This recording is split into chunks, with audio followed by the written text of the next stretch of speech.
there are changes in build 42 that have been here and there that... So there's some details, it's like, hey, well, what is the percent damage on this? Like, I don't know that. Because it doesn't matter how you play the game. I'm still gonna whack the zombie with the thing if it takes a damage penalty. Whatever. Versus, like, knowing the exertion out of breath is a 50% damage penalty. That one's good to know, because then you can sit there and say, hey, that out of breath, that's terrifying. That's a bad time. Don't do that. But yeah, so if anyone has any questions, by all means, I am very, very open to questions. I do have people constantly be in there. It's like, I'm sorry for so many questions. Like, nah, man, you make my job easier.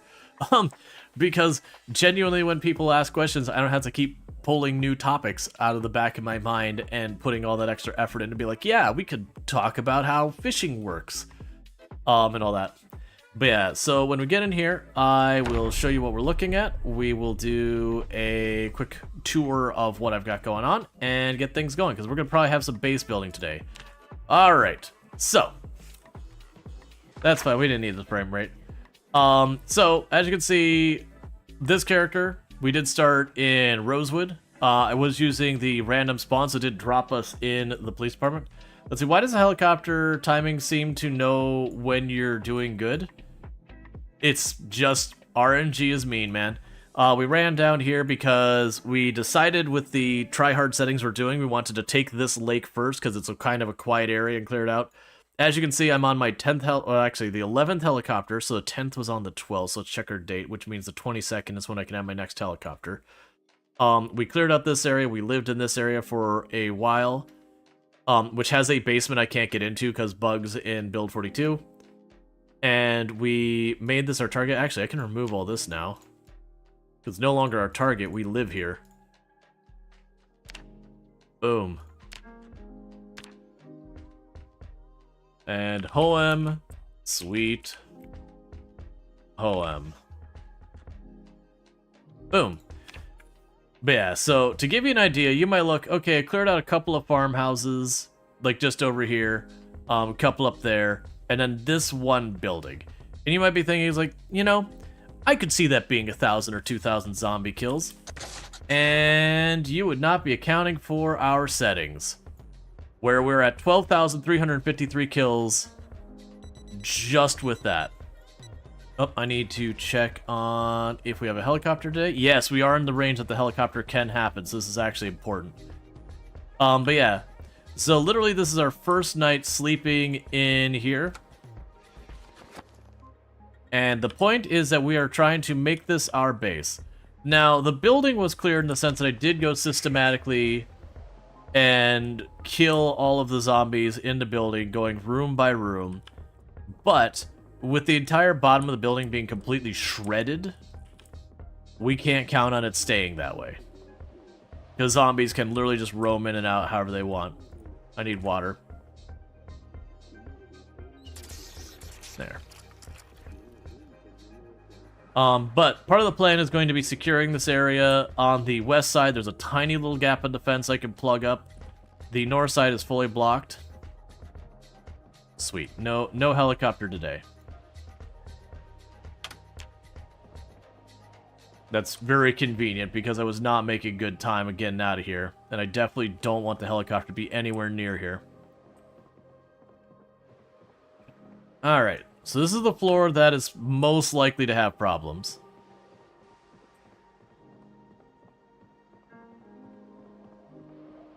Yeah, so I got a bunch of stuff I want to do. I'm going to gut this area and make that into my crafting area. I have no idea. These might become storage rooms. I haven't figured that out yet. But we kind of went with the goal that what I want to do in this run is I do want to, quote-unquote, restore this building. I'm going to repurpose it, but restore this building for my own use. Alright, so most likely the zombies will be in that corner, because I do have a generator blasting out there.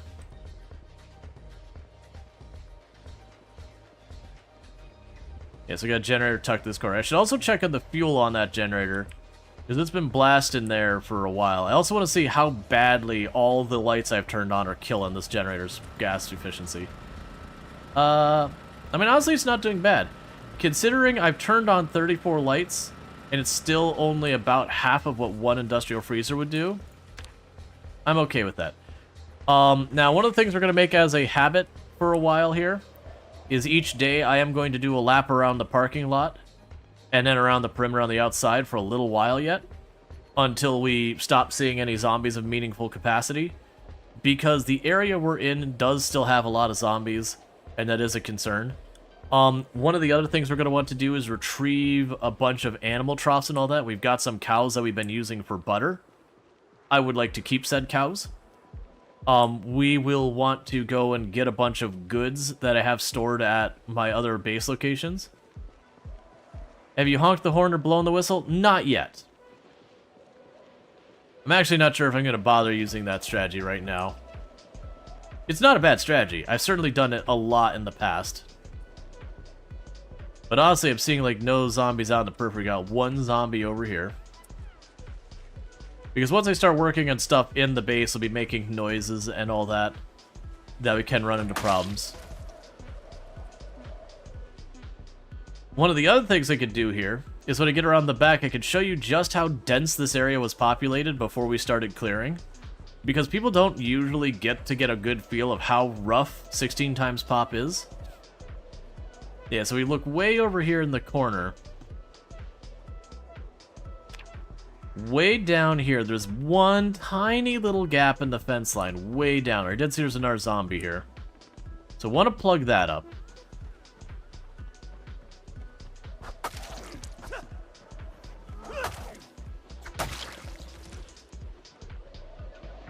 Yeah, because we have zombies can get in way down here. There is a tiny little gap right there. I'm going to double check to make sure that gap actually is a proper gap.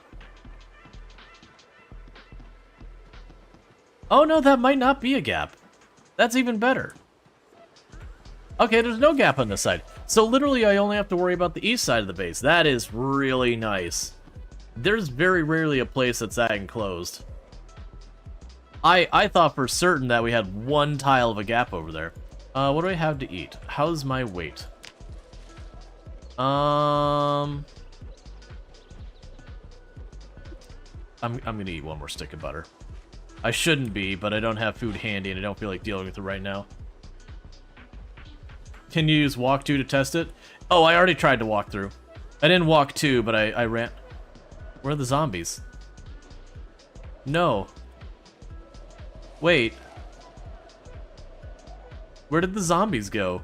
This was like literally solid with zombies last stream, and we didn't kill them. I am so confused. Fine game, take away my pets. Basically that was solid zombies, like 50 of them. And it was about right to show the density of the area, so I'm pretty sad that's gone. Oh, I think people clipped it. I need to go through the clips. Usually I'm really good about that. I've been missing the last 2 streams. So this is really good news. Because what this means is if I enclose the eastern side of the property, I don't have to worry about any zombies wandering in, and we can just be safe as long as the eastern end is gone.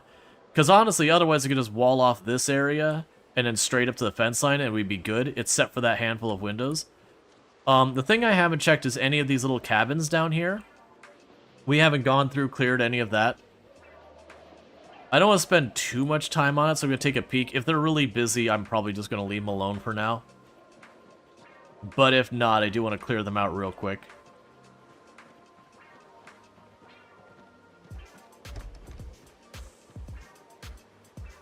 It's good that there's an antique stove there.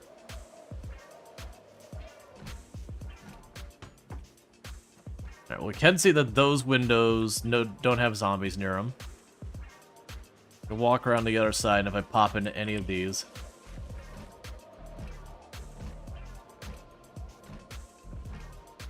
Come on.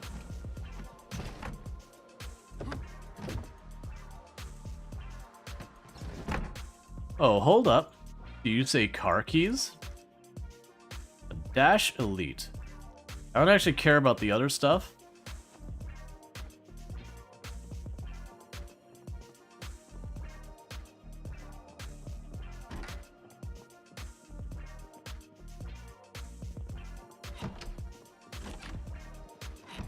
Yeah, so got some car keys for one of the cars in the big parking lot, I assume.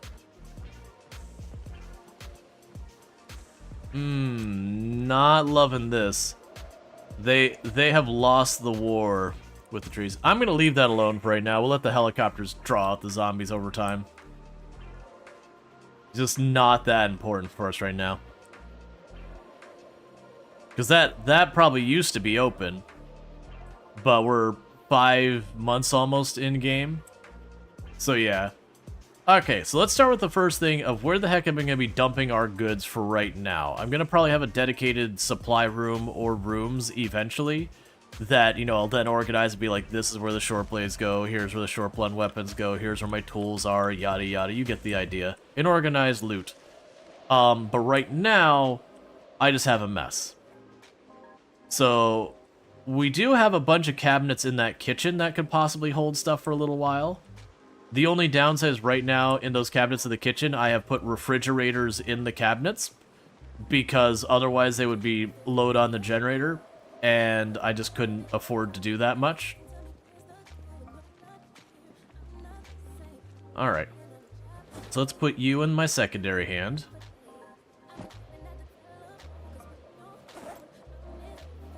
Let's grab a couple gas cans. And drop those by the generator, that way if I run out of power. A whole lot of trees to chop? Oh, I'm not chopping those trees. Well, actually, I take that back. I probably will because I'll need the wood, but I'm not chopping them for purposes of clearing. But I'm going to want to take where that fence ends, and I'm going to want to make our perimeter based off of that. So I'm going to drop you two here. Trying your first CDDA run? Best of luck. Just keep in mind that run is super duper front end loaded, like front end heavy. So expect to take a couple of deaths just to even get anything happening. The very, very, very first hurdle is getting rid of the cold. That once you get rid of the cold, everything is kind of uphill from there. Alright, we'll leave one gas can in the back of the truck. Oh, wait, are those cabinets functional? Probably not, right? They are. Okay, we're gonna put our junk in this front room for right now. Mostly out of convenience, not for purpose. I am gonna need to track down a lot of hinges and doorknobs and all that. Oh yeah, I think this would be a great place for a multiplayer server. When multiplayer comes out for Build 42, because you could have the fun of like everyone having their own little room that they can customize and do what they want. It's got common spaces like a big kitchen. You got lots of place. You can convert the meeting rooms into storage rooms. Yeah, no, I agree. I know people have used the mall, and that one's a bit of a dodgy one, but it can be an interesting base. I know people have used the prison. That's another one that becomes a bit of a mess. All right, so grab that out. That's working on the car. Go ahead and grab 2 of the wrenches. We'll leave 1 in the car. Grab the hacksaw. Keep the rubber hose. Grab the shears. Grab the tongs. Grab the welding mask, and welder probably stays in there. Grab the books and magazines and handles and bricks and axe head. See how much of that we can carry.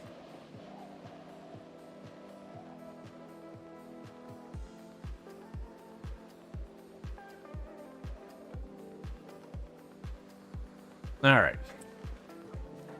So step 1 is just get into the building. We'll do some proper organizing as we go. All of this will probably move later. We'll start here. This, whatever crap you got in here, bump into the next cabinet. We'll worry about it later. We will make this the cabinet for stuff like seeds and farming things. And I'll clean this all up later. So farming. Farming.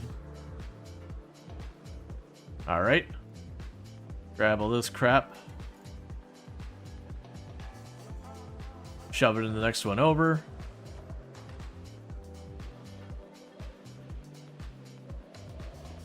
And you can go over there for right now. And we can make this one. I'm just gonna call it materials.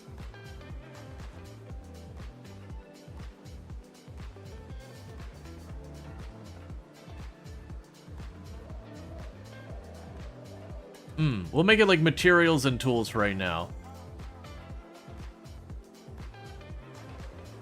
I'll end up needing to reorganize this later. I'll go over to this one.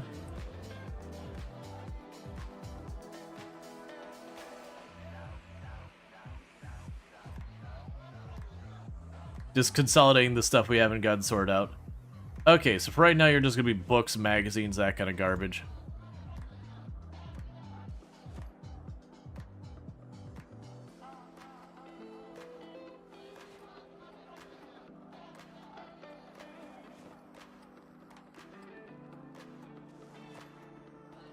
All right.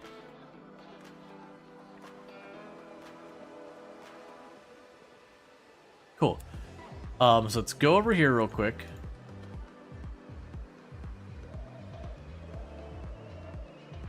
Grab all that garbage out. Grab this garbage out. Grab this garbage out.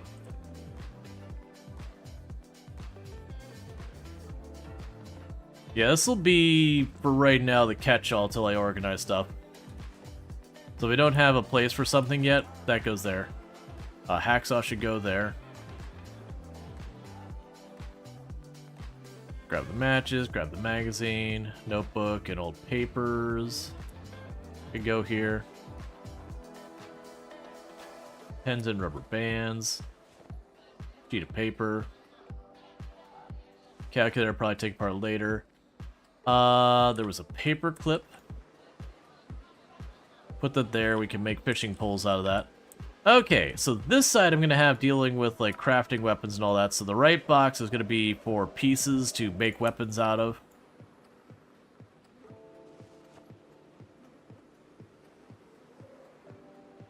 Left box would be actual weapons. Alright. It'll take a little bit of work, but it's been overdue for a while. The buckets we'll grab.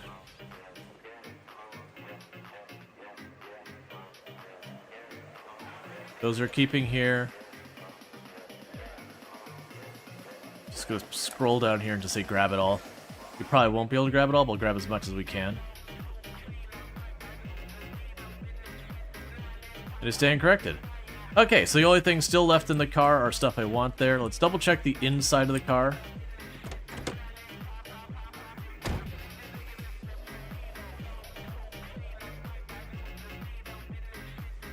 I forgot we had the pager. We'll put that in our holster so we can carry it.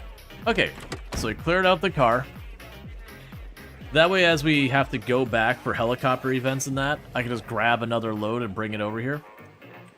Okay, so let's go here. So we've got... Let's put the guns over here. So this box, gun stuff goes here. Let's go here, grab the revolver, I'll chuck that in there. This would be a tool, so you can go over here with the other tools.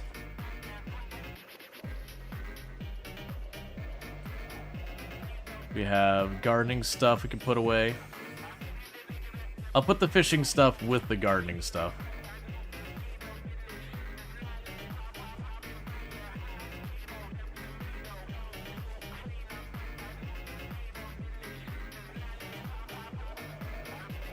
Alright, what are we still missing? I don't know what I'm doing with that. Got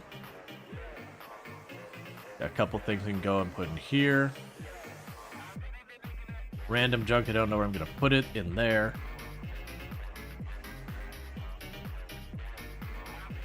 Oh, the rag should be in here. Rag I should bring with me to put over in the weapon construction area. We can put the spare pencil in there. The light bulb can go in there. Garbage bag. Eraser. Ear protection, this, that. Okay, so I've got all that, so we can pop over here. These are spare weapons. Put those aside. I'll actually go ahead and put the clothing over here that we want to keep. And then weapon materials there. Okay. So I've got a bucket with fresh water. We can dunk that there. Does that show as... Okay. So that is unsafe for consumption. That's fair. Right now I'm going to just drop all of those on the ground. You know, having fun. Cool. So we've got all that cleared up there. So that's good news. Now one thing I know I'm hurting on is I am hurting on rags that are clean. So let's try and work on that real fast while we've got a giant mountain of corpses to go through. I'm not going to go and take all the stuff from all the corpses. But I figure if I quickly grab like a bag of worth of clothes, we can wash those real quick.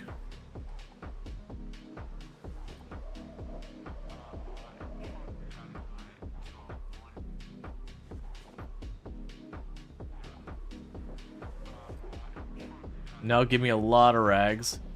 Because I'm also going to need some rags for dealing with building the walls and all that.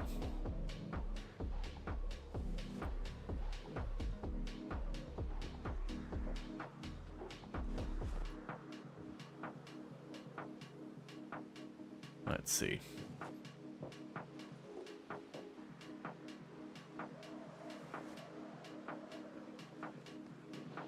And bag's just about full. Okay.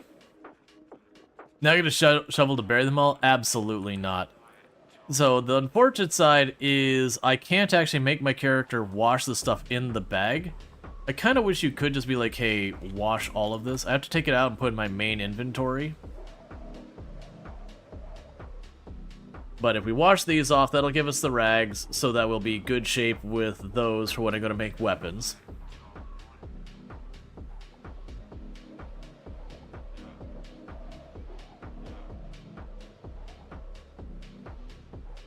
That'll take us a hot minute to do. And then we're going to start clearing up all the broken glass and everything.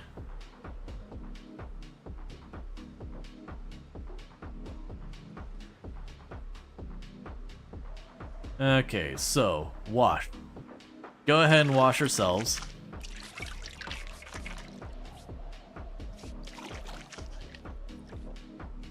And now wash all the clothing.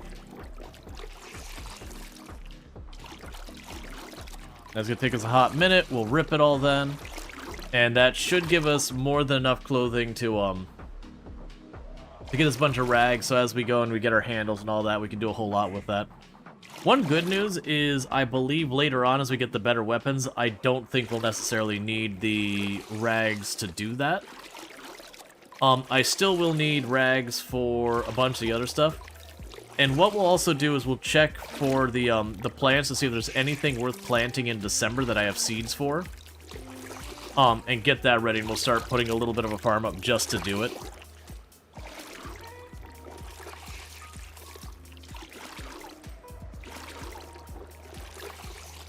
And then we still have the plan to ultimately switch over to resort wear. You know, the resort should be clear of zombies. It's entirely possible we've missed one, like, hiding in there, so we're going to be extra careful, at least on the short term. But as we go and we clear out more of the building and get it ready and all that, I'll be a lot more comfortable just not needing to worry all the time. Yeah, so one of the big things is I got to figure out what I'm doing with this fence line right now. Because I want it to go down by that wall so we don't have to worry about zombies just smashing through the windows again. Because once I got it closed off, then I'm going to start going and replacing the broken windows once we can find ourselves a crowbar and all that. And slowly make the place nice.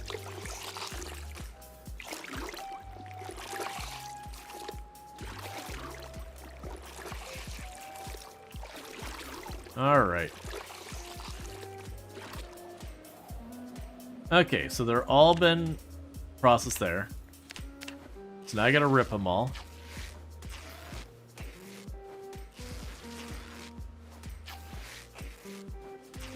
And the reason we wash them first is so that when we rip them, we get nothing but clean rags and no dirty rags. Otherwise, I get mostly dirty rags to the occasional clean ones.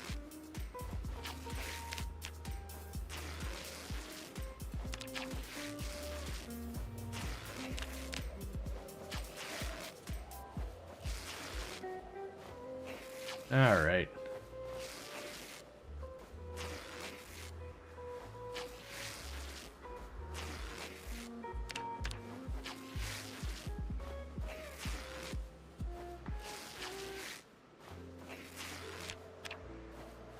Can't clean dirty rags? Right now, you have to boil the water to make it clean water to clean rags. Whereas the clothes, you can just use tainted water. I don't know why it is, I think it's an oversight. But, it does mean it is way more laborious because I have to constantly boil water to make it clean again and again. There we go, so that's 85 rags. Yeah, so you're about ready to be broken. How is our weight? 82. We're definitely going to need to address our food to not be eating butter. But that's okay for right now. Oh, I got a flint nodule. That should be in here too.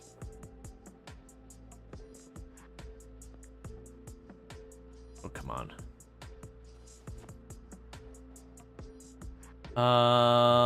The lighter should be over here. We put the other stuff there. Okay. So we're good there.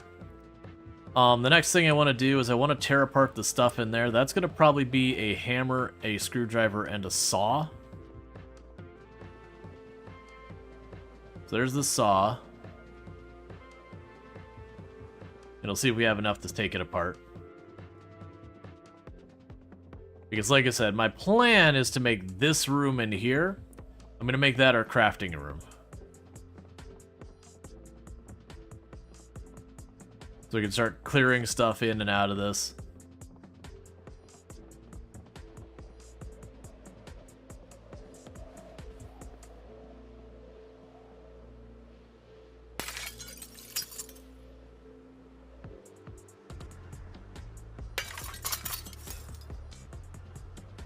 Alright.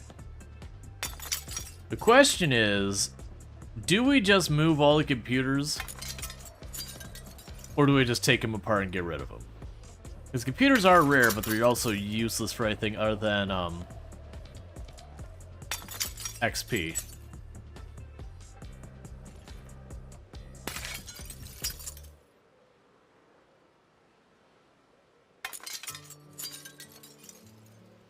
Okay, so got all that glass moved.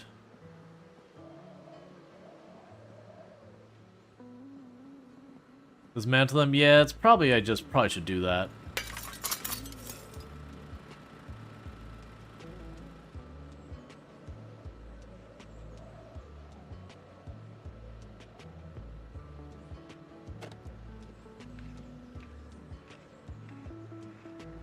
Yeah, no, unfortunately they don't do anything right now.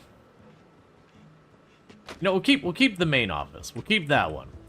All this will tear apart. We'll just pretend that's our office. Oh, let's remove the broken glass.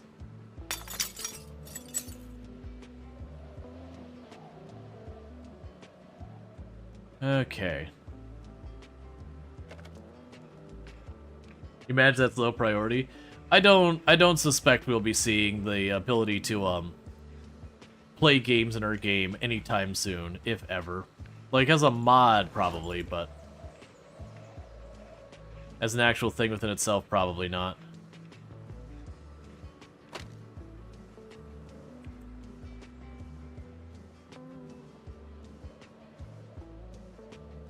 Okay.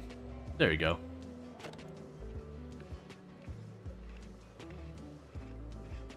Something so satisfying about cleaning up trash building? Yeah. Well, I'm planning on converting this into our crafting space. Putting, like, the primitive forge in here, and our pottery stuff. When we can find, like, looms and all that, bringing in here.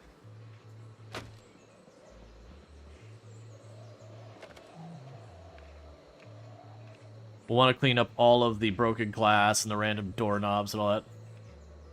What does nutritionalist do exactly? It just shows you the stats on food. Tells you how many calories and protein and carbohydrates it is. All of those do affect things on your character. Mostly, though, the calories. So you just see, like, is this food going to help me gain or lose weight?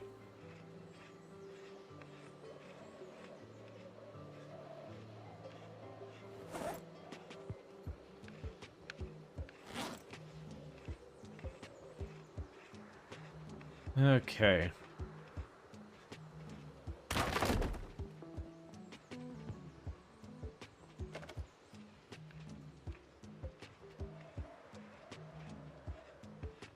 Taking all that apart. There's a way to earn those traits later. Like if you get fitness to level 8, you unlock the ability to see all the calories. They have some of that in the game. So I need a ball peen hammer or stone hammer or something like that. They have that to some extent in the game. That you have, like, for example, the herbalist, you can get a magazine that basically covers that. But a lot of them don't have anything of that sort.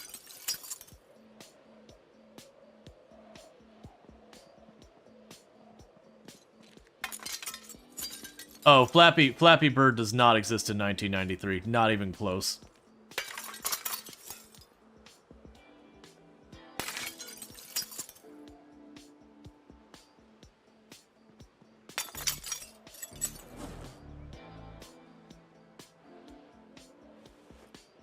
Grab the junk we got on the ground.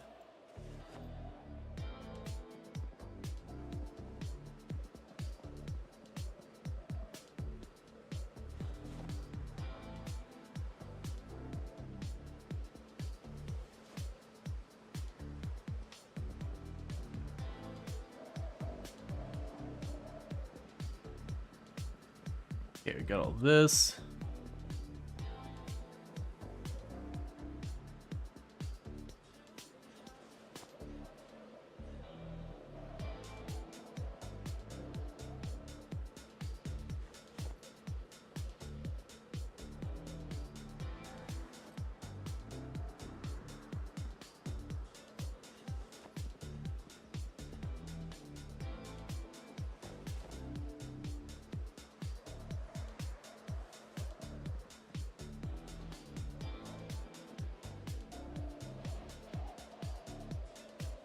There's a lot of stuff here we're not going to be keeping.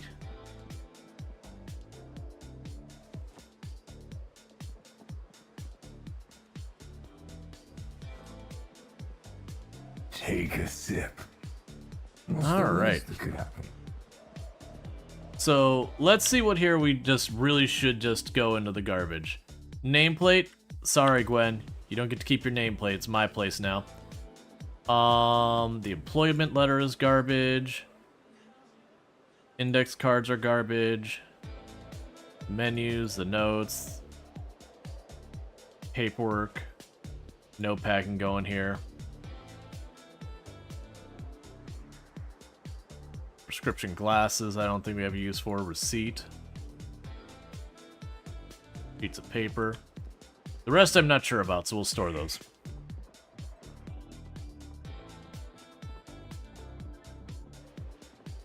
Alright.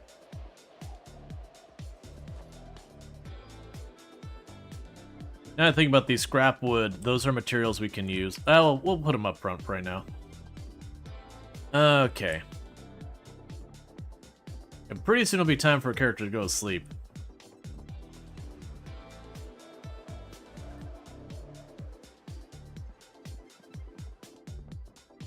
It will be interesting being able to take apart a lot of the walls and deciding what we're doing with that.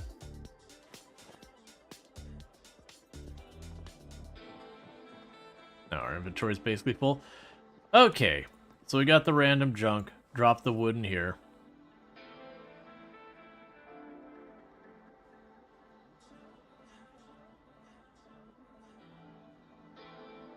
There's the scrap, staples, rubber bands, pens and pencil paper clips, lighter, makeup, electrical wire. Right now we'll put the, well actually we'll check correctional fluid, cigarette packs, more paper clips. Okay, so that's our books, there's the magazine there. Right. So put the door knobs and hinges and all that in here. I'm gonna let them decay. There's no way you couldn't pay me to drag those bodies. That's just an exercise in frustration.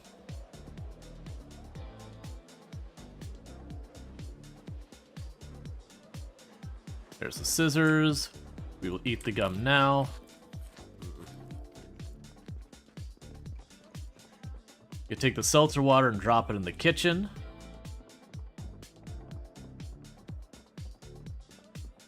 And little by little, we'll be cleaning this place up.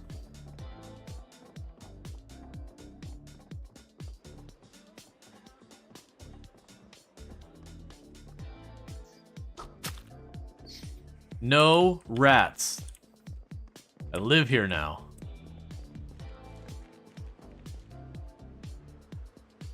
Oh, right. You're full of rotten food, aren't you?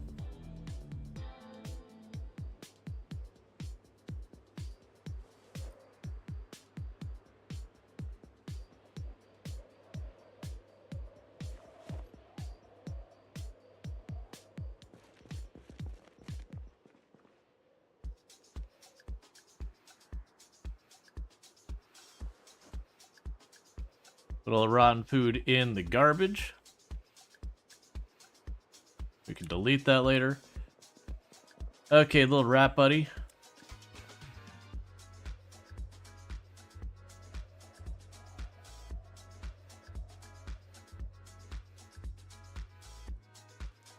Get to work on our butchering skill just because we can. Oh, there we go. The bar is just way up there. Hello there. Hey, Bentley, how's it going?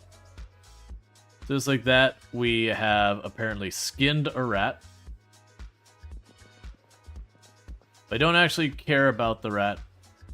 You know what, actually? I take that back.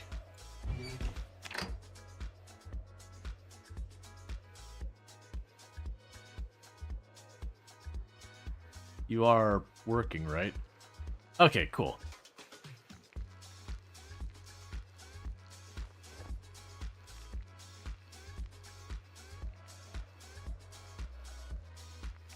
Wait, I was like, you know what? That'll give us some hunger and won't be that fattening. So, honestly, not the worst thing in the world.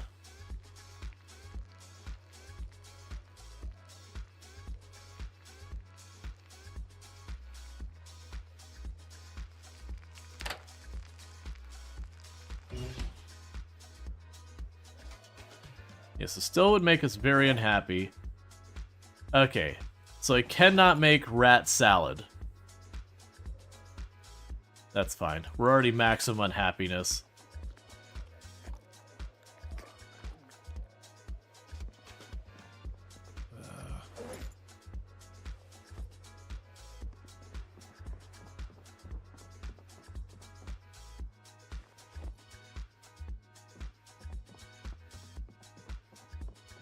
Alright, so we're gonna drop all this off, and then we really need to go to sleep. Actually, let's just go to sleep first.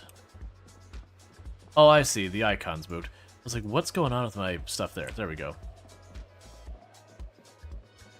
What does the unhappy or bored debuff actually do? So, bored causes unhappiness, is what it does. And then the unhappiness icon, it makes your action speed slower. And all your action speed really boils down to is stuff like grabbing this and moving it over. It makes that take a little longer. We have so many phone books and Bibles. Alright, so go to sleep. 4 zombies killed. Does it affect attack speed? No. It does not affect attack speed. This is not part of the plan.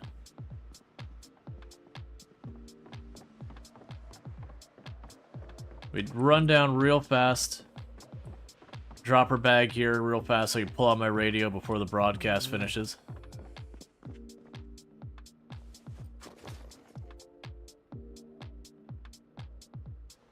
Now we'll worry about cleaning stuff up.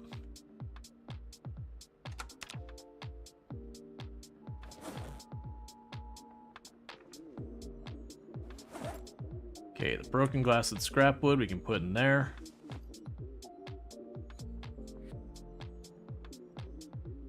Yeah, no, it is just one of those things that, by and large, it's a mechanic that doesn't really matter.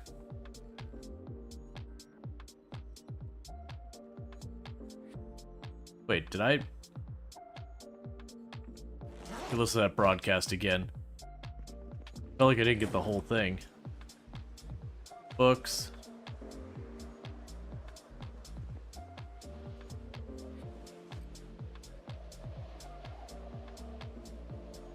Yep, no, you can read books. I just don't care. With all the corpses and all the stink around, we're just gonna get sad again, so it doesn't really matter that much to me.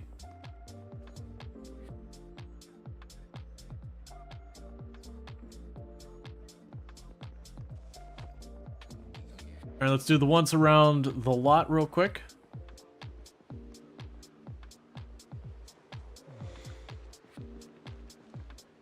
Maybe I'll start jogging around the lot. Work on her running just a little bit. Save some time.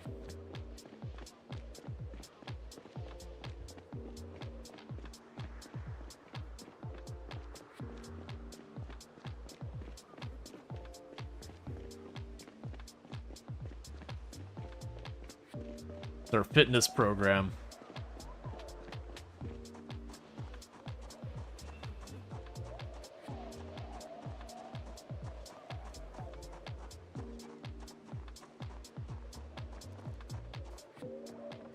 I'm still bummed that the zombies disappeared off our little island.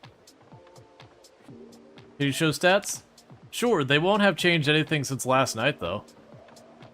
We are at axes 6, blunt, long blunt floor, short blunt 4, long blade 4, short blade 5, spears just about to be 1. Yeah, and they just vanished. Like I didn't do anything, they just don't exist anymore for whatever reason. We are at maintenance about 8.5. Carving 2, electrical 3, cooking 2. Napping is about to be 4, animal care 5, fitness 5, strength is almost 6, nimble's about to be 4, foraging is 6, yeah. Yeah, no, I'm pretty disappointed that they just disappeared. That's, it is honestly... Okay, so we're good. And, like, it felt like it skipped part of the broadcast last, I was, like, really kind of going, did it give me all the information?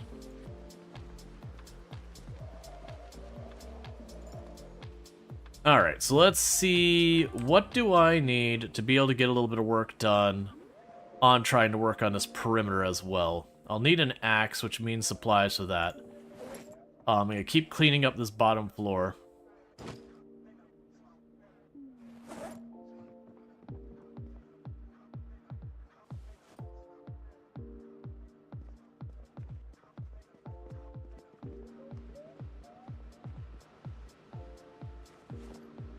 Okay.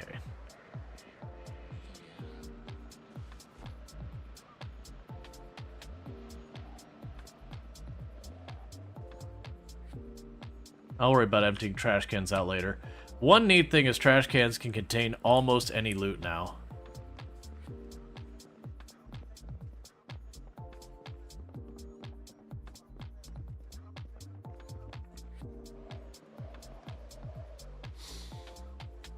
Honestly, a bunch of these bathroom stall doors might be what we need to fill in our missing doors.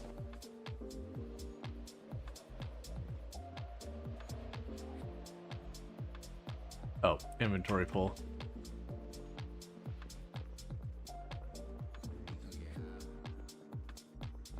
Oh, basically every single door, but like that one door is destroyed in this place.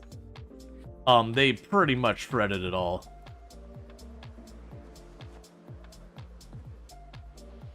The good news is that's going to be plenty of doors and hinges for like replacing the front doors and all that. Alright. I'm going to need a cabinet just for the doorknobs and that. But I think we'll do is we'll forage to get what we need for an axe. Because I'm gonna need the axe to cut down the trees in the area to start building our wall. So much broken glass? Yep. Actually, I might not even. What do I need? Like, what am I missing for an axe? Just a stick, right? Well, I can't make a long pole. Yeah, so if I just get myself a tree branch, that's all I need for an axe.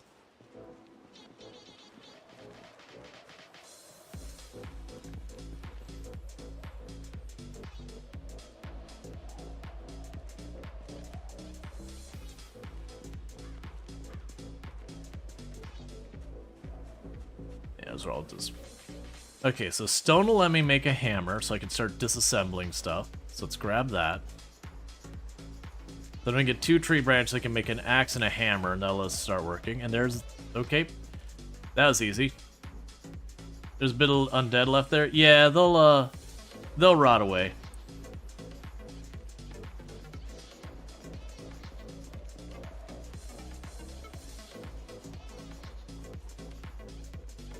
Okay.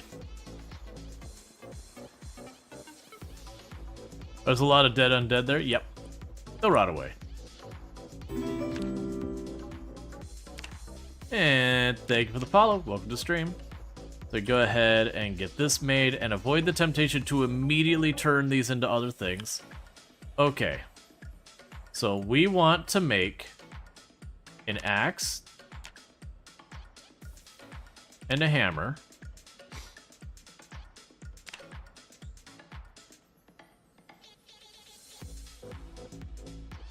And then for the forge, I will need a chisel.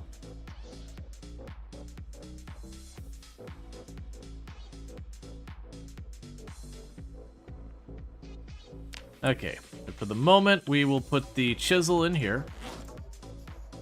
Not in there. In here. Put that away. Put this away. Let's see, are there less zombies at the resort because one side's blocked off by water? No, I mean the resort was completely overwhelmed by zombies. There's less zombies at the resort because we killed 12,000 of them. Like, this place was absolutely teeming with zombies until we started killing them all.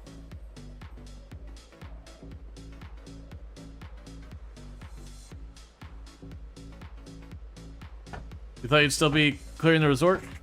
It is one of those things that, like, with 16 times pop, it feels like you make no progress for a very long time, and then suddenly things just collapse. That's where we got to with it, is we finally hit the point where we had exhausted the numbers.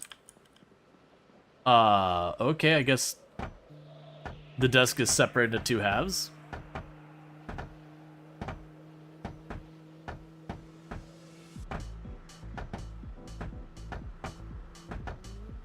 Okay.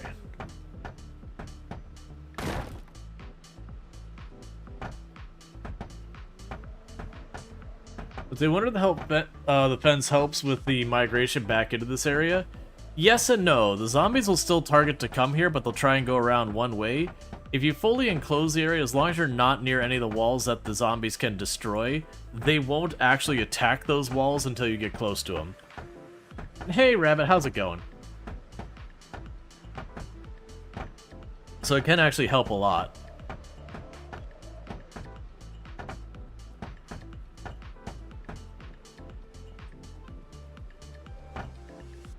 Yeah, so we're gonna take all of this apart real quick.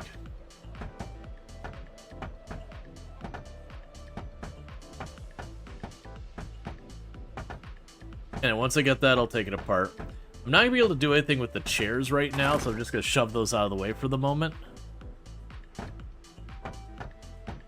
You want the ability to move water and build a moat?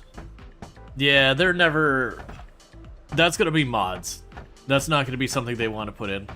They've deliberately made it so that you can never truly make a place safe. That is a design decision they've made about the game. And the times that people have found ways to do that, they tend to nerf those ways as quickly as possible. Stuff like where you could turn a TV, and for whatever reason the zombies wouldn't attack TVs at one point, and stuff like that. Does he do have a mod that tells you what books you have read? Already? No. There is a mod that does that, but it's also just built in the game now. Like, we go here, it'll literally list them here, and it'll put like a little checkbox. That's just build 42.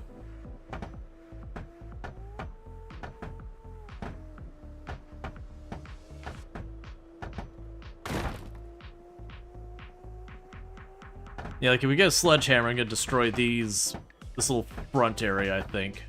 Where that doorway is and these little things. I don't think I want those.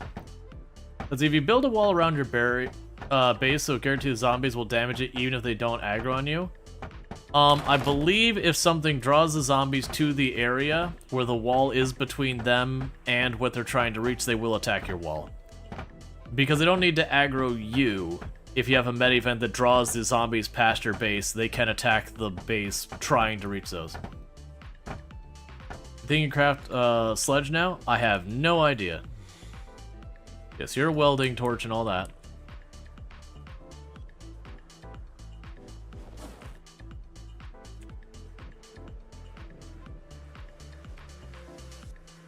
So clean up our mess.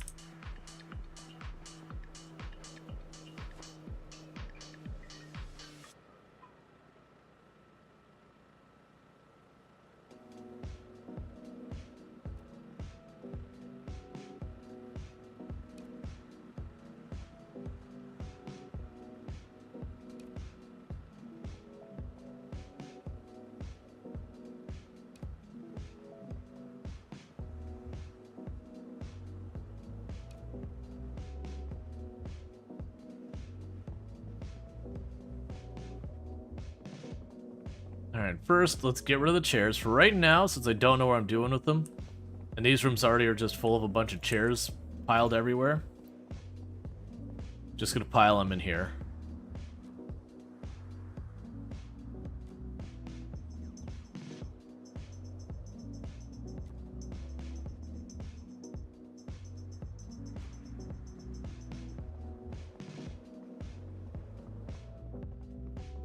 And then just like that, we'll have this room pretty much emptied out.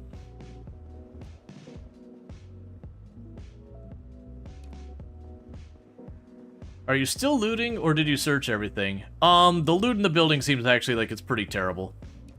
All things considered, it's not a building you go to loot. There's a lot of buildings that are points of interest that is true of them. That you can loot them, but like there's not much to be found. Because like all the upstairs rooms, they just typically have like in the drawer they have like a phone book or a Bible, maybe a pen or whatever. Most of the different rooms didn't have anything. We didn't have like an armory room or anything like that. There was like the kitchen had some stuff. But yeah, it was pretty minimal. Thank you for the follow. Welcome to the stream. Alright, so we've emptied out the room I'm intending on making into our crafting room. So want to get dealing with that in not too long. I do know I have a bag of sand elsewhere that we can go ahead and use stuff with that. I'm gonna have to do stuff with all this wood scrap. The wood scrap can be used as fuel pretty efficiently, so I'm not super worried about it. Are you basing here? Yes. We made it kind of our goal to make this our main base, and then to also have one of our goals to be to restore the resort. Alright. So now the real question comes along of how I'm going to be dealing with that. I do need to find some stuff to snack on that's not fattening for us. And as far as the build menu goes, carpentry, what do I need for like the not garbage walls? So wooden door is carpentry 3, carpentry 2 for the frame.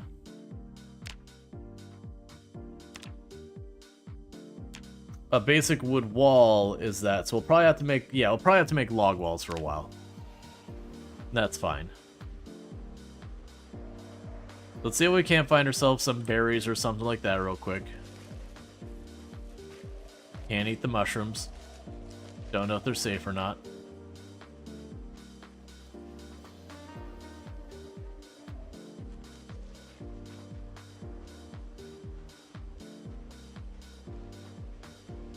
Alright, those will be berries, so that'll work.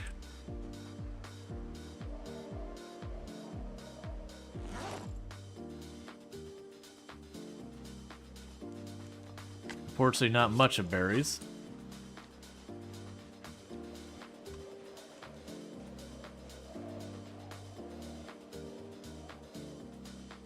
Yeah, there are magazines that'll teach you what is and isn't safe to eat so far as berries and mushrooms and all that. We haven't seen it yet, though, unfortunately.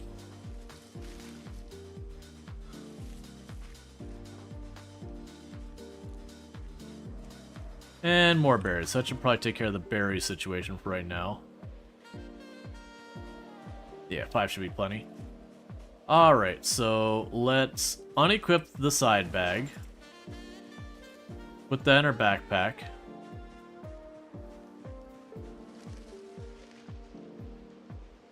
And so now what we could do is we're going to end up needing to make it. So I think our primer is going to be come over this way.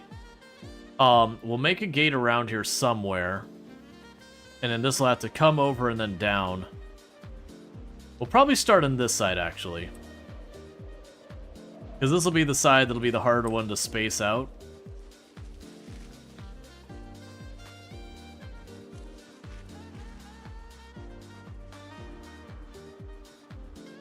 Yeah, so maybe about halfway in between we cut this way and then up and over.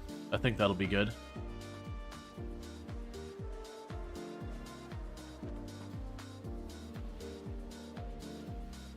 Alright.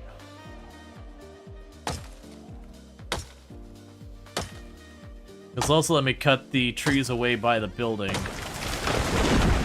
to keep our line of sight as good as we can get it. And I know some of these aren't going to give me logs, and that's fine.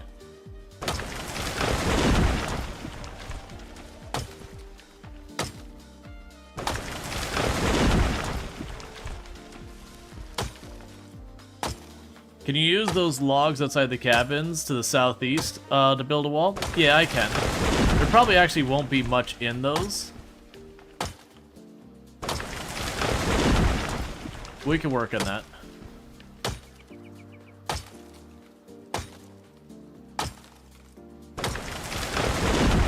It's almost like having good good axe skill helps a lot or something.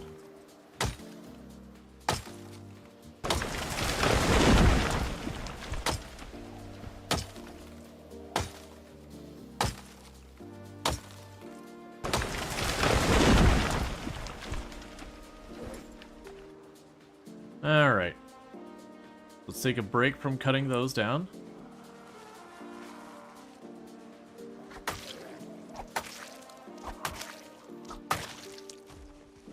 Part of the reason I'm sitting back here doing this is I kind of wanted to do that to make a bunch of noise to start drawing the zombies out to us, the ones that are in those cabins. Alright, so we'll slam another one of these. Now these ones I don't care if we get dirty rags or clean rags or whatever rags, so we can just rip these.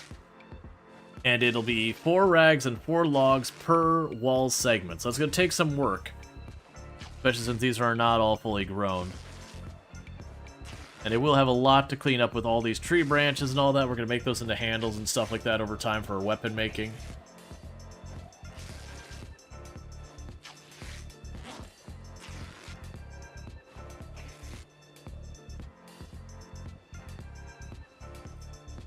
Alright.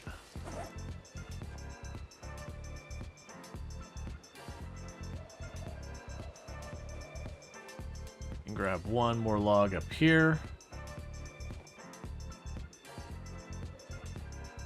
Okay, like I said, somewhere about halfway in here I think is good. So let's go grab you. Log wall, build.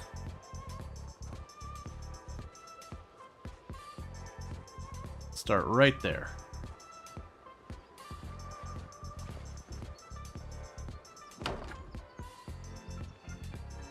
And so begins the slow construction of her wall.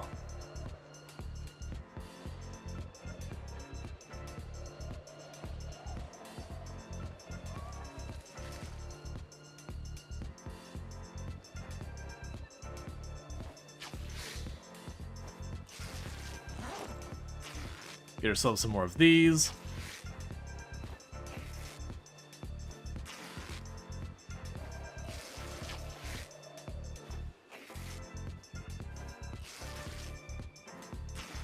And then we can rest for a minute, chop down some more trees.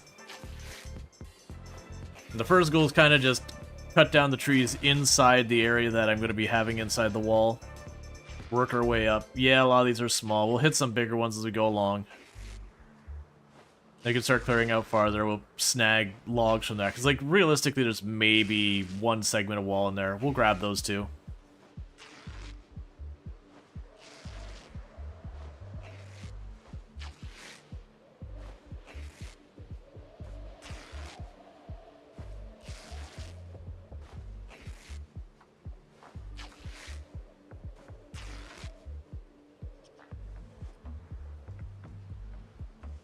Okay.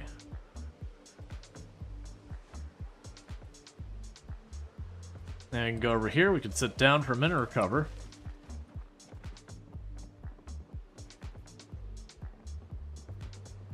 And slowly but surely, that's not exactly what I was expecting, but okay. Get this place together as an actual defensive position. I mostly just want it so, like, if we have the helicopter draw zombies here, none of this is going to do anything to really protect it. But, this will help against just the random zombie wandering in after us.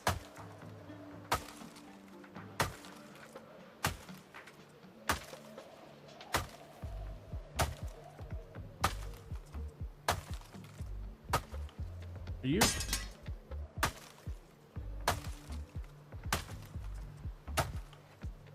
No, I don't really know what's happening right now. It looks like I'm using the meat cleaver. We are using the meat cleaver.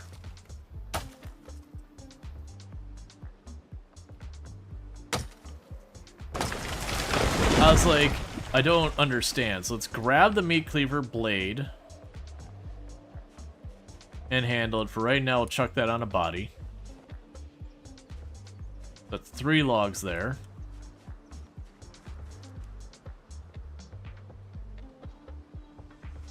Okay.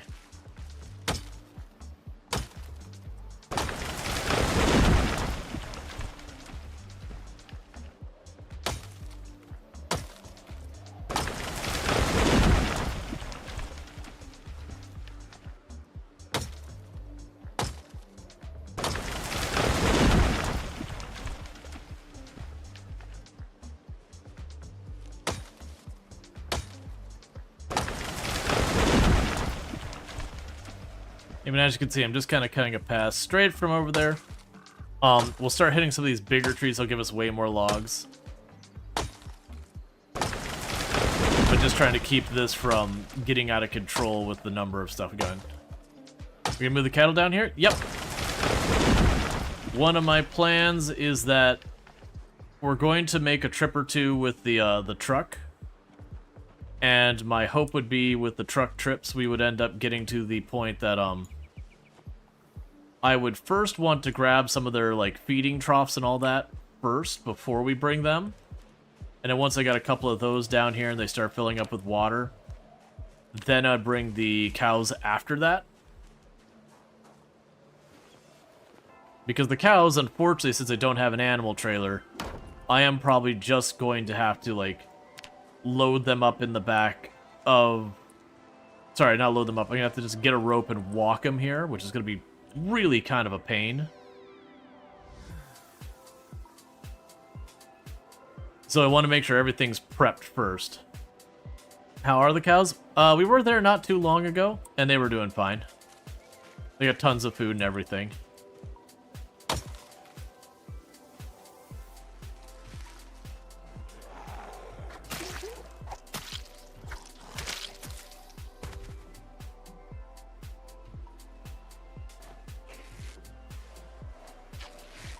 Don't mind me, zombies just doing my thing.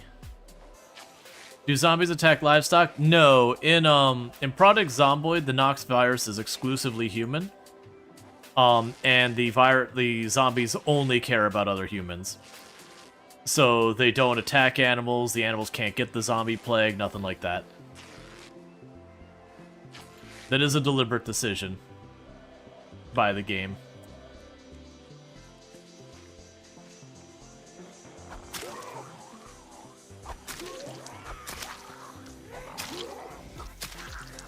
Yeah, the animals are afraid of zombies. Yes. The animals, I mean, to be fair, the animals are also afraid of the player if you're loud. If you yell or whisper nearby the animals until they like you, they'll run away from you. Once you've been around them for a while, they'll come to you instead if you make noise.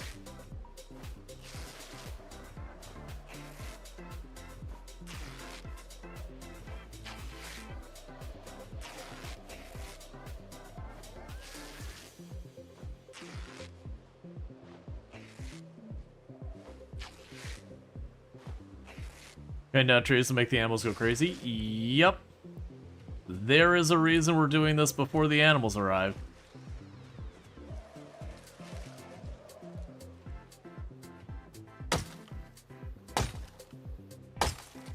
How many zombie wounds have we taken this run? I don't believe we've taken any.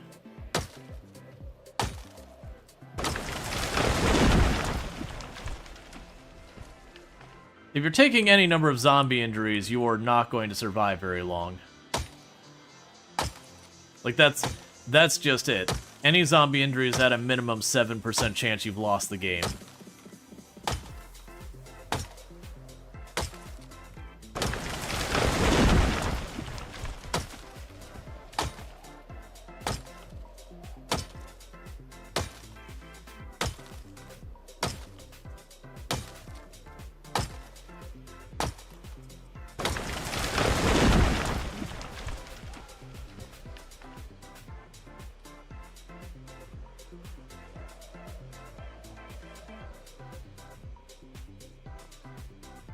Okay.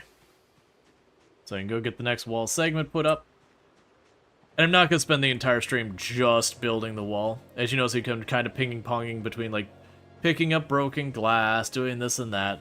I'm expecting a helicopter any day now, which is why I'm not beginning any major projects that I can't walk away from.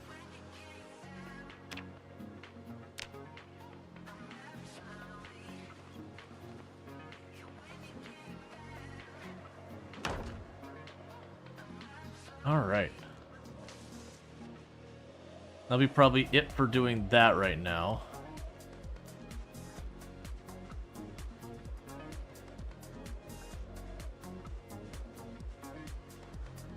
So I'm looking to see if we got a big stone real fast, because we'll need that for the primitive forge. They already have a bag of sand at our first base. Not seeing any. That's fine. Let's start picking up glass.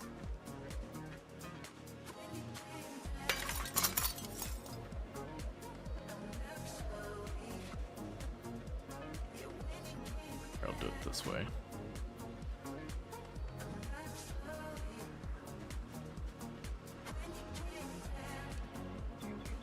How's the lap of luxury treating Dream? Right now, it's a lot of work.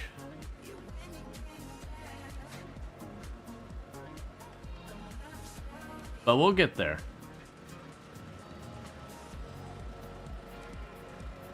It's got a lot of base to clean up.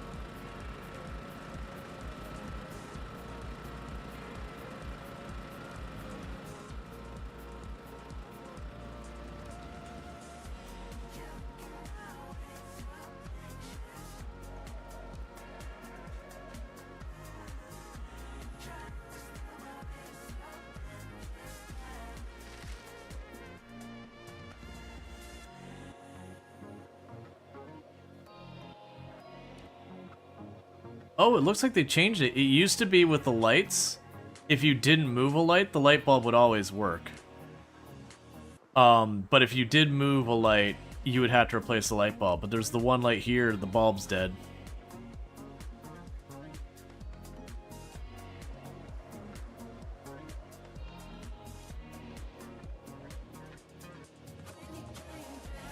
All right.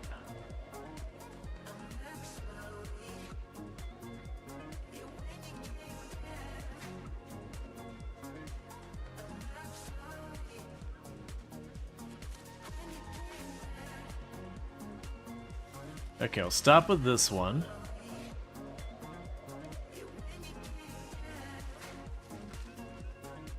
So I've got all the chunks of glass laying around on the outside of the main building picked up.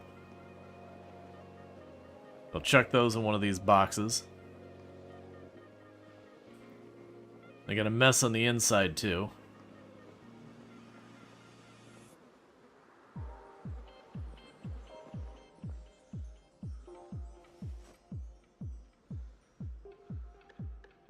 Now I have to figure out if we could do anything with those. Because I honestly don't know.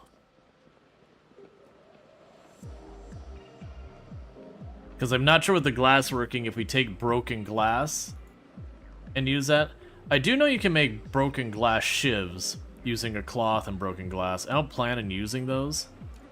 In a pinch, I got no shortage of broken glass here.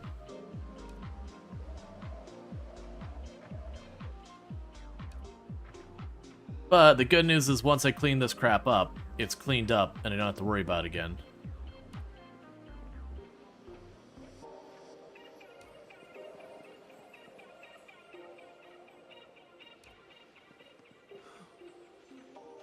Six broken glass can be melted down? Well, good. I'm going to have a lot. The downside is a lot of windows that need to be replaced. So it's going to be a lot of work to be able to get anything done with the fixing of the front of this place. But that's kind of, like I said, that's going to be ending up being our, like, last priority. Just because until we have the area where I'm really not seeing any zombies, I don't want to go replacing windows just to have them destroyed again. That'll just become frustrating. I wouldn't have a problem replacing the windows on the upper floors, though, if we end up getting to that point and I'm not ready to do the bottom floors. Because the upper floor windows are far less likely to get hit at all. They just got destroyed at the beginning because there's zombies everywhere.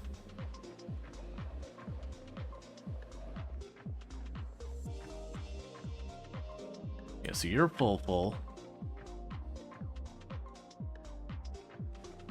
You're about to be full. Like, this will all end up probably going into our crafting area after a bit. Let's go ahead and eat one of those berries that we're not sure about. So we can drop off the sticks. Crafting weapons.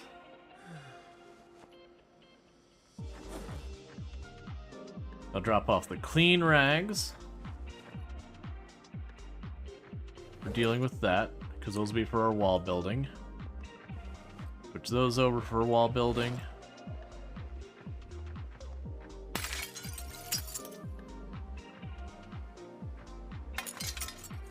This is also good if I run to an emergency, I gotta just go out one of the sides, like...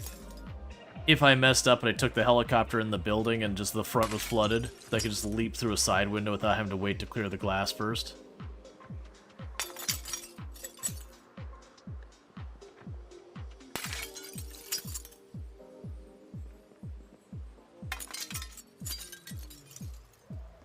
This will be probably one of the... This will actually not probably one of... This probably will be the biggest building project I've taken on in the game. The next closest would be my character got 75,000, not my record, but the one before it. Well, two before it. I made like an entire base that I constructed from scratch, and we had like a showroom and everything that I made into it. This place is in great shape, easy peasy. I mean, honestly, it's mostly just the windows and doors, if we're really being clear about it. Because it's not furniture that the zombies didn't move the furniture wasn't moved. The zombies couldn't destroy it.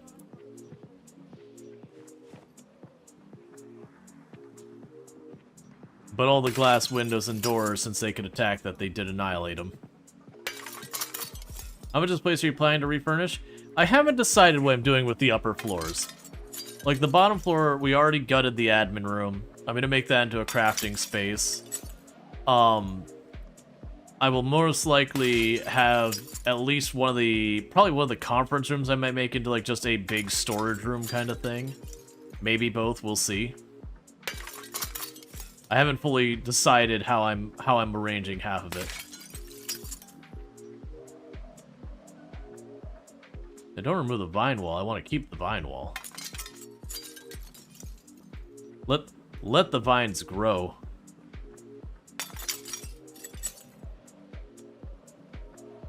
Hey, Red, how's it going? Gonna have those storages completely filled up with broken glass. Yeah, no, we're gonna have to make a dedicated storage room. Well, I'm willing to guess these ponds here, they're probably same rules as any other place when it comes to the fish. It's just likely the chances of having them trigger fish because of how few tiles they are is probably very low.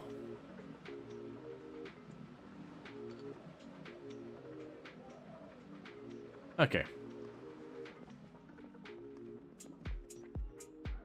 Alright, so we got all that pulled down, so that's good news. We can go ahead and slam another berry. Oh, the doorknobs. We can slam another berry real fast.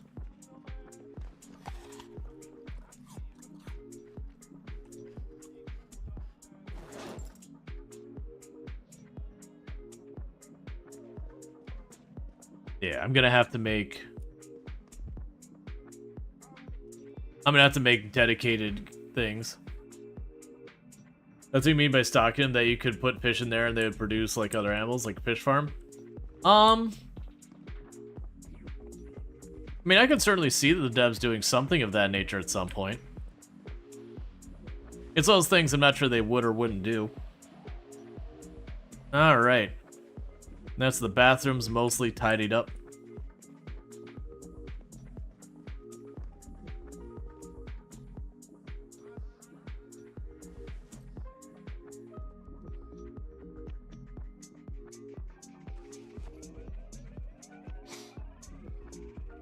Okay. So those are mostly tidied up. We got most of this over here. That's fine. Grab all this.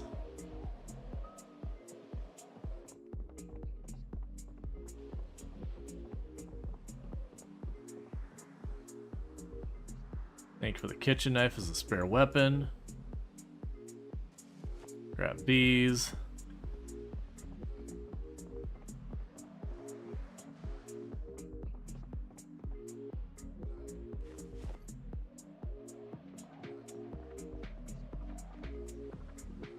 Grab those.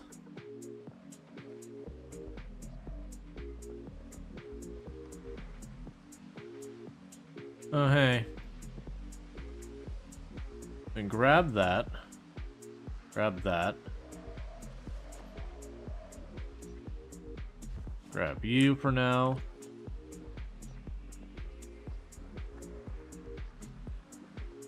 Grab food out of here.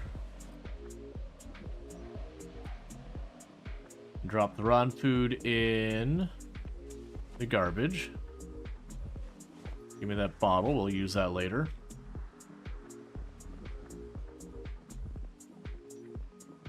Yeah, it's just like the employee break room. We're starting to get to the area I probably don't want to go delving too deep into without adjusting my inventory because I don't have my flashlight ready. But I figured like the doorknobs and hinges, we can grab those pretty safely without going to the rooms.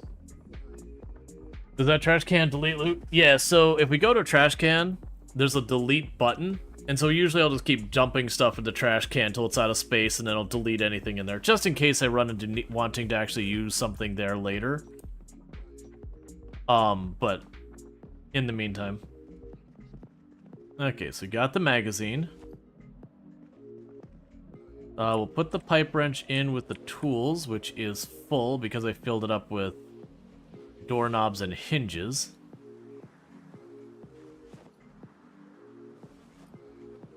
There we go, that's that problem solved. Have some more hinges.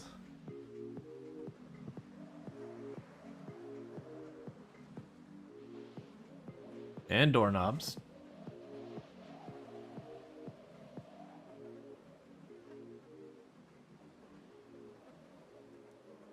Yeah, I'm gonna need like a dedicated storage room, just process this all. And the wood scraps.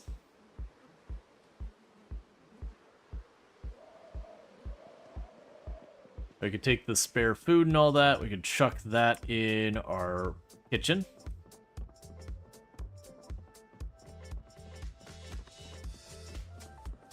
I believe it's any trash can. I believe there's a trash can here in the kitchen I can show you. So like if I walk up to, say for example, this trash can, there's a delete button up here. That's what I'm talking about. If you click that, anything in that trash can just stops existing. Let me just check. Yeah, there's nothing. Ooh, actually, give me that. Anything else in here? Yeah. So I've hit delete all. Delete all these items. Trash can's empty.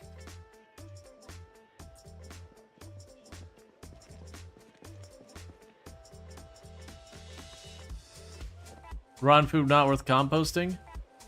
I would argue that farm's not worth doing in the first place. It used to be, but build 42, the grow times are just not reasonable.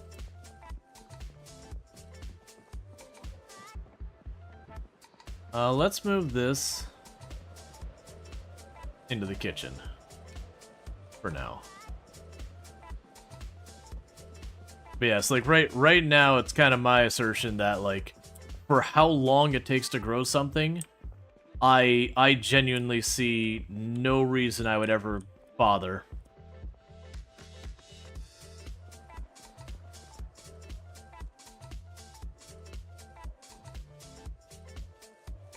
So fill, take bottle. Oh, take bottle off of it. The empty bottle.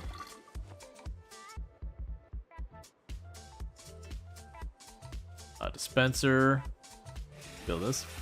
But without farming, don't you also need a continuous source of power to refrigerate? Nope. We haven't been using the fridge right now, and we're more than halfway through winter.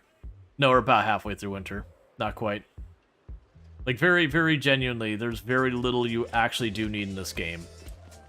You can survive entirely just walking out in the woods and just never bringing anything with you. You can survive forever that way. It'll be difficult because the hard part's going to be getting the thing to get your calories up, but if you go and learn how to make a fishing pole, then you're good. Because for hunger, foraging alone will cover you. You need nothing else.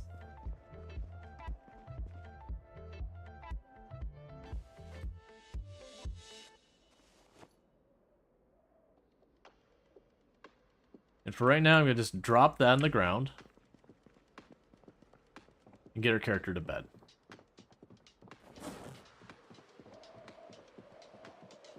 But yeah, like literally with just a fishing pole and foraging, you can live forever.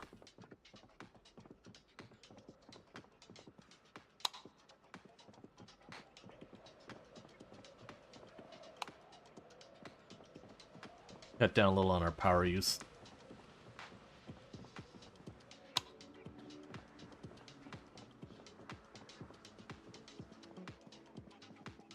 Is your weight based on your diet, not your character's hunger? No, your character's hunger is completely irrelevant to your weight. It's entirely what you're eating. So let's go ahead and slam.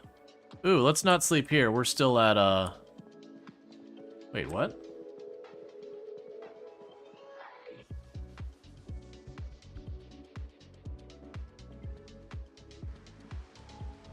Must be dead bodies in the neighboring unit.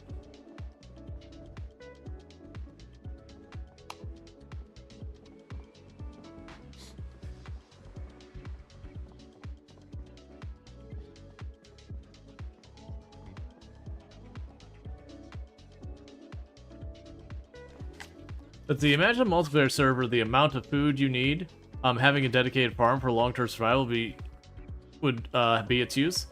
Probably not. Because again, the amount of labor you'd have to do, you'd have to kind of multiply that. And then ultimately, because each individual can fish themselves kind of thing, and forage themselves, you could easily just scale the food that way. It's just genuinely, unfortunately, right now, with farming having real-life grow times, unless they have, like, massively multiplied the amount of food you get, it wouldn't matter. Let's see, how many positive traits did you take this run? Most of my stuff there. Because I take such severe negatives, I do get a lot of room for positives. I need to have my radio on already.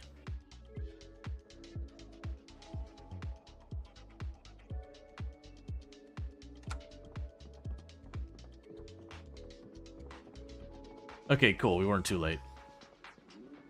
Gonna head out to the vehicle because I'm expecting the helicopter like any time now.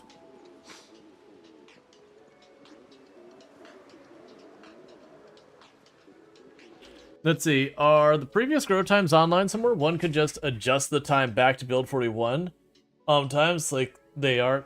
So unfortunately you can't because the ranges are much longer now. So if you did cut it down, you'd be basically saying, okay, well, what if I made cabbage have the same grow time as the old one? Well, then you'd still have a whole lot of stuff out of whack. But then if I took the longer stuff and you put it in whack, then you have the consequence of now you've got some ridiculously short grow times in some crops. And then we also have the concept of seasons and all that going on. It's just not balanced yet. Like, I'm not being like, oh, this is terrible, they shouldn't whatever. It's... the farming right now in build 42 is just not balanced yet. It's just not where it needs to be. They'll get it. Where are you planning to take the helicopter? The same place you've been taking all the helicopters. Ish. Just basically in that area. Wait, what did you find that was actually new? Oh, grasshopper. I don't care about that. So let's grab this.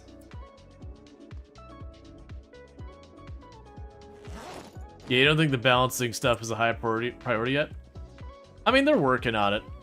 I just think they made the mistake that a lot of times you do when you have any focus on realism. You just say, what's the realistic time for this plant to grow? Okay, set that. And then after the fact go, wait a second, actually that's really bad from a play perspective. You know, people don't typically live almost a year in a run just to be able to harvest some garlic that's worth, you know, a fraction of a unit of hunger. Which means to counter it, they have to go and have it so, like, the garlic would give you, you know... they'd have to give you, like, 30, 40 units of garlic per node to justify it. But even then, the labor involved in that, I would literally choose any other way of getting food. Like, I will forage to the end of the game versus doing that. I'm still gonna grow stuff on this one. We're waiting till December. And I'm going to start growing stuff on the northwest corner of the lot. Yeah, no, it's just a thing. I also don't want to change that kind of stuff because that's the kind of stuff that the devs are going to be messing with, adjusting, changing as we go. And then if I go to, like, customize, change it, you can get into some, like, weird situations where now that it's all adjusted, your whole thing's out of whack. Whereas if you don't mess with it, when they make the adjustment, a lot of times it will apply to your save and stuff like that. And just kind of fix it. He also started Sandbox. In like May. Playing it 16 times pop. It'll take me forever to get anywhere I can reasonably grow anything.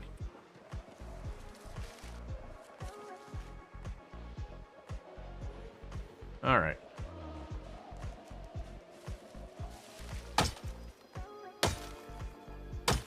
What are the common foods you get for foraging? Berries, nettles, acorn,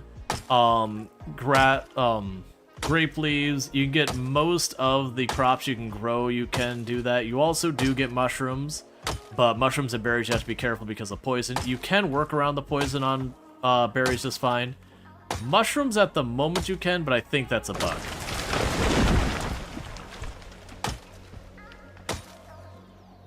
You gotta mind. Oh yeah, you also get like mangoes, lemon, limes, oranges, cherries.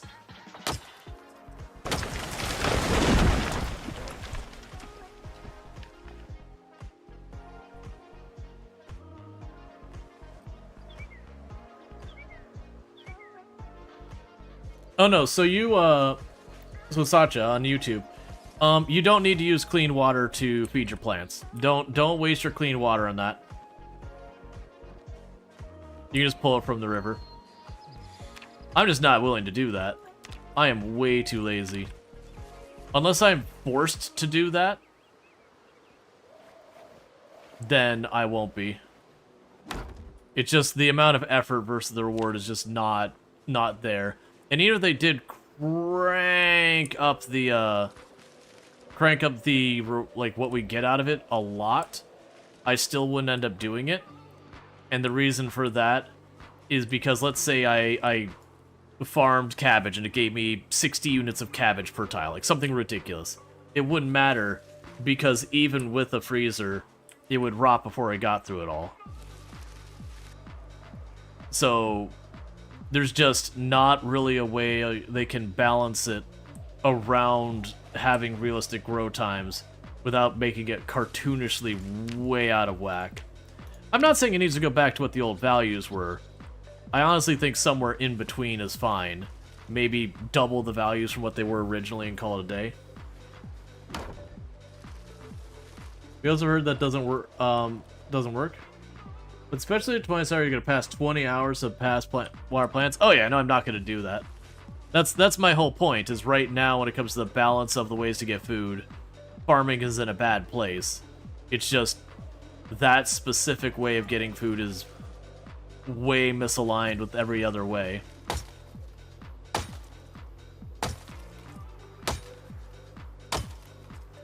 That's more my comment. It isn't like just outright food bad. It's that between foraging, well, it's actually, there's two of them. So between foraging, fishing, trapping, hunting, agriculture, and, sorry, animal husbandry, whatever you want to call it, and agriculture as in growing stuff. Right now, the hunting and butchering and the farming are in a bad place. The other three, I think, are doing totally fine. Or the other ones, I think, are doing totally fine.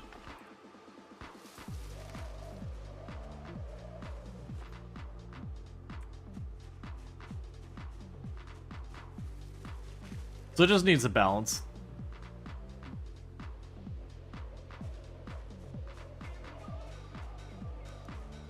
And I'm sure they'll get it sorted. It's the unstable. It very explicitly says it's not balanced yet. And so, you know, the circumstances are exactly as described on the can.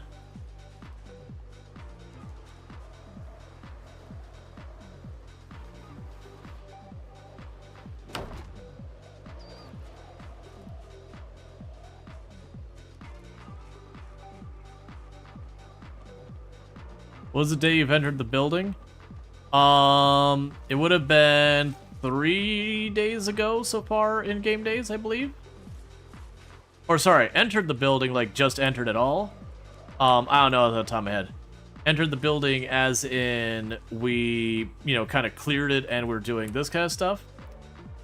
Like I said, probably around 3 days ago in game days.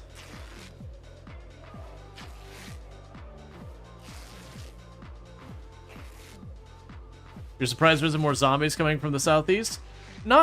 Honestly, I'm not that surprised. Consider we have killed almost 12,000 zombies here, and it's not exactly like we were being quiet around it.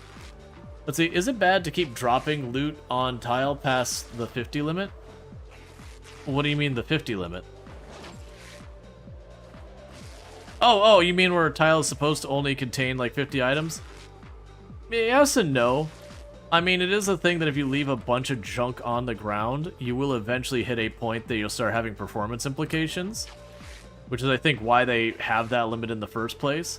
It also makes your inventory stuff kind of a pain in the butt to navigate because you just have so much junk in one spot. It is honestly not a bad idea to occasionally go through and, like, clean stuff up.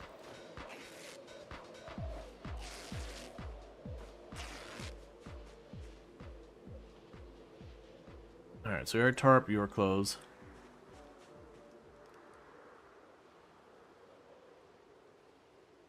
Oh, hey, Free Knife. Thank you, man.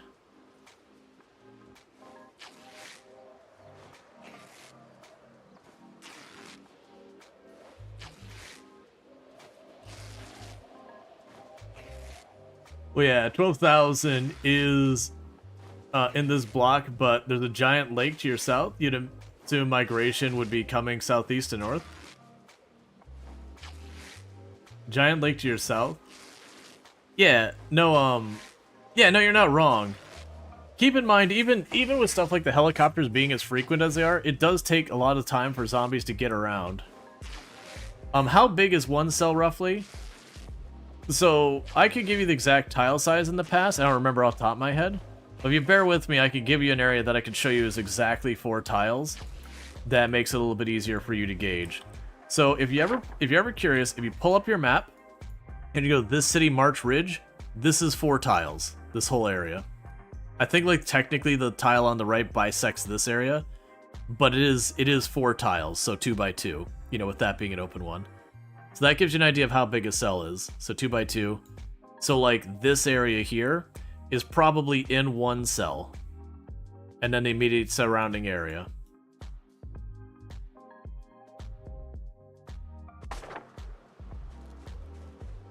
But I don't remember how many tiles across it is.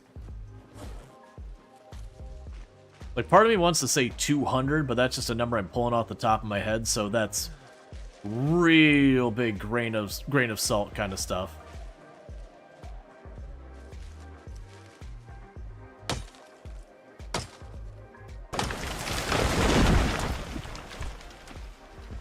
Yeah, so cut down this set.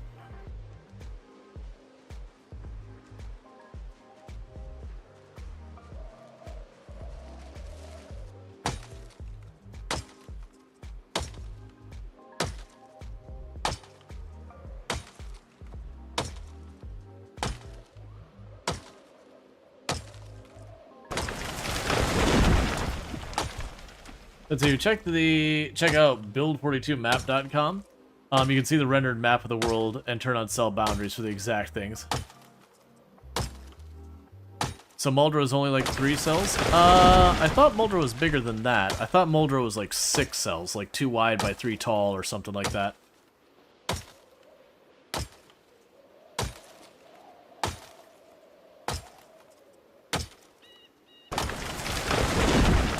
Yeah, no, eventually I'll have zombies wandering in from who knows where in the map. Yeah, so now if we compare March Ridge and Muldrow, so I've got this, so keeping at the same zoom, so it's like, you know, just, can I make it the exact size of the legend? Yeah, so about the size of the legend. So we go up to Muldrow, so we've got that, again, because we do have houses that go in that far. It'll be about 2 wide, 2 tall. 2 wide, 2 tall, so that's 1, 2, 3, 2, 3, 4, 5, 6, 7, 8, 9, 10. Well, I'd say it's somewhere in the area of like 8 or 9. So yeah. That wasn't an exact science way of doing it, but you get the idea.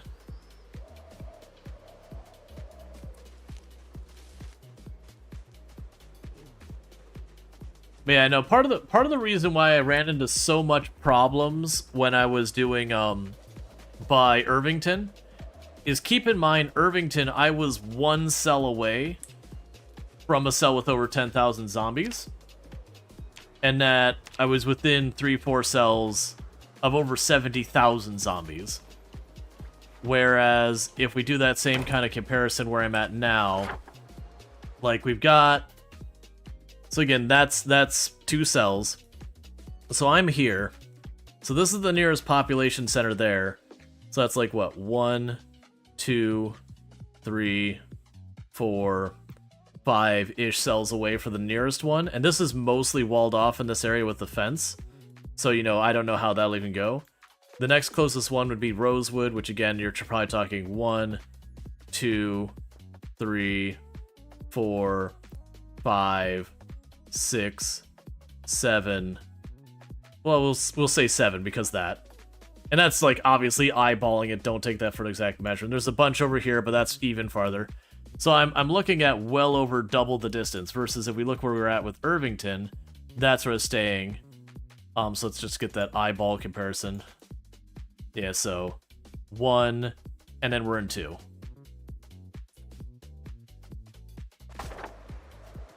As it was 16 times box, our group still limited to the 10 to 30? Yes. What'll end up happening is they'll get all bunched up, but if you don't provoke them, they will naturally spread out to make their groups, which is a pro and a con. And the reason it can be a con is as they spread out, they tend to push out wider and wider. That's one of the other reasons. If you're right up against where there's a high pop area, they'll have a tendency that each time you get close to the cell border, that some of them will come across. So it's not like literally a migration. It's that there's just not enough room, so kind of get shoved over as they try and do that. So that's where you get kind of that tug-of-war effect when you're pushing into a thing. That's separate from the migration. The migration thing was when I was sitting there and you'd see the wave of zombies coming way back where I was living. That was the migrations doing. That was like, wait a second, hang on.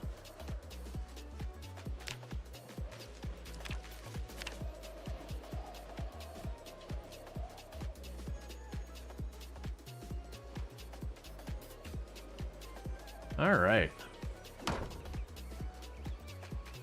So little by little, we're making our wall. Piece by piece. Let's go check to see these piles.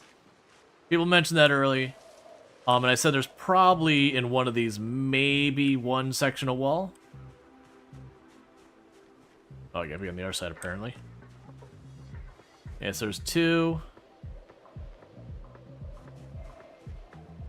Alright, so not quite one section of wall. That's still fine. I think we had... Well, actually, I'll just drag these over here and I'll plunk them down to the ground.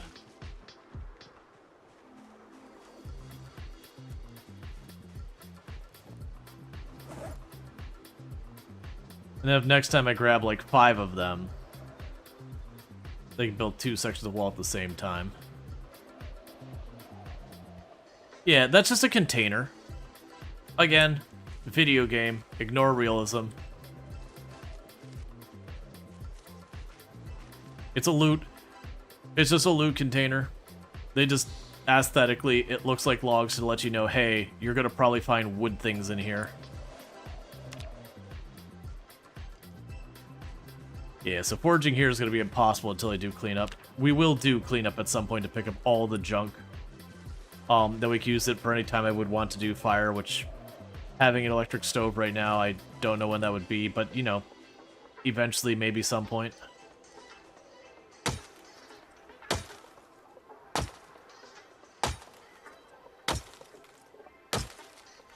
You found some non-poisonous mushrooms? I mean, if they're non-poisonous, you can just have a good go-ahead. If they got the little green skull or your character doesn't know, then don't mess with them.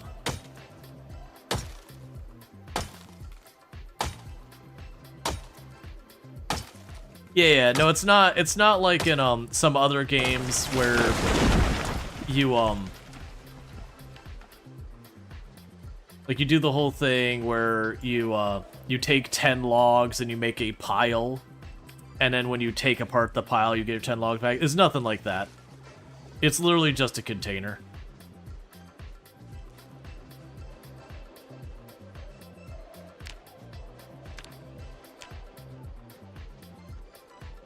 Alright.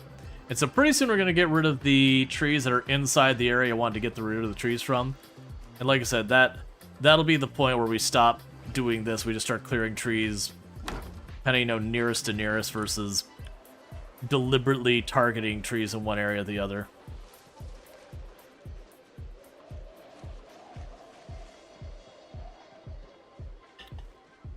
You know what it could be? We could put the animals down here. I put the farm over there on the top, the north side. We'll end up making some kind of barn, because I don't know if the animals need interior space or not. And I don't think for right now I'm going to bother taking all of the animals. I think we will just worry about the cows.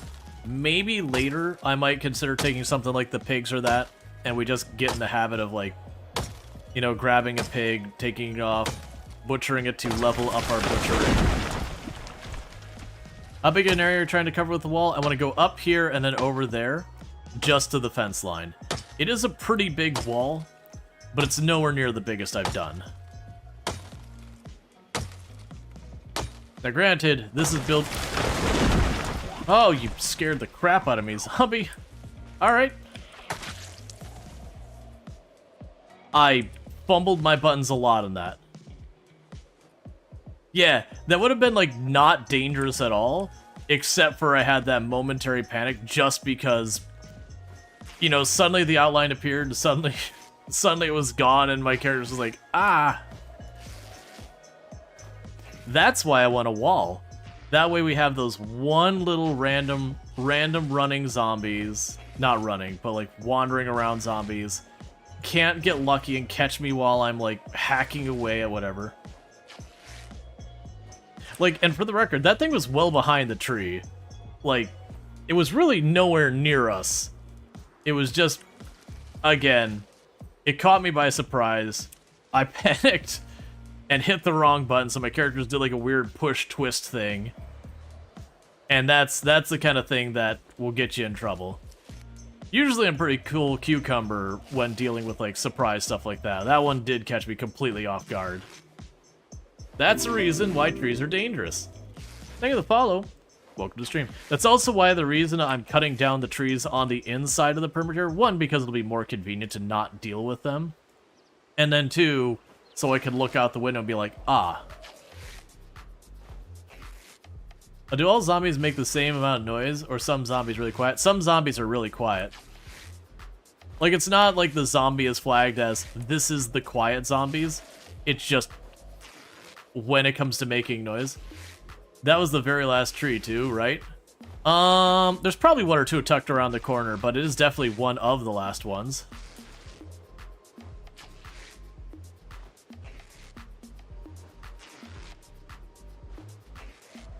So, normally my trick is I turn my back in the direction I expect the zombie to come from. So like, say I'm cutting this tree down. I would most likely expect the zombies to come from this side, so I would put my character on that side, because then like it's the zombies coming directly straight through the tree that is your biggest risk.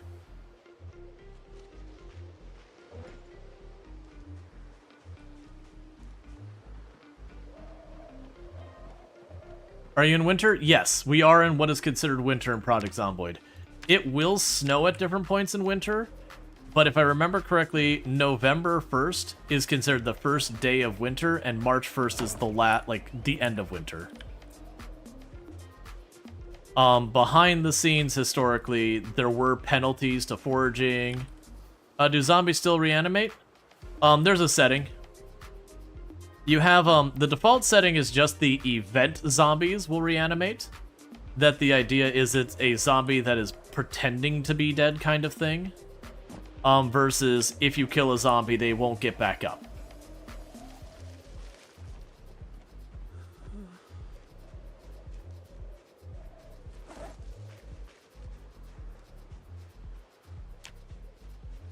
It's just nothing but junk everywhere. Just need to be able to hoover it all up. Got one little tree here. Couple trees over there.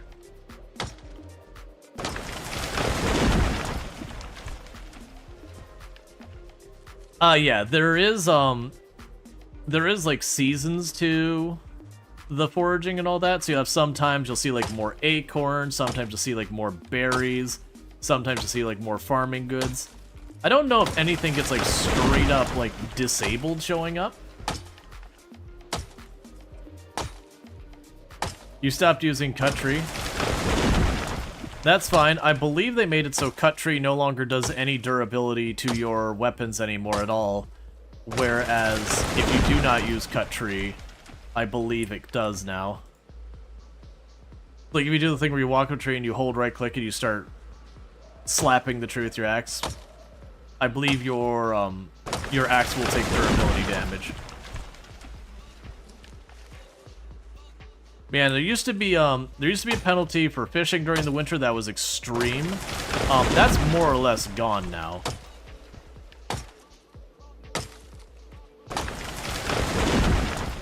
Okay, and I believe that's all the trees I see that were inside the area that I wanted to make sure was clear of trees. There's lots of bushes and other stuff I probably should get rid of. But as far as like actual trees, I believe we got it. Because like I said, I think my plan is to go up here, cut across that way, and then down this way. So it'll give me a big area here, and down here I could, like I said, I could put my animals down in this area maybe. And then the other corner of the parking lot that's grassed, make that the farm, or vice versa. It doesn't really matter, honestly. Like, I really don't have a strong opinion on it one way or the other.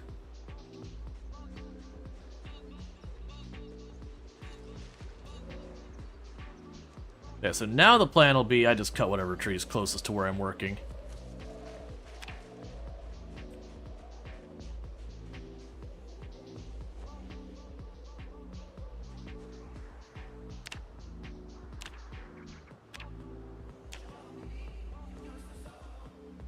Let's see, farm in the parking lot.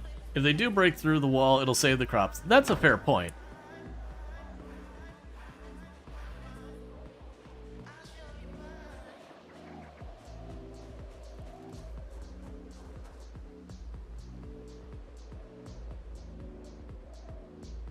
Oh look, a fabric donation.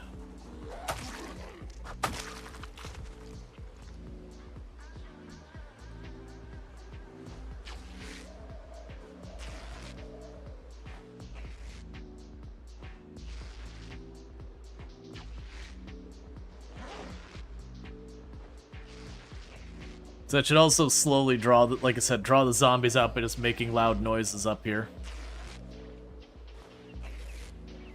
Yeah, my plan is basically work on this kind of stuff until the helicopter. Once the helicopter comes, we go all the way back over to our old base. And we will probably start by finding one of the farms that doesn't have animals. Taking a whole lot of the,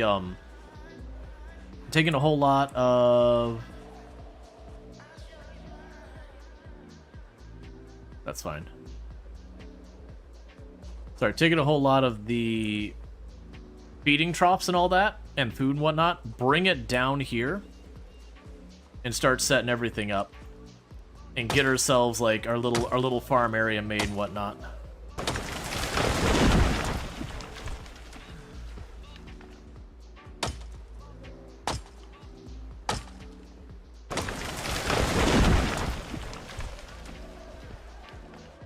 Alright, these three will be next.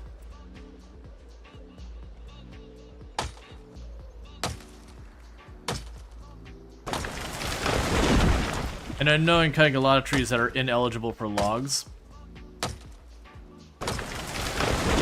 It'll give me branches, it'll give me the splinters, it'll give me all the other good stuff. But it's also those things that as I'm running around out here, I'll have like a nice little gap.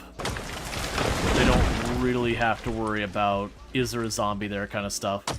Because I'll be able to see. And they'll grow back too, and it'll be a nuisance, and I'll get frustrated with them.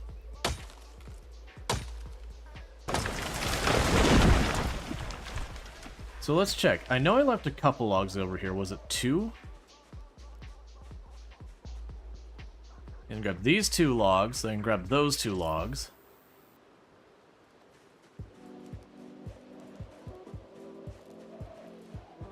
Later on, it could be a thing that we take the trailer. What are the splinters for? Primarily as fuel. You can put them in anytime you want to have like a fire or whatever.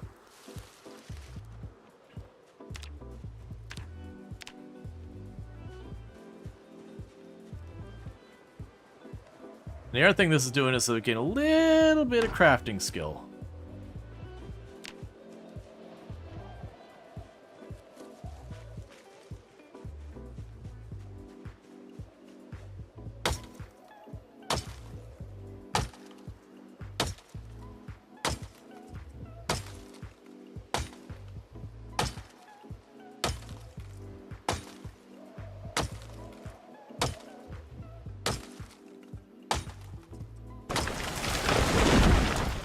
We need to rest for a minute.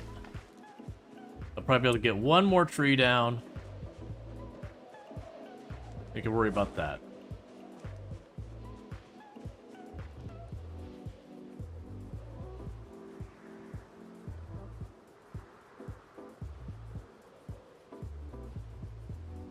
Yeah, once it gets, say, like 6 feeding troughs over here, we'll be pretty good. The big thing is going to be figuring out how to make ourselves a barn. And we need a lot more carpentry for that.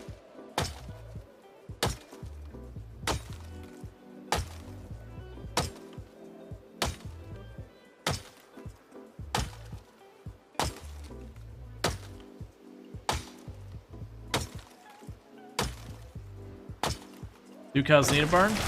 I honestly don't know.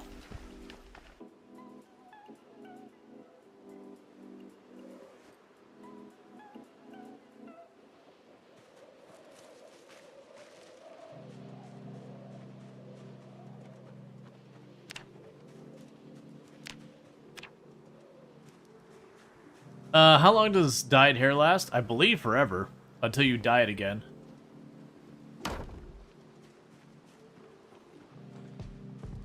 Alright, so I got that section of wall done.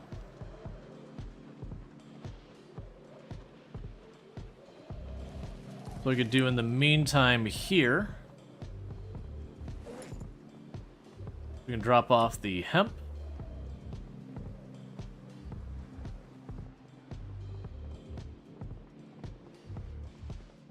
I wouldn't expect shaving to remove it or anything. Cutting the hair and shaving it, that kind of thing. But yeah, no, I'd expect pretty soon that we'll probably see snow. Wouldn't surprise me if that happens like any day now.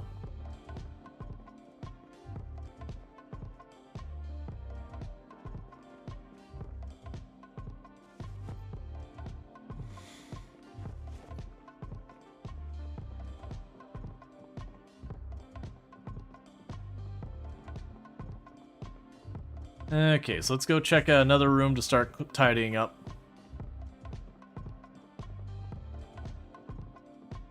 Because I'm just trying to little by little get these all sorted.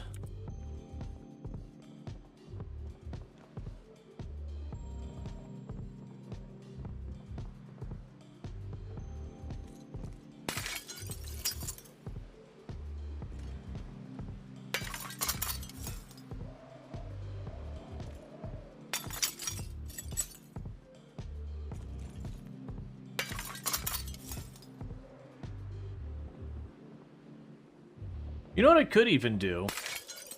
Is you could make one of these areas that's like the dining room or whatever. We could make it into like a showroom, storeroom kind of thing. Oh hey. That window survived.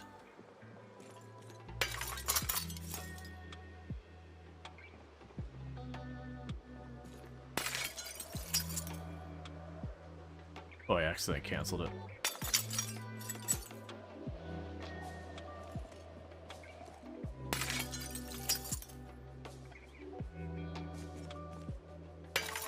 Alright. That is going to be a lot of windows we're going to need to replace. We'll have to look at what we need to do to start glassworking and make that a priority to get sorted as well.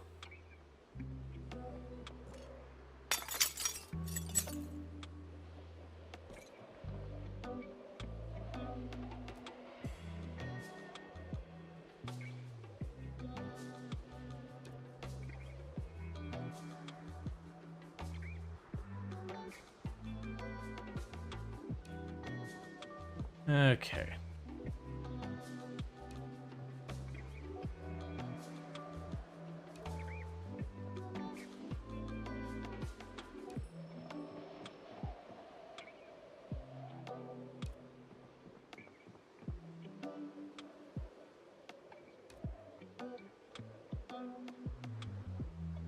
Looks like it prioritized the broken glass over other things.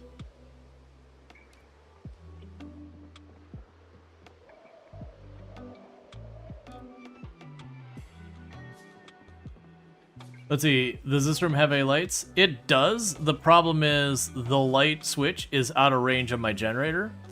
And that's how the game determines whether or not you can turn on the lights, is the light switch for the room in range of the generator. So with the generator, like, this is right around the area that's like the edge. Like, this light switch and this one is like the last thing in range in this direction. So that light switch is slightly out of range.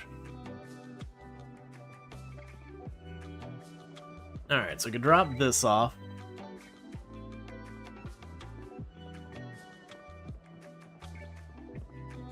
You can make windows? I believe so, yes. They added glass making to the game with build 42. I haven't used it yet, but that's part of why we're doing all this stuff. Is it'll make me engage with a lot of the new crafting stuff, figure it out, see what we do and don't have the ability to do. Alright, so let's take a quick look here. So if we look at this, where are you at? There's glass making. So you have make glass pane, which requires a ceramic sheet mold and a small ceramic crucible. And those are the only options. It also requires a recipe. It doesn't specifically say it has a level requirement to it, so my assumption is glass making 1 would give us the recipe. So for that, we would need this. Well, actually,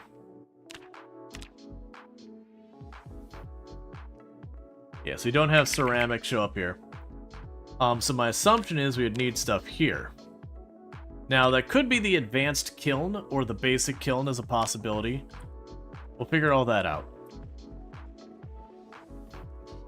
Yeah, we might be able to uninstall stuff with that. Pottery level 1? Gotcha. Our flashlight, we're just wasting battery.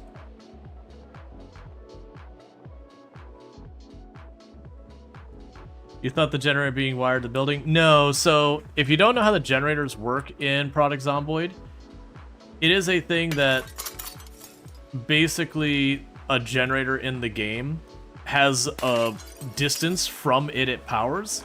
It doesn't care if you're connected to the building or what. It's just literally, are you within N tiles of the generator?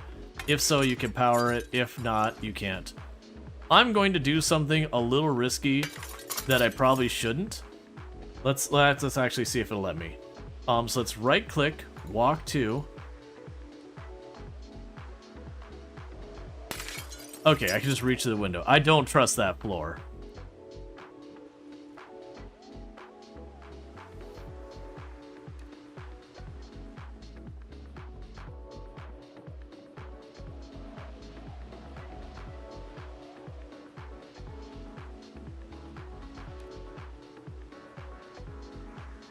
Yeah, it also go 8 floors up and down.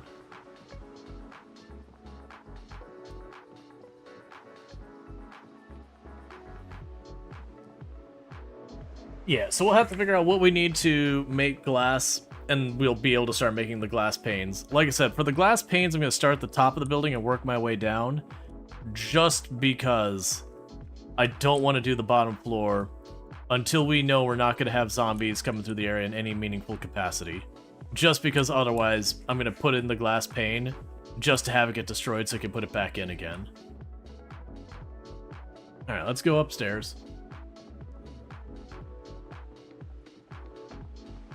And it's probably going to happen here in a second, chat, is I'm probably going to take a quick little break. Tomb's bringing me lunch home and all that, but, you know, I want to get off my butt and stretch my legs for a minute, do all that whole thing. You see that Sims 1 and 2 got re-released in PC? You're gonna give them a bit before getting them? Yeah. I've made the comment that for me personally, I don't tend to buy re-releases, remasters, those kind of thing. Like, that's just not a thing I tend to do. I found more often than not, I end up disappointed with it. And more often than not, while it is a game that I loved once upon a time and all that, it does feel like I'm just nostalgia tripping. But once we actually get into the meat of the game, it's like, oh yeah, I already played through that game. Alright, so I'm just gonna go ahead and step right out here for just a moment. And I'm gonna pause, gonna take a quick little 2-3 minute break, and I'll be right back. And thank you again for tuning in, and I'll be back here in just a couple minutes.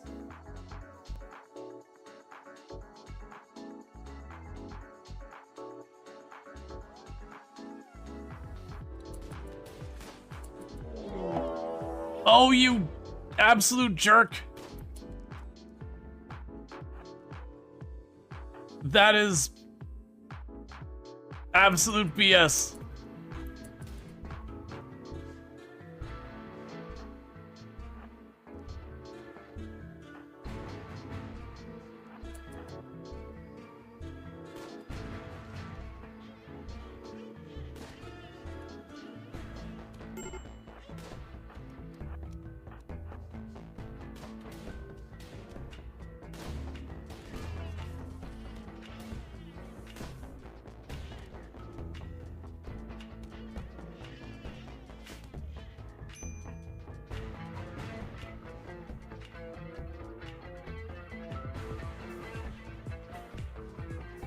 Will had the plan.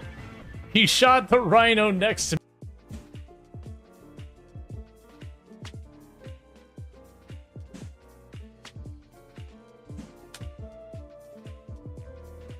All right. Of course. Of course. And since there's two sides of that airlock, this shouldn't be really that bad.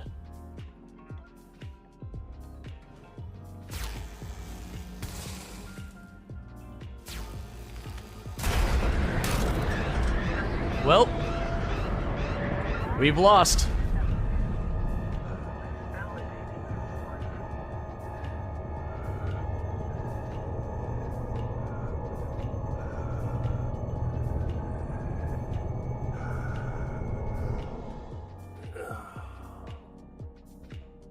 I thought we had depressurized it.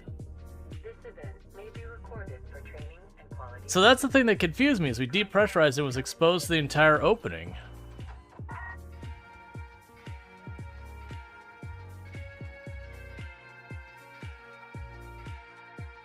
Well, and that brings the end of our hard space shipbreaker run. Yeah, unfortunately you got beat up too, so... Is it just like because I had an expensive colony earlier? It's like, no, we're just gonna keep this going. Just no, never let up. Just keep it going. Ambrosia addiction, why not? Let's add it to the pile. Disease gutworms, okay. What is this? Oh, good. Ducks join. I actually would like the ducks. The ducks would be lovely. Rare thrombo. We're gonna leave those alone. They're gonna eat all my plants. It's deeply upsetting.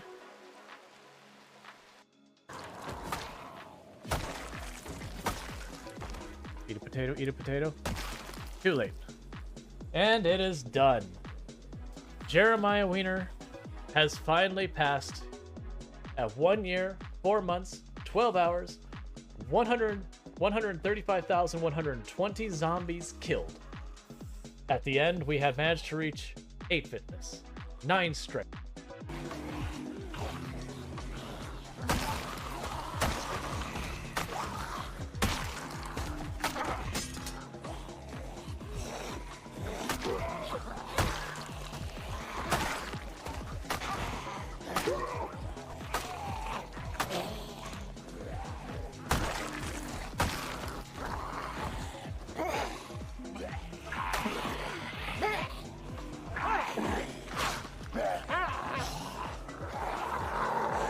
I messed it up. Don't be bitten.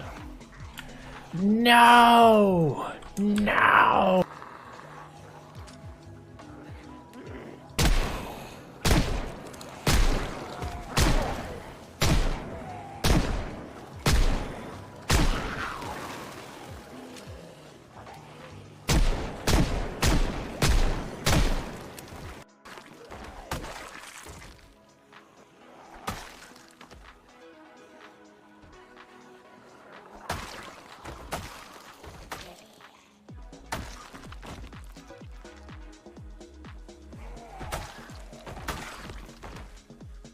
Could you not bang in that door? I would like you to keep... I want the door. Stop hitting the door. I want the door. Thank you. Stickers. Oh, I forgot the stickers. I forgot about the curse that is the stickers.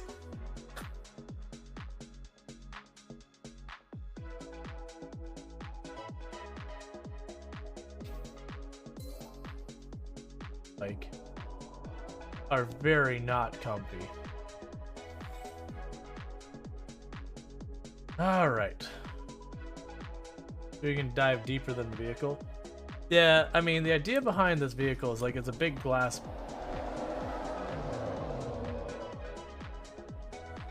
I feel like I should be leaving. Nope, it's time to leave. Nope, nope, nope, nope. So I'm about to go. Oh, everything has stopped moving. What have we done? It's going to be an emerald eruption. Look at them continuing to expand frame by frame. They're continuing to launch into space. Oh god, what is this? Why?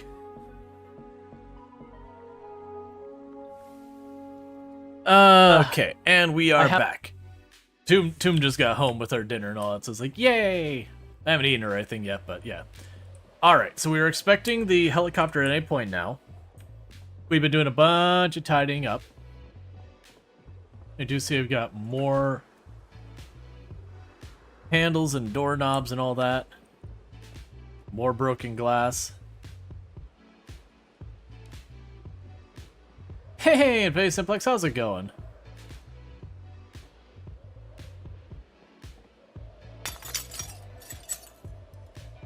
Alright.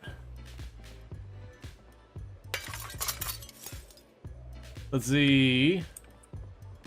That's fair. They just the same game as before, but able to run on modern hardware? Yeah. Yeah, that's, there's been a number of things, like, I had a lot of people saying, like, oh, are you gonna get all into WoW Classic? And it's like, no. I really, really had a good time with WoW Classic back when I played. Like, before it was called WoW Classic. But it's also those things I'm like, man, I'm only going back for the nostalgia. Like, going back, I'm gonna quickly be like, oh yeah, this is why I stopped playing this. So I'm gonna be 100% riding on those nostalgia waves. And honestly, I've been finding that more and more is a thing that is occurring of just a game coming out that really is just about nostalgia tripping you. And I've personally found most of the games that nostalgia trip me, I only end up playing for like 10-20 hours at the absolute most. Get that nostalgia trip, and then once I buy that, it's just kind of one of those things I'm just like, okay, well, I've done the nostalgia trip, and now I'm left here going, but do I actually want this game?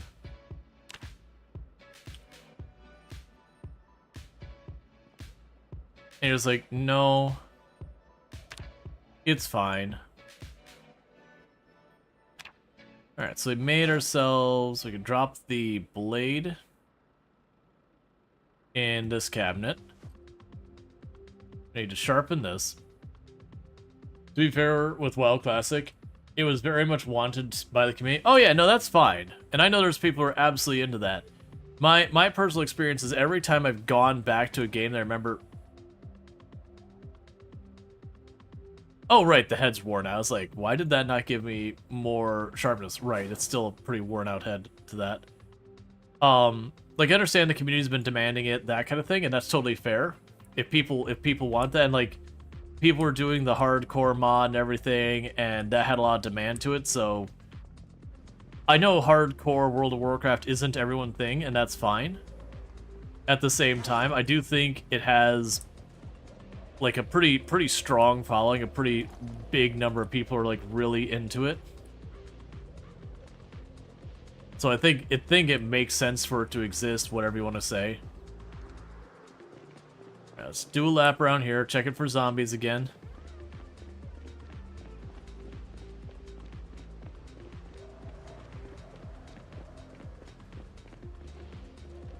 Yeah, it's kind of, I'm in the same boat of the, I had a lot of fun back when World of Warcraft first launched and playing through the different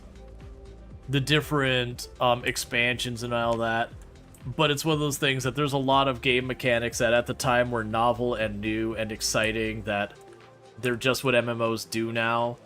And there's a lot of them that over the years I've gotten to the point that I'm like, I actively dislike this mechanic. When now like it's just become the staple. Stuff like Daily Quest, for example.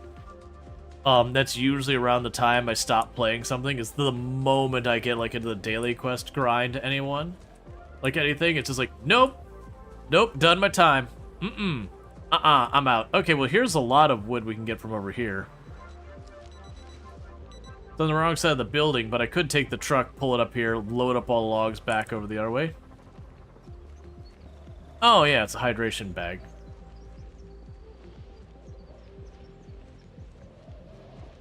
Make sure it's actually playing. So this is just kind of one of those things that I had a good time with it. I enjoyed it. I have no desire to revisit it. But it is one of those things that there's lots of mechanics that were novel and new at that time and were, you know, really good ideas that have just become how almost all MMOs are these days. And I'm just like, nah, man, I really, really don't want to do that ever again. I don't want to have to do my daily quest grind for rep or whatever. Still no helicopter, really? Alright, because I think we're on like day 14 or 15. And I mean, that happens, but it's... we're kind of getting to that outlier on how long between helicopters. I'll take a free log.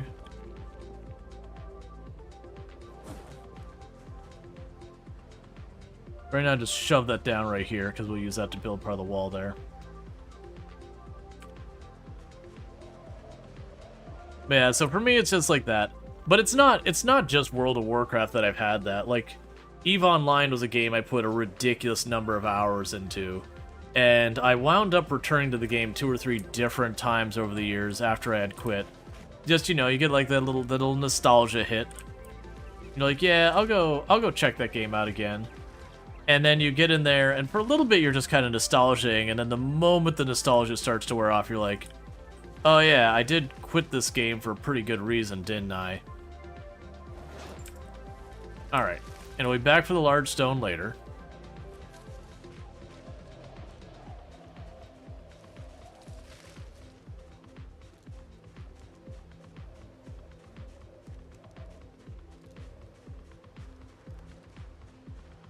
But yeah, so it's kind of one of those things that I learned quickly that revisiting games I used to care for,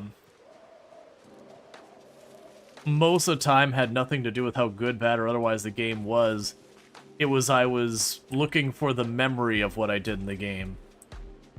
And like once we got into it, it's like, yeah, but I stopped playing them for a reason. Why did I ever stop playing EVE Online?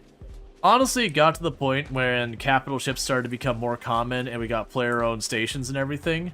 It just massively changed the dynamic of the game. Everything came around controlling these things, and those things end up being like properly like full-time jobs to manage. It's like not even the meme of the time commitment. You had to log in every, you know, N amount of time or else.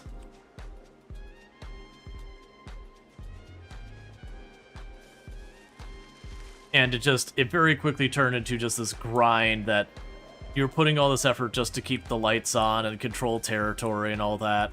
And it put so much dependent on requiring you to have those things and whatnot.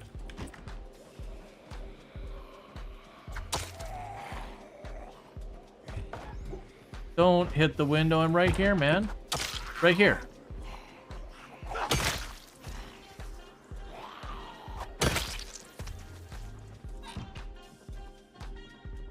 But you get the idea. Oh, wait. Is that a new one? That's a new one. We'll read that when we get back up.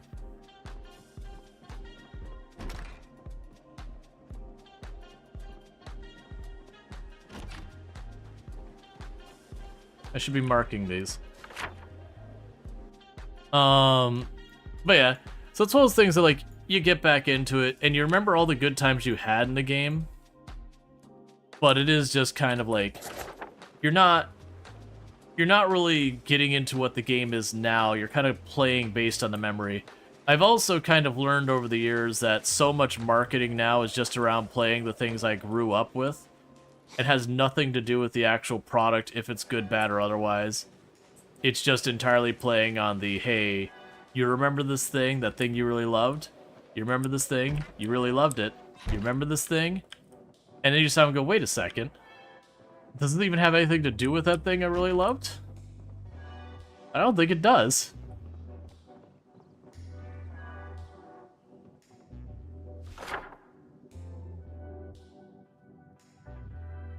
Let's see. Nah, when you played E, you let the tryhards handle that. I was simply sitting in fleet pressing F1 when you were told to press F1. Yeah, no, I did that later on. But I definitely enjoyed things more when I was more invested with what's going on. But it was just like, when it got to the player-owned stations, like that, because that's around the same time I very much disengaged from World of Warcraft because of like stuff like the daily quests and all that. So it's just kind of that same exact situation where it's like, no, man. Once it stops feeling like I choose to play the game that day, that it's more I play that game because, or I'm playing today because I have an obligation that if I want to get the most out of this experience, I have to log in, you know, every single day or else. That quickly falls apart with me. And that's what happened with Warframe. I used to play lots and lots of Warframe, and I really enjoyed that as well. But it got to that point where I started to, you know, they introduced that radio thing where you'd get, you know, daily quests. You'd get like a couple daily quests, a couple weekly quests or whatever, and you could do those. And those are actually pretty cool. Like some of the stuff they'd do, because they'd make you play the game in a way that was atypical, so something new and interesting with your existing mechanics. But then it turned around from that, and they were like, okay, but if you like, it's a season, and when the season's done, you lose all your points.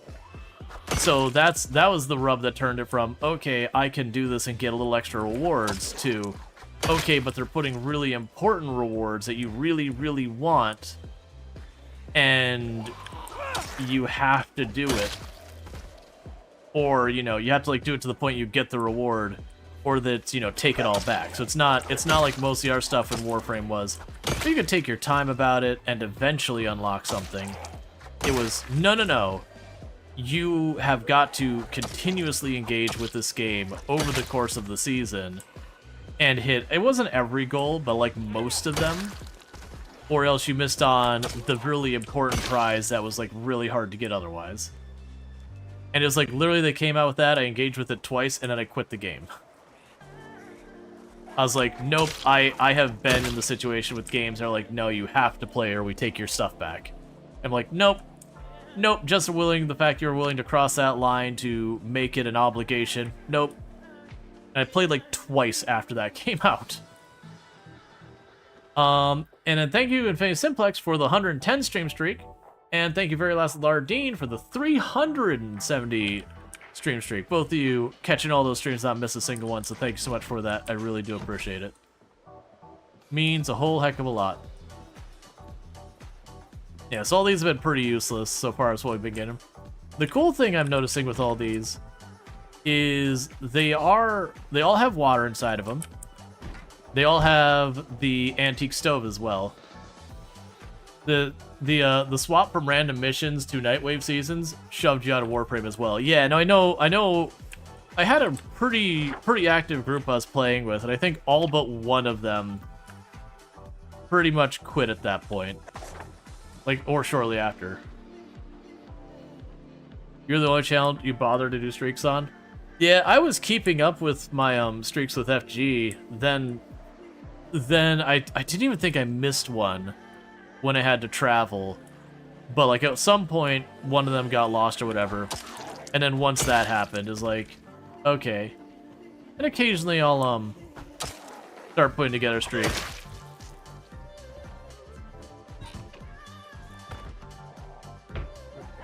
I'll deal with whatever that is on the floor in a minute.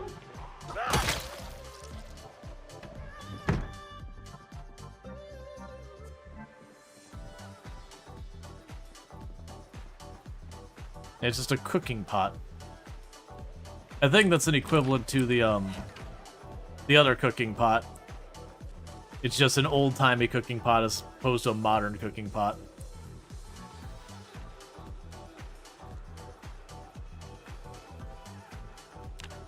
All right. Twigs. Yeah, it's just doing a quick loop around here.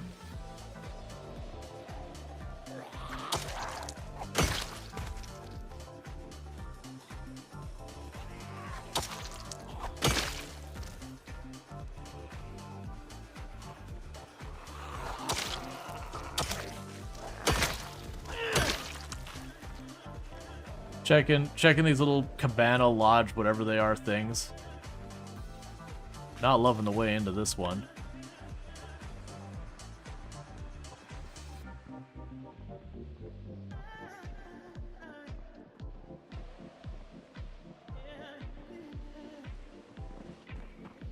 Okay. Alright, so we did check all of those. And they all have antique stoves, which is cool. I have noticed a lot of... like, a lot of the new buildings. You can find a lot of antique stoves now. They're very common things now. It used to be there's only like a handful of places you could find them. Oh, right, we're gonna find all that. Yeah, so I need to wander and forage to get us some more food. That said, we got a new news article we haven't seen before. So this is way before the other ones, because the other ones we had were the 15th and the 16th. Knox News. Widespread telephone outages in the Knox area. The Knox area, Knox Telecommunication, has apologized for an hours-long outage on its networks, which continues to this time of printing, leaving thousands of Knox County residents without any access to the telephone or internet services. Unplanned outages has caused chaos, with several businesses which rely on telecommunications having to remain closed for the day, and others left unable to communicate with customers or suppliers. The cause of such a serious but localized outage has not yet been announced, but KT say that they are working on it, with dozens of engineers working on the telephone poles throughout the area. One expert, Kevin Hogan, told Knox News, "This sort of failure is incredibly uncommon. It doesn't seem related to any single switchboard or central system. I've heard reports that there are wires down or disconnected. Either they were all overloaded by a lightning strike, or this is the work of vandals or saboteurs."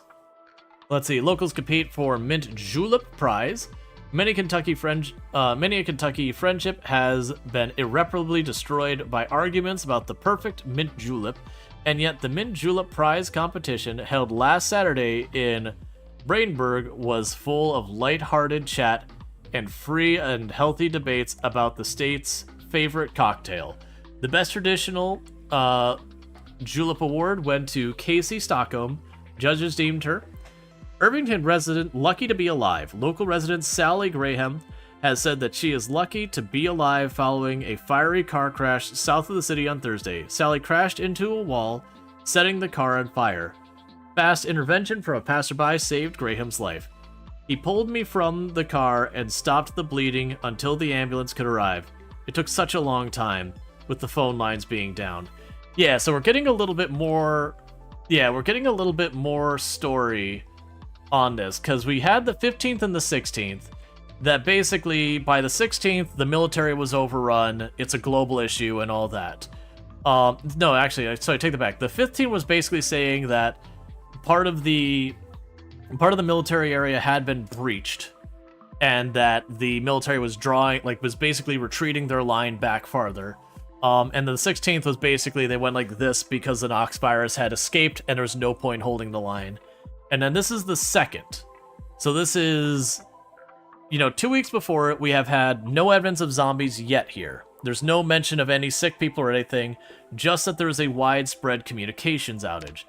Now, that could be something that feeds into why things went wrong. If, there's a massive communications outage, at the time things started going south, that would explain why a lot of things got delayed. Because that's so, difficulty communicating, confusion, yeah.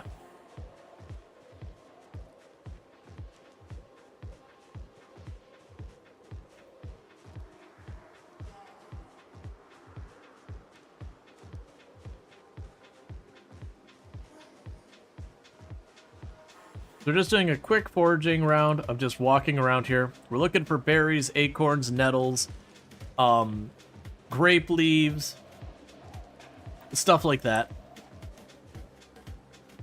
And I am starting to grab some stones. We're going to need those for making our forge. I do know we have a sandbag somewhere, or a bag of sand, I should say, somewhere.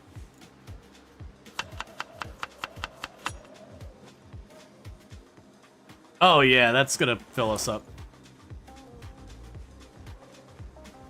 Just take a minute.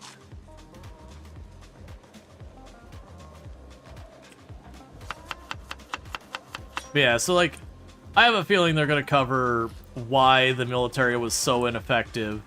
My assumption will be around the middle of all that batch that they'll have like the actual like, hey, some people are getting sick, we don't understand.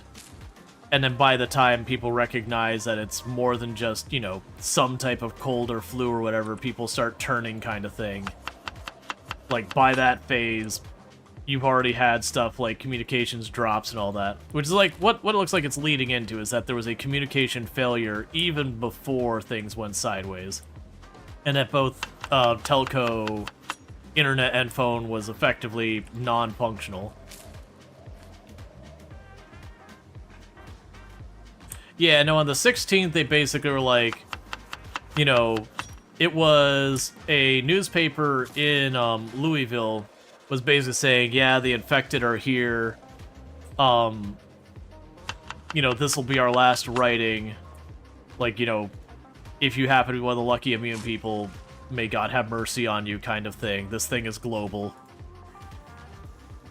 You know, basically, like, everything's done.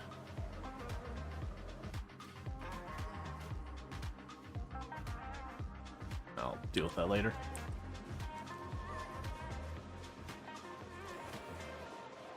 Yeah, right. They the newspaper even made a whole thing about like dodging the zombie horde to get into work.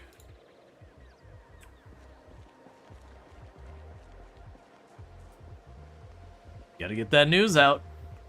That's actually one of the things that kind of bothers me with the whole thing. Is like, okay, hear me out. The whole thing's going sideways. How are these newspapers getting anywhere?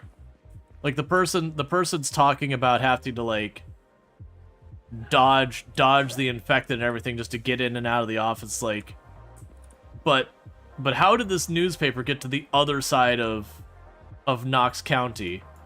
If you were already at the point where everything was bad, you couldn't realistically get around or whatever, how did this get here? Because one would assume you've had to have, like, rushed out of the middle of all of that, you know, saving life and limb, after the city was already long since falling to the zombie apocalypse.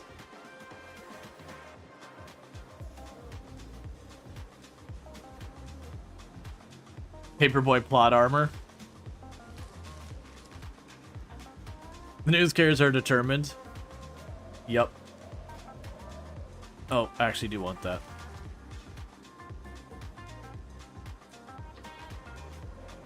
Alright, so we're gonna get a little bit more work in. I was hoping to get some more goodies than that.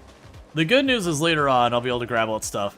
I'm wondering if I want to take an antique stove or something like that and just drag it into the place. Just to use the antique stove as we go along to burn a lot of these materials. Because we've got a ton of fuel here.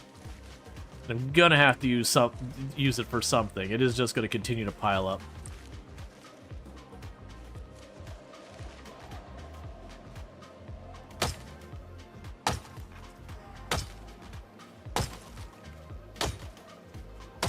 All right.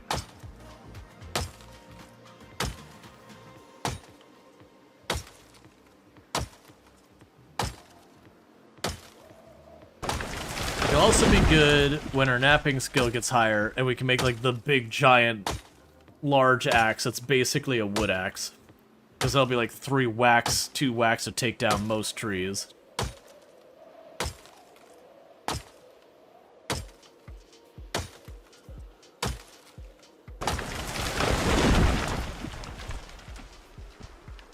Alright.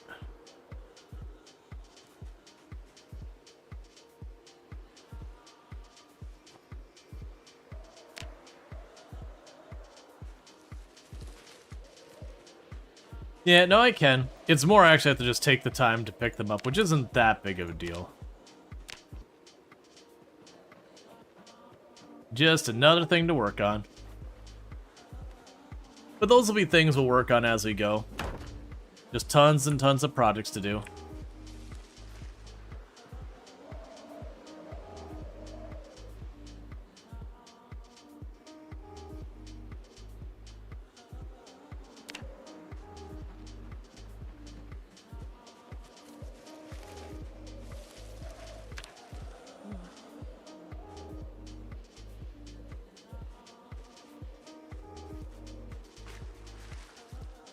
Yeah, I'll just keep cutting down the big ones out here. This far, I'm not going to worry about the little twigs. If it's not something that's going to give me a log or two, we're going to skip it.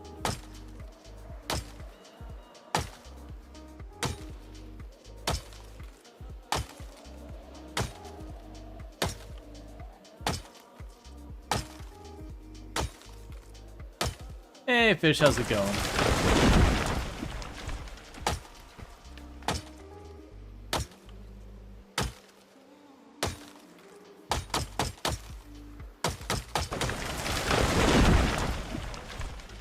Grab those 2 logs.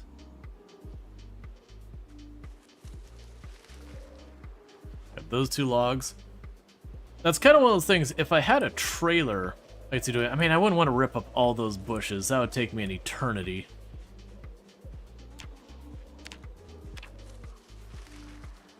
And the wall itself was already going to be a pretty significant time investment.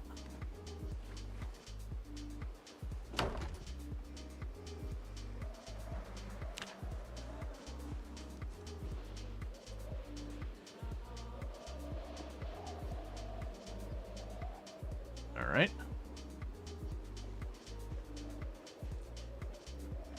Go for this pine tree and neighboring trees nearby.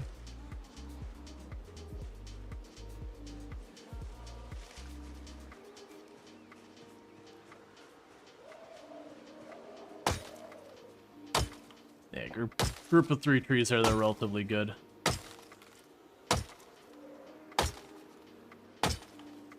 And the good news, though, is once I... Alright.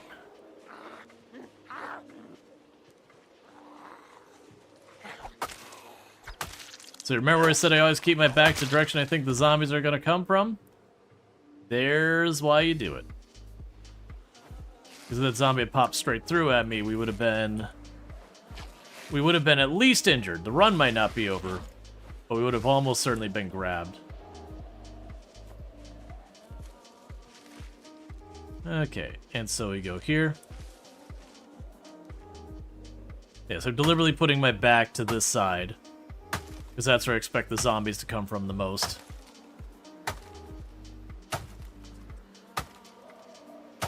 The worst trees to cut is when you have, like, I don't have a good yeah, like ones like this, where there's a bunch really bunched up close to each other. Those are really worst ones because there's just no angle a lot of times you can give yourself that much safety. So usually just circle around and making noise, circle around and making noise, until you're like, okay, I'm pretty sure there's nothing in there. And then you cut down a tree, and then you circle around and make noise, circle around and make noise, and you keep doing them.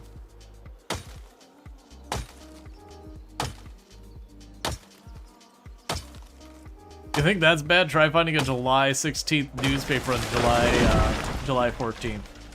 Yeah. Yeah, that's a whole thing. I'm sure they'll sit there and adjust that stuff later.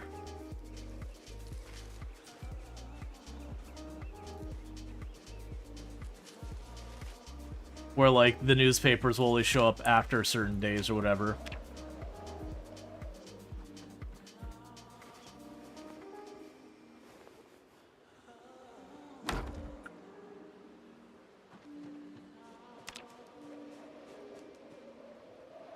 Hey, Peter Ponders.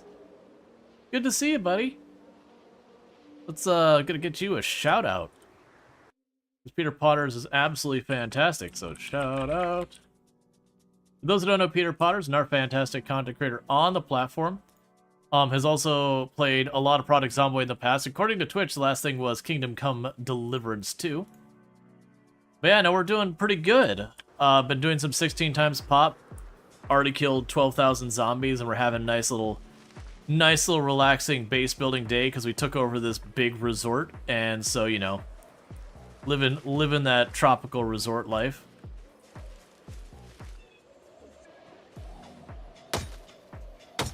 And just trying to make that work.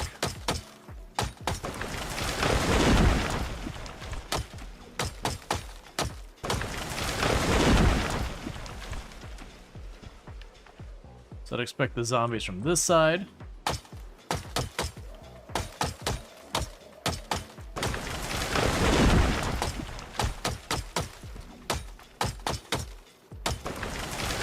Okay, we still have the thing where a character will gradually build up panic. Chopping down trees. Oh, stop. Get some help. Also, please never stop. No problem. How do you like build 42.2? I've been really enjoying it. It's been really good. Oh, and our back. Well, actually, it's not our back. Our arms hurt. Yeah, I've been enjoying it. It's definitely still got some stuff that's not where it needs to be. But it's been pretty good. Take a sip. What's the worst that could happen? So you sit down, do all this. Yeah, I know, it's really fun over with Peter Ponder. Peter Ponders does like a really good time of like nice relaxing stream. A lot of fun over there. Alright, so let's recoup this. We'll go chop down 1 or 2 more trees, get another segment of wall built. And like I said, we're basically just in a holding pattern right now, waiting for this next helicopter to roll through. Which is why I'm just base building and all that exclusively right now. Is I know anytime now I'm going to need to cut across to where the cows are and all that. And then my plan is, while we're over there, we're gonna grab some food. Food trolley. Oh, we're way inside the range. Like, we're on day 14 or 15 since the last helicopter, and usually it can happen as soon as 10 days apart.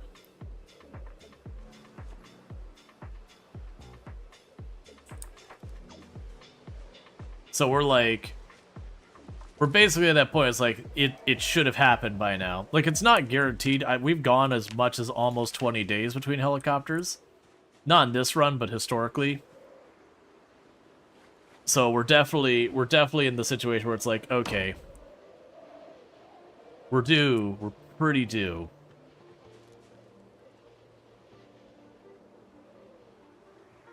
Hey, friend. Thank you for popping out right now and volunteering yourself to give me more fabric. I'm using quite a bit of it building this wall.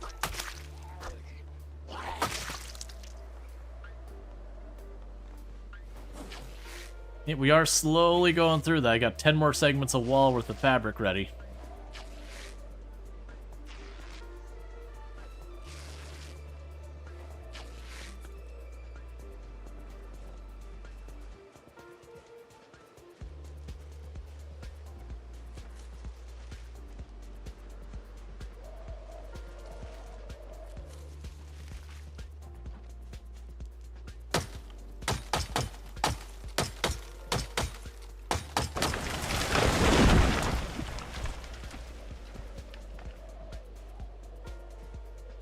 Not that one.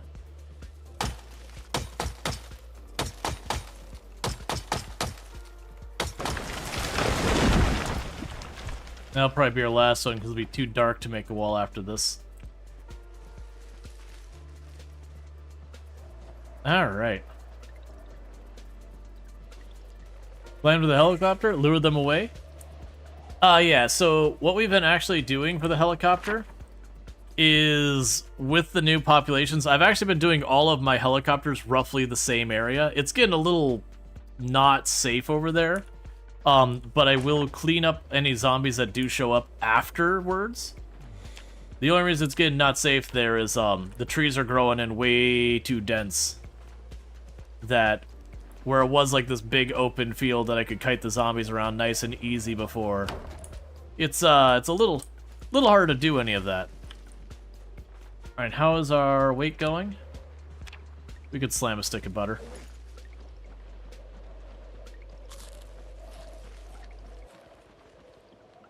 Yeah, so this is our home base right now. It's this giant resort.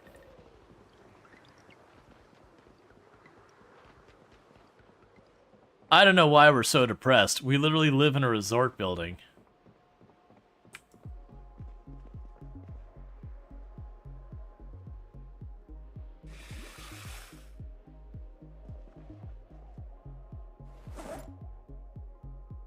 Let's grab all the rotten food out of here.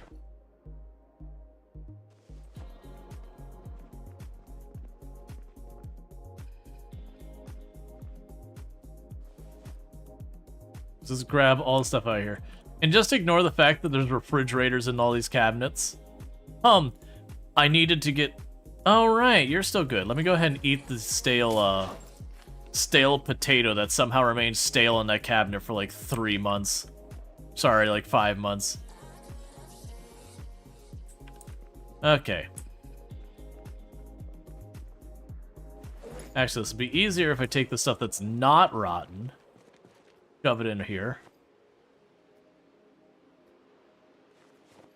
And that leaves mostly just the rotten stuff.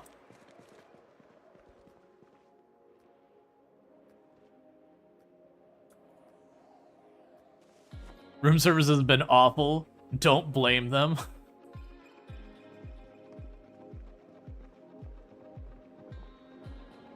Okay. And like I said, that's going to be our crafting room. We're going to put a forge in there. We'll do the kiln and all that. I've got tons and tons and tons of clay and all sorts of stuff in my other bases from before. Which is what we're waiting on, is just for the helicopter to arrive, and then I'll go wherever we need to go. Let's see. What can we work on in the meantime here? I already pulled up all the glass and all that around this area. We got all that room cleared. Let's start working on this room down here and clearing up its glass.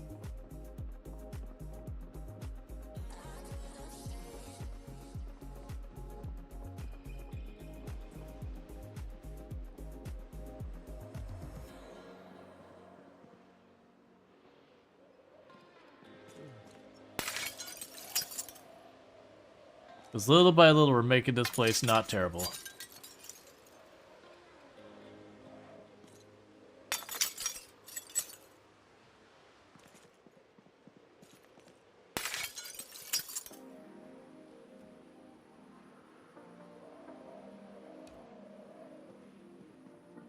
Okay.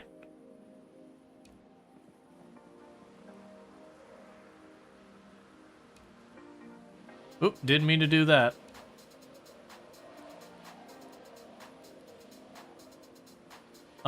I should be able to put that back.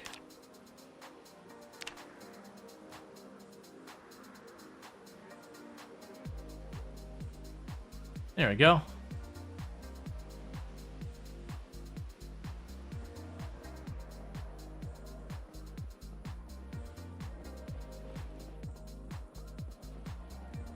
So as you can see, we're just going around, cleaning up the place up little by little.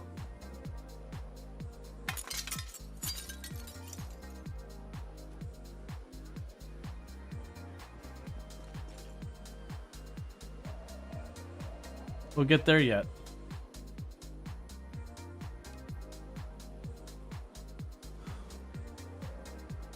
Have lots of doors to replace. When's the first customers? I mean, we've been serving many here. Those 3 windows are intact. These 4 appear to be gone.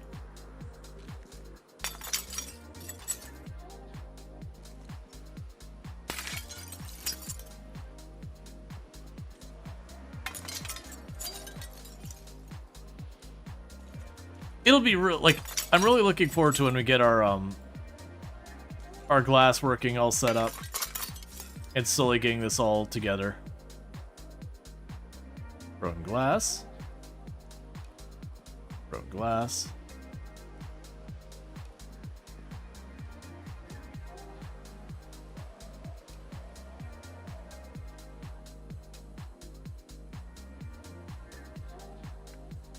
It's interesting that we can actually move hedges too. That's kind of cool.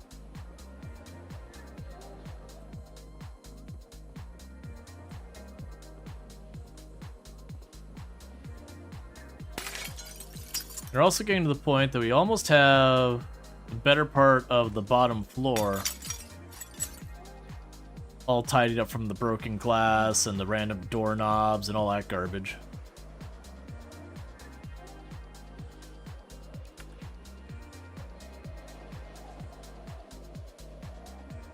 Alright, let's drop those off. We're getting really overburned. But yeah, so like this whole area down here now, we've got all the broken glass and all that cleaned up. The doorknobs, the bits of scrap wood. All of that's been sorted. I'm gonna have to find someplace else to keep the doorknobs in that. I'm literally about to max out yet another cabinet with just glass wooden doorknobs. Okay, that's fine. We'll head up to our room to go to sleep. But yeah, so place is looking little by little way better. Still a lot of work to do. And pretty soon some of these bodies inside the building are all going to start disappearing. The bodies outside are mostly gone. Saving the ones for like the last day or two cleaning.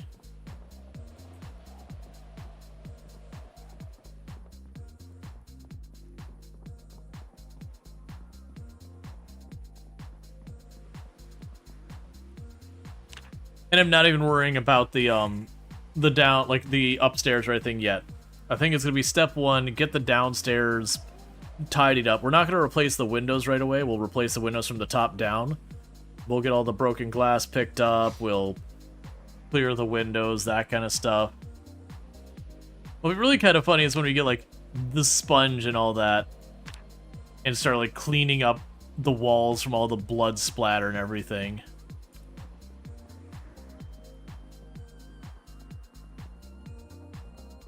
Alright. So again, we're going to need to forage for goods. We're going to go on the assumption that we're getting the helicopter today. Because we're way past overdue for it.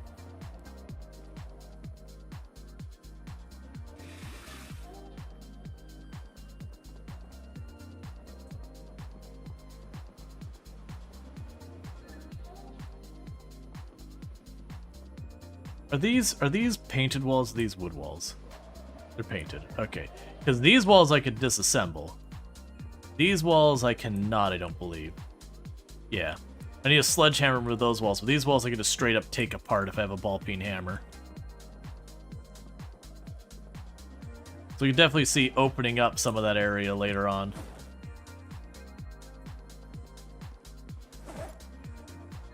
So drop that for now.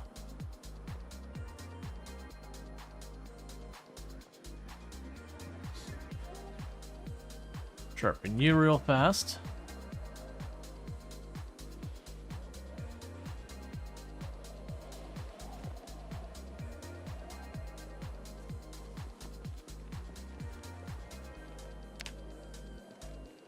I expect this to mostly be like glasses can't find kind of thing.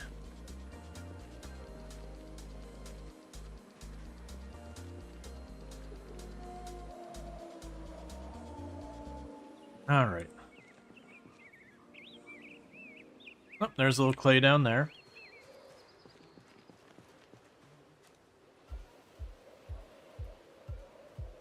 Go ahead and get our radio ready.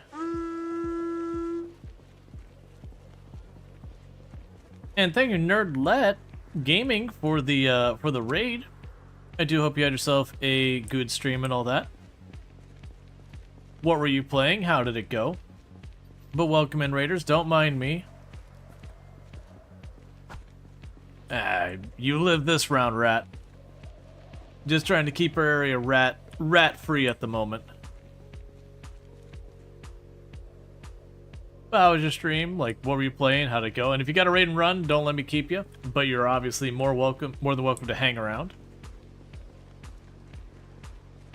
It is some resort. Look at all the people laying down. I know, right? They feel so relaxed. They feel comfortable literally just laying down in the driveway, like in the parking lot. Oh yeah, we found a key for one of these cars in one of the houses. It's one of these style here.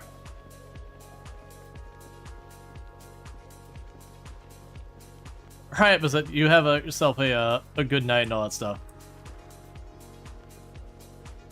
Alright. Let's go ahead and drop this stuff off on our weapons crafting counter. And we will see pretty soon if we have a helicopter day coming in.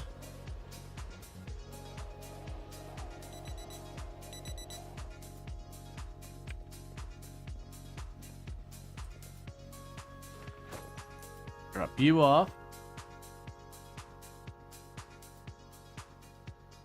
And pop over here.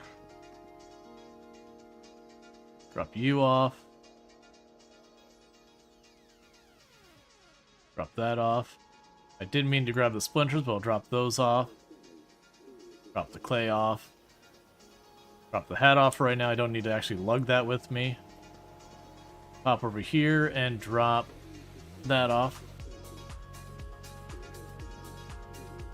Gonna get better to tomorrow? Yeah. Being sick's no fun.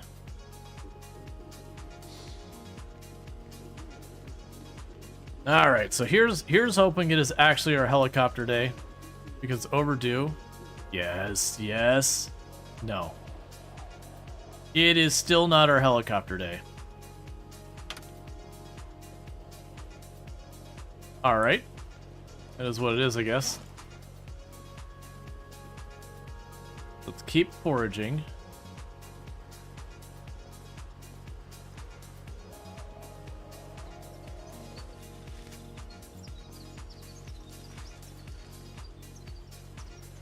So we need things that we can eat.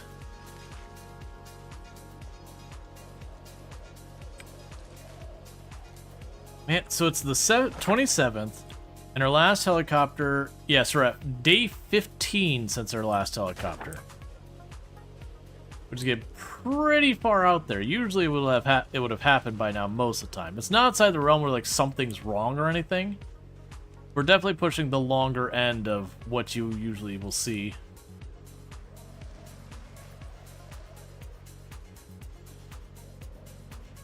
Alright, we'll cut across to this side. What are you?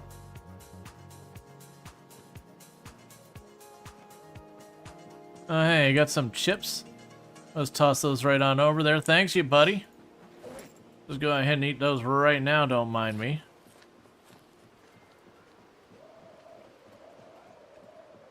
Just spotting some chips through the window.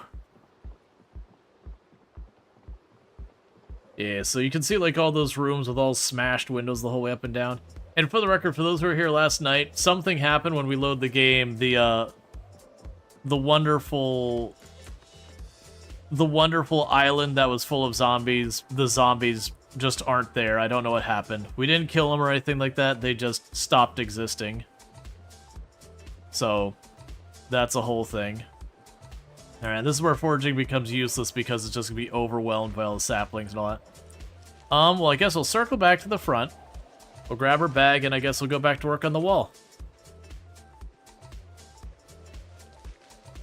The alternative is I just grab the truck, and I just drive over to the, I just drive over to where we have, like, one of these farms, and go steal the feeding troughs and bring them back. It's honestly not a terrible idea. Maybe we'll work on that real fast, just so I'm not spending the whole time just sitting here, like, stamping out one wall after the other after the other. Give us a little bit more varied gameplay. Alright, so let's go ahead and do that. Because then I can also load up any other goodies. We can just make a drop-by base. Yeah, it won't just wait on the helicopter for this stuff.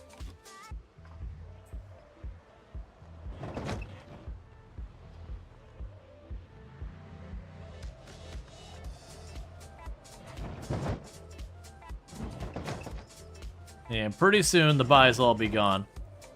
So, what I'm going to do is there's the farms to the north that we cleared previously. We're going to go up there. And the plan's straightforward, just kind of go up there, look for the feeding troughs. Thank you, Luxray26, for subscribing for 20 months. And thank you, Luxray, for the tier 3 sub. I super duper appreciate that. It means a whole heck of a lot, helping bump up our plus points and all that towards our push for the plus program and everything. To keep that 60-40 split. So thank you so much for that, and I do hope you enjoy your advertisement-free viewing as well as access to the emotes, because you've been subbed to channel for 20 months now, and I appreciate that continued support. So thank you again. Yeah, so as Luxray just used the command there. For those who don't know the Plus program, it's a thing on Twitch where normally, as a content creator, I get a 50-50 split when you sub the channel between me and Twitch. So if you just drop $5, I get $2.50. Then there's two different tiers of the Plus program. We can make it a 60-40 split in my favor or a 70-30 split in my favor. To do that, you need to get plus points. Unfortunately for me, the tier 3 is not really a realistic goal for me right now. because 300 plus points is a lot of plus points. But the 100, like I said, I am previously qualified for, but it does expire at the end of spring for me. And so I'm trying to re-qualify to lock it in for another full year. And thank you again for that follow. I really do appreciate that. But the big thing to know with that is if you are looking to support the channel, my big ask is right now, if I can convince you instead of doing gifty subs, but to instead do tier 1, 2, or 3 subs you buy for yourself, that'll do way more. Obviously, use your Prime subs, use your bits, do all that other stuff. Anything you want to do to support is still appreciated. I'm not going to be like, yeah, you supported me the wrong way or whatever. It's just, if you're trying to get the most bang for your buck to help me as a creator, right now those 1, 2, and 3 subs you buy for yourself, not gifted ones, for yourself, are the ones that are going to do the most good.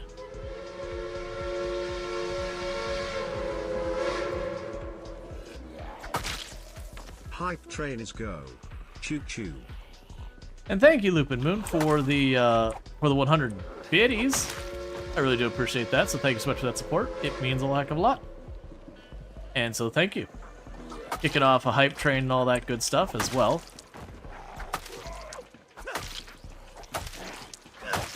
And I'm taking the time to kill the zombies on the way there. Keep clearing out the area. Because if we kill the zombies up here, it means they don't show up down at my base later.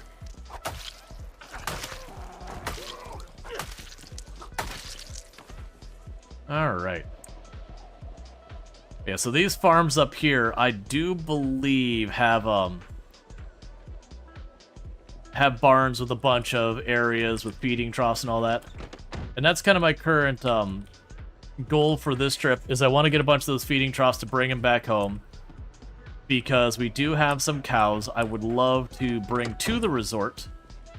But until I have feeding troughs with water and food and all that, that's going to be a problem. I also unfortunately don't have an animal trailer, so it will kind of be one of those things that when I go to move the animals, it's going to be grabbing a whole lot of rope and then dragging the whole group of animals with me. And so that's going to be just a real long hike kind of day.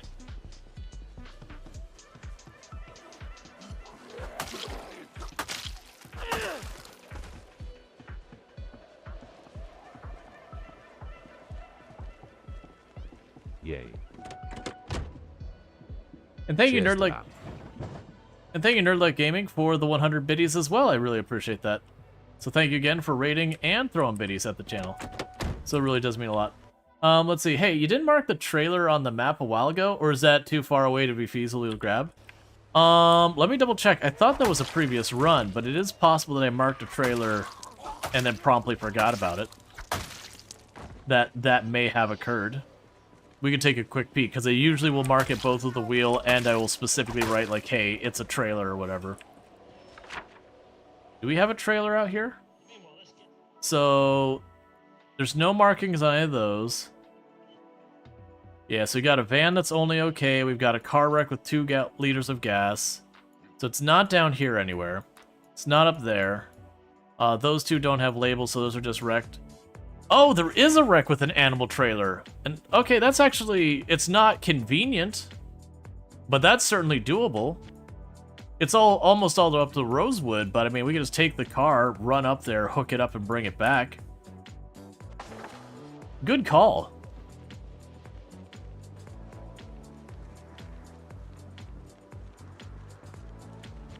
So what we'll do is, when we go to actually grab the animals, I'll grab that. I have no idea what the capacity of the animal trailer is, if it's like one cow or 2 cows or whatever.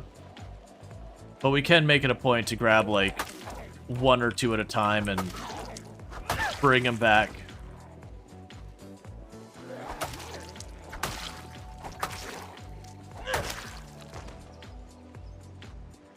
Yeah, there's 2 by my vehicle. Yep. So we're just gonna keep clearing all these out.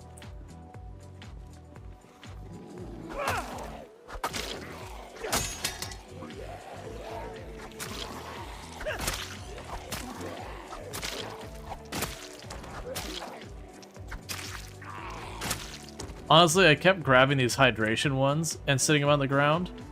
At the sheer number of those we're finding, I'm not going to bother anymore.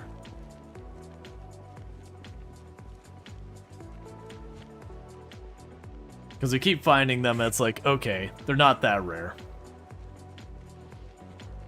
It beats walking to the resort? No, you're not wrong. It'll be multiple trips, but it's one of those things I could see where I grab the truck, I bring a bunch of the troughs or whatever. You know, grab a cow or two or whatever I can carry in it.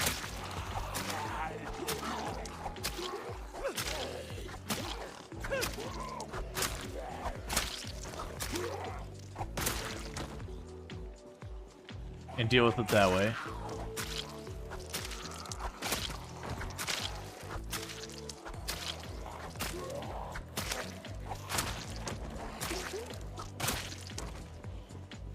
And we have a hype train level 2, 61% with 1 sub and 200 biddies. Thank you so much for that support. It means a whole heck of a lot. I do really appreciate that support. It does allow me to keep doing this full time, so thank you. I got some zombies wandering around here. This is over by where I take the helicopter anyways. I don't know why every zombie from everywhere is rolling in right now, but I'm okay with it. Because we are getting very low kill count days recently, partially because we're working on base stuff, and also partially because now I don't have one solid this is where the zombies are place to attack and keep a sustained fight up with.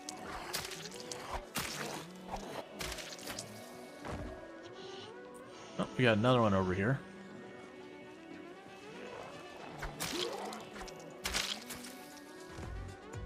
Cool. So we can grab our car, move up again, keep the party rolling. Oh, one more from behind. Actually, it looks like 2.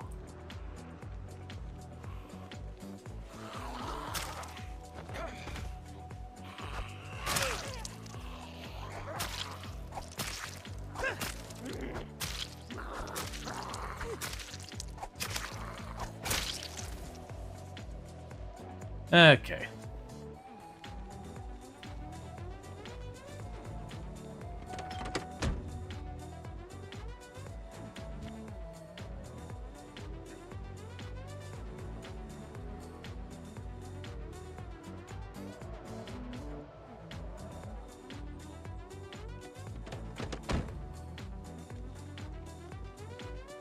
Go get the next group.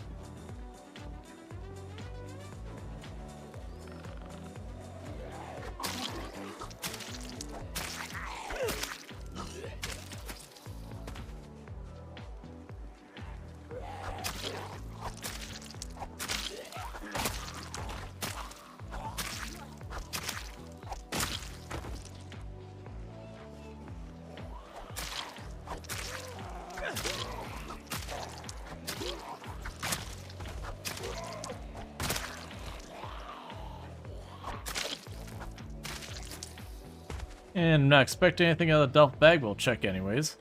Nope, literally empty. And thank you for the follow. Welcome to stream. Alright. Hey, come on.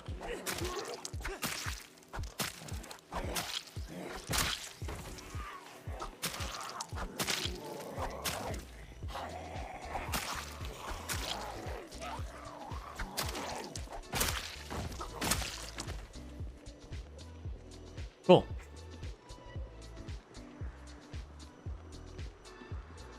So little by little we're clearing this all out. I see another zombie way over here. Because now we're back into the if I see a zombie, it's a dead zombie kind of mode. Unless it's like super buried. Alright, well, don't walk away, man. Unless it's like super buried in the trees, I'm not going to go lurking around in the trees where I'm taking considerable risk. Alright.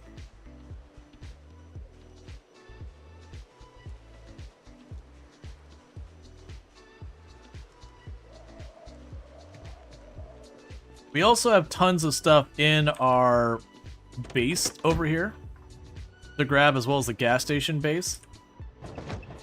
I don't think I want to make a special trip for those.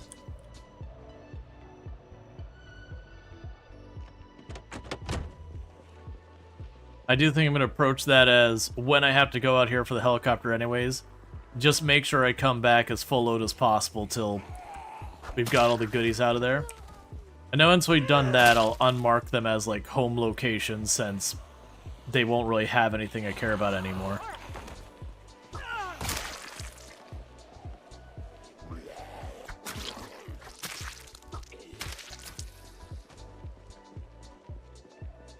And there's another one up here, maybe? Nope, just you. Oh, no, there was. Okay.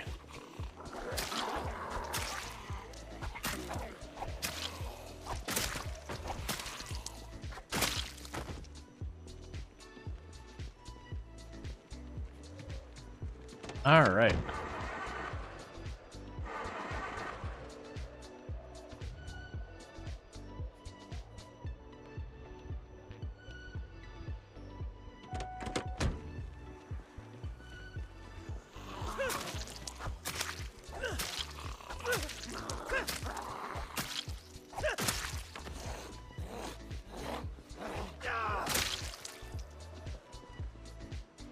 Yeah, so this area to the left used to be mostly a field.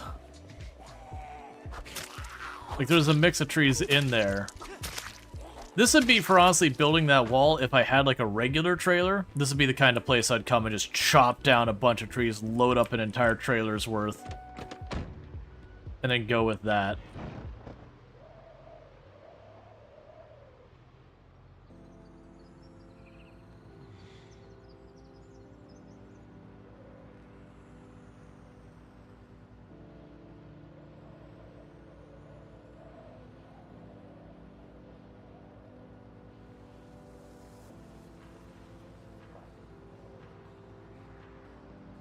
Yeah, I recalled there was feeding troughs up here. Let's deal with anything that popped up. We can grab the feeding troughs out of this barn since there's no animals. We'll probably grab the food as well. And that'll be a pretty good start for getting things set up for the cows.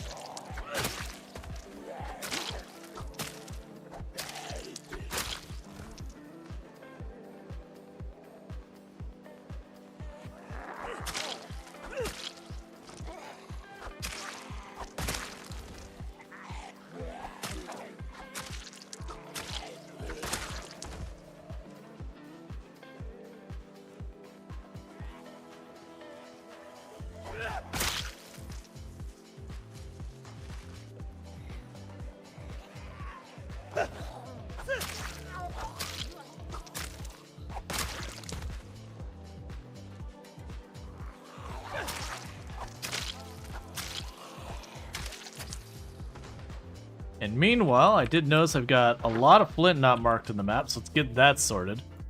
Because I do like to try and keep in mind where, like, flint is. That way when I'm low on weapons, it's like, I could go there, get a bunch of flint, make stuff happen. Okay, so.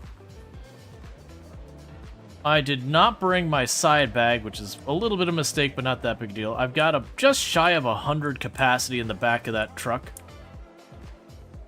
We'll take what we can of all of the feeding troughs and all that. I'm going to want to make sure there's no zombies nearby before I start that process. Yeah, so you can see there's a pen down here, but there's no animals in said pen. Oh, I should also check to see if that barn also has feeding troughs.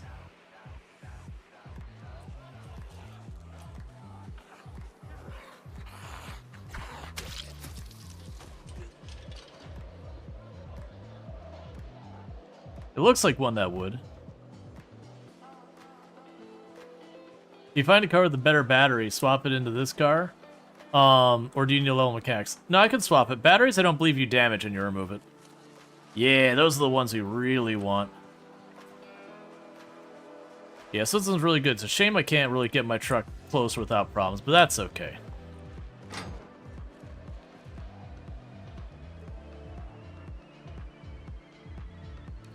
So how much do you weigh per section? 10 per section. So I'll grab you two. Chuck some hay in there.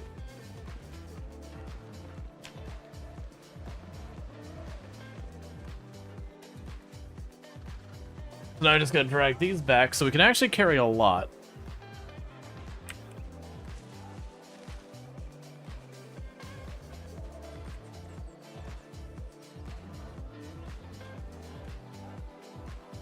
Excellent. Get ourselves some lemons to eat.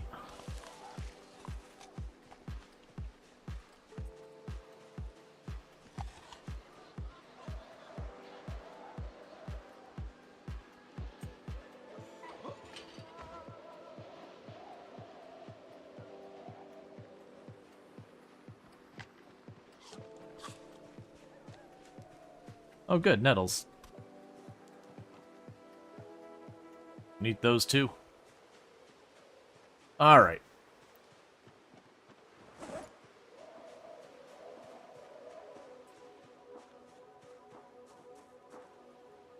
So I can go in here. We've got that.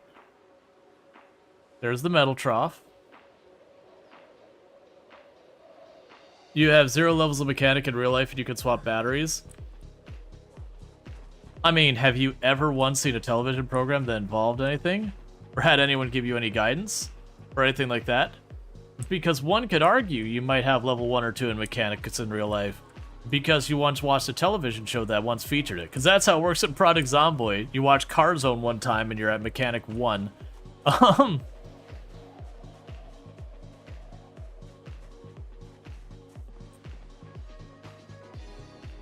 Okay, so no big troughs. There's just 2 little troughs there.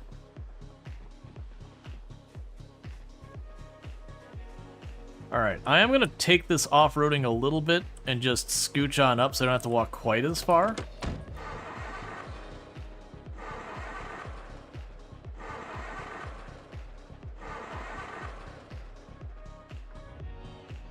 Go.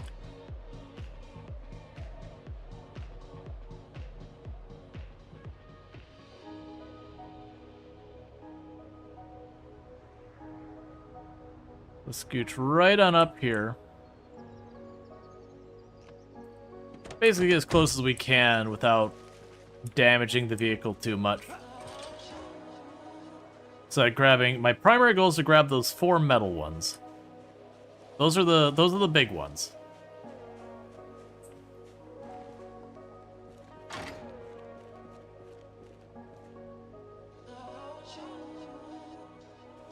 Right now, drop that on the ground.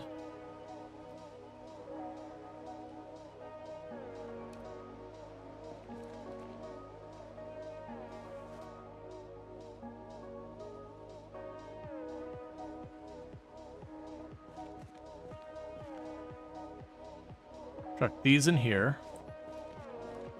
I'm just gonna grab all of them at once.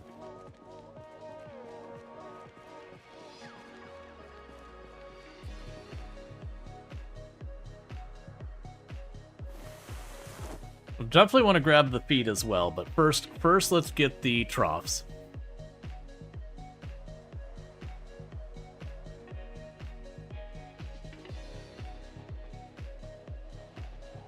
So we look at the big trough, it carries 130 capacity, whereas the small trough is 91. There's not a huge difference, but that is not small.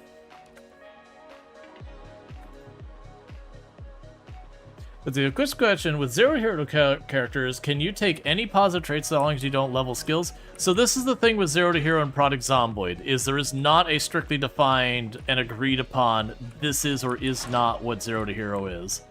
The general theme is that you're starting with a character that's effectively starting, you know, pretty close to nothing, and then going from there. But most of the like the one thing that people generally agree on is 0 strength, 0 fitness. That's fairly universal with the 0 to hero builds. Starting with no skill points, some will go that way, some won't. I do go with no skill points. That's kind of my definition for it. But that is not necessarily like the universally agreed upon definition. You'll have some people even claim that the 0 to hero is starting with like no positive traits, nothing but all the negative traits. My only counter argument to that is that's 0 to continuing to still be 0 because you never do fix negative traits. But yeah, so there isn't a defined this is the hard limit. It's just thematically it's starting a character who is very lacking in a lot of things. But usually, again, strength and fitness tends to be the consistent. You don't get to have any of that. Whereas the rest is going to vary person to person.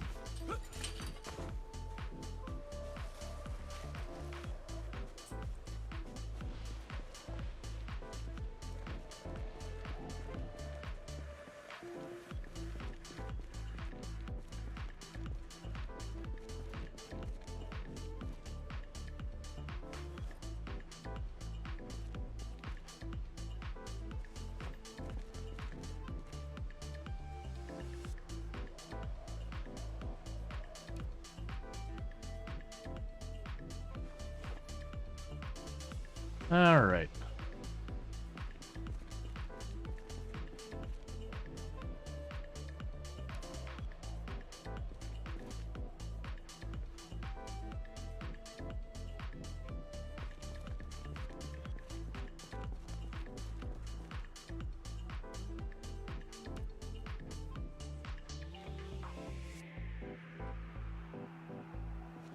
Okay, so I think that's all the trops I'll bring for right now. And we'll see if we can't grab some food.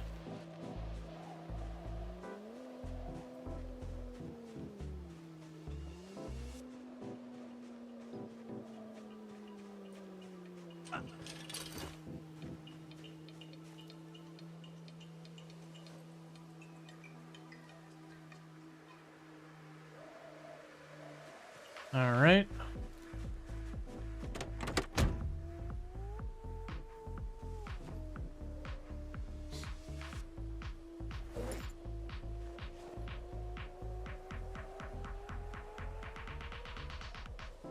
Just dump a bunch of grass clippings in your passenger seat.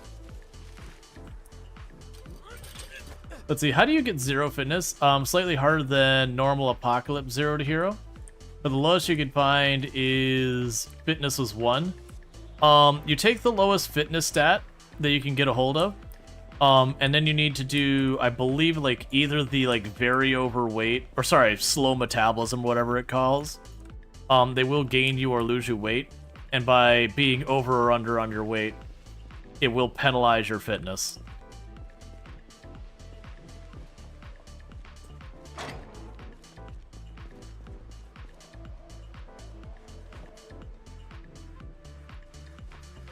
Okay, so you grabbed all the feed and troughs I can carry in the vehicle, really.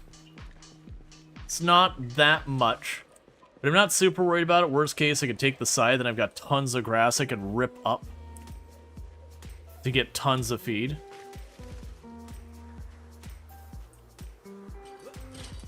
So let's get home.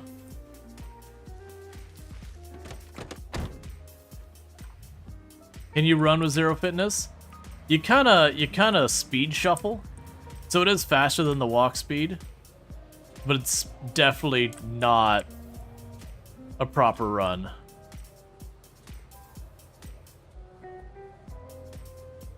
All right.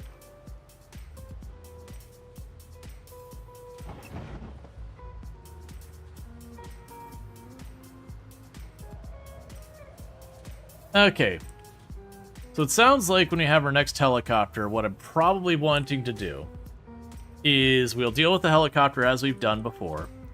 I will then go and take the car. We will go fetch the trailer for the animals. And then I'll just load up everything else as much as I can.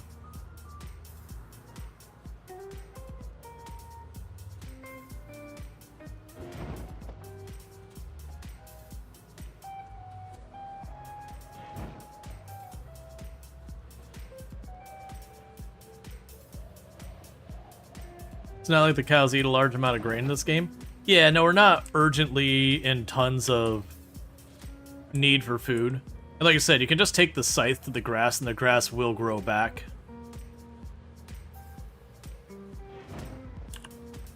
That's all fine.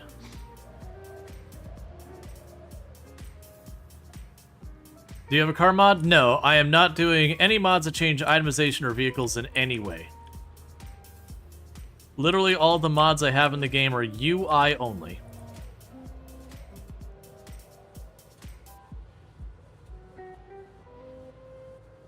Because I've honestly found historically almost all of the mods have changed like itemization or vehicles, with the exception of some like comical ones. There's some that give you like comical weapons that are terrible, but they're just funny, like a hammer you hit enemies with, it just goes honk, but it doesn't like do any meaningful damage. But anything outside that, I've always found them to be horrifically unbalanced. Like, I haven't run to it as much in Product Zomboid, but like RimWorld, you'll have the thing, it's like, I have added a minigun, it has been balanced to align with the expectations of vanilla, and it is perfectly in line with balance. And then it has like the sniper rifle aim and like the faster than the built-in miniguns like fire rate, and their balance is it cost one more component than the minigun. And you're like, that's not like not even in the most cartoonish way considered balanced. Okay. So let's start with the metal trough.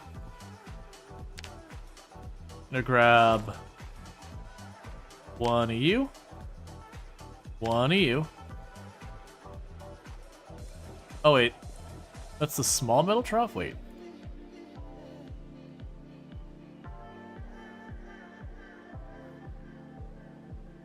Okay, I guess there's a big metal trough. Let's see, is there a mod that adds a rubber chicken? I know there was in Build 41.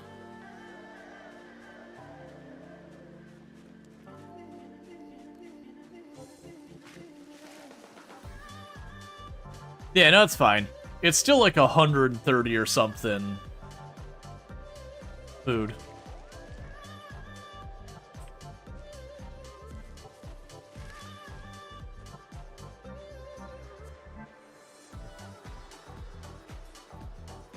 Okay, can I make this while paused? Add zone.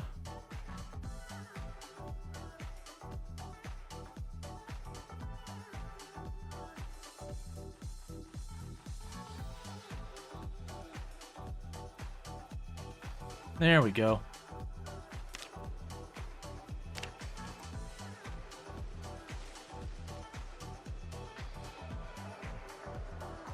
All right.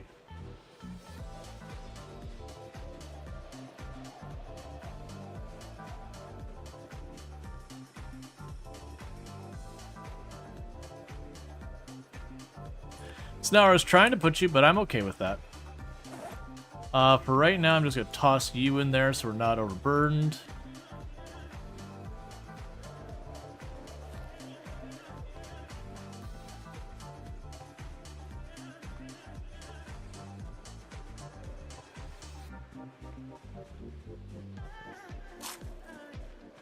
Let's see. Oh, you did not see that you have endurance and everything? Yeah, no, I have the bars up here.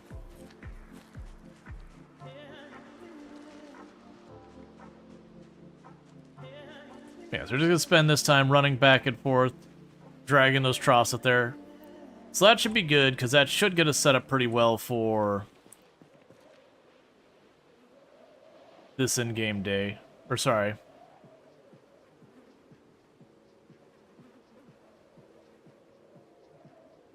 Did I miss one?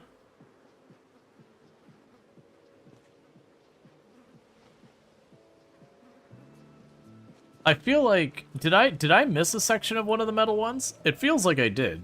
It's okay, we'll go grab more later, because I could definitely see it's in the passenger seat. I thought that was the small ones. It's fine either way. Sorry, not the small ones. You get the idea. The little wood ones. Yeah. Now, if I did, I did. For Mo's like, did I just leave half a piece behind?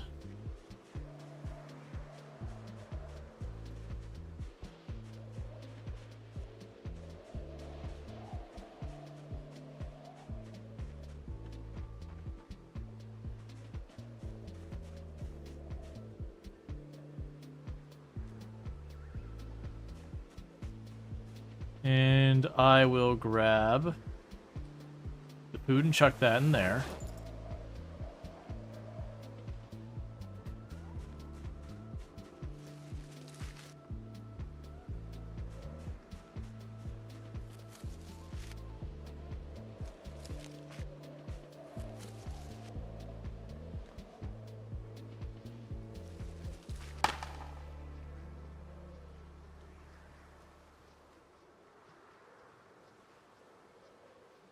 Do I need to move the corpse out of the way? What's going on here?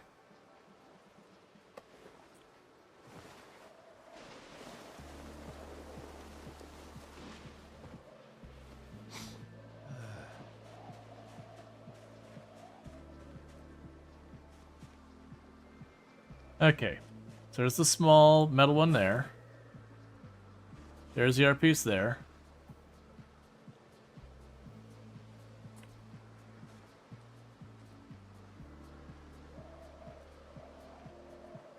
Grab you, put you back in my main pouch. Yeah, no, I'm used to it not... Oh, it's because we had piece 1 sitting there. Alright, never mind, I understand.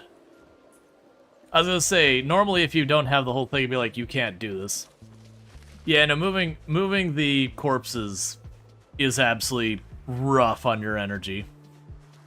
How's my battery doing on my light, by the way? We've been using this for a while. I haven't checked in a while. Oh yeah, you're still over halfway. Man, that pen light is amazing. It doesn't give you much light range, but considering most of the time when you're in these buildings, you don't really have that big of rooms to deal with in the first place. Just having that short range and a battery that lasts for almost ever is amazing. Versus like the portable sunlight where you can see a cone in front of you for days.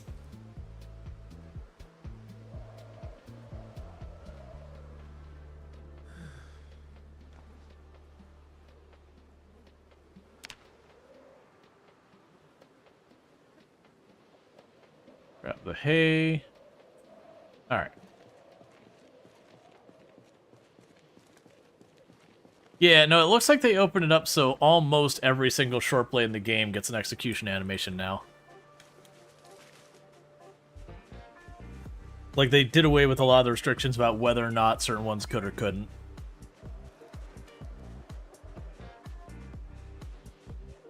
Did we get the heli yet? No, it's still... We're on day 15, it still hasn't happened. Since the last heli.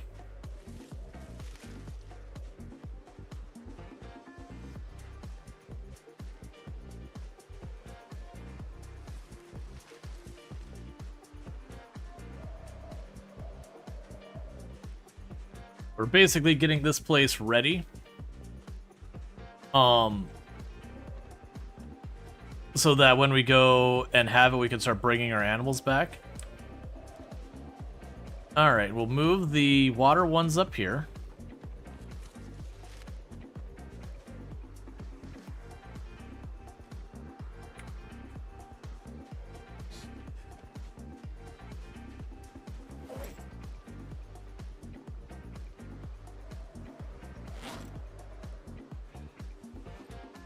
Gonna fill up one of those.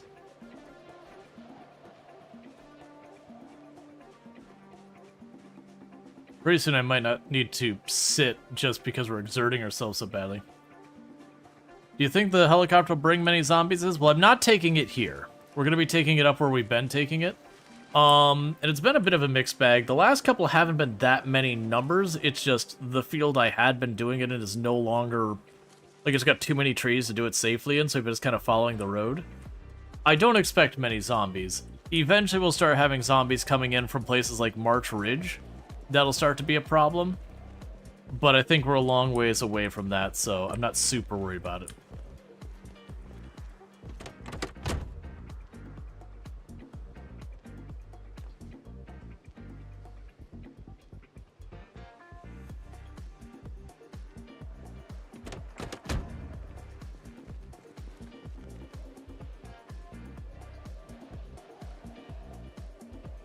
Okay.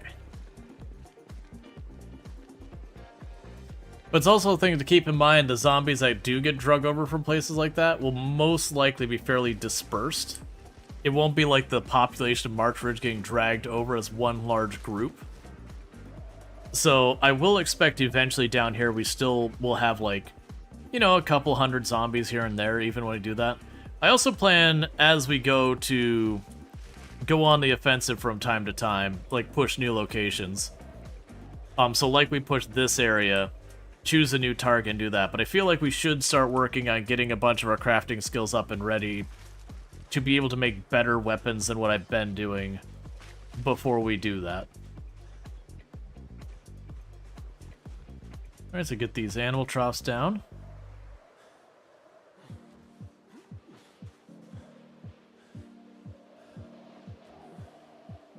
I really dislike how these are not consistent in how they place themselves. I've run into that a lot. That even though I like click down there, it'll put in a different spot. Like it shows me here. And then ends up like teleporting up one notch. I've had a lot of that.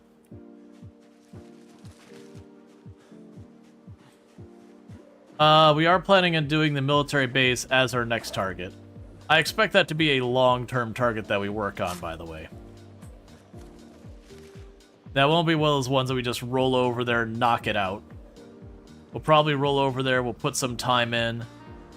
I will go to the same strategy I used with my other two characters that I cleared the military base. That we just very slowly work our way down the road, cut down the trees. I will put flooring down in any of the areas I cut the trees away. That way the trees can't regrow. And just slowly pick away at it. Because it is a real dangerous place.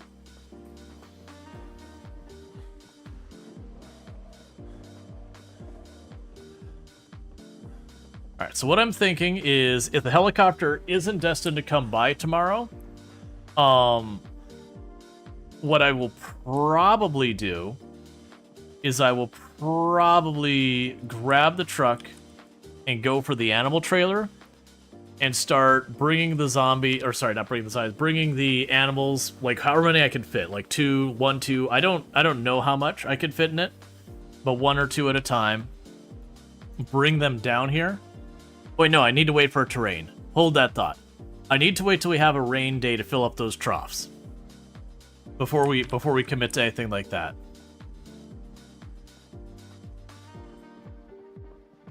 Because otherwise the animals will show up and they'll just starve or dehydrate, whatever.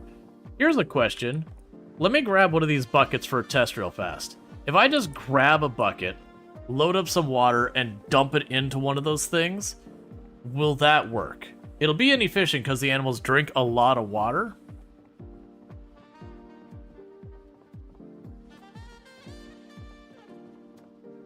Village Chills here? Well, I'm glad you're enjoying it. So let's go ahead and grab these buckets. Let's see if I go over here, pull up the water from, like just the water from the river, lake, whatever it is, and just dump it into one of the troughs, if it works. If it marks it as tainted or anything else like that, then that's a bust. Let's see, if the military base lives up to its reputation, you max out some weapons if you don't die doing it. Oh yeah, no, absolutely. I've cleared the military base at 16 times pop 2 different times. It is, to this day, I consider it the single most dangerous place on the entire map, is that road going into the military base. Not even the military base itself, just the road getting there.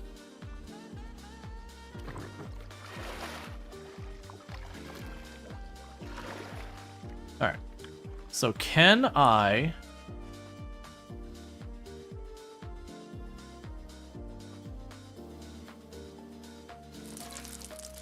Yes, it does work.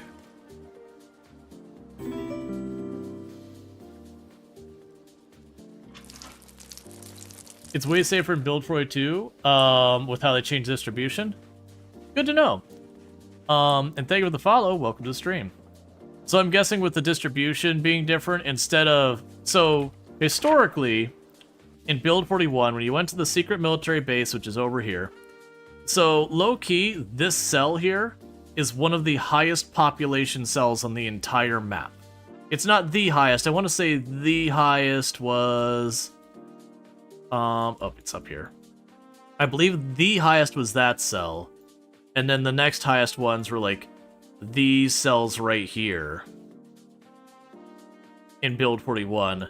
But it was like 5th or 6th. It was way up there. But it was one of those things that genuinely the area on the road over here was also relatively high pop as well. The big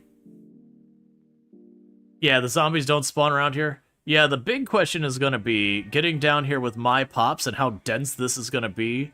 I still expect we'll have spill out, and once the spill out starts, this will become dangerous, but there might be stuff I can do with that. It's a shame we don't have the zombies that can open doors or windows, because there's ways I could work around it to keep them contained.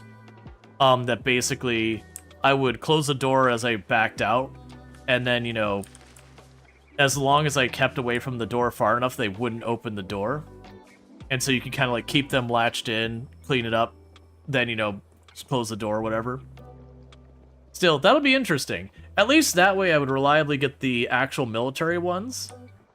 We'll see. I do think the moment I'm, like, dealing with that, and I have to either retreat because I need to get more weapons, or the helicopter happens, or anything like that, where they get, like, forced out, or a migration or something happens, I think the moment we run into that, it'll kind of become what it was before, just by the fact that the zombies that were in there kind of spilling out everywhere. But that would still at least get me to the base faster, which is certainly not nothing. Okay. So radio. Alright, Peter Ponners. You have yourself a good one. Thank you for tuning in. It's good to see you.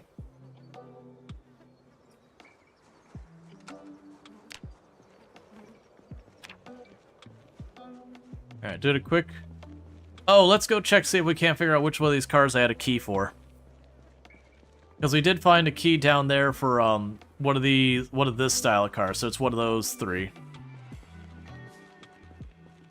Not this one.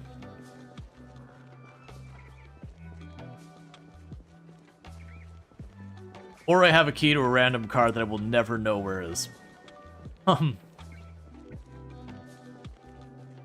And not this one. I mean, I guess technically it could be one of those two as well. Not that one.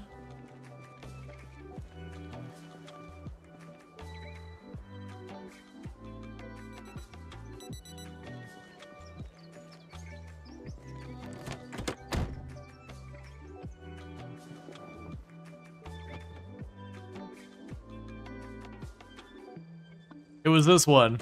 There's also nothing I care about in it. Pretty sure you were locked, right? Yep.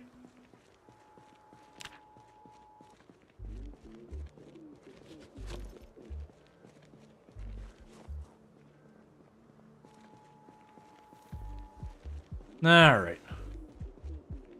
Yeah, no, it was a crashed one there. That was the one we got the key for.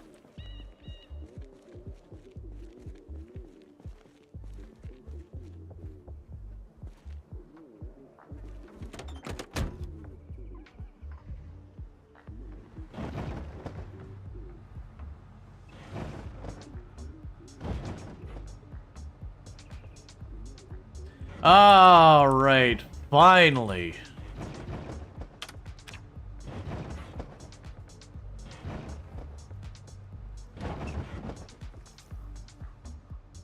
Day 16, we finally got the helicopter to show up. So my goal is to take it the same place we've been kind of taking it. And then if it happens early enough in the day, we'll go up for the animal trailer. If not, like I said, the goal is to kind of... Yeah, no, we got a lot of work done. But yeah, no, if it's early enough in the day, we'll go grab the animal trailer, bring it back down with preparation to bringing the animals back and all that. If it doesn't happen that early in the day, then... I can't go that fast without see a zombie in time. If it doesn't happen early in the day, we'll just go to where we were sleeping before, sleep there, then go for the animal trailer in the morning. Here, guess at 1 p.m.?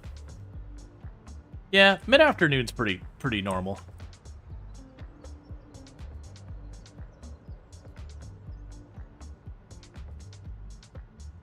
Yeah, so plan is basically to work our way up kind of the same areas we've been dealing with. We'll kill zombies that we see once we get in that general area.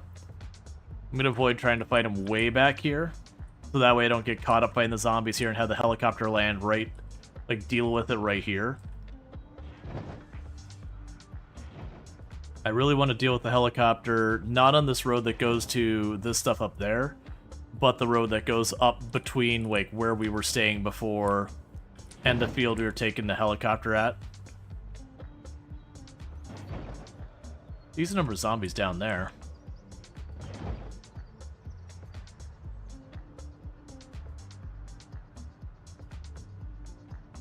Because the other thing is that we keep taking the helicopters this far over.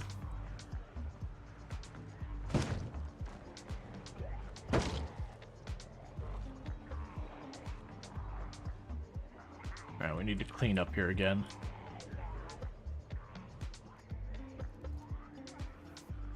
It feels like every other time I come through here, it's crowded, and then I go, okay, I need to clean this area up. And then I go through, and then there's almost nothing for me to fight. And it's really wild.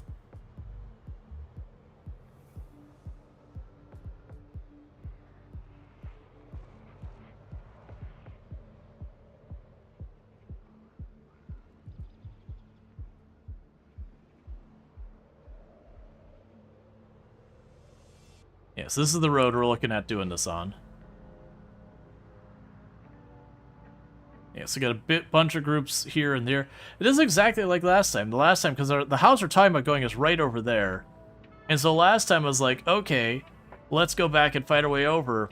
And then I worked my way back to the house and there was none of the zombies. And it's kind of spooking me out. What do we have for weapons before we start kicking this all off? Grab the hockey stick, we'll break that. Got a couple of hatchets and axe. Do we have anything good in here we could slap zombies with? Not really. Alright, let's grab this. We can drop the limestone, I don't need it.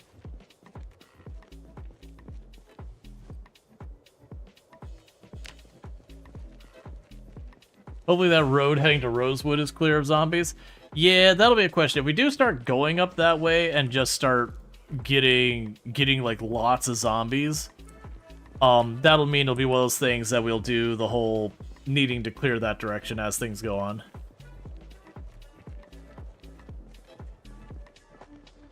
Yeah, so that's the amazing thing. That was an open field before. So if you don't know how much these fill in, that was an open field. Like no trees whatsoever. But after four and a half months, it is basically just a forest.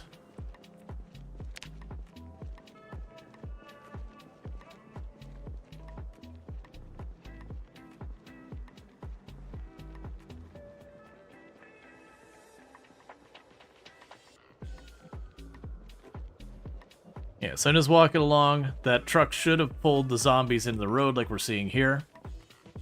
So we just work at killing stuff in the area while we wait for the helicopter. That way we're still being productive.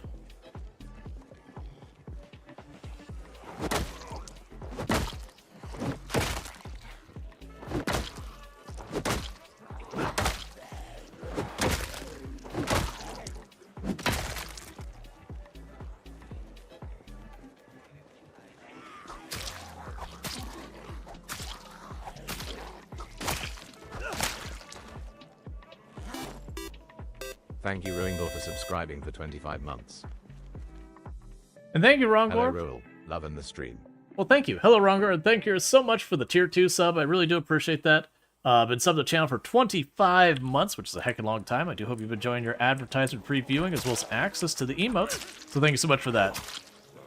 It does mean a lot that you continue to support the channel. Not just support the channel, but also go all the way up to a tier 2. Really helps me keep doing this full time. As well as helps with the push for the Plus program. So thank you. Getting them extra Plus points.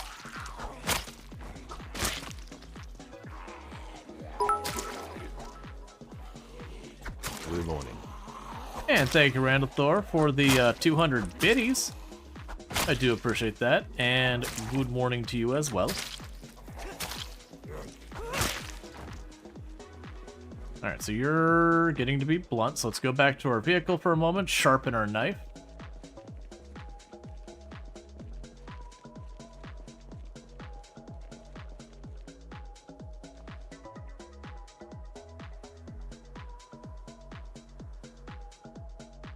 Let me finish.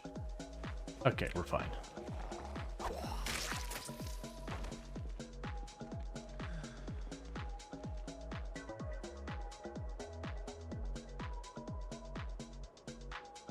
Alright. It'd be nice if it was an early day helicopter. The run's going good. We've been doing proper work on the resort. We've been taking out a bunch of the broken glass, cleaning up the messes, picking up all the bits of scrap wood and doorknobs and hinges, building a wall around the perimeter, collected a bunch of feed troughs and all that for animals. The animals aren't there yet, but we're getting it ready for the animals to arrive. So it's going good. And thank you so much for the 75 stream streak. Catch that 75 streams without missing a single one, so thank you for that. Alright, we got a group of zombies down here. So yeah, so slowly putting together. We've been only seeing a couple zombies a day down there.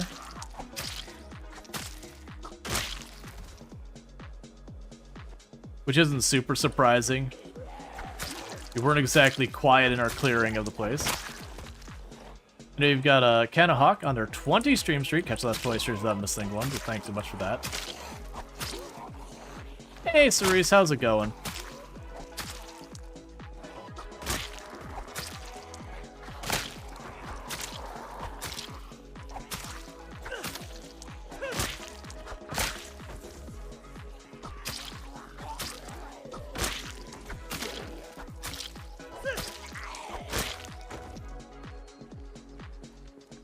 All right.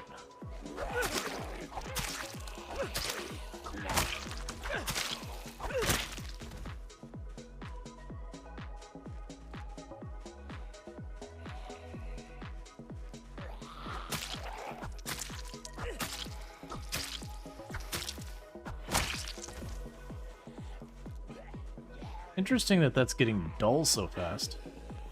Oh, no, it's actually, that metal knife is just getting dull kind of fast. I mean, I keep running into all these ones with a leather jacket. It's one of those things I've been kind of thinking is that maybe armored zombies, or zombies that have any type of real protection on them, so leather jackets, bulletproof vests, or whatever, that one of the theories I have is that that impacts the sharpness of the weapon. I have nothing to back that up. That's just kind of, I seem to notice when I get more of those, I tend to dull the blades more. But that 100% could be in my head.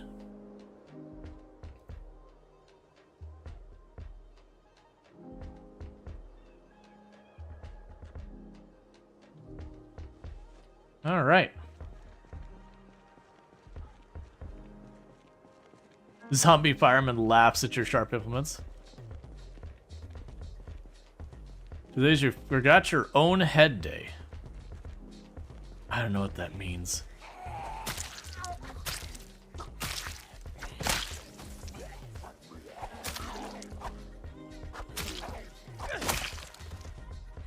Cool. So I've got all of them. You forget your own head if it wasn't attached. I see. I am familiar with the saying.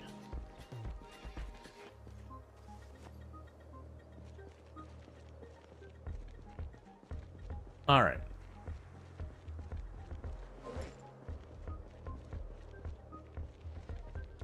Just being extra forgetful? I gotcha. Yeah, no, I've had those days.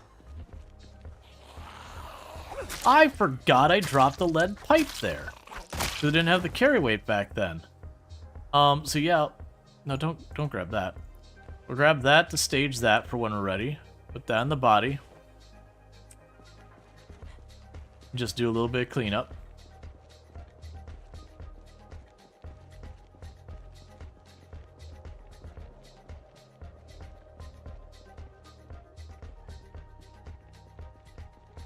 Alright, so no more zombies down this way.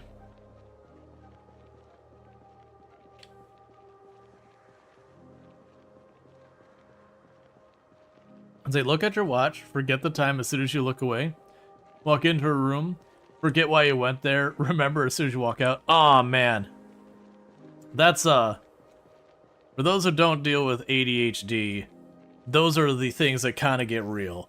That you're like, oh, I went and made myself lunch. you know, this lunch would be really good if I put that that hot sauce I got on it. Let me go run downstairs and get that hot sauce. You run downstairs and do the dishes, and then you come back upstairs without the hot sauce. And you go, oh right, I went downstairs for the purpose of getting that hot sauce. And then you go downstairs, you go, you know what? I need to use a restroom. Let me go use a restroom, then I'll go get the hot sauce. And so you use a restroom, you fold a little laundry, and then you go back upstairs, and you still don't have the hot sauce. You know, dang it, I just went downstairs to get the hot sauce. And then you realize that you need to take out the trash. So you take out the trash, and then you come back upstairs, and you still don't have the hot sauce. And then maybe on that last trip, you finally actually go downstairs and come back with the hot sauce. And it is just infuriating sometimes.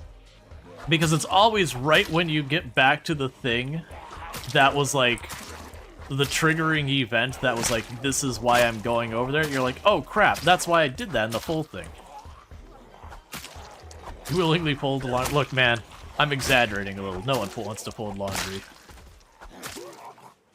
Yeah, get out of my head. I mean, it's just ADHD things. That just something captures your attention, and whatever the previous thought was, it's gone. It's just gone. Till whatever the event that grabbed your attention on the first place comes back, it's gone. Done. Forget it. Doesn't exist anymore. That's your life? ADHD life? Yeah? And it's not that, like, people without ADHD don't do those things. It's just a very typical ADHD thing. To get distracted and completely forget why you're doing something a lot. It's one of the reasons why when I'm working, so I was like, hey, can you look at this? It's like, no, I need to finish this first thing first. Once I finish this thing, we can talk about your next thing. Unless it's like an active fire that really needs to be dealt with right now. But until the thing I am already working on is concluded, don't approach me with a new thing, or the thing I'm working on will stop being a thing. Deal with ADHD, depression, and anxiety. Yeah, no, depression and anxiety co-occur very heavily with ADHD. That's a very, very common combination. Because the whole executive dysfunction kind of thing that you get with ADHD kind of undermines a lot of your ability to do stuff, so you start questioning your own abilities and yada yada yada. And so the depression is a symptom of ADHD quite often. That's actually one of the things that does lead adults to getting diagnosed with ADHD these days, is, you know, they're going like, hey, I'm dealing with depression, and the person starts talking to them about their depression and starts getting to the root of what the cause is, and they're like, hey, you know what? You should maybe look into seeing if you got this ADHD thing, because it's really sounding like you might. And then once you start learning that, it's not that it just magically makes depression go away or anything like that. But once you start understanding what's leading to you, like leading you in those routes, a lot of times it can be a path of mitigation. So not a solution, but, you know, you start to recognize the patterns, and then it sometimes lets you get ahead of it before things start to spiral.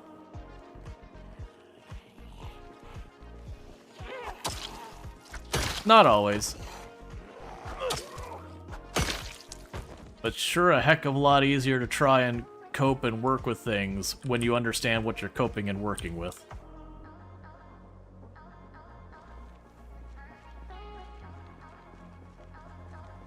Alright, so that zombie's up here somewhere. Oh, nope, I thought they got closer than I had. Okay, helicopter. If you could really do me a solid to get here already. Let's see, it certainly helped you. The only thing you can't stop yourself from spiraling these days, is when RSD gets triggered. Off the top of my head, I do not know what you're talking about with RSD.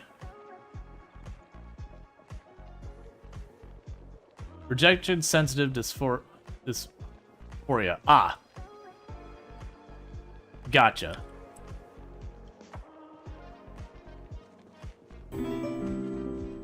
Thank you for the follow. Welcome to stream. Well, it's not too late yet. It's a little dark looking, but it's still only 3 p.m. So if the helicopter showed up and stayed for as long as possible, it would still leave by around 7. We are getting to the winter, which means the days are getting shorter in the game, and that is actually a mechanic, just the same as like your moon phases are a mechanic.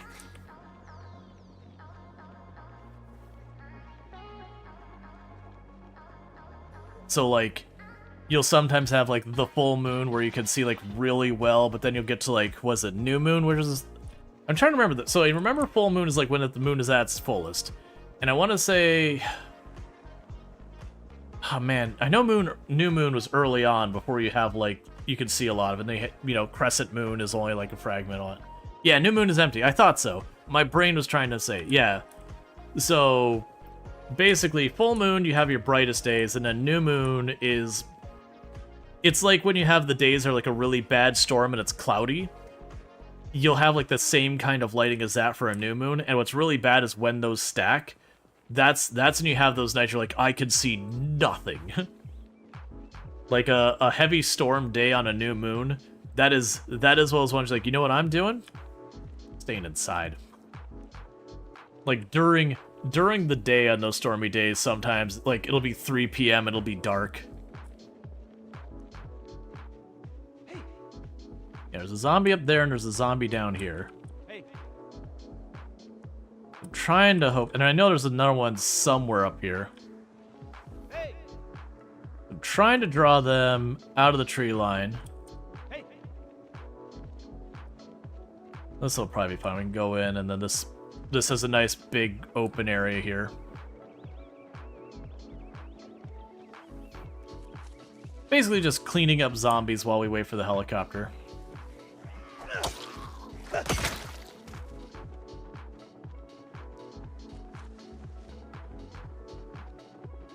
Okay, so 4 p.m. helicopter. Alright, so we are in 11:28. Let's go ahead and mark it while we wait for everything to go sideways. So let's pop down here. I'm just gonna go ahead and leave it on that spot. 11th. Helicopter. I think it was 11/28 I said? Dash. Yeah, because it was day 16. And this is very atypical play for me. Normally, I do not do the helicopter in the same place very often. Like, way late game when there's just no zombies in an area, then I don't mind. But, like, we're definitely... I mean, I'd say we're early mid-game, late early game at this point. There isn't this hard defining line. But, I mean, I've got a generator, I've got a base, I've got a car. The generator's hooked up. I've got animals. I would definitely, like, and our skills as well. Like, we're literally, like, halfway up on most of our combat skills kind of thing. This is definitely, I would say we're mid-game. We're solidly mid-game. Hey.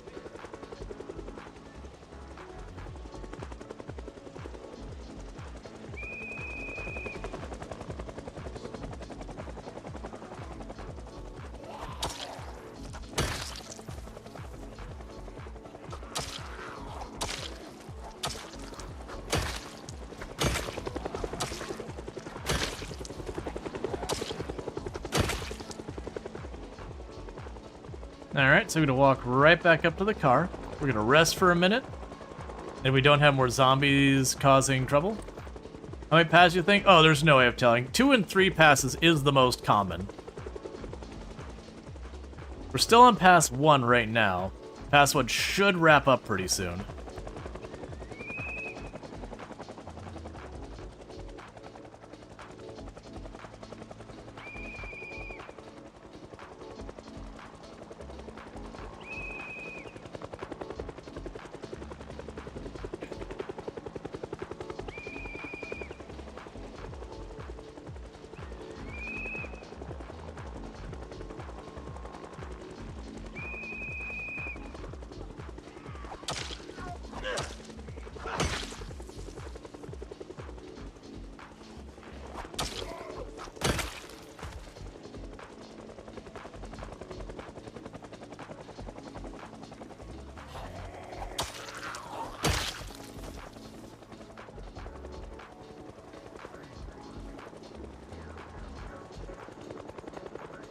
Alright, we'll walk back over the road, rest for a minute.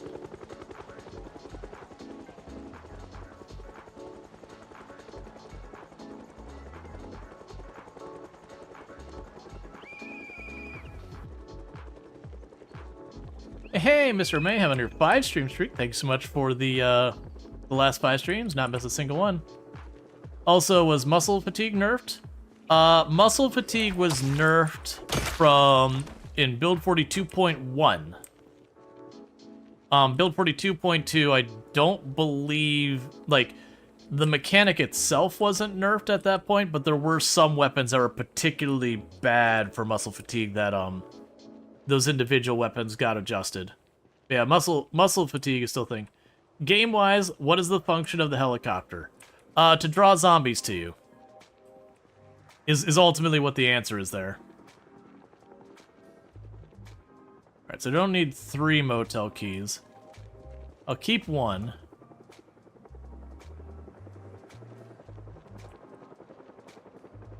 But yeah, in practice, what the helicopter does is it circles you, it's loud, and the zombies move towards loud things. Well, they move towards sound in general. It's just, you know, if something's loud, the zombies hear it from farther away. And therefore becomes more of a problem. Yeah, so this is pass 2.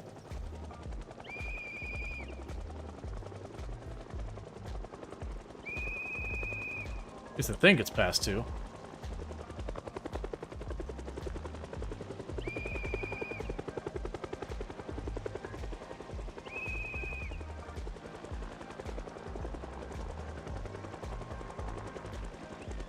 Yeah, no, I got a Hawaiian shirt. It's back home.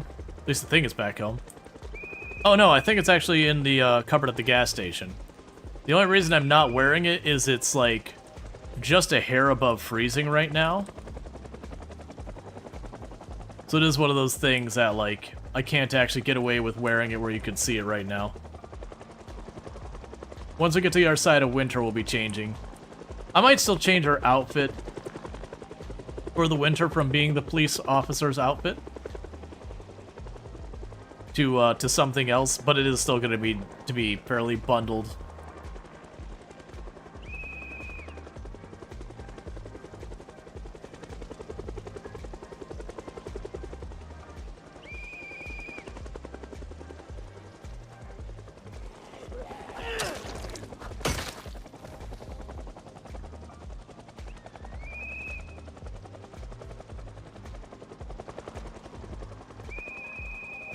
Yeah, so mostly I'm letting the helicopter bring the zombies here. And I equip the whistle because it's twice as much range as yelling. And I'm just blowing the whistle to kind of draw the zombies in towards the road. I'll keep doing this until we either get like too exerted or the helicopter buggers off. As you can see, not a big turnout these days. That's what happens when you kill almost all the zombies in a general area.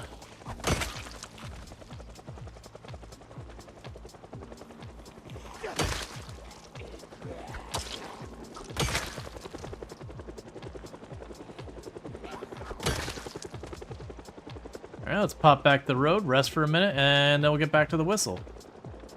And we're on pass number 3.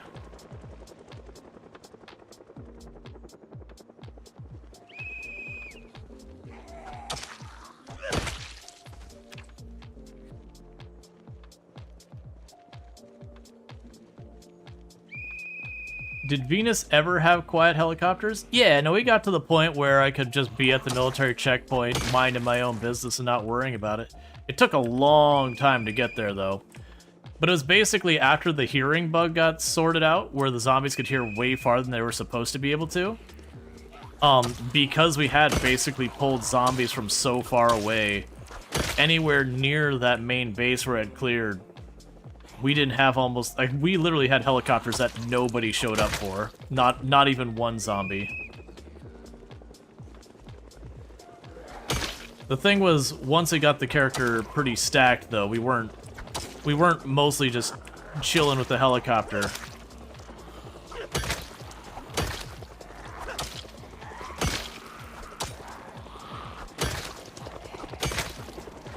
Like, that was the point where I would go to just next to where I was clearing.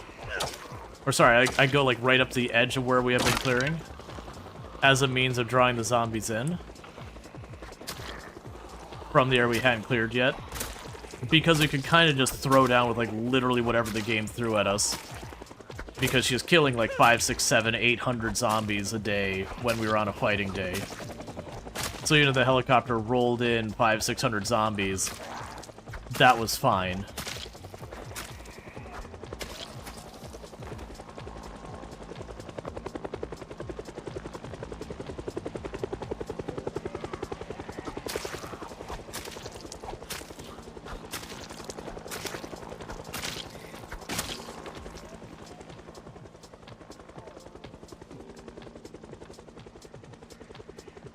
All right.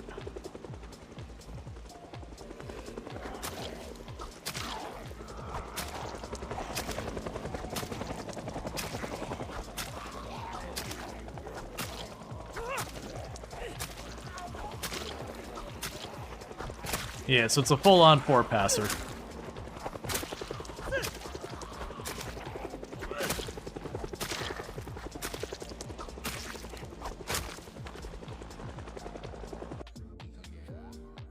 Ooh, hunting knife. I'm glad I checked.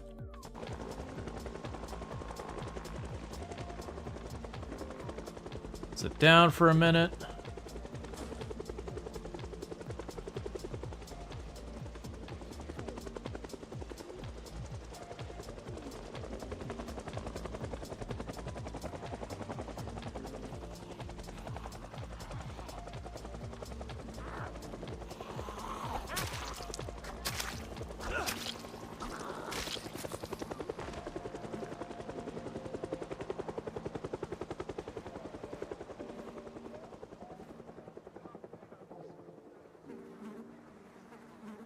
All right.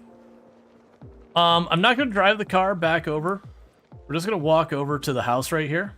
Because I don't want to drive the whole way around and fight in the dark. No. So the closest I've had on normal settings is I have had a 7 o'clock or 7 p.m. helicopter come out. And it did stick around to like 11:30 or so p.m. But they only stay for a given amount of time. I actually don't think without modding you can get a helicopter that would stay past midnight. Because they normally can only stay up to 4 passes. And each pass is roughly, give or take, 1 in-game hour. And 7 p.m. is the last, like the latest the helicopter can arrive at. It can stay past there, but it can arrive no later than 7 p.m. So with that said, if you go like 4 and we even pad it out by like a half hour or so, you get the idea. You're gonna get to like 11:30. It might be able to push almost midnight kind of thing. But that's really your worst case scenario helicopter.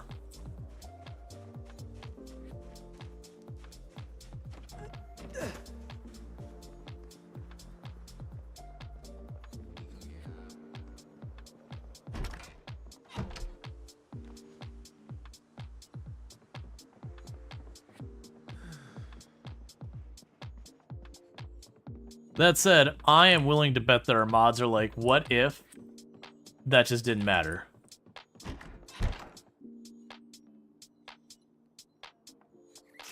Alright.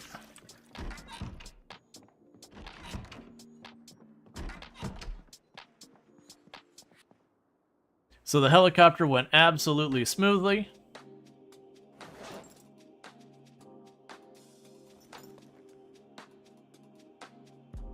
Put all this away.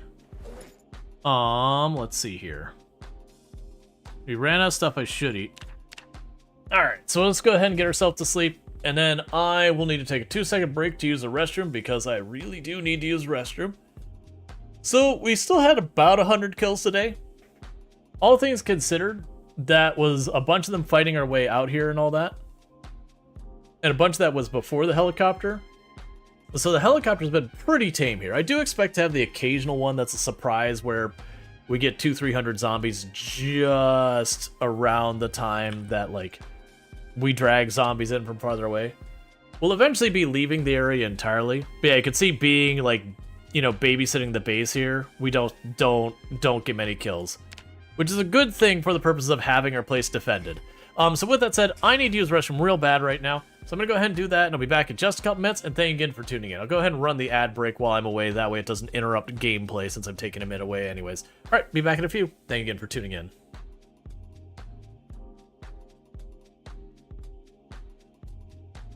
I want a stack of corn. Raw corn in the mouth. That's what I want. No judgment. Or maybe a little judgment.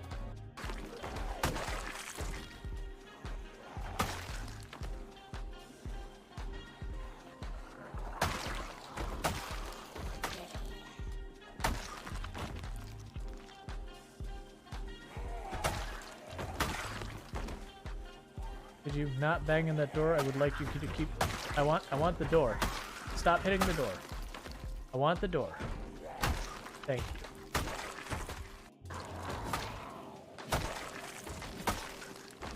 Eat a potato, eat a potato. Too late.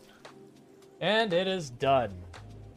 Jeremiah Wiener has finally passed at 1 year, 4 months, 12 hours, 135,120 zombies killed. At the end, we have managed to reach 8 fitness, 9 strength.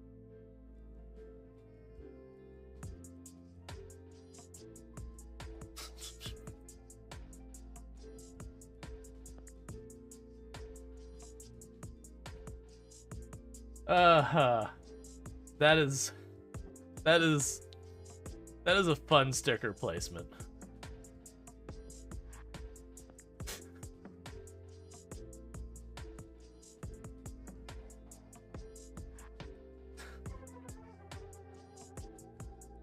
Oh, that's almost as upsetting, actually. I think we are doing the trap.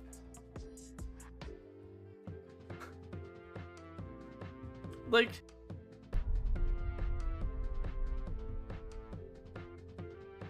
Don't be in a big building.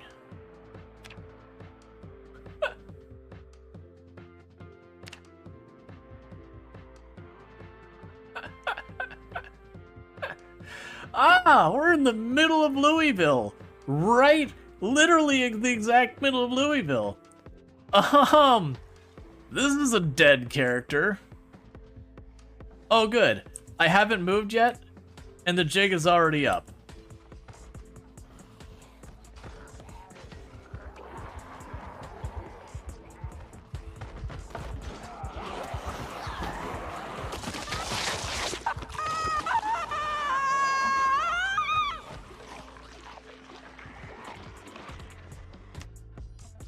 Stickers. Oh, I forgot the stickers. I forgot about the curse that is the stickers.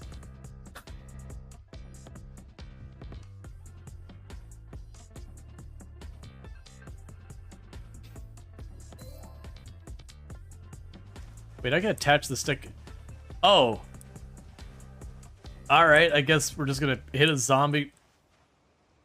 Oh! Oh, okay, no. Alright, the wrong way.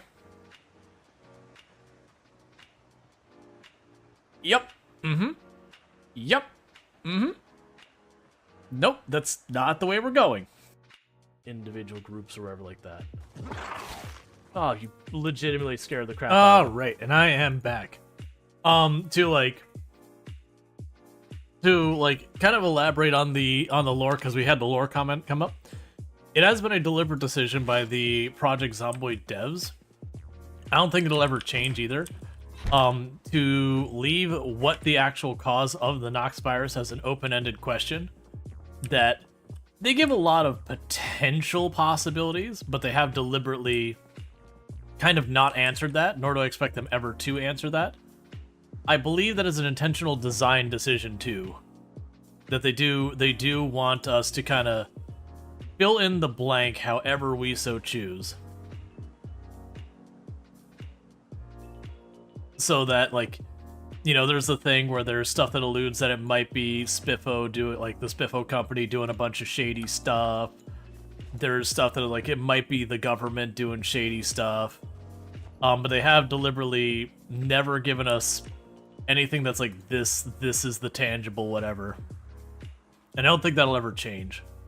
Because I feel like there's a lot of benefit to leaving it open-ended where the player can kind of decide in their own run what is the reality of their world. So if you want to have the run where it's the big bad government and all that kind of stuff, doing big bad government things, you can play that way. You can play that like the government is the one responsible, and you know, play the lore of your character as you so see fit. Just the same if you're like, oh yeah, it was that spiffo and their corporate greed using like questionable products and all that. You can play that narrative if you so wish. You could also play where it's just a naturally evolving virus that didn't really have anything special about it, just happened to be, you know, some strain of rabies or whatever that just changed or whatever.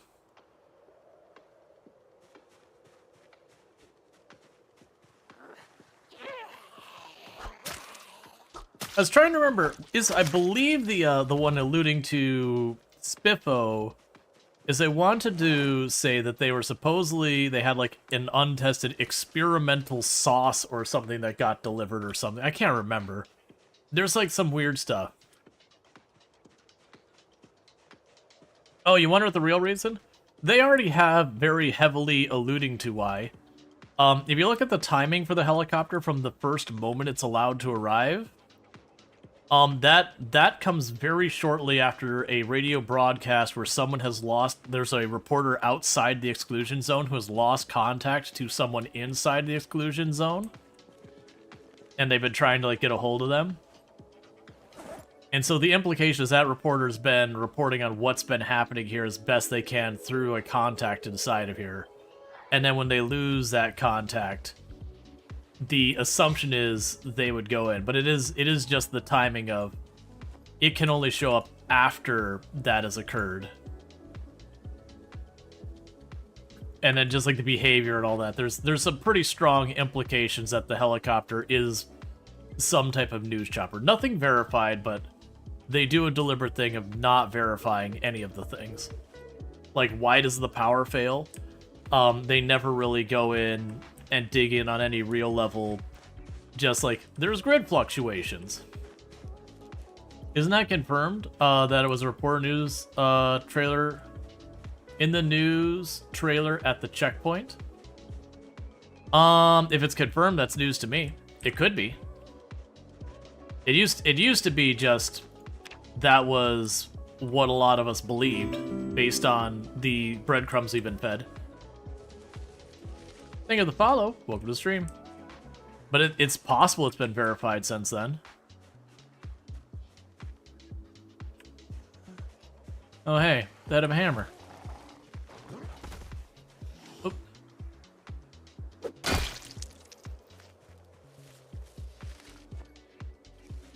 Yeah, isn't that... Alright, sorry. Let's see, you'll be right there, runs to the car with the family at start. I'm gonna steal all the toilet paper. We need it. Presumably that everyone working at the power plant either fled or died. Not many power plants can be... Well, that's the whole thing. But, like, we never have the, like, hey, everyone's gone from the power plant. So you can kind of leave it up to... It was just abandoned, or, you know, people held it to the last minute, or... Again, you can make the story what you want.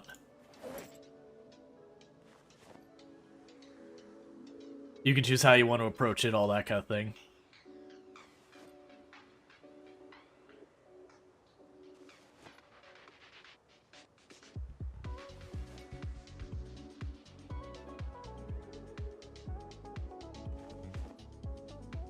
Okay. So we are loading up the car while we're here. And then I'm going to run up and grab the animal trailer.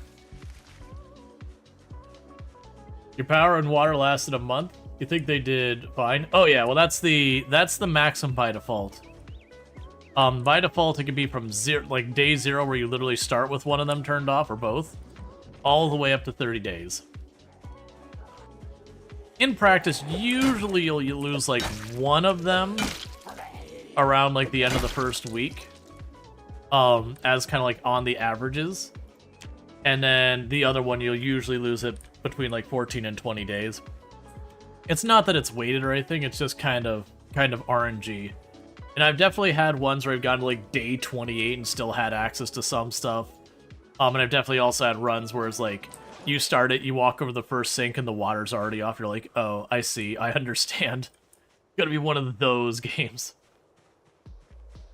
But yeah, making the story your own is a big part of Project Zomboid.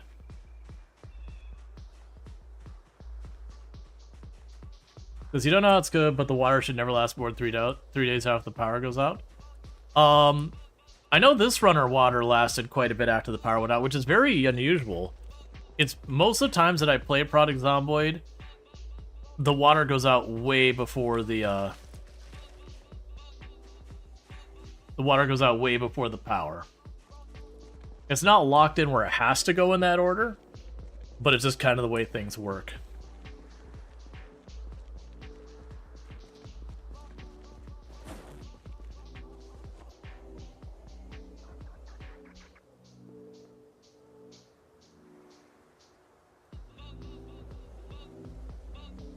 Let's see, you've been going to boil water in this character, decided to do it in the morning, woke up and the lights are off. Oh yeah, were you just sleeping? You hear the...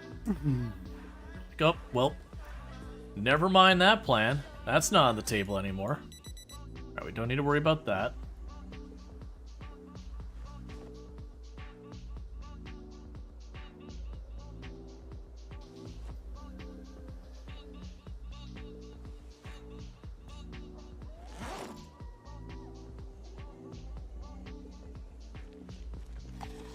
$19 hunger is a big berry.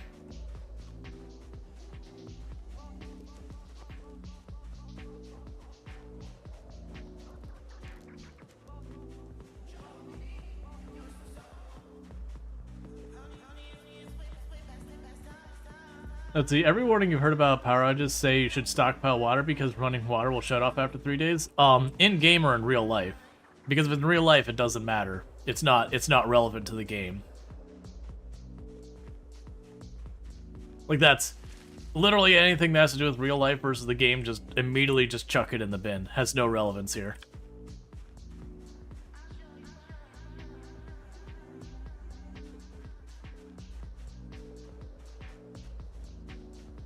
But yeah, no, it is around day 7, day 8 in the game that basically the world is collapsing. But he always assumed the power was coming from outside Knox, Kentucky. And at the military withdrawals, they cut and kill thing. Oh, I mean, you could... for some reason, I remember there being a power plant somewhere in the map.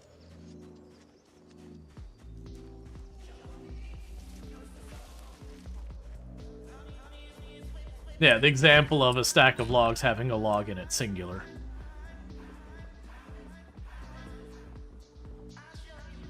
Is the realism bad as long as it doesn't change the game balance?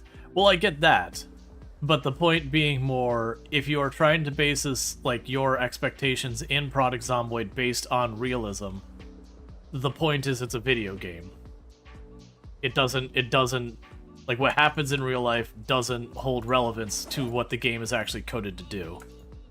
If that's something that's going to bother you, then, you know, that's just kind of the reality. That's all I'm going with it. I'm not trying to say, like, the pro and con realism. It's just, these aren't the same thing. What? You're being silly. No, I'm not silly. Yeah. I love you more. Let's see, you know there's a mod map for Erie County? Yeah, but I mean, that's a mod. There's a new water treatment place, you think? Could be wrong. Don't know about that one. Man, no, this isn't a commentary about realism, good, bad, otherwise. We've had that discussion a number of times. That, to me, realism is fine, so long as it never comes at the cost of, like, game balance and gameplay fun kind of thing. Like, basically the point being, realism for realism's sake is bad.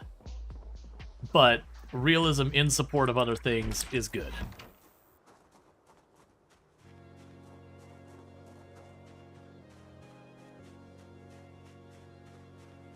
You're not bothered by that? You just like the change? Oh, the change that the water would go off after a, the water would go off several days afterwards? I honestly don't care, because it also depends on your water systems. Because, like, if you're using a pump-based system, then yes, you'd be right that, like, after a couple of days of no power, or almost immediately, you'd lose water. But then if you're based on a gravity-fed water system, you know, in theory, in a world where almost no one is using water right now, it could last a decent amount of time afterwards. And you could also just get lucky. That you could just get lucky, and that the system, like I said, you'd have your pipes would still be pressurized. There's not a relief for that pressure going on, and thereby you get more time out of it. Versus, like, in the real world, you'd probably have the 3 days, because once the power goes out, and people are drawing from that pressurized line, it would lose pressure. But if you're the only one doing it, it takes a lot to bring down the volume. But yeah, I mean, if we're talking realism more, as people are mentioning, the amount of water stored in a bathtub is pretty unrealistic. It doesn't make sense that, like, literally everyone topped off their bathtub and sinks and everyone to the maximum capacity right as the zombie apocalypse hit. So every bathtub is just a reservoir of water. I don't have a strong opinion about being that way. It's just the realism comment. Hey, Suey! Thank you so much for the raid. I'll get with you in 1 second so I don't lose track of what I'm working on. But how is your stream? I'm assuming you're playing Product Zomboid and all that. Oh, we already got the shout out, so I didn't have to worry about that. But how is your stream? I hope you had yourself a good stream, and how's it going? You're still doing the 16 times pop run? I know you were working on that.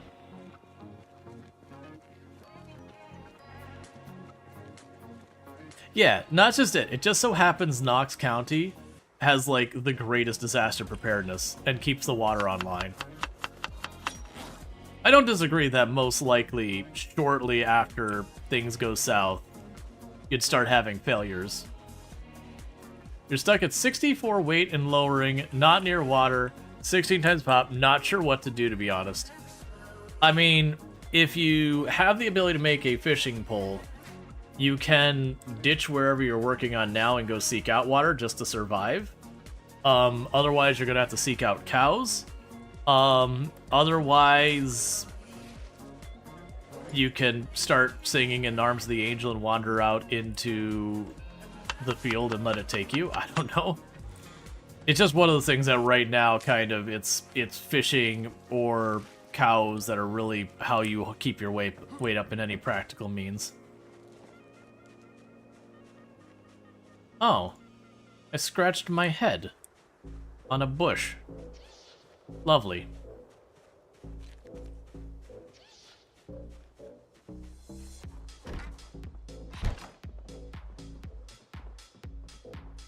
Yeah, the only time I've lost water is when I lived in a place that we had,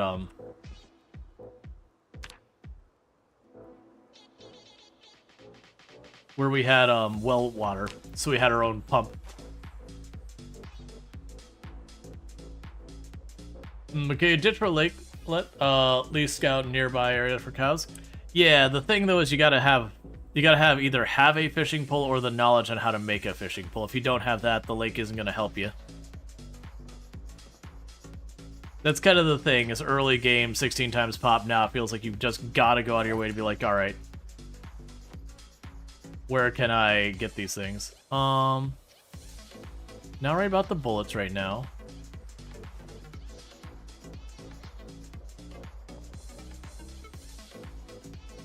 We'll grab all the chisel and the needles. Grab you, grab the pestle. Grab the stack of batteries.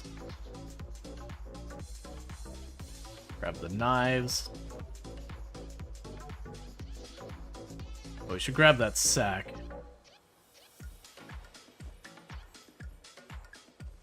Grab the caffeine pills, the matches, the lighters, the spade. I don't know if I care about those. Grab you, the saw. Thank you for the follow. Welcome to the stream. Alright, I got the fleshing tool. already have a jack. I could have sworn somewhere in here I had... Oh, there it is. On the floor.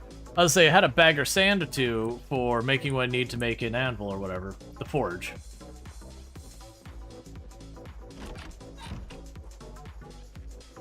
I mean, most pumping stations have backups that last for a few days. Yeah.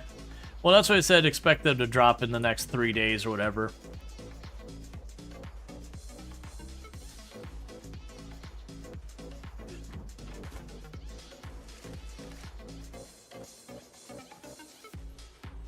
Alright, so let's drop this off. We just did a helicopter a moment ago. I'm back at my old base. We've cleared the resort and we've been working on making that our nice little base. But I'm back here collecting things to load up our truck to slowly kind of go back and forth. You know, as we need to go back and forth to bring goods that we've collected early game to our main base. And then from there, I want to grab the animal trailer and start bringing the animals, bringing our cows that are, back to the main base as well. That way we don't have to go half across the city for butter. I'll take a free cabbage, thank you. Because then we can make our butter right at home. Must consolidate the horde? Yeah. Alright, so there's the ball peen head, there's the awl. Drop those in there. Drop you in here. Drop you in there. Drop those in there. Oh, stop sighing.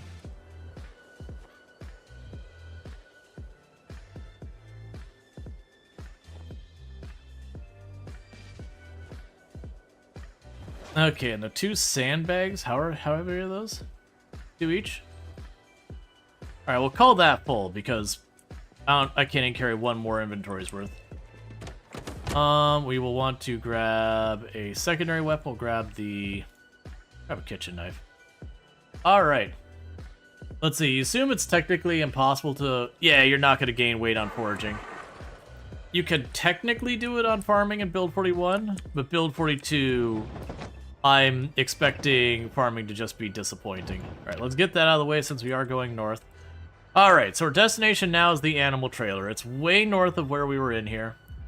I am not going to fight stuff if I don't have to. This is not encouraging.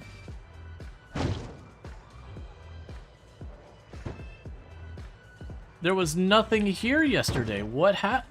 I don't understand. We cleared the area with the helicopter. Everything's chill. No danger.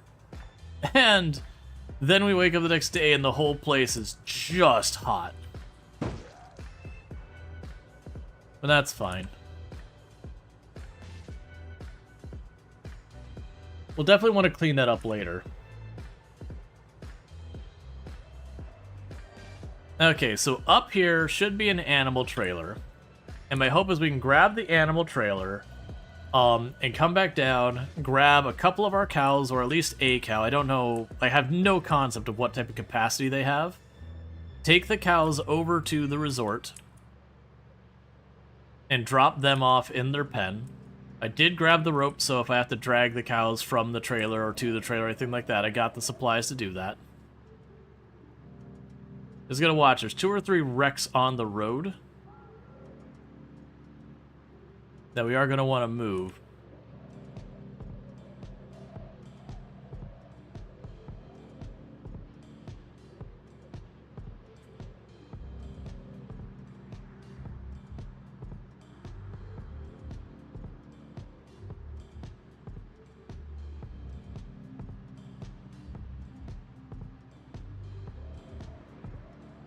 There's the ambulance we were driving way back.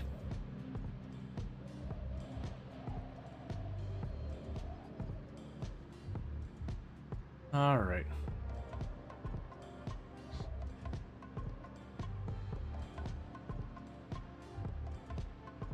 And it would drive faster, but we have real bad vision with this fog. So I don't want to actually slam into a car going like 70.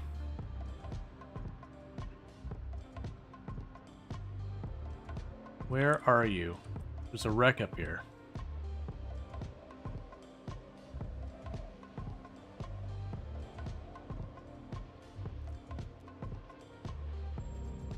Okay.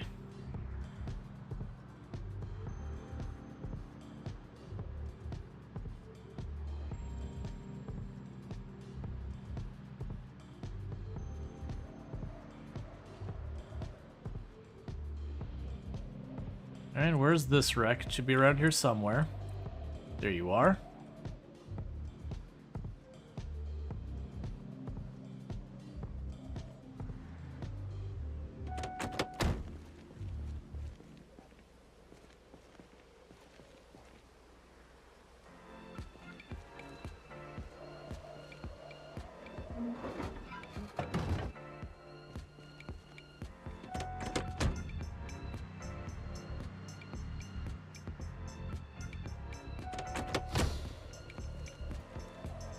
Okay. Yeah, it's not super out there. I want to say that might be its mark up there. When I have a better situation, we'll start towing some of these out of here. It's just right now, with as much trees are on the side and my poor visibility, I just don't want to mess with it. Dear frame rate, please. Yeah, I think this will be the animal trailer up here. Yeah, there it is.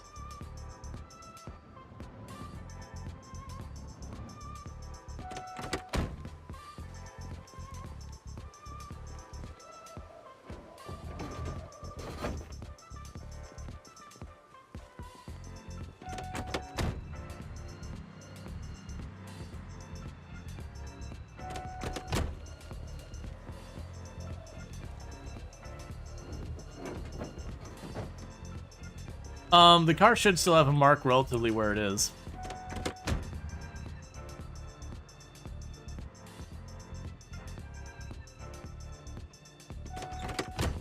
Alright, so let's check on you, make sure you're already detached. Detach the livestock trailer.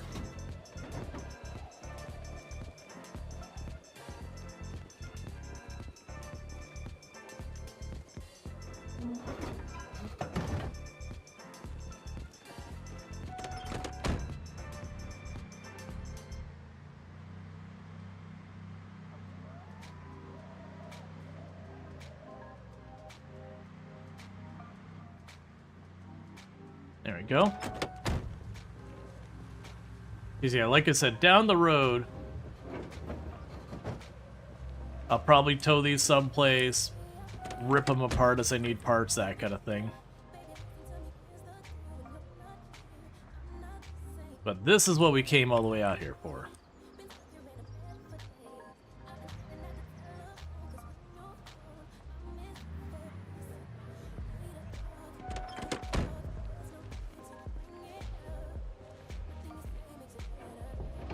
Don't bug. Okay, so we're good. Alright, so let's just double check the status of this thing. So the food container is good, that container's fine. And then the animal part of it is also fine. Hey, lone zombie. You come to help? If so, you're way too late, friend.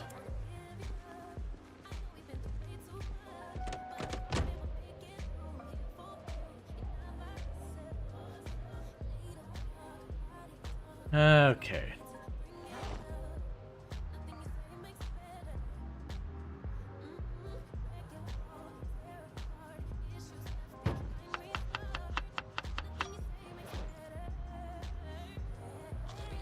Just casually making ourselves a sound. Let's see, any tips for when you can't seem to get the frequency slider on the radio actually hit the number you want? Like, you try to move the mouse wheel as little as possible, it jumps multiple numbers, skipping the one you need. I think there are numbers, like there's arrows on the left and right hand side you can click on, I believe. That'll go increments of one, like one increment. It's still like 0.2 between the two of them, but there's no radio stations on those gaps it skips.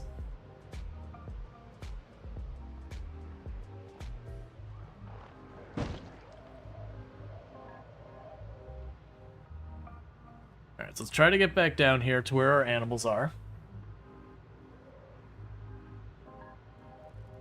We're gonna grab the butter churn. We're gonna chuck that in the truck.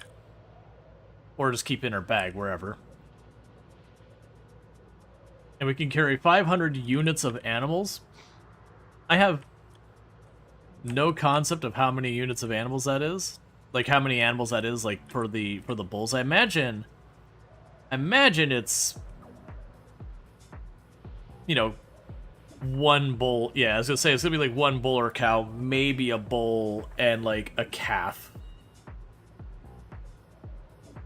kind of thing. Well, it does mean we're gonna potentially have to make 5 trips. Your bandage is bloody now. That's fine. It's irrelevant. This doesn't matter. You can literally leave that on for the rest of the game and it will never matter. You just need to cover it so it doesn't bleed, but otherwise it's irrelevant.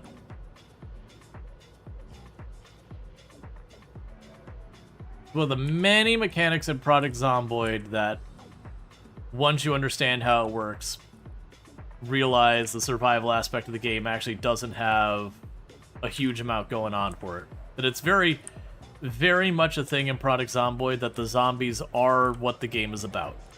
The survival mechanics are mostly just there to push you in the direction of the zombies. But for state XP, oh, no one cares about that. It's useless. You know what you could do with first aid XP? You could splint your leg to make your splint a little bit better. Do you know what you can do with it? Not really much. It technically makes things heal faster, but I mean, in all reality, it's meaningless.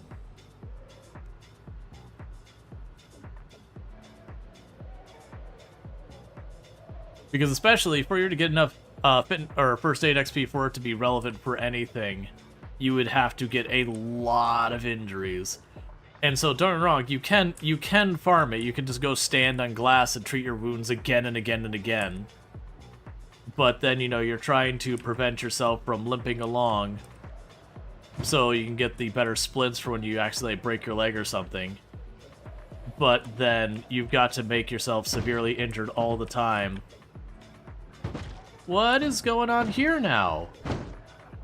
Alright. Oh, this is the same place. I'd made a wrong turn because I couldn't see.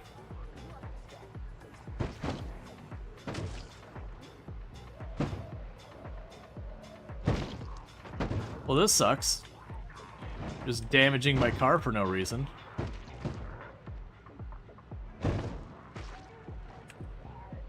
I think we killed a good couple by driving over them, which I don't intend on doing. I just don't want to stop.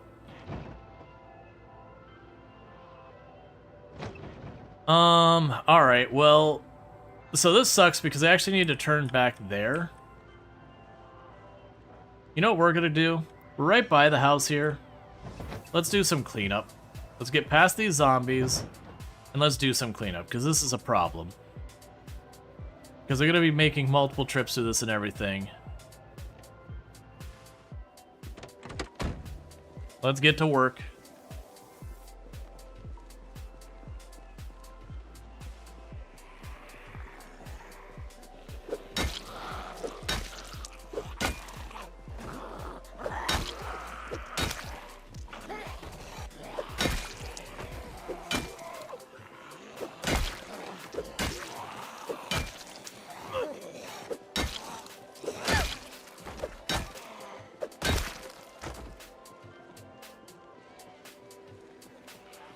There was like nothing showed up for the helicopter. And then I'm like, alright, cool, we'll just go have ourselves a relaxing drive to go deal with this. And then we go literally over the place where nothing showed up and all hell breaks loose.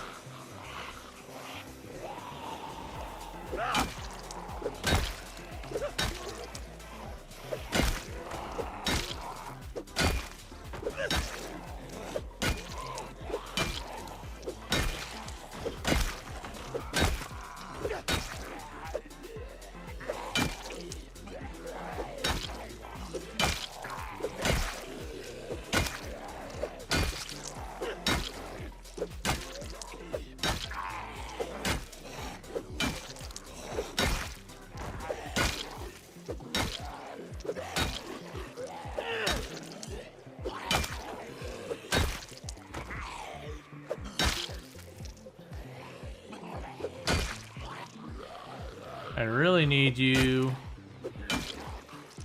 to stay down.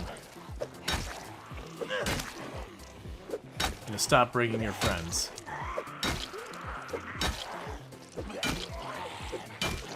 Because the muscle strain is getting pretty bad.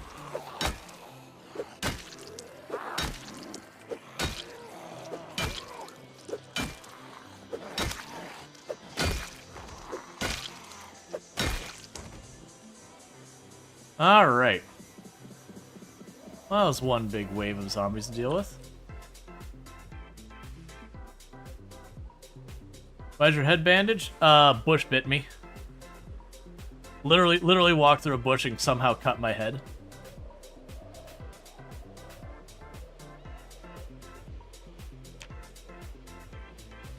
We can go ahead and do this.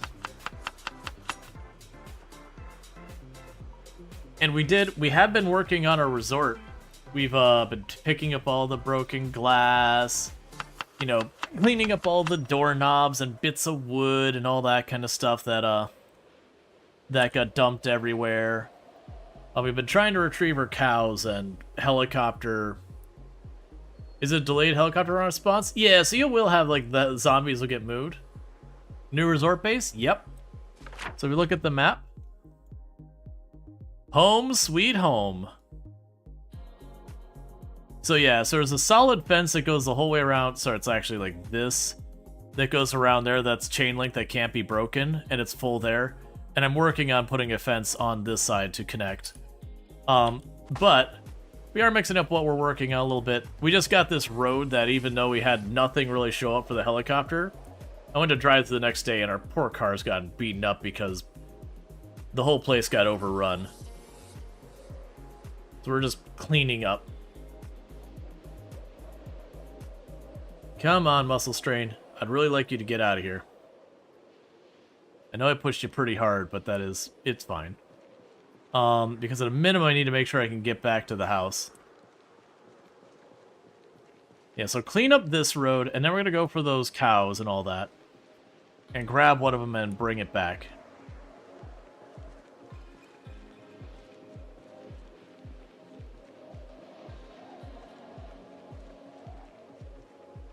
Let's see. Because to be fair, if you fall off a ledge and break your leg standing on glass to power level first aid for a better splint, will heal you faster than waiting for the hail to thing. Right. But the counter argument I would have is you're going to spend a lot of time limping around because you're deep wounding your feet again and again to get good at making a splint, to maybe get the benefit so you don't have the slowdown from potentially falling down and fracturing your leg. So you're not wrong. If you have the splint, it'll benefit you, the healing faster from that, and have you limping not as bad for less time. But the problem is, you've got to have yourself limping a whole lot in the meantime to prevent that limping.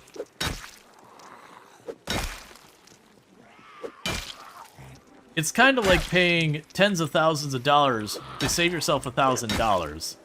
You're like, okay, I mean, yes, it'll save you that $1,000, but you put more than that initial $1,000 into the problem, which means your solution is worse than the problem that you started with.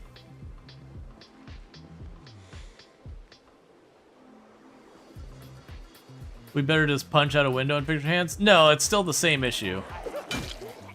Basically the same thing is you gotta take the penalties that first aid helps prevent, or helps you resolve, to level it, which means you're subjecting yourself to the very thing you are trying to recover from quicker.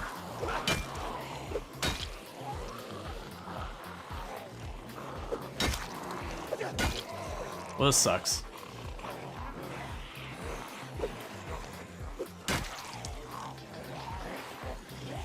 It's just the problem with first aid right now is first aid only can be leveled through being injured.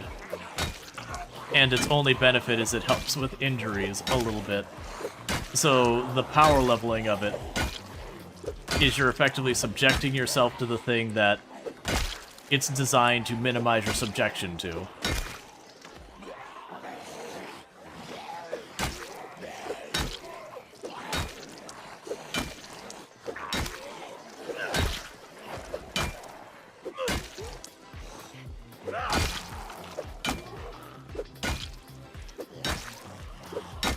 It'd be basically like being concerned about getting sunburned, and that you don't want your character to be subjected to being sunburned that long, and that the solution to that would be to subject them to ridiculous numbers of sunburns. Oh, hey.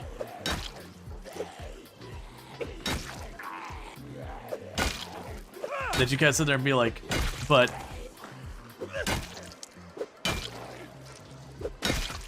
you're just getting sunburned kind of thing.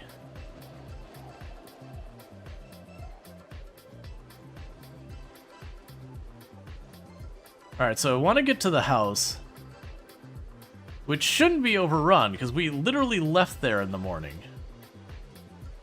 And driving out of there is when we ran into all this crap.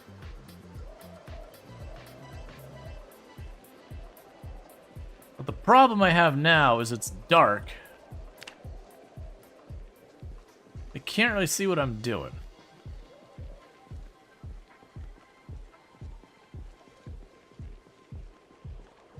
But the house is literally just over here past this field that's a little grown in.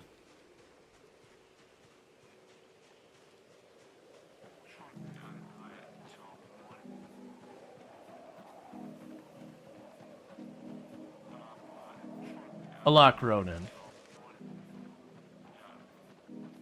Yeah, that's where I'm going, is where that fence is.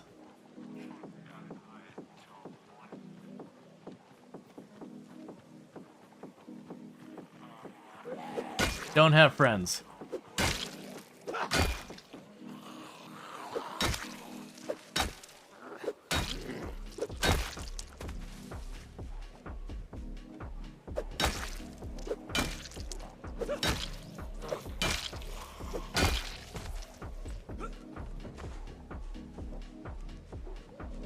Alright, I'll pay attention to chat here in a moment again.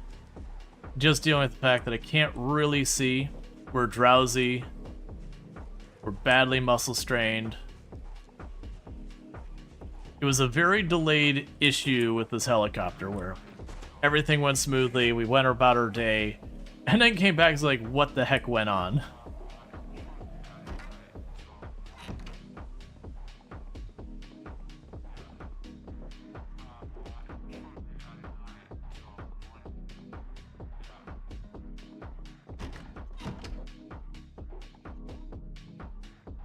Top up for water while we're here.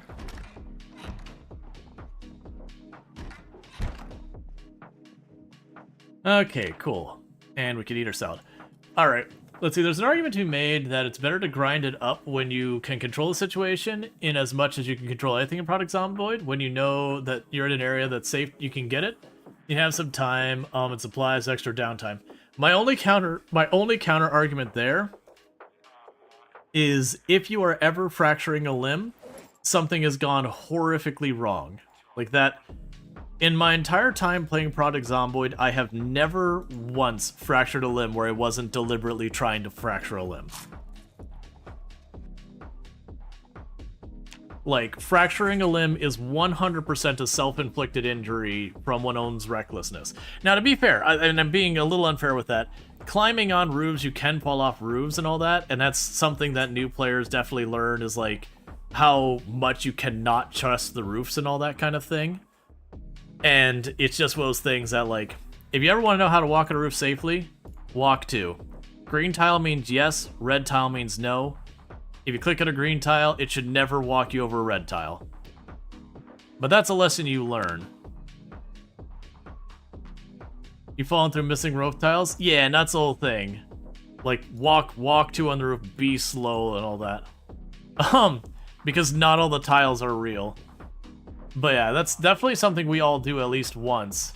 But the idea is grinding your first aid to prevent that from being a problem when that is a solvable problem that doesn't require you to grind first aid.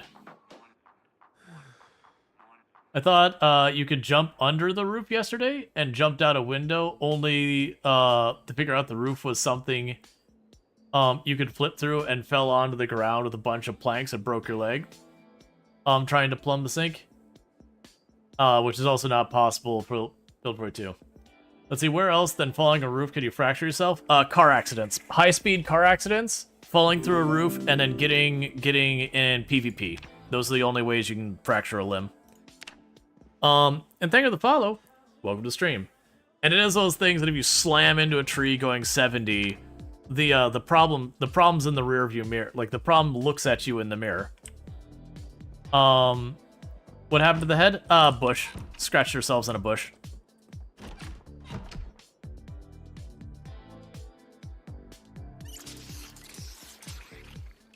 Because you don't know how the new wound infection thing? It would be first aid, help with that too. Even if you dial max. So, not this run, but we already did a run where I cranked that thing up and just neglected all, and that was while like you'd walk through cornfields that would just slice you like it was razor wire. Constantly everywhere. And I didn't treat any of those wounds, and that was with it being dangerous and literally nothing. I don't know if that setting is actually doing anything right now.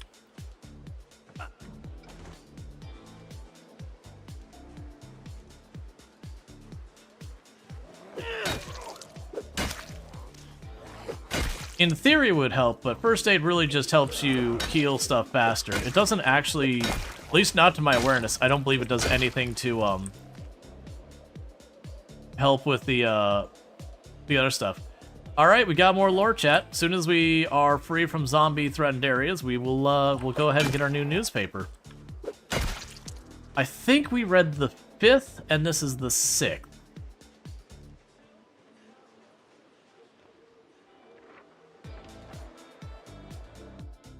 Alright. Let's see, there is a disinfector die mod. Well, that's mods. The moment you get into mods, you're talking non-standard. Literally mods, when we're talking about gameplay balance, just chuck it out the window because you can't have a meaningful conversation around that and the balance of the game and all that stuff. Because the mods can change things. Let's see, yesterday you tried eating a mushroom to see what happened. It definitely killed you. Yep.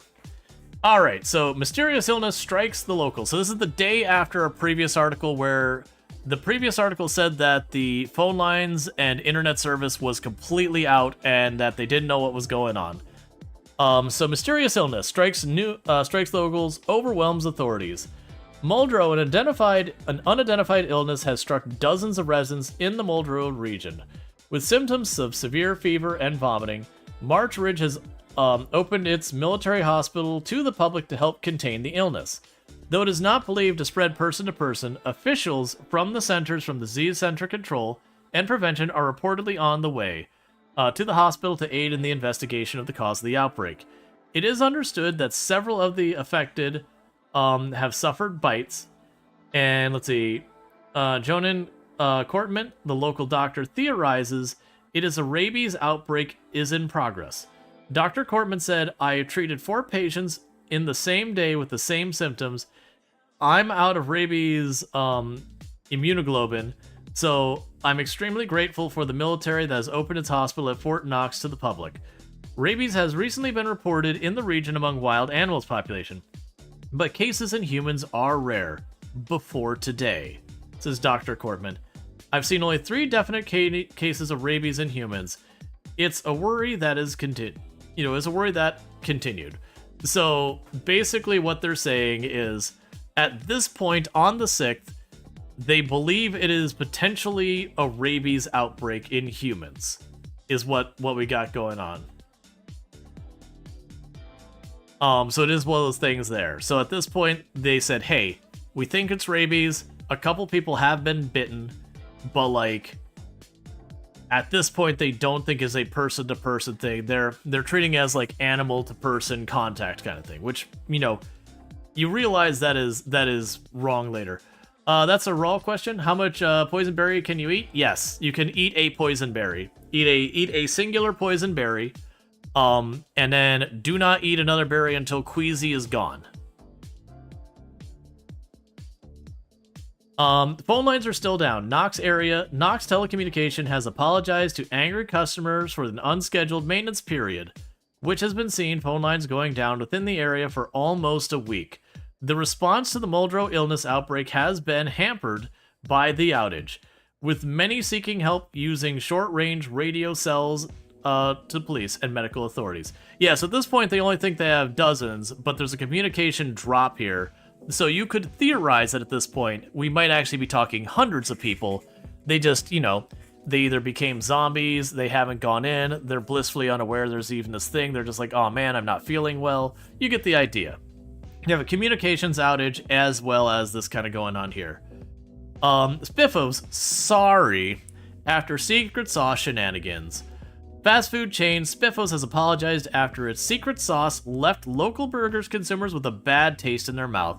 Head of logistics Paula Impton has said the mix-up occurred when a batch of new experimental hot sauce was accidentally redirected to Kentucky in place of and we don't know the rest.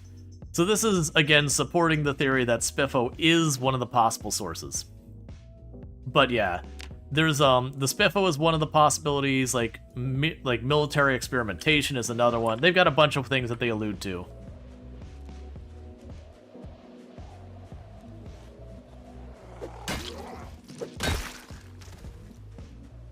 Let's see, can you replace the set of tires with wheel parts with any car parts? No, heavy duty cars need heavy duty parts. Standard cars need standard parts. Sports cars need sports parts. Now, to keep in mind, you have the type of part. So again, like, is it a heavy performance standard, that kind of thing? And you have a quality. I'm sorry, it was heavy, heavy sports and standard.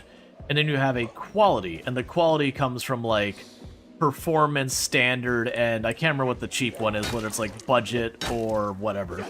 But you get the idea. Have I seen the 1 week mod? Yep. It doesn't interest me. I think it's cool that it exists. It just doesn't interest me.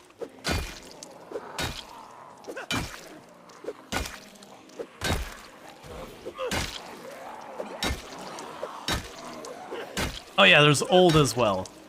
But you get the idea. You need the correct type of part for the correct type of vehicle, and then you can choose the quality of that part to go in that vehicle as well, but those are two separate things.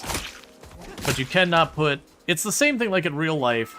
I couldn't go up to a Ford Ford F-150 and slap brakes from, a BMW or a Volkswagen Beetle. Like, they just wouldn't go. Now, in real life as well, you wouldn't be able to swap those either, but, in product Zomboid lore, they apparently have their vehicles so standardized that you could swap the brakes from a Honda, like a Honda Civic and a Ford Focus, and all those are just interchangeable, even though in real life that is absolutely not true. What is the average server pop? Build 42 doesn't have multiplayer? So 0? 1? I don't know. Am I misunderstanding your question? Does you allow that newspaper would be a key part of why your character is doing the Tourist Biffos challenge? Lighting campfires in each of them? Yeah. Right, and whatever the quality of the engine is forever in that. Oh yeah, no, you're actually really not going to see many people playing multiplayer right now. Not none, but if they are playing multiplayer, they are playing Build 41.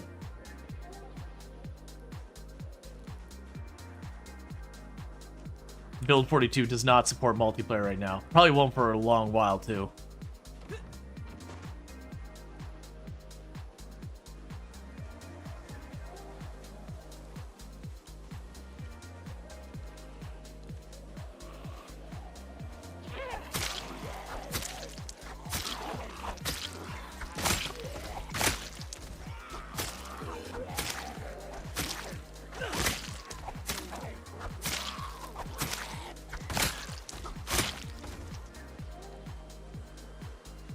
Let's back off and sharpen our knife.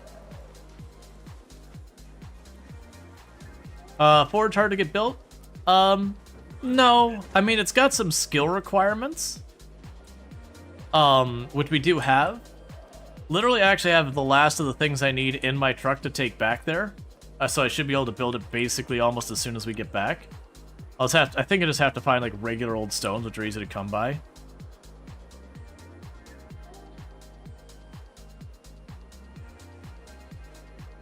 All right.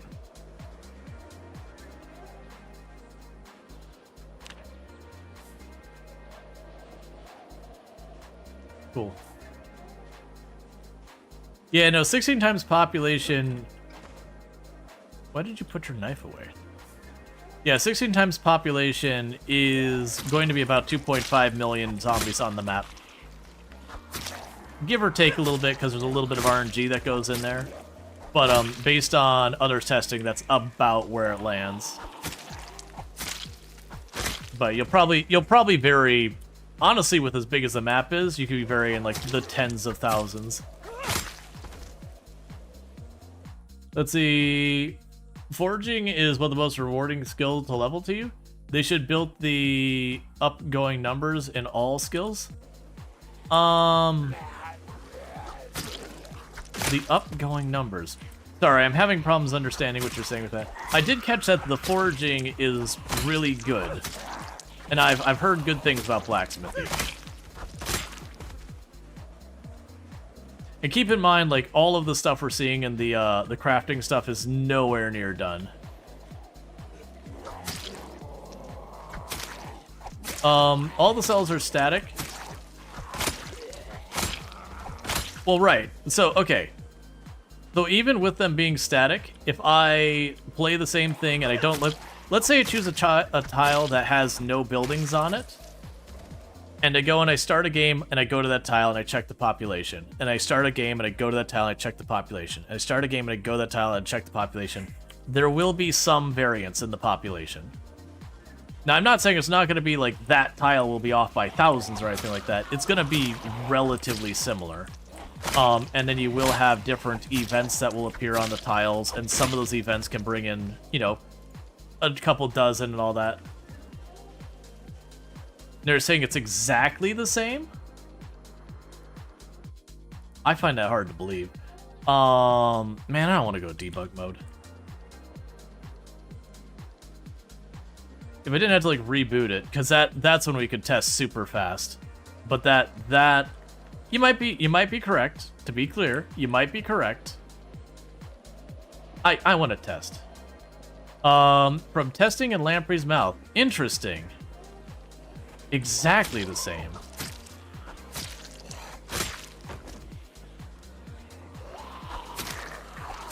Like, don't get me wrong, I would assume they'd be about, like, roughly the same.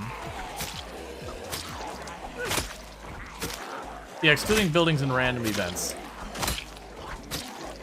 That would definitely be a major change. Like, I mean, they have overhauled it. Interesting.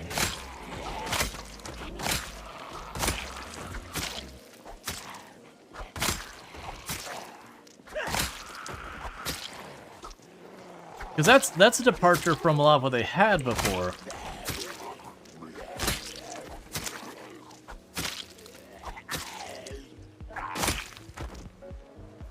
If that's the case, you don't like it? Nah, I'm kind of the same. I'm like, you know what? Exactly the same. I don't really like. I do like the variance. Now, granted, the variance was maybe 1% or so. It was like not a big variance before. Like, they were very, very similar. Again, excluding inside the buildings, events, that kind of stuff. They did have variance, but it was at least something. Like, I'm honestly tempted to just test to do a quick confirmation.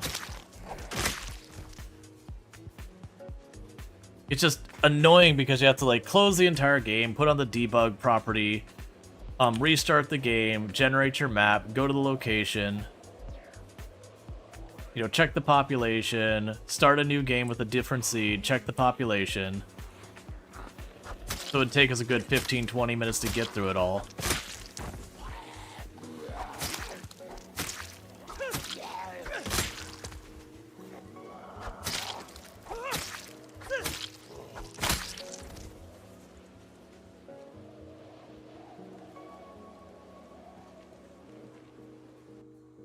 So you noticed a lot of the 8x squares are the new base unit they use for spawning. They often spawn exactly 16 times and 16 times pop. Well, no, if I was going to test it, what I would do... I can show you. If we were to test this, what I would do is I'd start the game, and honestly, I'd teleport us like someplace like this. We'd find one spot that has any zombies, so like in a place like this where there's no buildings, right at the beginning of the run. We could just teleport there, check the number, do that. We'd just have to find one that's not 0 times or 0 pop. Which shouldn't be that hard. Most of them will be, but we should be able to find like one of those tiles that's got, you know, 60 or so zombies or whatever in the cell.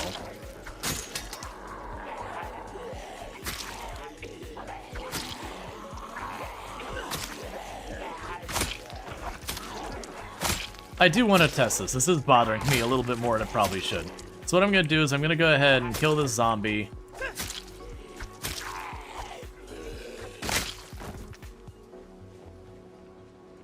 We're going to back off. Get to where we can rest. Because it's science time. Because that is a very weird change.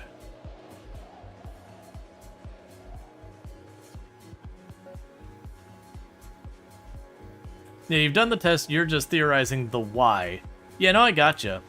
It's just, it's such a departure from what the game's done forever that it is an interesting thing. So yeah, so we're gonna do a quick science minute. So let me just go ahead and rest, that way when we get back, I can just pick up exactly where we left off. Nothing aggro to me. Okay. So what I'm going to do real fast is they're going to show you how you can test stuff.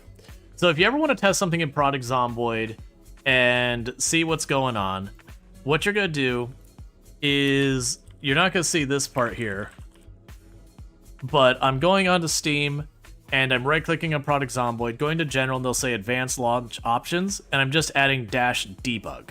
So we do not want to open my existing save on this, because if I open my existing save on this, it's not the end of the world as long as I don't do anything, but debug will screw with stuff.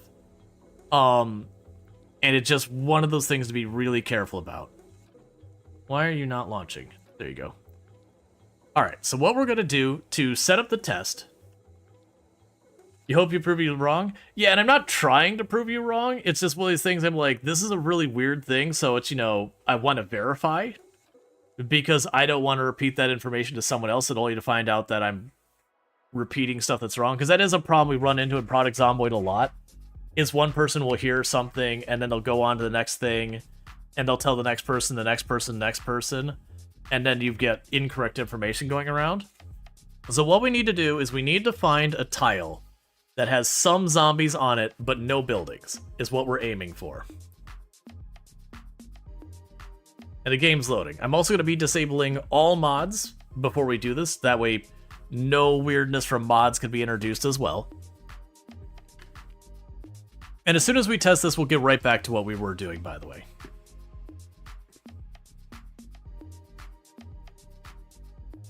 Yeah, no, I'm totally fine with the evolving. I just don't think... Yeah, and you can, if you're ever wondering if someone is running... Come on, game. Hit the Windows key and refocus. I want to show on the screen. There you go. If you're ever wondering if someone's running debug, if you see the reset Lua or this here, those are ways you could tell that they are running in debug. So I'm going to go here. I'm going to untick all of these.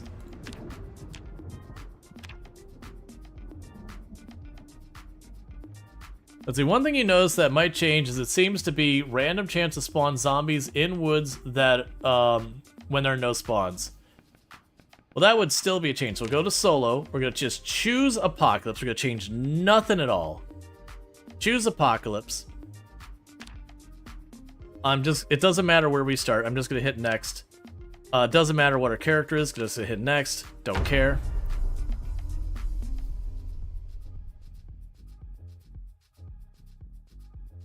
Alright, and we're going to teleport just outside of town where there's no buildings. We're just going to choose a tile outside town. The big goal is that we land on a tile that has some zombies. If it has 0 zombies, it doesn't help our test. And if it's just an up-down road, we can run down the road real fast just to make sure there wasn't an event triggered on the road.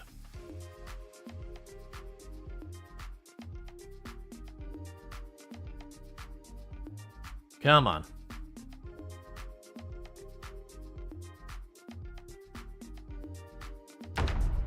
Okay, so we have no care about anything going on here. Come on. We're gonna go debug, cheats, invisible god mode, no clip. So that way we're not messing with the zombies going on here. I will get all this garbage out of my way real quick.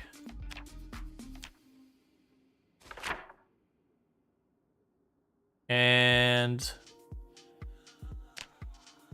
oh, I didn't reveal the map. It's been a minute.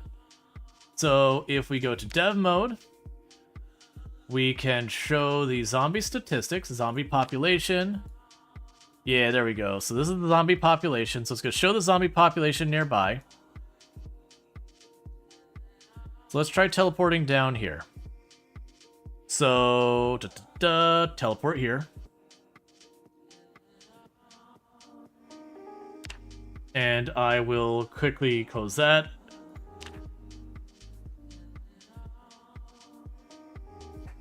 Alright, so we got 6 zombies here. That's probably just an event. Teleport here. Okay, so we've got this area supposed to have 16 zombies. It is showing exactly 16 zombies. Alright, so 2 tiles south of that. That'll be our test. That is the middle of nowhere woods.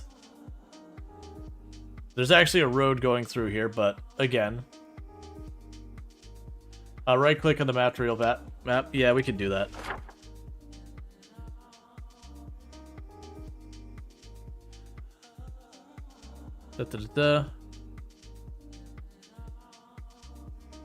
Let's actually teleport right here. Show the population map.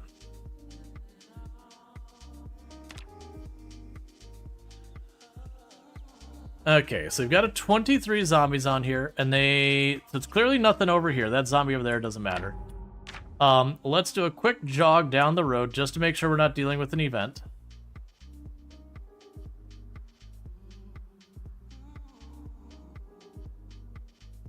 Yeah, so these won't be events. We got random zombies over here.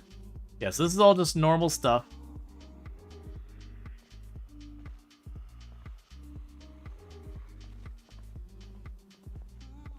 Yeah, so no events that I'm seeing here. Well, the target population will be the same as always. That should be steady between runs.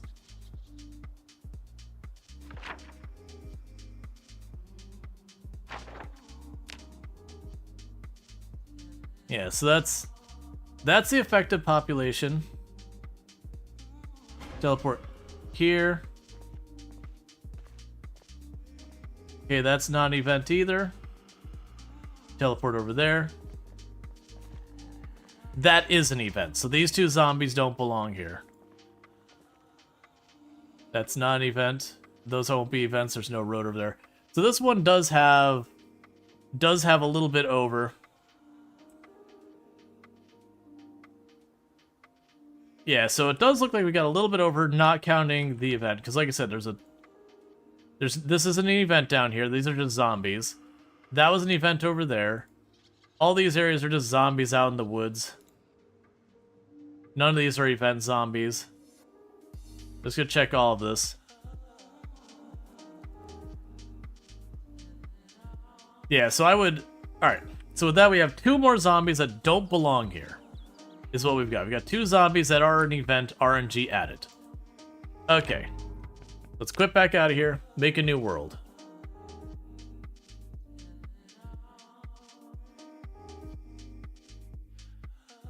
And we'll check that same area again, that grid to the south. So solo, apocalypse, just like before. Moldro spawn, don't care, don't care.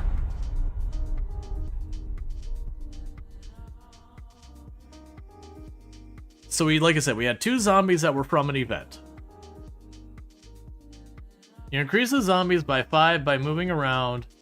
Clearly some were spawned in by event then. It would still be more than that.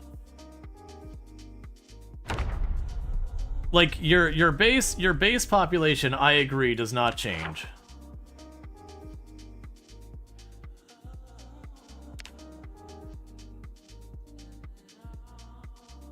Oh, we're here. I have not dev mode myself to be invisible and all that, so cheats. And we can go down here, dev, zombie population.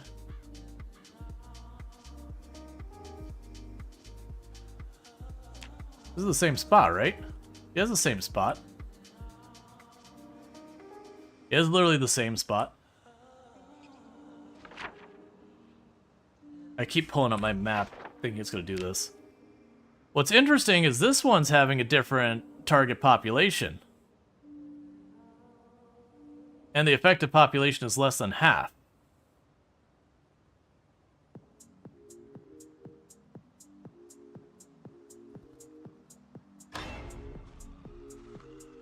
Also, that card is bounced. Okay, that is not expected results. Okay, so target population 9, 24. All right, one more time. And then we'll get back to our normal run.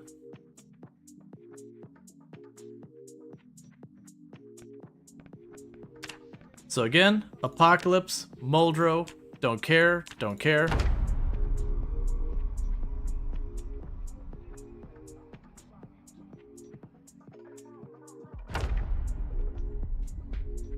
Now go here, dev. Oh, main cheats. Invisible God mode, no clip. Save. Dev. We will need to pull up our map.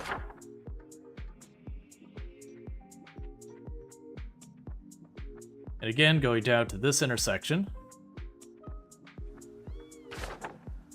Zombie population map. We'll close that and reopen it so we're centered on here. Or not. And now it's saying the target population's 10 with an effective population of 17. And the effective population is displaying what's inside this little box. So unless I were to go and take the time to like get the coordinates.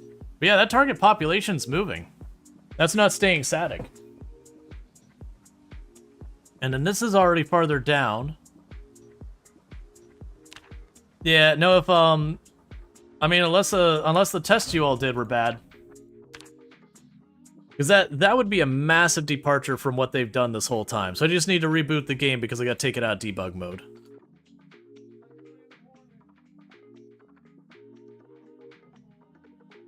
Yeah, so that was the reason I'm like, I'm skeptical, because I've definitely seen where I've started new runs and gone to the same place and seeing pretty high variance in population of zombies. You can't tell in like the super duper busy tiles are just too many zombies, but when you go up to like an area that the other question urges you testing the same build version. I mean, I'm testing build 42.2. Alright, so with that said, let me go here real fast. So this one, we don't care about, get rid of it.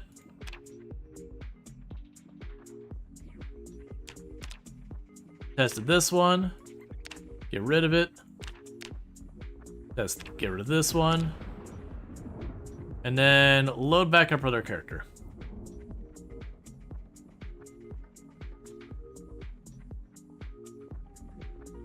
Yeah, no, I'm honestly gonna go with what probably happened was something was wrong with the tests. Is what would happen. Because like I said, we've tested this in the past and saw variants. I'll probably ask Mr. Lamprey as well. Because honestly, if I saw that, I would have or if Lamprey saw that, I'm figuring he honestly would have brought it up. So it's pretty weird to me.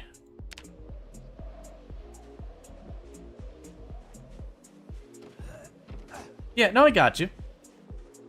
You can be thorough and have something wrong with the test.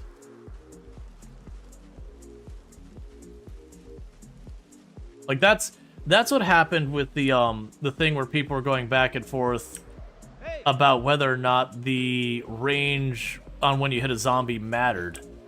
and that for the longest time we were coding that it did not matter. It was only after we completely changed how we were testing it that we came to realize it did. Yeah, things are gonna change. Right, but you get the idea. It's like, that's one of those things, because it was so much of a departure from the way the games run, it's one of those things that you want to always be on top of. You like, hey. It's one of the reasons why I know you can get away with eating mushrooms sometimes right now on the unstable build, that I'm still recommending no one do it. I don't expect that to stay that way.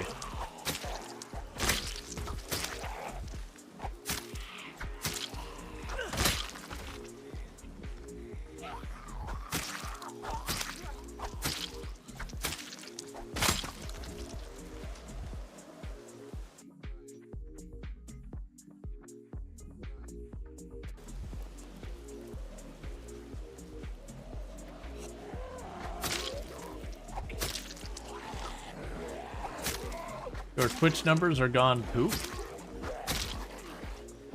Oh, yeah. Sorry, I was like, what? I was like, I don't think I had a sudden loss of viewership. Right, I gotcha. Yeah, because this thing resets its position every time. So get rid of that, move you. There we go. Oh yeah, no, some mushrooms are non-poisonous. I'm saying there is a bug right now with the poisonous mushrooms in build 42. That I know it is based on hunger before anyone says that, but eating the same amount of hunger on mushrooms seems to give inconsistent results, where sometimes you can eat a little bit and be okay. I would not trust that. I am recommending you not test that. You know, on a character you care about. If you want to go and spin up a test thing and start chucking poisonous stuff in your character's mouth, that's on you.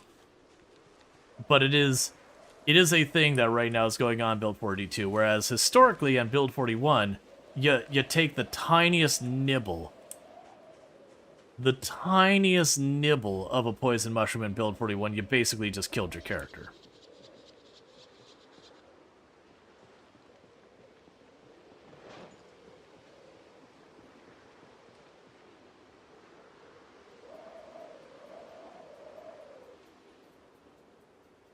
Might have different levels of poisonous? Right, if they do, then that'd be a new mechanic. Because that didn't exist historically. It was you ate a mushroom, if it was poisonous, it was poisonous. There wasn't a, this one's more poisonous than that, it was poisonous. I personally don't believe they would add that. That'd be inconsistent with stuff they've done historically either. My suspicion is they did the massive rework on food, and it was just an unintended side effect.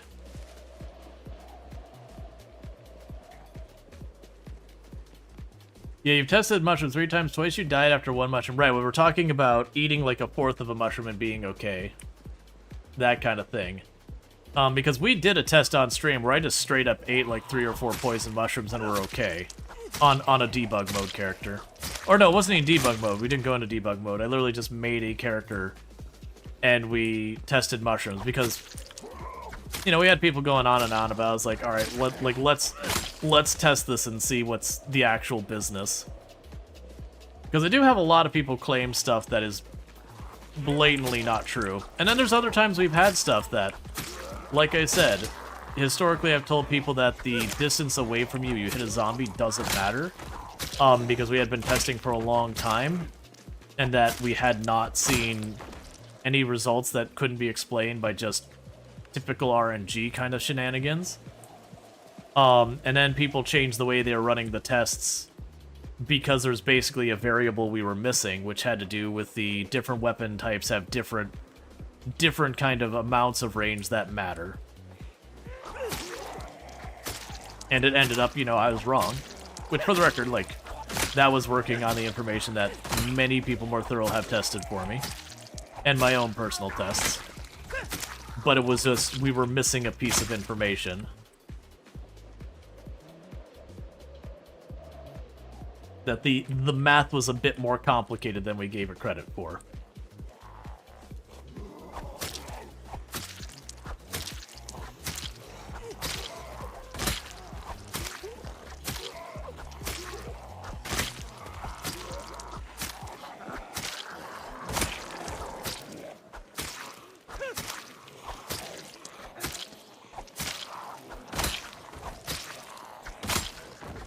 I wonder what the maximum number of maximum number of cows I can move at one time is by rope.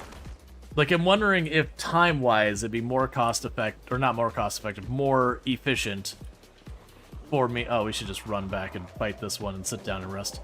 Like, would it be more efficient for me time-wise to move one cow at a time in the trailer, or if it'd be more efficient time-wise to just get all 5 cows onto a rope and then drag the whole collection of them?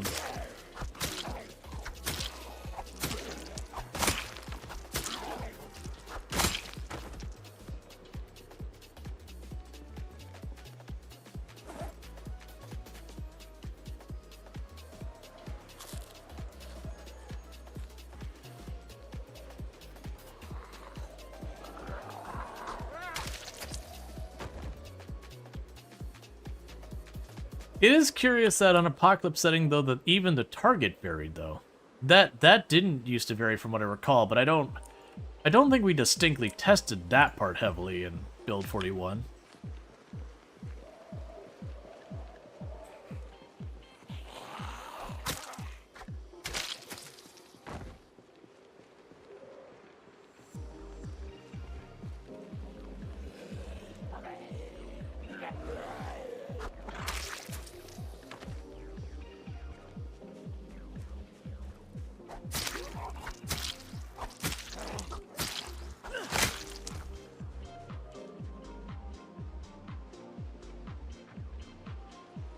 Still more to go. Let's see. You're testing that now. Your suspicion is that it has to do with the decimals. I'll let you know in 5 minutes. That could be. I mean, even if it came down to the decimal, though, like, it would have to have variance to it. Otherwise, it'd round the same way every single time. Which just supports the argument that it does vary. Because let's say it was 9.5, it's not going to sometimes be like, well, 9.5 is 10, and then sometimes 9.5 is 5. Sorry, 9.5 is 10, 9.5 is 9. It'll go one way or the other.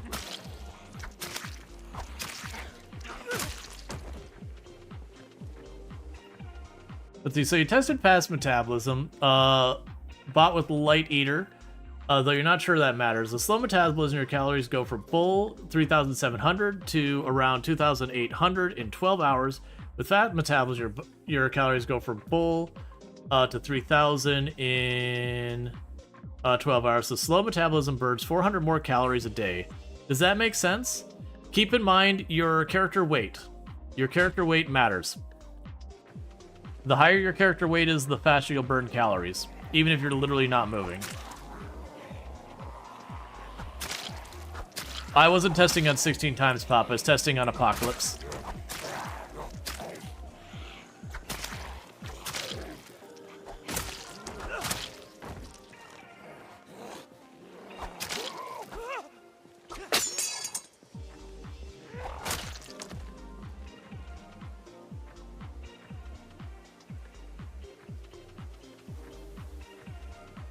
Your point is it's the 0.65? Oh, I see what you're saying.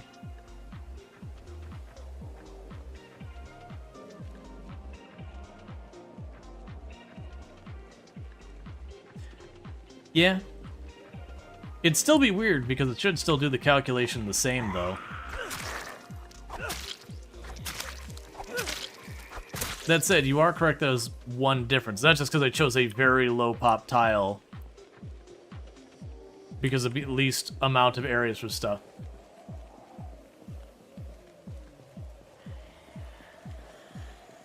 No, the question is if because it is a not whole number, if like the calculation's doing funky things.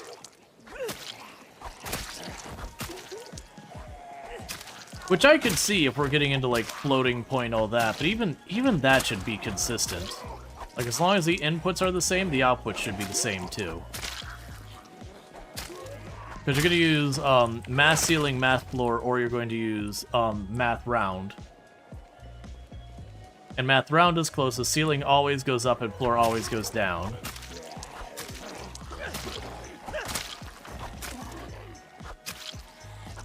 And if it's 0.65, you know, again, depending on which one they're doing, it should always consistently get the same thing.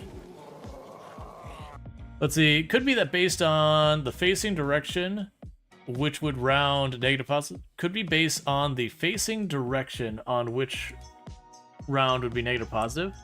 The facing direction.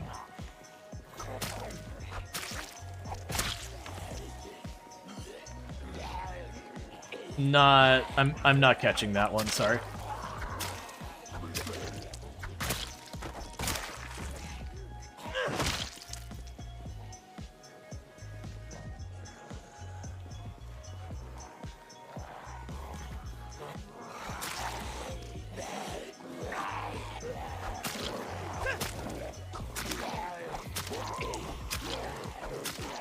I think that one might have... Can't see if it's a fire axe or what. He's got a weapon on him.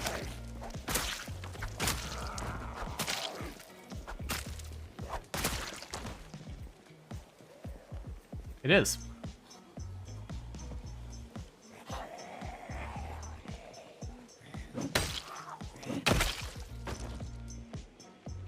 Alright, so let's back off, rest a bit. They're just trying to clear out these zombies so I can at least go through that whole thing. Because whether I walk the cows here or drive the trailer, either way, I'm going to need this place clear. Yeah, I mean, but the first swing we were exerted because we were already pretty spent, and the axe is very hungry for your endurance. Husband. Hi, wifey. I love you the most out of all the husbands in all the world. Yaw. I love you more than that. I'm heading downstairs. Okay, you sleep well. You sleep well. Never. I love you too.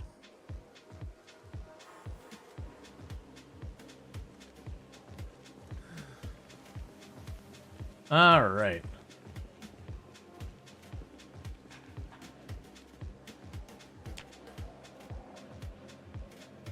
These got moved around.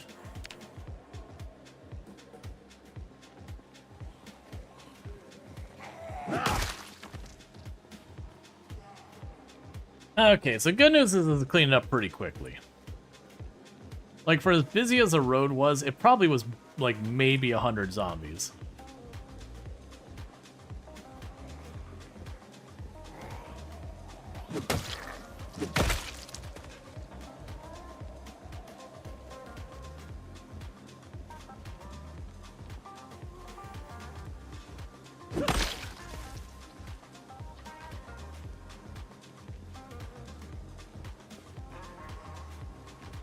A side of pillows? Not that I'm aware of.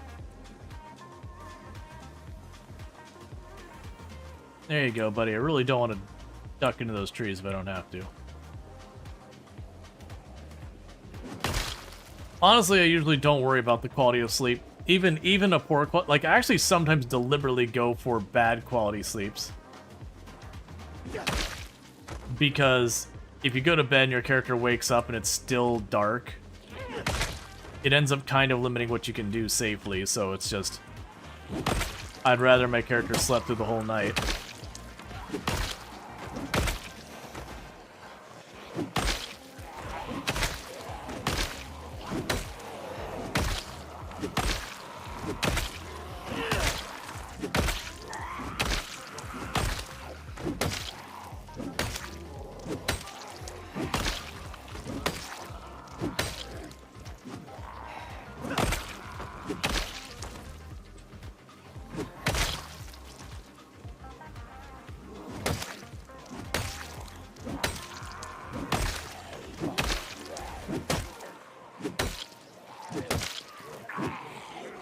Alright, we need to back up because we're pushing high exertion.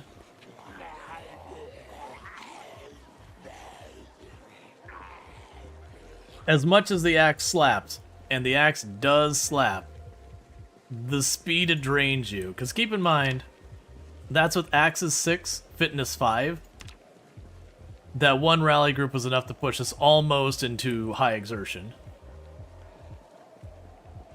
So it is just one of those things. Axes like to burn that exertion real fast, and the fire axe is particularly rough for it.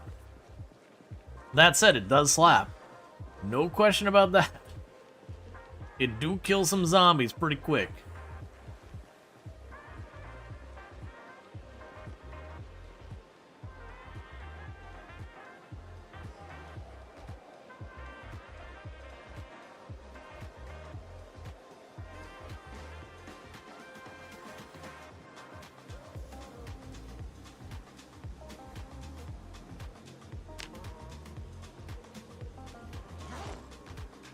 Okay, sharpness is still solid.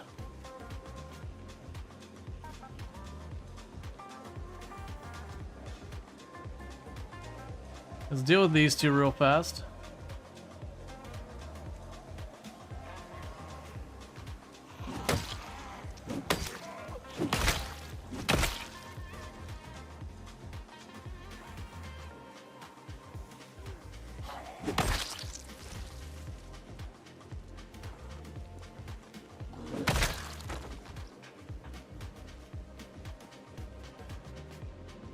We're already about a fourth of the way to being exerted again. Let's see, you hate how sometimes you go to build something and it uses all the items and doesn't build it? Rip advanced forge mats? I haven't run into that one. That sucks.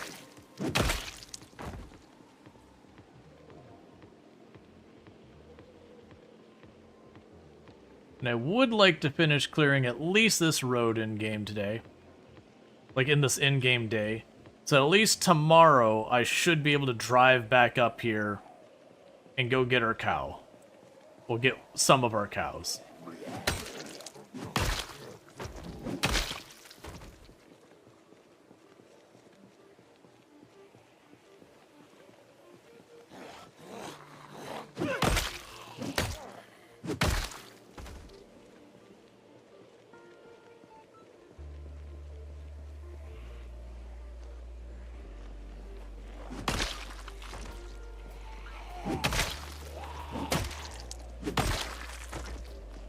Back off farther. We'll do one more group or whatever.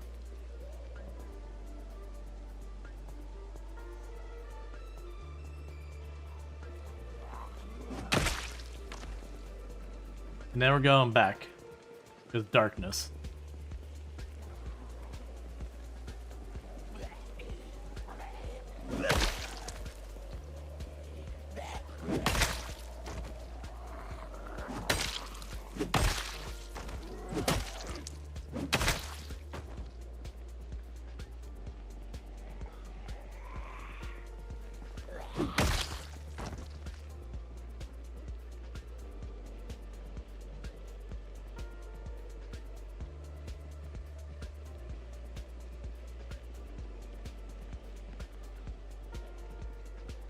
Okay, let's be the last ones.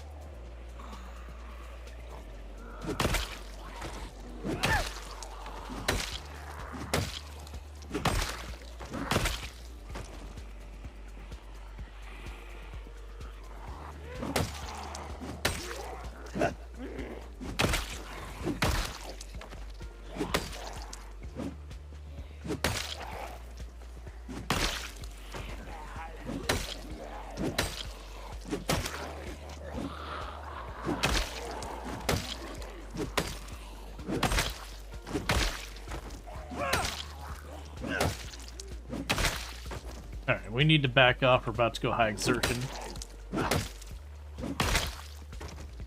Okay, let's get home. Yeah, solid day, 126 kills. Considering that they're not all bunched up, so I had to kind of go track them down. And we did drive around a bit as well.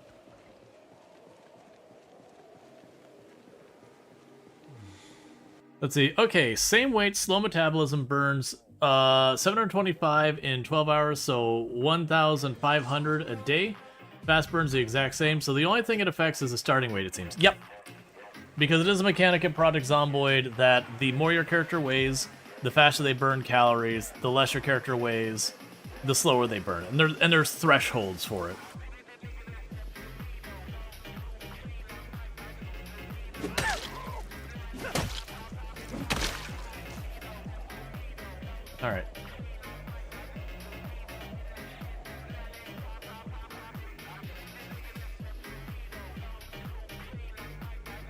we were at high exertion. I didn't want to stick with it.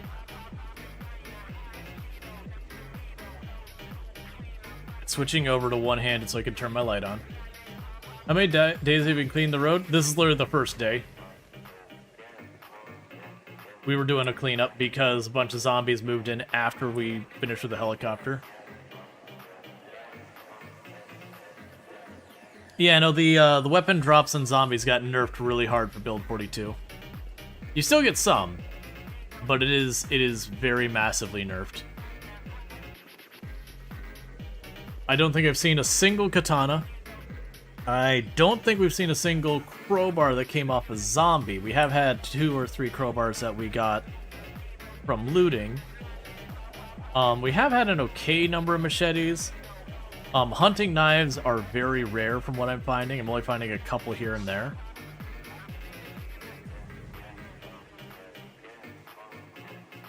So it is one of those things that they definitely went and nerfed it pretty hard to force you to craft weapons more.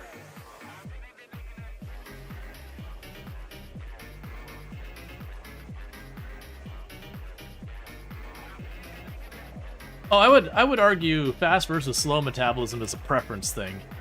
Arguably, if we're going for min-maxing strategy, I would generally recommend people play with slower metabolism, so you're overweight. Because with overweight, you can have lots of options of how to deal with it that, you know, you don't ever die from gaining too much weight. Versus if you lose too much weight, you can die from that.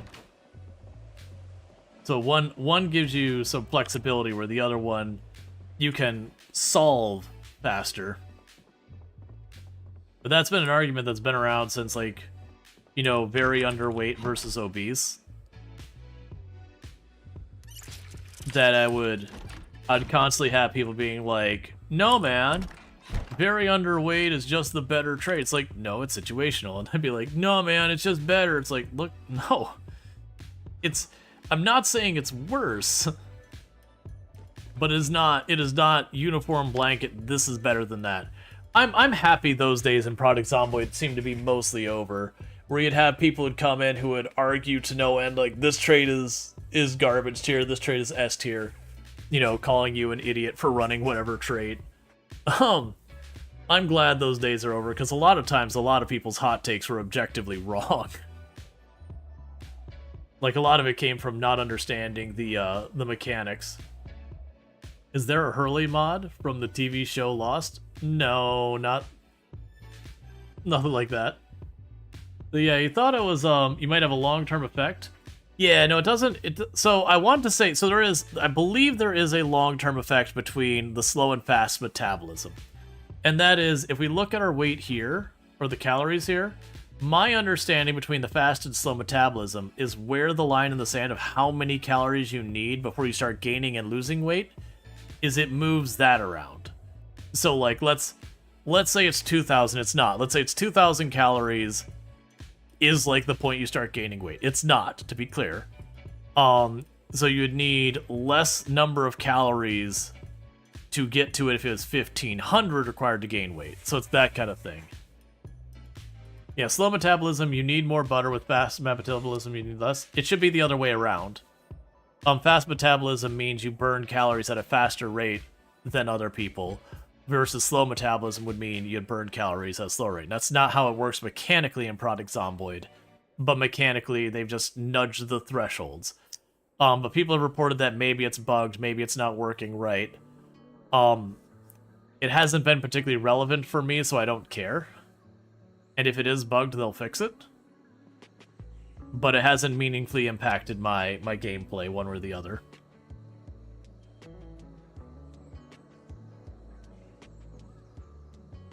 Solid 200 zombie kill day. It was bugged until last patch? Yeah. See, a lot of that stuff I don't end up caring about most of the time. Like, if it doesn't impact the way I play the game, eh. It's just the one earlier is bothering me because I'm like, but it's not the way the game's worked this entire time. Like, that'd be a very arbitrary and random thing to change.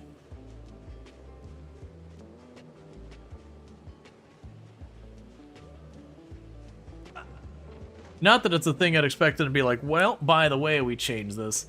It is the kind of thing that they'd just be like, we changed zombie distribution, and that would be the entirety of what they would, you know, with a focus on, like, having it be less spiky or consistent, or, like, it'd be something like that. It wouldn't get into, like, the minutia.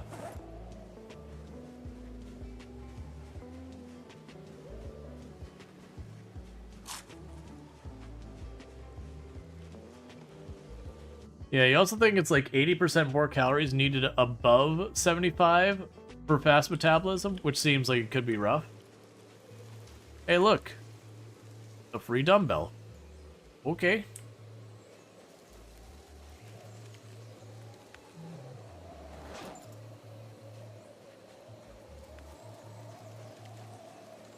Yeah, no, generally strength is easier to gain than fitness, because all you need to do to gain strength is if you're carrying, I believe it's 60% of your maximum carry weight or more, you just passively gain strength by just walking around. Let's see, you've tested extensively, 30 plus tests, now at 60, Default Apocalypse, and the target pops were consistent with everything except default. Gotcha. It's still super weird. Like, it was never a significant enough variance to matter. Because like I said, you're talking 2.5 million, and it might be different by like 1%. So it was never really relevant. But it is weird that it's like genuinely like just flat out consistent now. It doesn't matter, but it's just a weird change. Actually, that's kind of stuff I wish there was a little bit more RNG. Not huge sweeping things. Like, you wouldn't want, like, sometimes you go to this building and you'd have 1,000, and other times you go there it'd be like 10,000. You wouldn't want anything extreme like that. Oh, right, the vehicle's down this way. You wouldn't anything nearly that dramatic.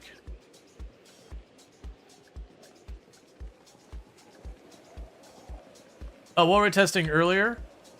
Basically the thing that's going on was there was the observation, because I had made the statement that people were like, oh yeah, it's 2.5 million zombies on the whole map at 16 times pop, which is true. But like that, I made the comment that there's a bit of variance on that, but it's nothing like substantial. And the comment was made that there's not variance on the zombies outside anymore. And is like, that's weird, and so we were testing to see if we did see variance.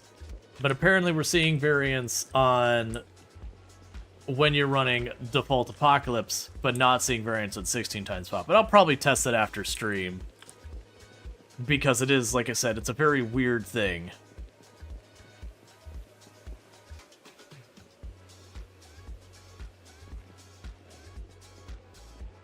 There's the trailer. I was going to say, the trailer should be here soon. Yeah, so turn the trailer, I'll start driving up this way. Yeah, so we're just basically checking to see, like, if we saw variance in the population. Because it used to be a thing that when you spawn their world, things would be different, give or take a couple percent. But when you're talking in the millions, that, yeah, that's cumulatively a heck of a lot of zombies.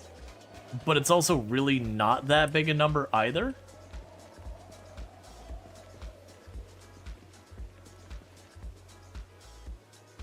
Oh man, they did some damage to the trunk of that car.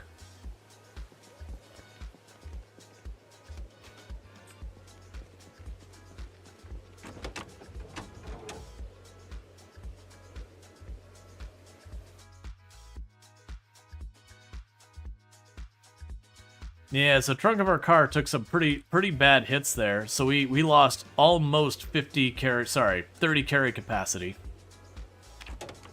in the trunk of the car. That's not my favorite to see.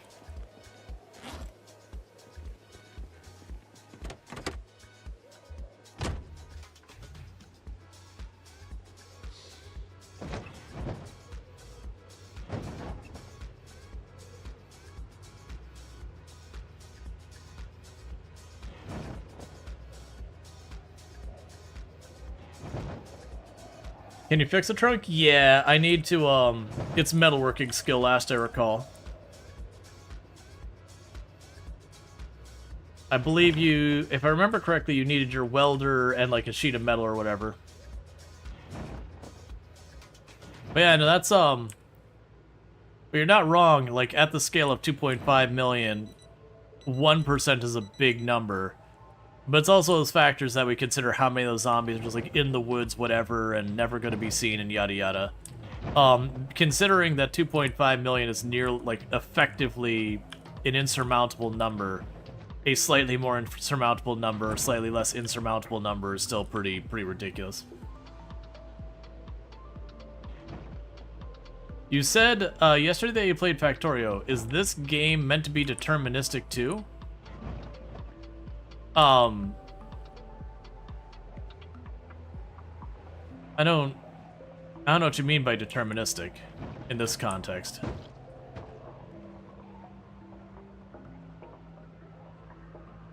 Like, your character is ultimately expected to die in this game.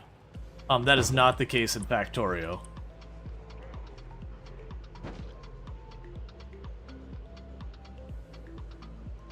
Well, deterministic is usually the outcome is predetermined. Like, you will have a certain outcome at the end of everything.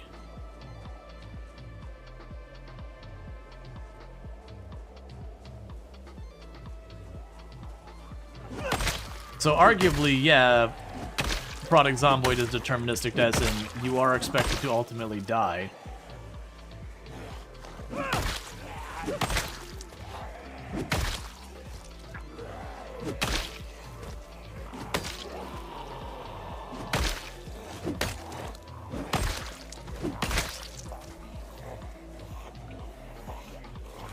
Oh, would you stop?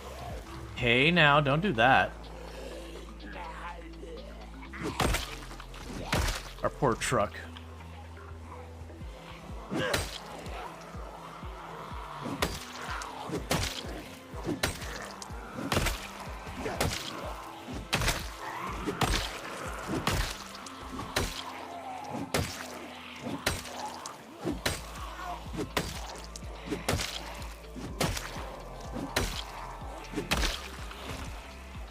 Stop being all up on my business. I'm getting bad swings.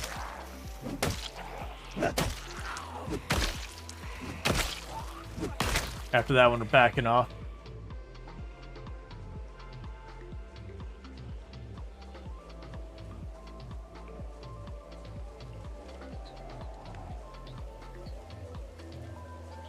You don't think Project Zomboid has editable seeds? No, let me go ahead and see real fast.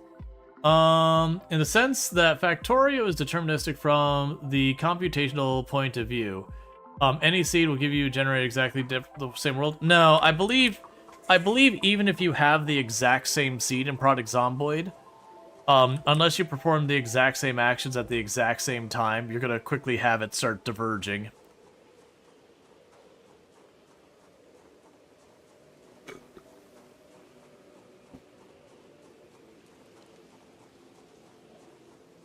It's kind of like RimWorld in the sense that if you start with the exact same seed between two runs, it's usually just like the very, very beginning is about the only thing that will stay the same, and the moment you start interacting with the world in any way, things will start getting more and more different as time goes on.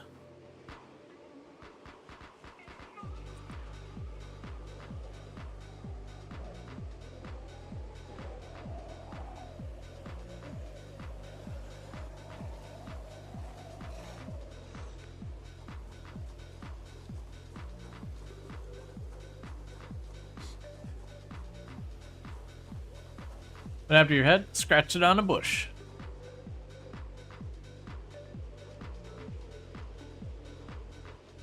Everyone knows nature. That's the one that gets you.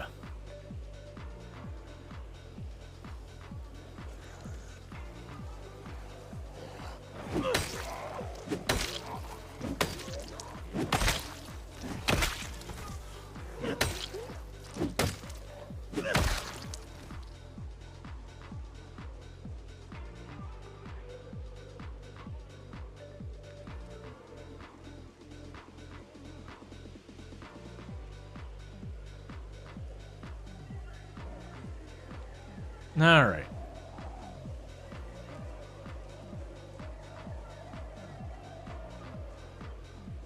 I'm pretty salty about the fact that we damaged our car to a point that I can't take anything out of it until we get home, because anything I take out of it I can't put back in.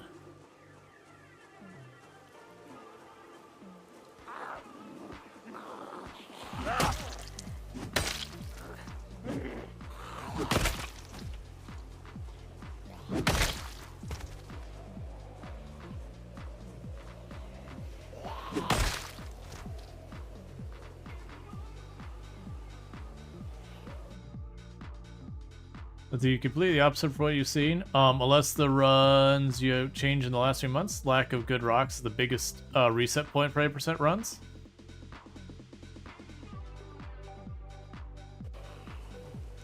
Also, you definitely want to be careful with arguing with stuff about Bird and Sun about Factorio. There's not many people I would be like, yep, that is a person who knows this more than anyone else.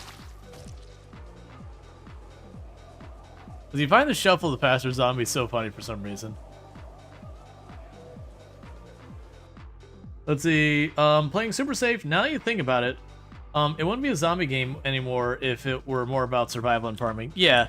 Well, that's like I said. The big thing about Project Zomboid is it does have survival mechanics, but honestly, for like all the depth the game has, most of them, the actual survival aspect of the game doesn't have a whole lot of depth to it. You can literally just eat one or two types of things and just ping pong back and forth and very easily survive forever.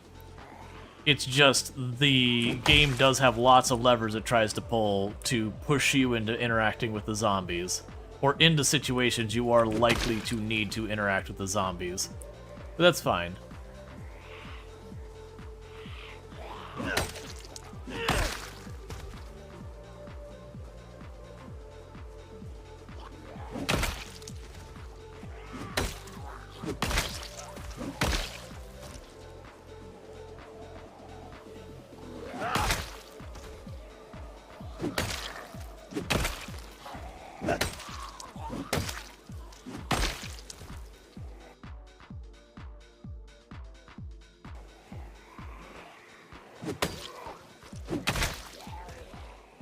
I'm constantly just dealing with stuff. Man, it's so weird how, like, I'll go in an area and it'll be totally clear, and then it's very not. And usually you see that coming, but this has been like 2 or 3 times where it's like, yeah, chill helicopter. And then you go somewhere and you just can't even handle the sheer volume of zombies you're seeing. You're just like, hey, ice axe. Alright, light hoodie. Light pinkish peachish hoodie. And I gotta back up, cause endurance. Do they just respawn? No.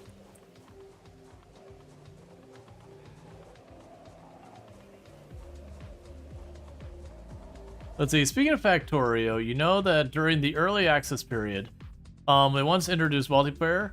They fought terribly with the difference in how map and all the actions determined where various clients. Many of the desync issues were caused by non-deterministic computation between different processors and operating system.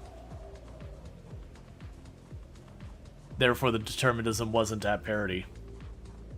That wouldn't super surprise me.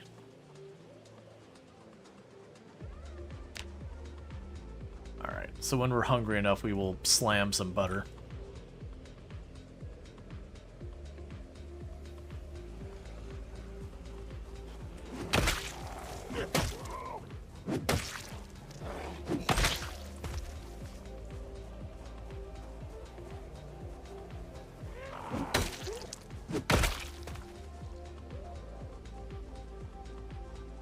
All right.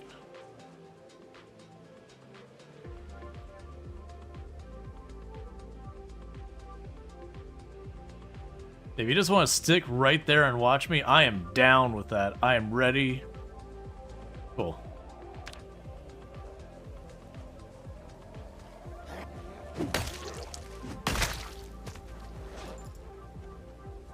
Still near maximum sharpness.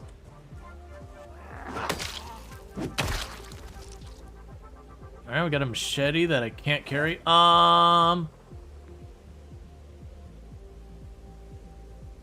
Here you go.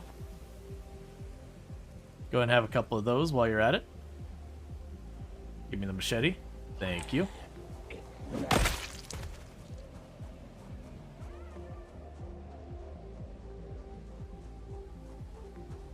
Alright. What a kind zombie. Yeah, I do appreciate when the zombies are like, oh, wait, my bad. Like, that wouldn't be fair. That would not be honorable combat, to wait until you're at your moment of weakness to take advantage of it.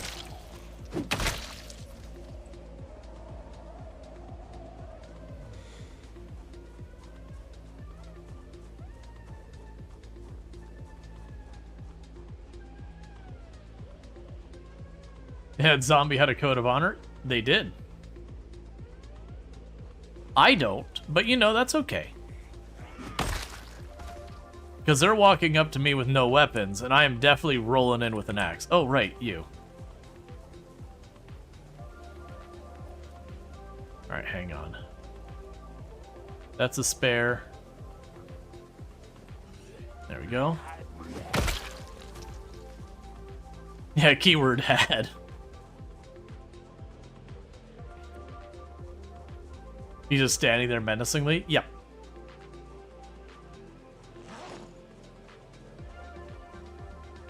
Yeah, so the axe handle's getting pretty close to breaking. And then the big part of this is once we've done this the whole way, I'm gonna grab one of the animals, I'm gonna load it up into the trailer, and we're gonna turn around, we're gonna go right back the way we came.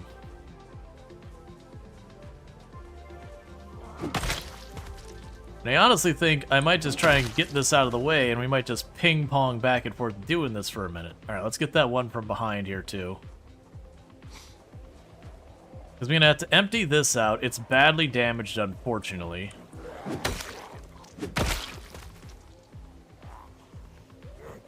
Just a kitchen knife.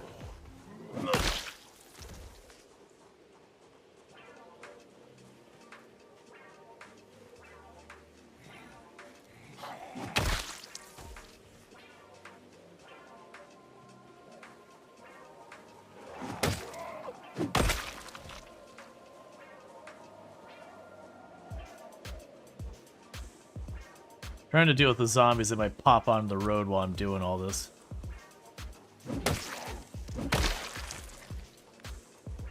Alright.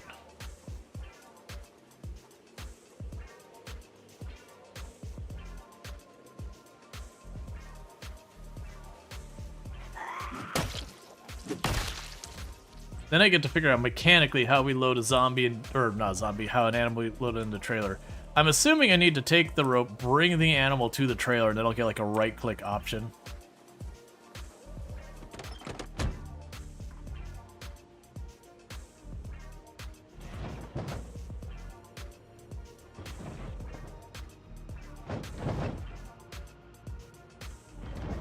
Yeah, this poor truck's gonna need such repairs.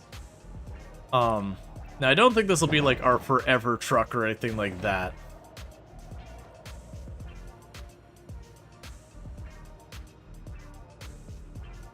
Like, the quality on the engine on this is only okay.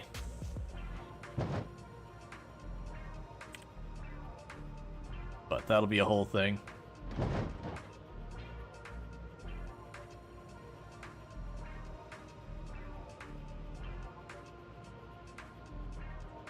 Have I really never been down around that corner? Alright.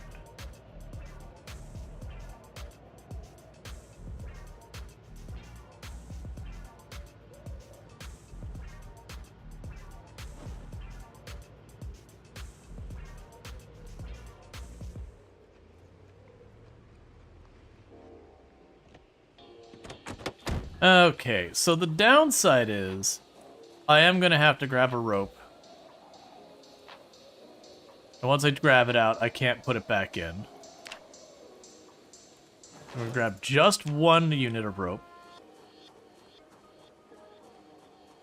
Did they nerf carpenter XP game? You're almost level 3 too, and beds are just not giving XP sometimes. Taking it apart or building it together?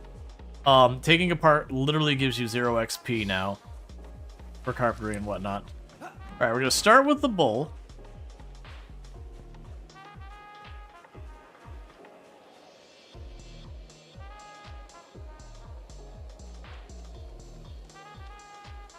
Attached to rope.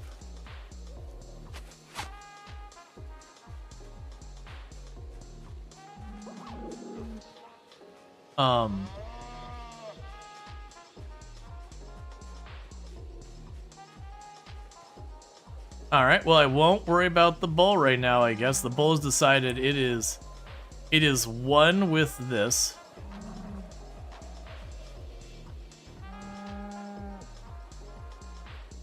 Detach animal. We'll deal with you later.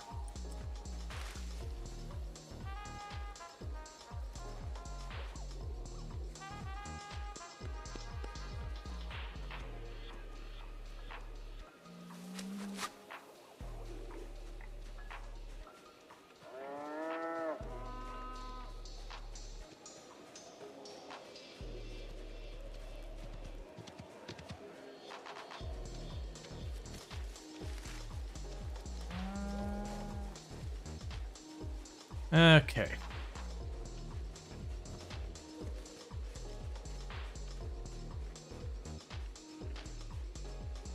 Yeah, I mean, I've got 5 animals to move, so I'm not super worried. If one wants to not cooperate, I'll just grab a different one.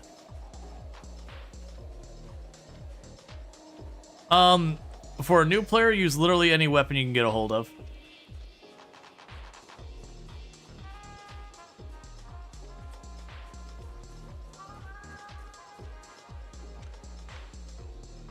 Put animal into trailer. It looks like that's only 300, so let's go and buy it. Let's grab the baby.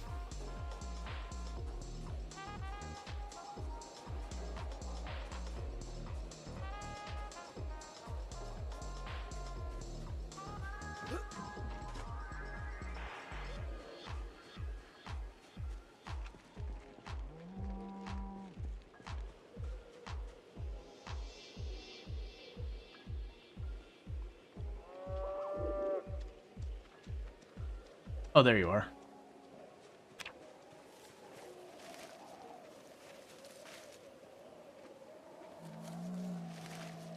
Okay.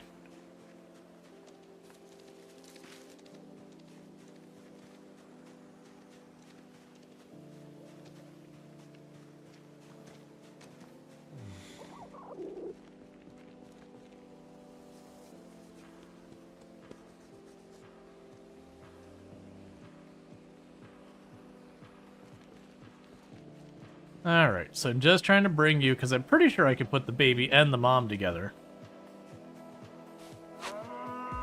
There we go.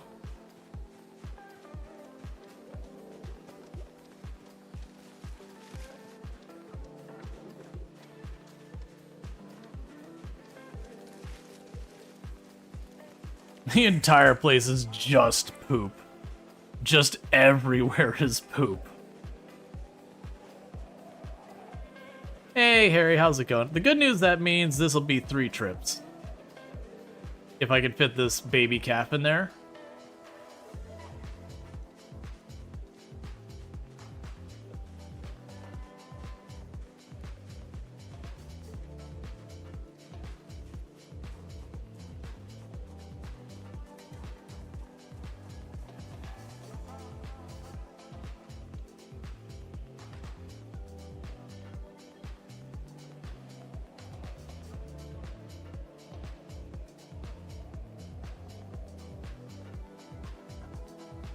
Okay, so basically it's full.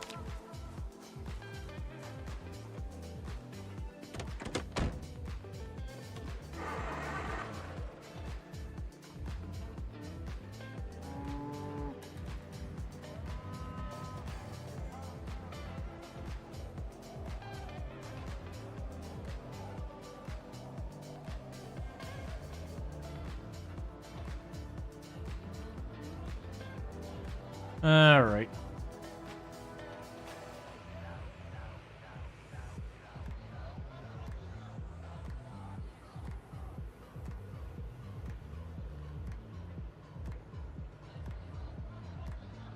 And the goal here is to be back at the resort before nightfall. And then, like I said, I do think I'm going to go out of my way to try and get all the, all of our cattle back home. Or at their new home, I guess would be more accurate. Before, like, we'll just make that a priority.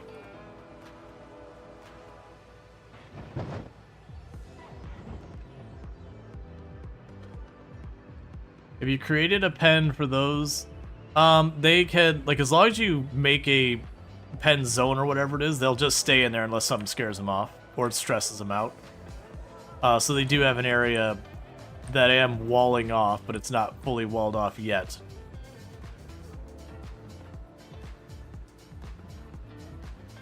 I literally just cleared this spot. Go away.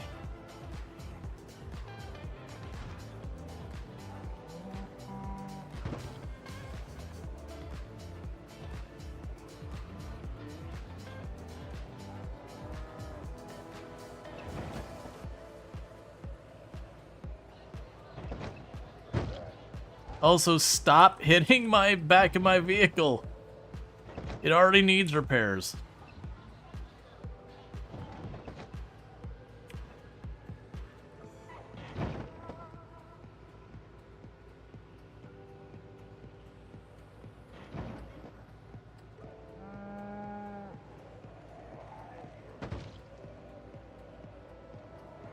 Yeah, no, exactly.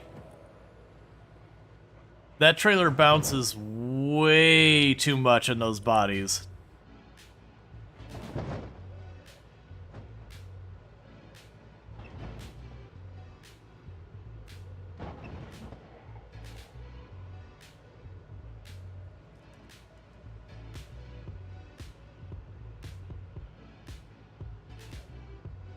The zombie buys don't hurt your tires, suspension, or brakes. Has 0 impact for dead zombies. Live zombies ruin them.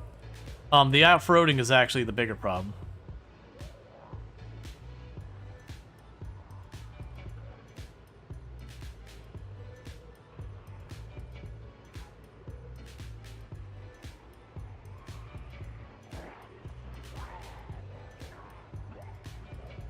Man.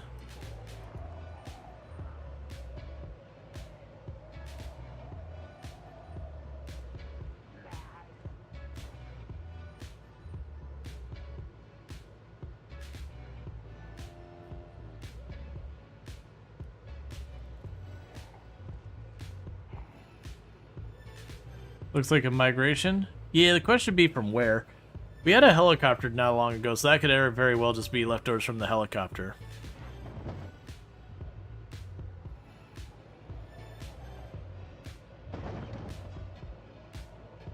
All right.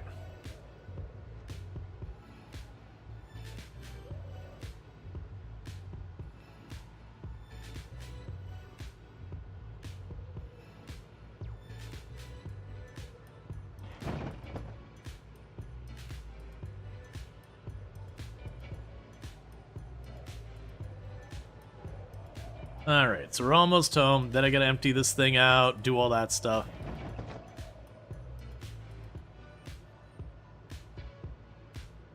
I wonder if I pull the trailer up directly into the, well, no, there's all bushes. It'll damage the truck. We'll just take them out and rope them over.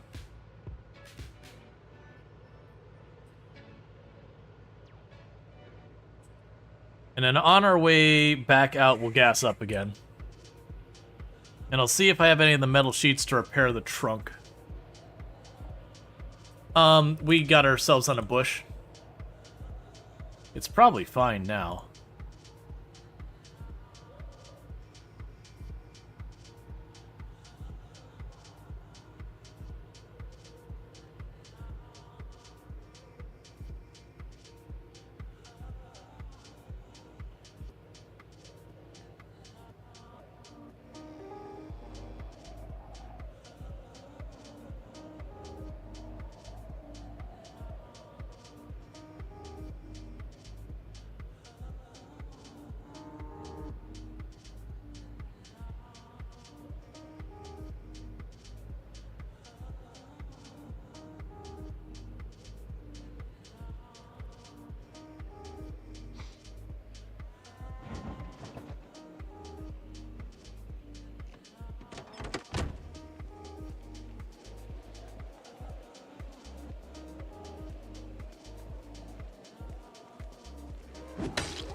Here, let's actually have you get off the road.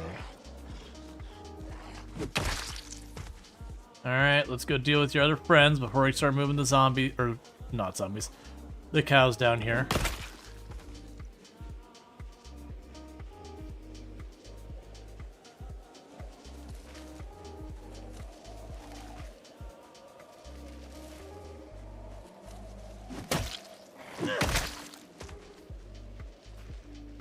Cool.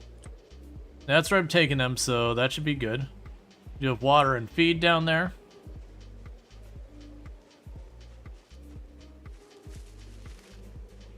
All right.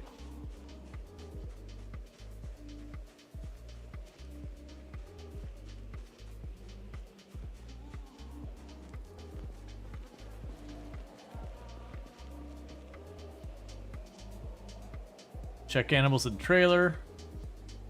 Remove. Attach to rope.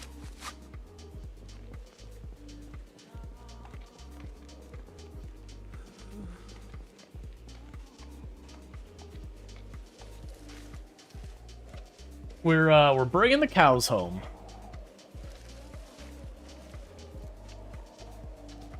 And it's snowing.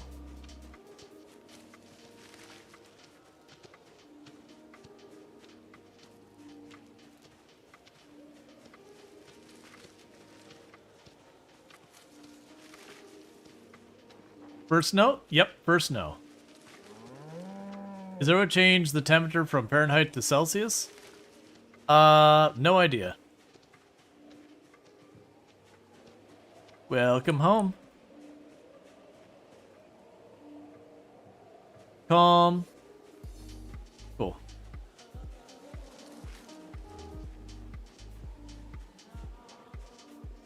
Let's go get the baby. And then I need to empty the vehicle and deal with all that stuff.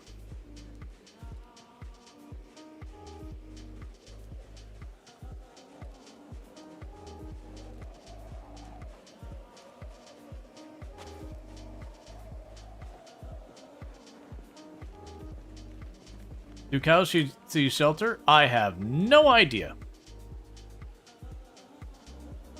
But I'm not gonna learn if I don't do this.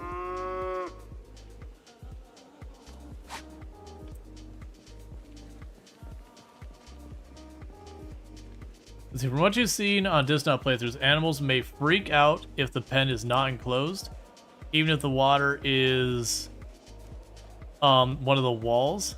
Interesting. I've not witnessed that. If that happens, then we just lose our cows and I'll just go to fishing.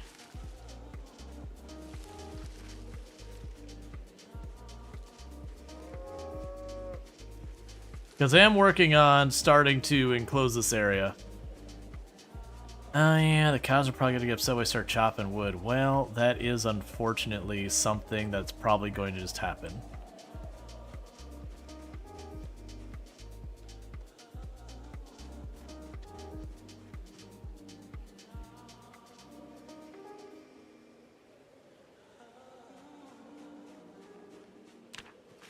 Okay, well, there you are.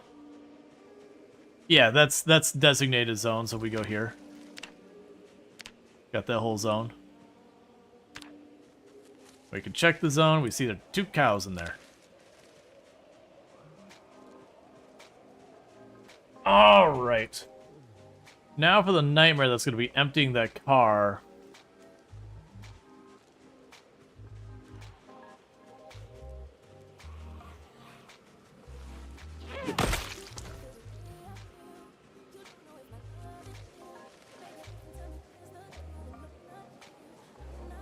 So before we do that, I've got a bag in here.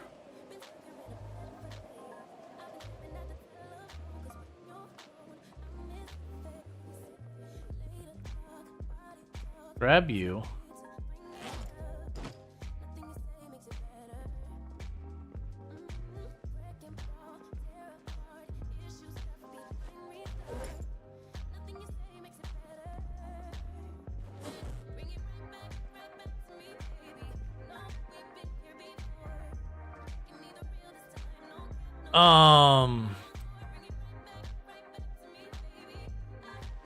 I'll come back for you later.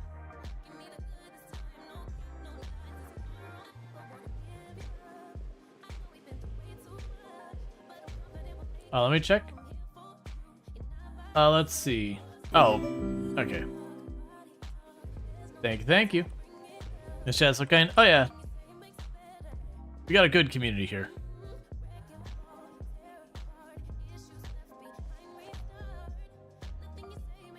Drop that off. Keep our weapons on us. Drop you off. Actually, put spade in there as well. Alright, Trees, you have a good one. We could put all the flint in here.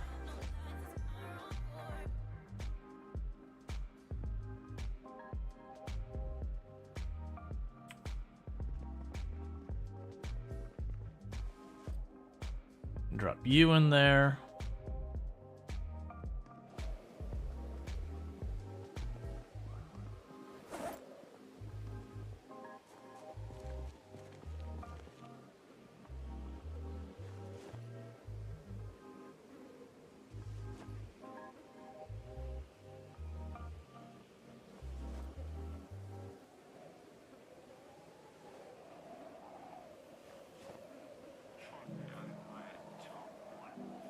Just moving everything on over. Where are you situated? We are on the resort way to the south where the big lake is at. Animal, yep, we got our cows. We're just slowly trying to move them into the area.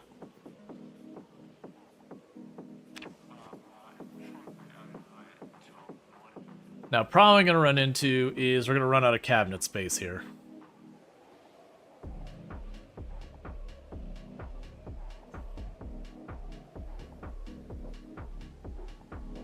Alright.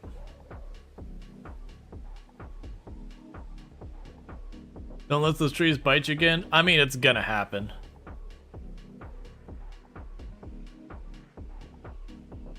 But yeah, I'm definitely gonna have to start making some proper storage in this place.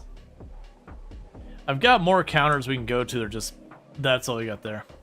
Do they plan on adding hostile animals? No. The closest they've done is that there's wink wink nudge nudge foxes in the game. But all they do is if you leave your coop unlocked, they just chickens go missing kind of thing. It's not mechanically actually a thing where you could like see the fox and stop them or anything like that.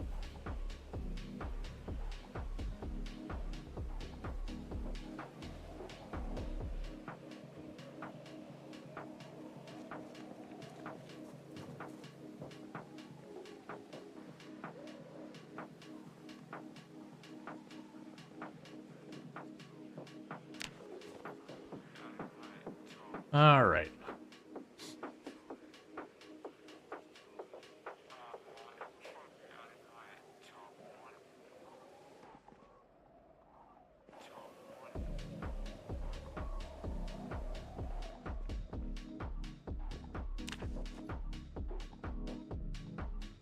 So much for the organization here.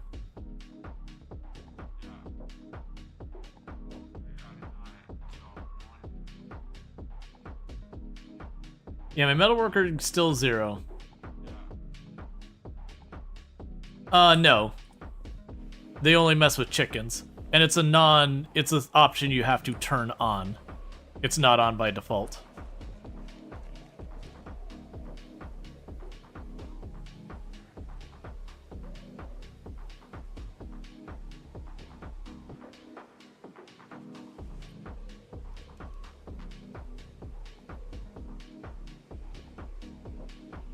Okay.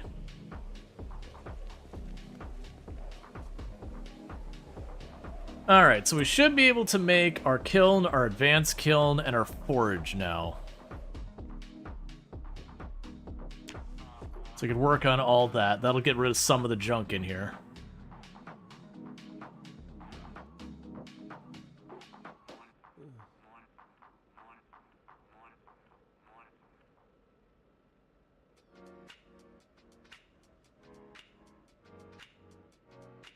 Hello there. Hey again, Bentley. How's it going? pop in here real fast, grab a bit more out of the trunk.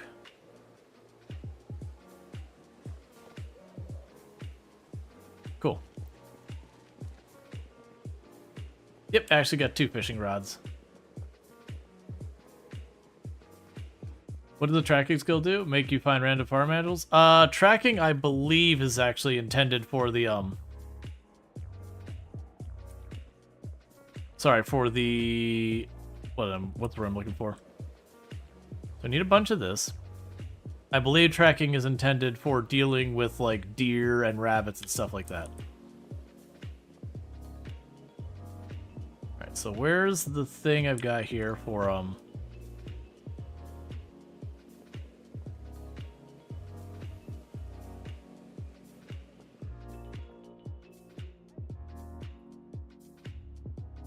doing clay working.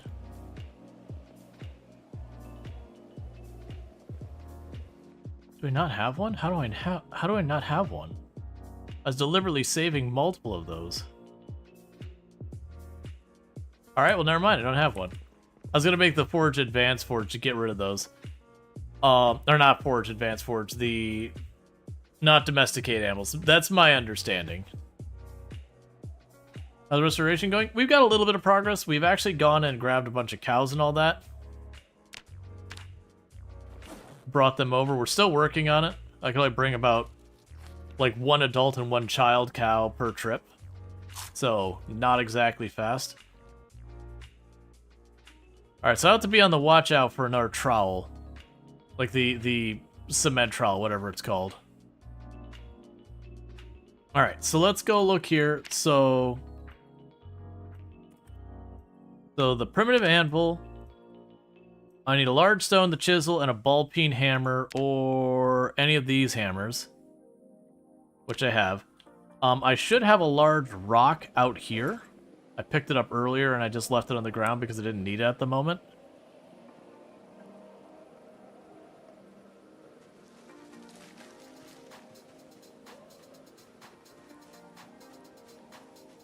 It's like right over here somewhere.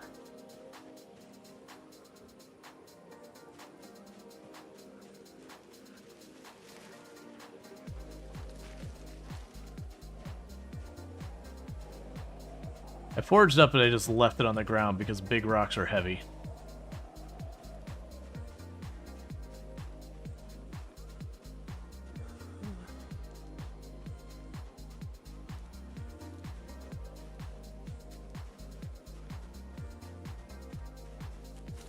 There we go.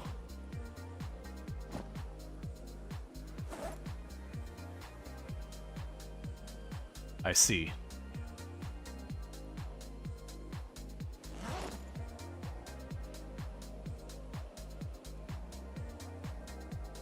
I get to shuffle some stuff around because we got to get our carry weight down low enough that I can fit it on us.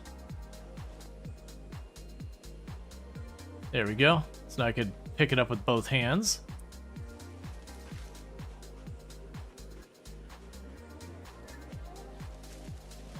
Yeah, no, I probably have a trowel at the gas station. You're not wrong.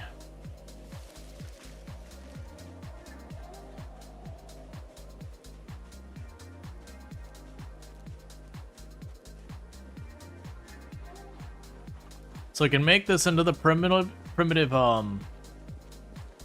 anvil, I believe it was. And then from there, I can go into the room we're going to do our crafting station. Make the primitive forge.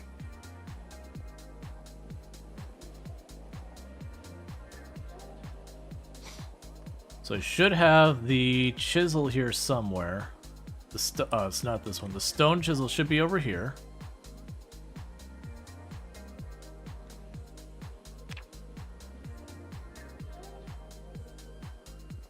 I got a stone hammer over here.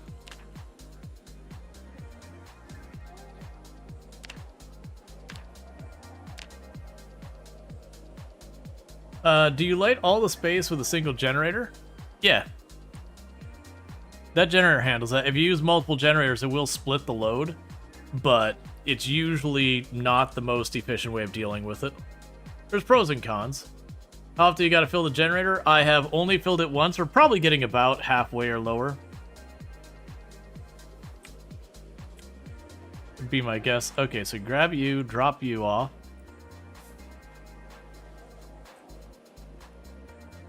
This looks like a lot of energy used. Keep in mind, the lights use very, very little energy.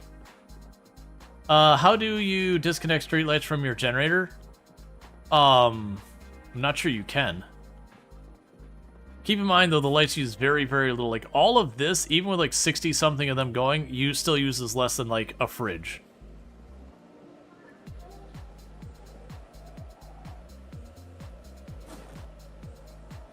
Wait.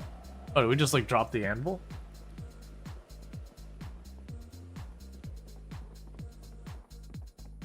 If you haven't been gaining XP from carpentry from disassemble, then have you been gaining it from crafting weapons? Probably. Because the place you can gain it from is TV, and like certain TV programs will get you up to, I believe, level 3. And then crafting stuff. There we go, there's your problem. Let's grab you. It'll drag you to where you're gonna be set up later. The power of LED lights. I mean, they're still incandescent bulbs. You gotta consider an incandescent bulb back in the day, you're talking like 80 watts. I mean, LEDs existed in the 90s, it's just not LEDs like of this like, you're not lighting a room with LEDs. LEDs are just like the little light on your computer.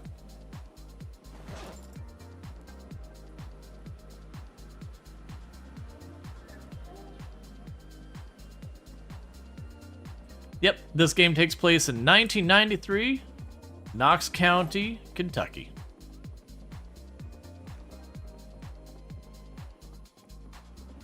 Oh yeah, no, you're good.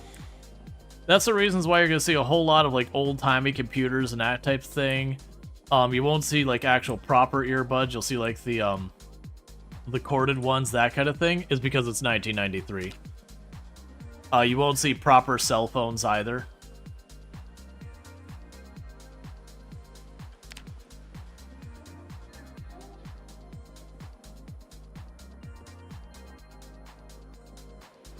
Alright, bear with me, chat. I need to use the restroom, so I'm gonna do it real fast, and I'll be right back. So thank you again for tuning in.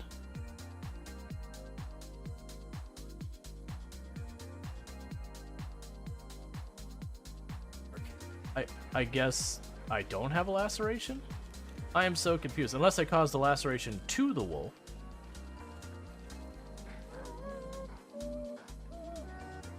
What?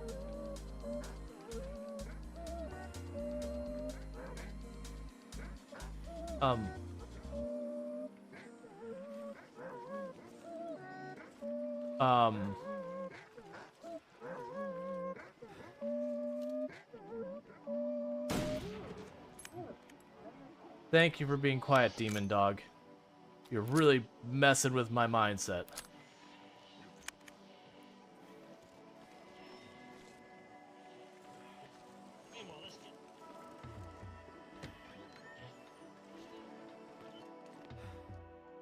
Stickers. Oh, I forgot the stickers. I forgot about the curse that is the stickers.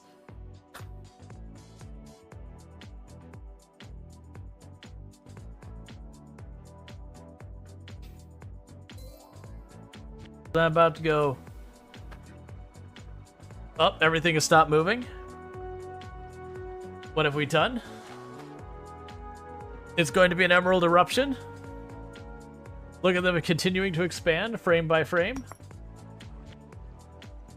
They're continuing to launch into space. Oh god, what is this? Why?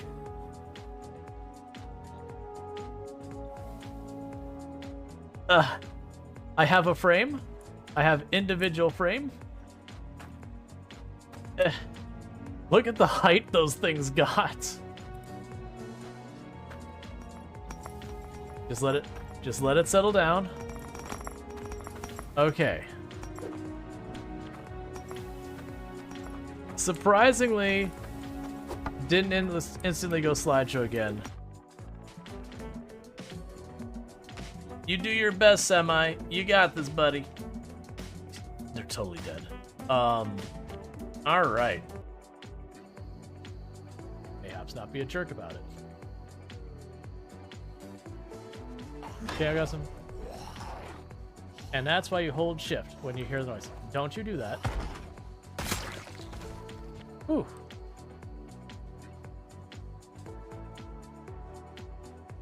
Well, I'm amped. Who's amped? Thanks, everyone.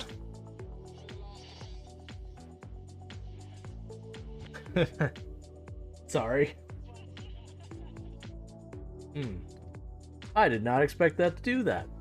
My apologies. Stop it, eyes. I need you to cut it out. Are you having any emotion? Yeah. Don't you hate it when that happens? Think we broke Strainer? Yeah. I think you've only gotten teary-eyed, what, 3 times on stream?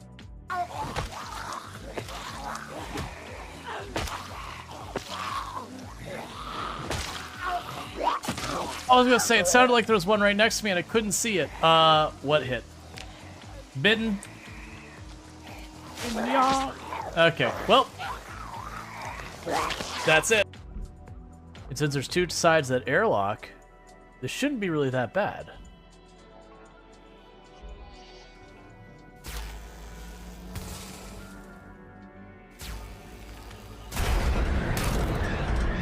Well, we've lost.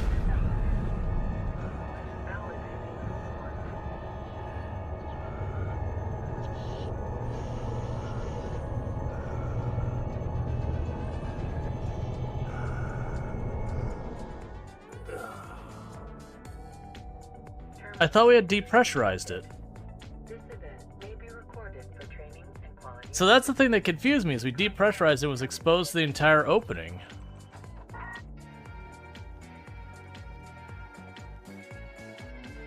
Oh, right, now I'm back.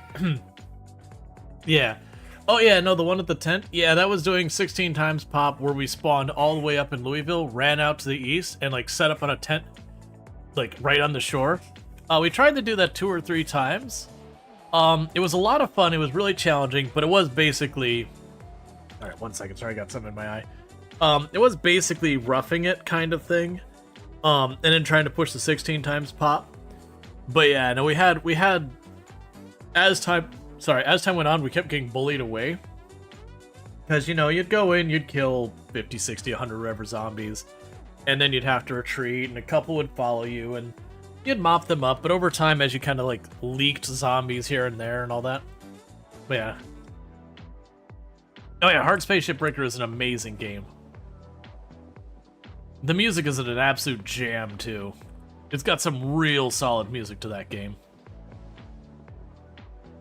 That one where you saw the clip where I died there. The only reason that that particular one upsets me a little bit is that was playing on hardcore, and we were like 2 or 3. Why are you not filling this, by the way? Like 2 or 3 missions from the end. All right, dispenser, show information. Ah. It's empty.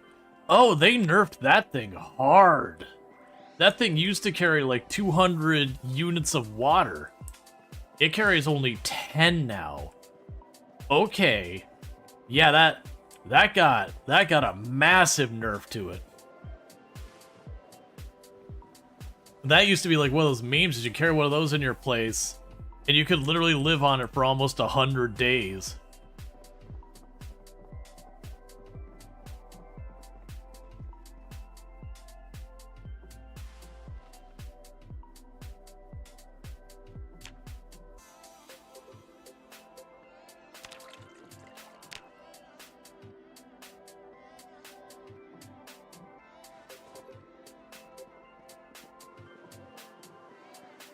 What city are you in? I am not in any of the cities.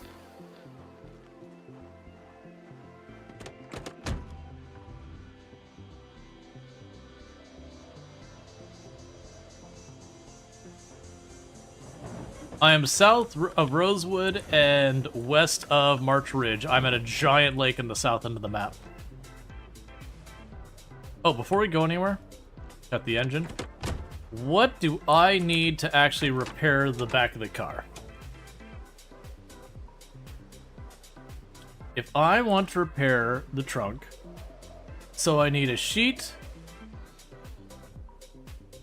So I need a welding torch, a steel sheet, and welding 3 and mechanics 2. Alright, so we're not doing that. So unfortunately, our vehicle is staying in fairly rough shape.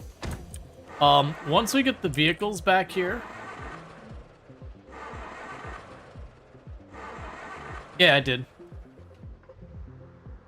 I just took the animals out. That's all I put in there.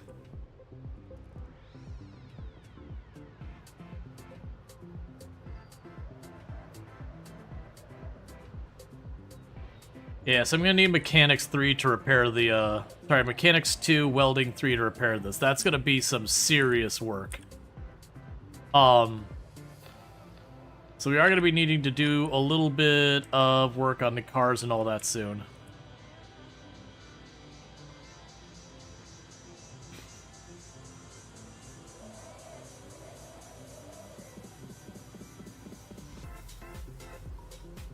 So what we'll go ahead and do is we're going to go over here. We're going to gas up the car. Can watching TV get you there? If I find the VHS tapes for mechanic, yes. I don't believe there's a TV show for welding. I could be wrong. There's probably new VHS tapes to fill that, but I haven't seen any of them yet.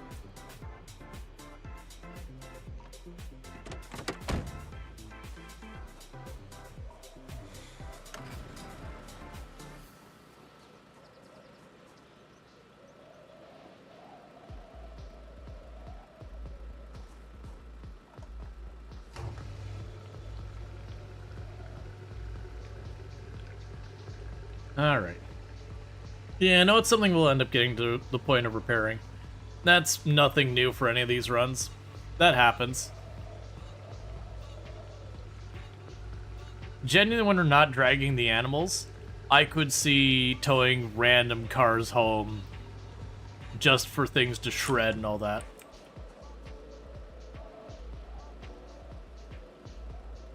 You need a trowel from here? Yeah, we're gonna check to see if we got a trowel here.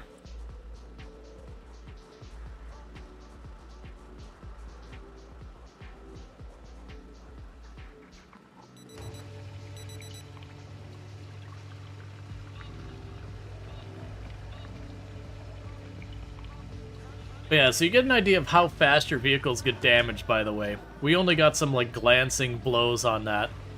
And it knocked down the back of the car almost 30%, cutting down the amount we could carry in our car by almost 50.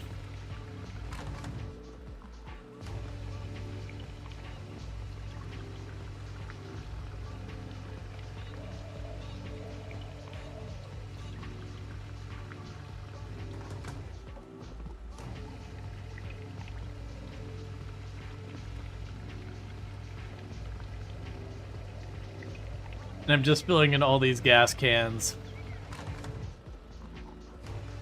That way, like, I have them by the generator. I'll drop all but one of them by the generator. And that way, as I need to top stuff off, will be good. And there's a spare one here I've got in the ice cooler there.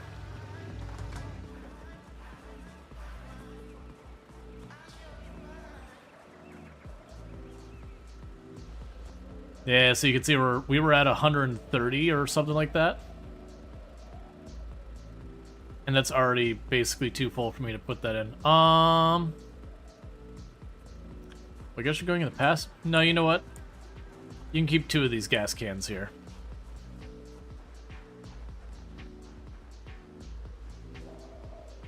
So yeah, trunk repair's gotta be the worst part of Project Zomboid right now. I wouldn't say the worst, but yeah, no, there's definitely a grind. But I think it's fine to have to grind for that stuff, because you can get a lot of cars. And if you want a specific car to keep it running... Let's see, can you add quality of life mods after the run has already started? Yes, just gotta be careful about which ones. The more dramatic the things they change, the more likely they will give you problems. If it's something light, you're probably fine. But it was like any type of like overhaul mod or anything like major changing. That's, you know, just keep in mind. All right, so we got the trowel. We'll worry about the other stuff later. Frozen gasoline. I thought gasoline had a very low temperature freezing point. Is it possible to craft ammo? No. It's not that kind of game. You're expected for to use guns on occasion, not as a regularity.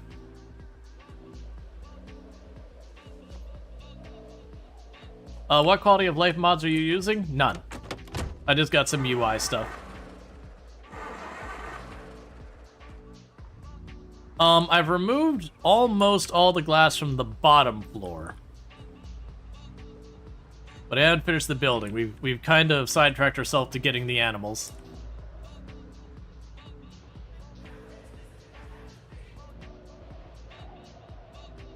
And then going back and forth and clearing out the zombies on the way to and from. Minus 60?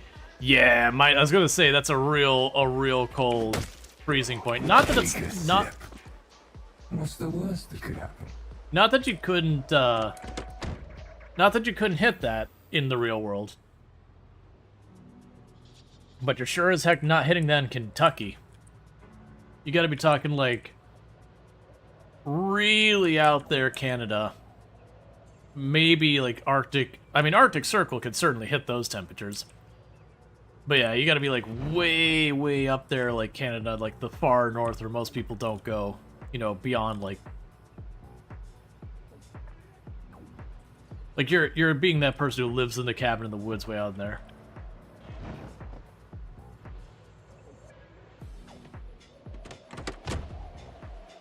Let's see, there is like 13 kilowatt hour per liter of gasoline. Okay.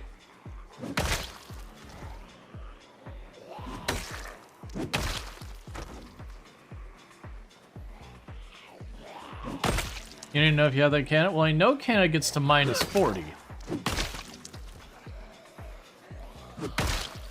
And I've heard of like minus in the 50s. That said, I don't know about minus 60. I do know the Arctic gets there, because some of the numbers you see from Arctic temperatures get just cartoonishly cold. Where they're like, do not expose your skin if you'd like to keep it.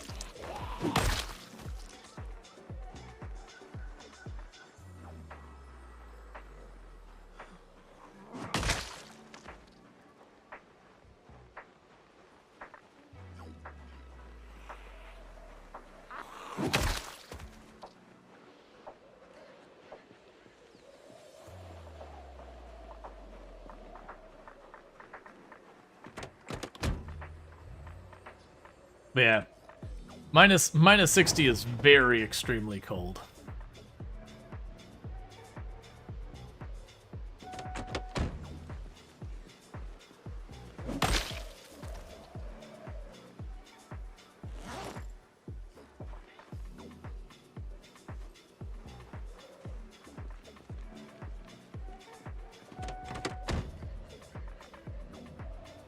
People are saying it's been minus 60 in both Arctic Canada and Prairie provinces. Yeah, that sounds about right.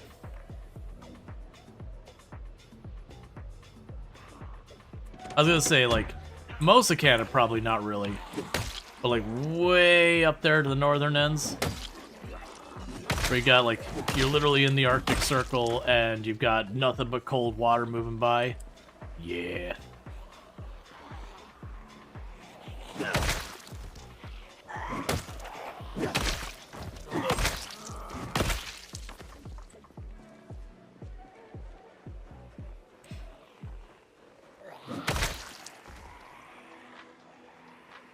Yeah, so where I see these zombies showing up, I want to clear this out too.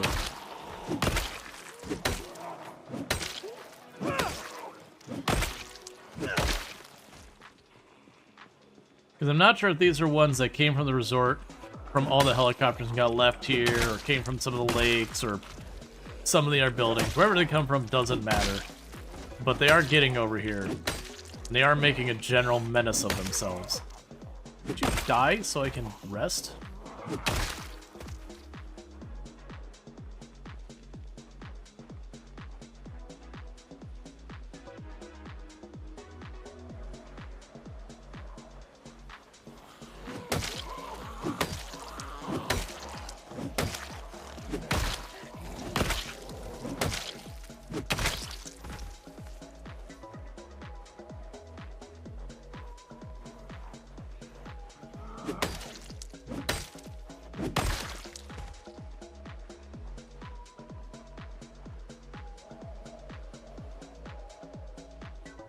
Okay.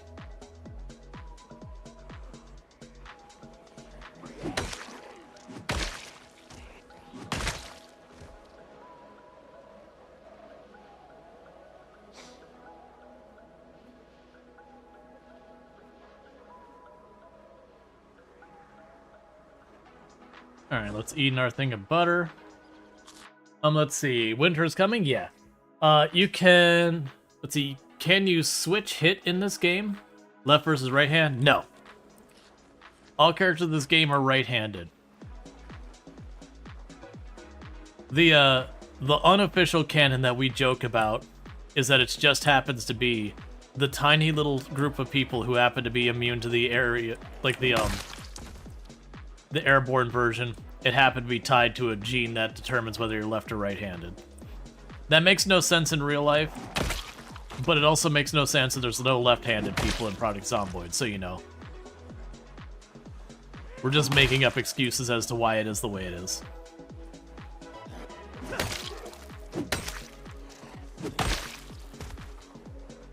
We can even take it a step farther, and let's just say it has to do with, like, development of the creative side of your brain, which isn't actually a thing like we imply it is.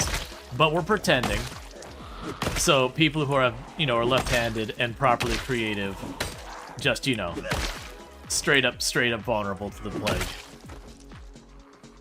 It's what they get for being good at art.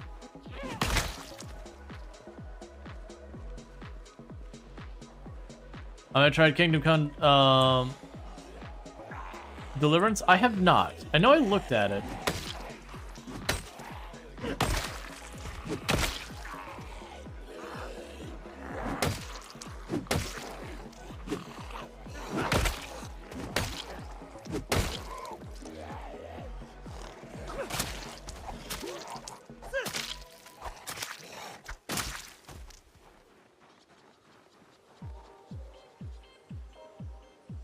The axe head is in great shape, but the handle's broken. Oh no, don't put that there. Put it on the body so it goes away.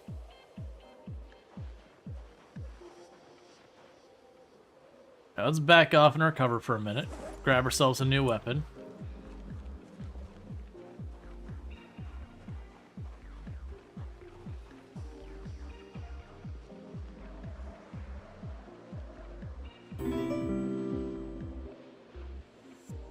Thank you for the follow. Welcome to the stream. Is it just me, or do the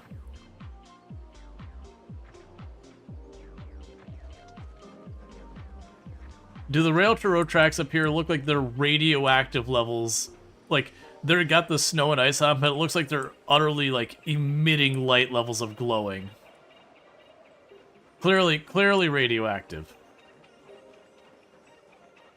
Obviously, it's just a weird texture thing. But clearly radioactive railroad tracks.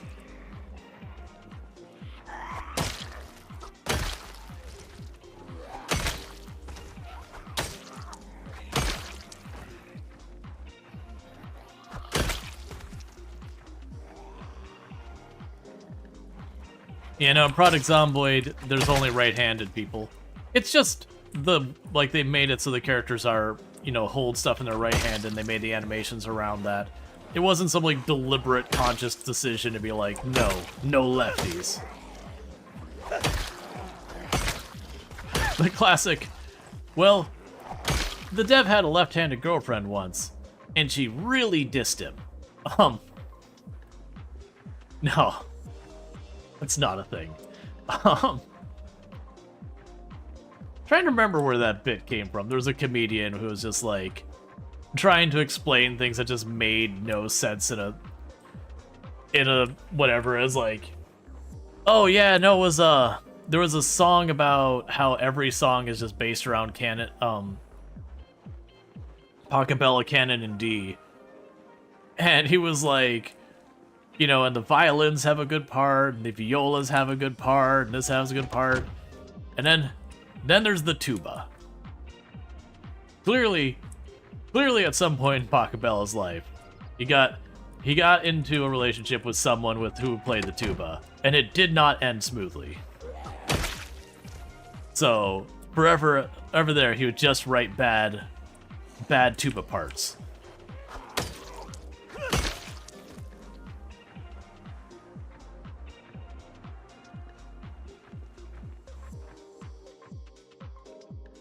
Being left-handed should be a negative trait? Why? That makes... Just because, like, the world, you know, is kind of crappy and makes binders in weird ways and stuff like that? Oh, all the axes are ergonomically made for people right-handed, so they're just horribly an axis, you know, horribly bad from an accessibility standpoint axes.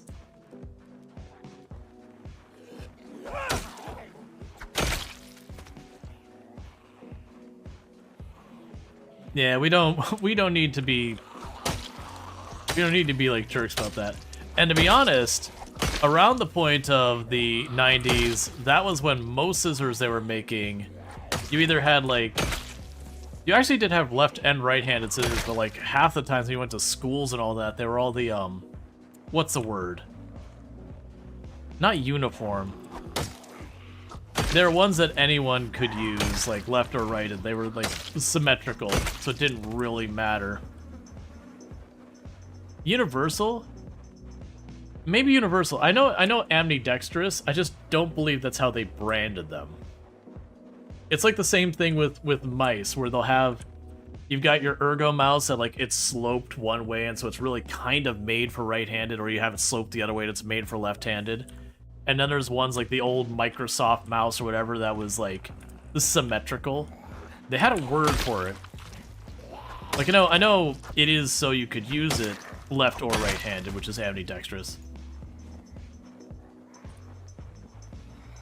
I'm blanking on what that word though for the marketing was.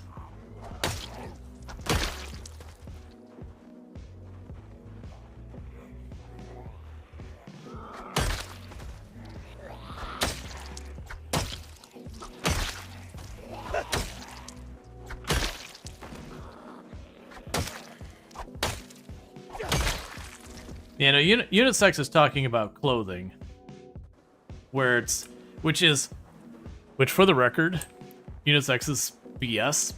For those who don't know why it's BS, if you go between men's cut, women's cut, and unisex and men's cut are usually the same cut. Just in case you were wondering. It's literally usually the same cut. You can sometimes get, oh, what's the word? Not tailored. You can sometimes get fitted men's cut, which is a little bit different from unisex. But by and large, a men's cut shirt is literally the exact same thing as unisex.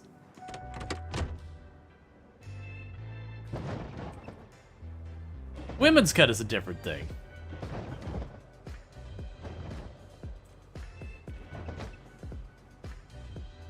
Yeah, no, sizing they use different measurements between men and women. That's the thing. Even though, like, underneath it all, it's the same shoe. It's just the women's version has one set of size and the men on the other. But, like, that's a sizing issue. But, like, the whole unisex is like, no, that's just men's.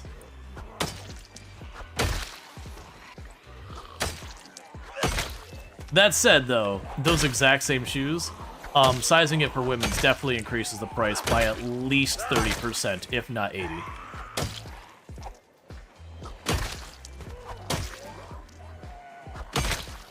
I'm not even doing that as a joke. It's just the stupid reality with clothes is that I've told this one, and I will throw a store under the bus. The store is Kohl's. That I don't remember why we were there. We were there for something for leading up to me and Tomb getting married. I think she was looking at dresses for ideas for the, like, bridesmaids or whatever. But I was like, you know, we're here. Like, she's doing that part, and, like, I'm taking our people to do whatever. And so there's a black tank top that had this style neck onto it. And it was like, I don't remember what the prices were. It was like 20, 30 bucks. And then they had the women's. It was the same shirt. The only difference was instead of coming to a round neck, it came to a little bit of a point. That crap was $90. And I'm like, all right, if we're being objective, making that V-neck is easier than making the round hole, because you have an overlapping seam. And then if we're going from material cost, it's less material.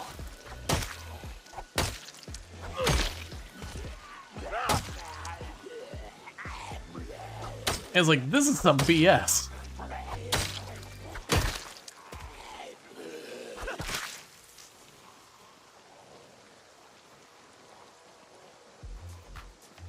The thing with cosmetics as well, but the other way around. Oh, are like men's cosmetics more? I have no idea. Man, that's genuinely a thing, is like a lot of women's clothing are just, it's the same garment, but it's just more.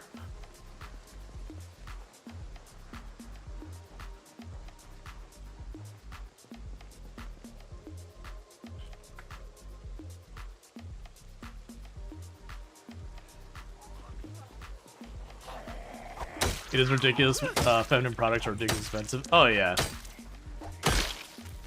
Like, there's a lot of stuff that's just, the price is just jacked up, and like, it's the pink tax. Yeah, it's one of those. Sorry, Snow. I didn't know you had to go. It scared me there for a second.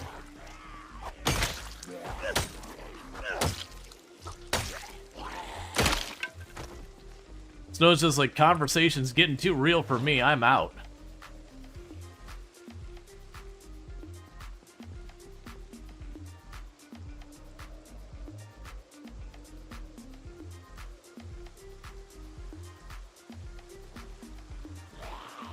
And for the record, those two tank tops were the same color. And if you don't get what happened, the temperature hit 35 degrees, so it was warm enough that the snow would melt, and just Project Zomboid things, it just vanishes. That can get really dangerous at night, because you will find yourself fighting later in the night when it's snowing, because it's just high contrast, so it makes so you can see the zombies in much darker than you normally can.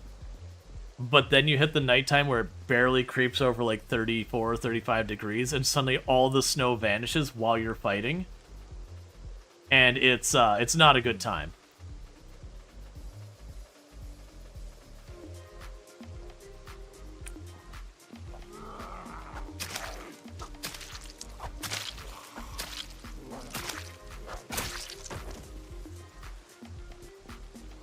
Now, if you want another complaint about Clay clothing, one complaint I will have as a guy buying clothing, do you know what I want? I want shirts to consistently come in more options than gray, black, white, and blue.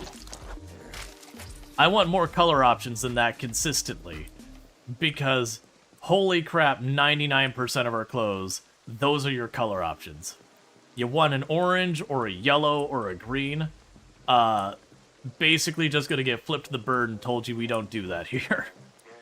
Not literally, but it feels that way. You have some pink Aloha shirts?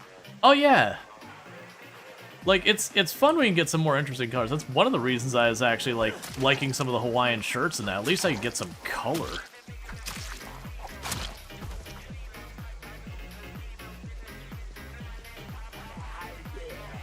You're too far away to see. Oh, you mean, like, zoomed out too far? Well, I'm gonna zoom in and out to keep my character alive. Like, I hate to break, dude, that's just gonna be the rub of the game. So I do apologize about that. But situational awareness is critical for survival in Project Zomboid.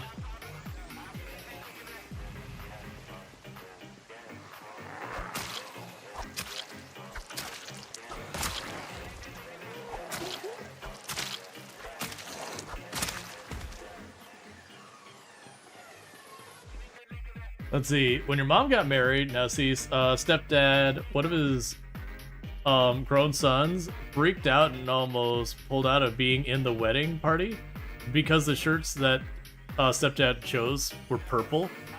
Good, he shouldn't have been welcome in there. If someone is like, whoa, you're gonna make me wear purple, I'm out. Good, get lost. If that's the deal breaker for, like, me having one of my groomsmen or something like that, alright, whiny baby. I don't need you at my wedding. I'll find someone else who's like willing to put up with the affront that is wearing purple. Imagine having such a fragile masculinity that a color of a shirt is just too much.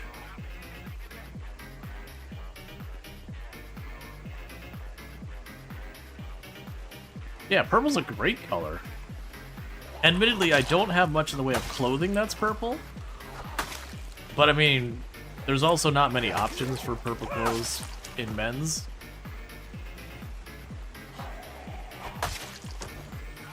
Cause you know, right? Because they're like, but what if someone thinks, I mean, with that attitude, you'd probably get hit on more. Like genuinely wearing the purple might help the guy out.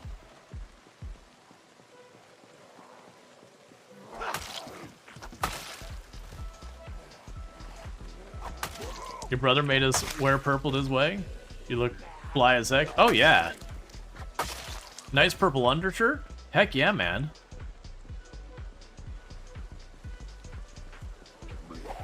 Black and white tuxedos are boring.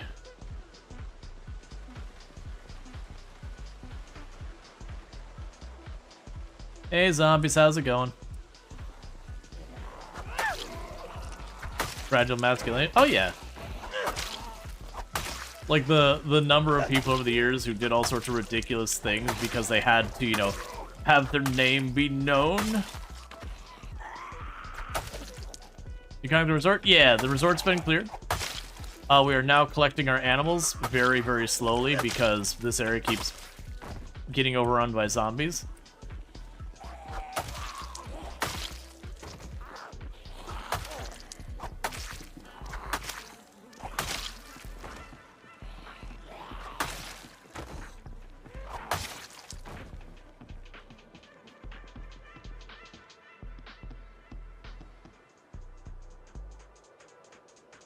Yeah, there are a lot of zombies that have rolled in this area. Oh, kill the zombie, kill the one that's behind us.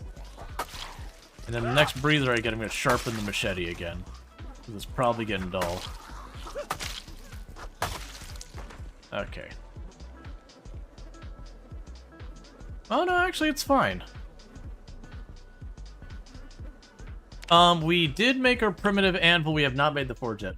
But your friend wants you to be a big part of probably one of the most important days of their life. You wear polka dots and a sequence if it makes them happy. That's what friends do. Exactly. If they want you to wear like smiley face and heart Crocs, you do that. And if that's too much to ask, you're not a really good friend. I'm guessing my upgrade effect. It's probably more the helicopter. Let's see. When you were young, you worked at a bag teller, and you had very limited options for uniform choices. All the shirts were a shade of blue, but you could wear ties with some color. At first, those were mostly blue and yellow, but one day, we got to order pink ties. So you did. First time you wore it, you had the crustiest old cowboy come to your line. And he got to the window and said to me, in the most gravel whiskey-soaked voice, "It takes a big man to wear a pink tie." I know, right? Like, genuinely, I find very much as you get older, it's kind of one of those things that there is a lot of people who will treat you way, way, way better when it comes to stuff. If you're like, hey, you know what? I'm wearing this because I like it. Does it, you know... Does the fact it's a bright or a rainbow or whatever upset you? That's a you problem, friend. And there's a lot of people that'll kind of respond to that very positively, because they're like, yeah. You know, the whole like real men wear pink, that kind of whole thing.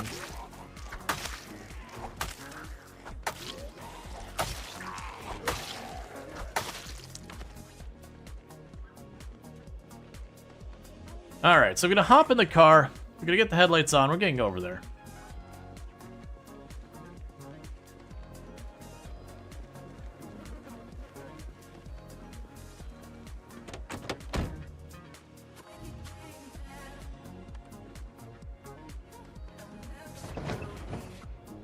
Because it's getting darker and darker. We're getting muscle strain pretty badly.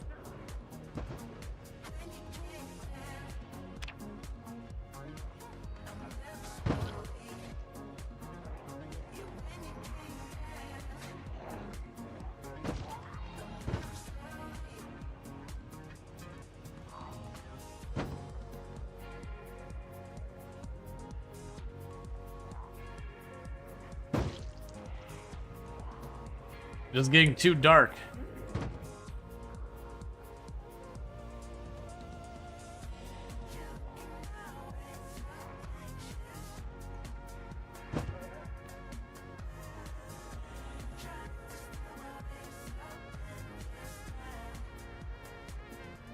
You know, it's not unusual when you're getting married to like have it's like this is the outfit the best men or whatever are gonna wear. That's not unusual for them to be like, this is what you're wearing. Oh, not this crap again. Come on, I just cleared this place.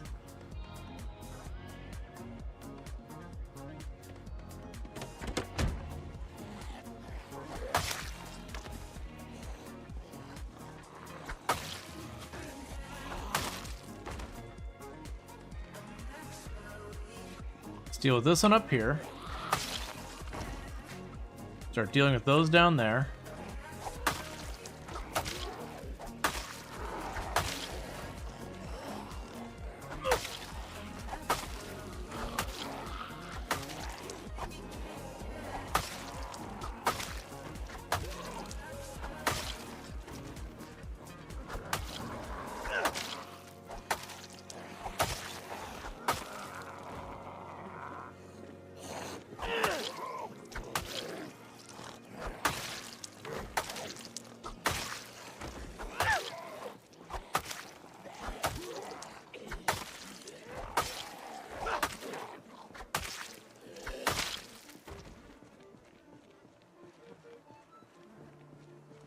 Now let's get to the house and go to sleep.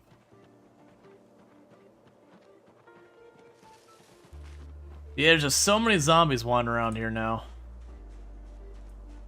They keep clearing them out and they keep showing up and they keep clearing them out.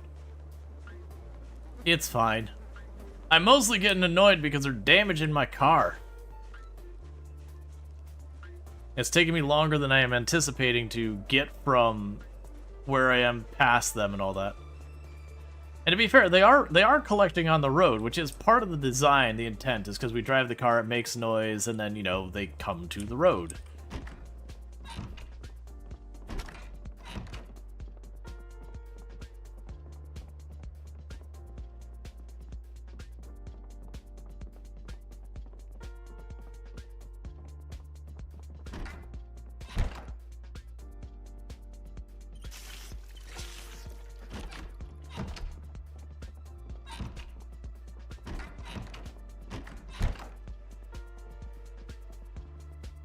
Yeah, that's, and if I was more patient, we'd just back up, go back to the gas station, pick it up, clear again tomorrow, yada yada. How's our weight? Our weight is going up. Yeah, there's a reason why when I was doing that, still peeking around a little bit as they're moving around, just in the off chance. See, the thing of having a zombie on the bottom floor, like walking the building, that's actually not that uncommon kind of a concern. It's very rare the zombies randomly get up to second floors, though, because they have to path directly to the staircase to get there.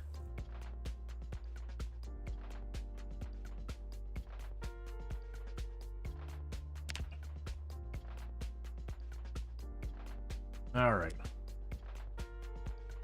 Because we killed 180 zombies during that day, and still just more.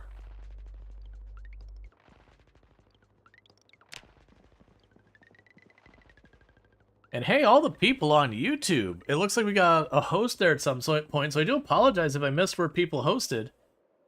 Still learning the YouTube side of things, but honestly don't see those kind of numbers very often, so thank you so much for popping in over on the YouTube side.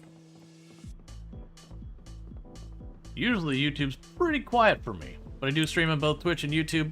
You know, watch whatever platform you prefer. I do apologize if I fall behind on YouTube chat. Far more limited on what I can do over there than over here, so it kind of impacts a lot of that. So let's see here. Let's grab the batteries. I can use those. Because if I'm in here anyways, let's top off. We grab the rolling pins. Those are crappy weapons. We'll grab things for making fire.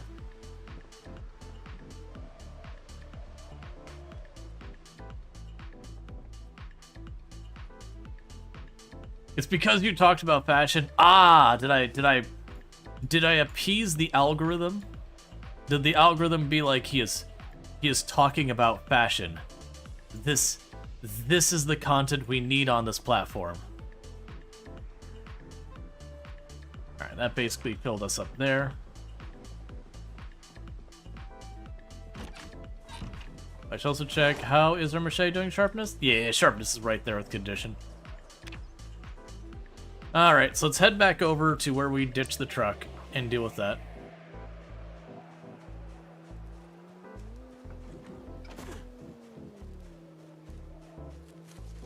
Oh yeah, and that's what it is. Like, especially when you have the blinds closed and all that, you can have some random window get busted out, blissfully unaware that some zombie has breached your home and you're just wandering around like you own the place.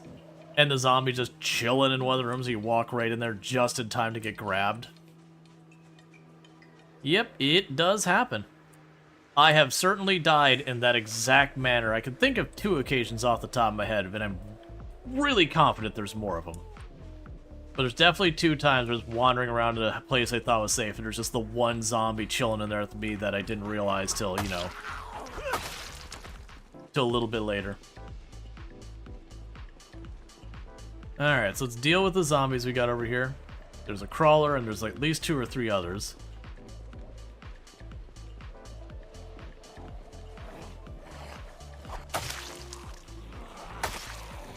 Two crawlers.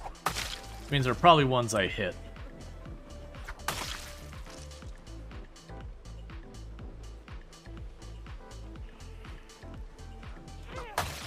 So before we go on, I'm gonna drop back here real fast and just check down by the intersection that we ran all the zombies at.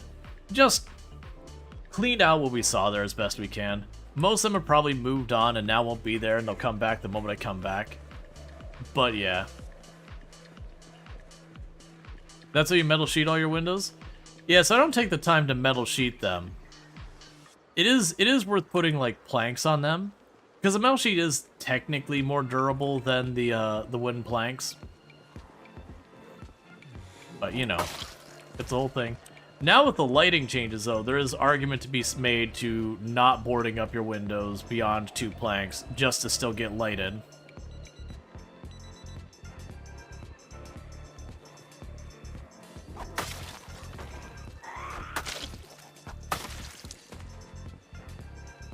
There we go. Bring him in. You're all gonna keep trashing my truck.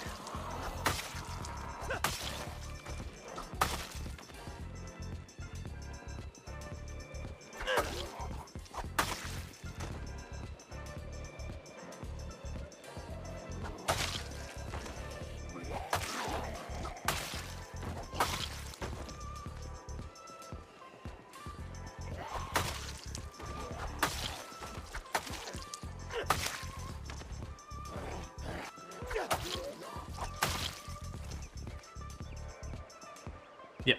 So that's, we had that bunch of area there.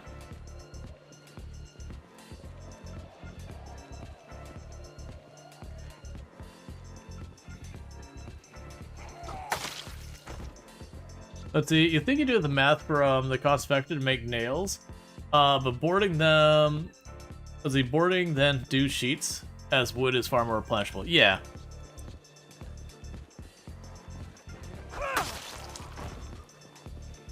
Yep, 2 on the outside, 2 on the inside. Yeah, so that was the thing. It used to be you'd do 3. At least. Just enough to block vision. That way a zombie couldn't see you. But with the lighting changes, I honestly feel like I might put a board individual singular on a window. Maybe 2, but I wouldn't go for the 3 or 4. Because honestly, going into a dark room is probably just as dangerous, if not more, than the odds of some random zombie breaching and you not noticing and everything. Yeah, so I want to clean up this crap is what I want to do. Even if it delays me another day from getting the cows, I'm okay with that.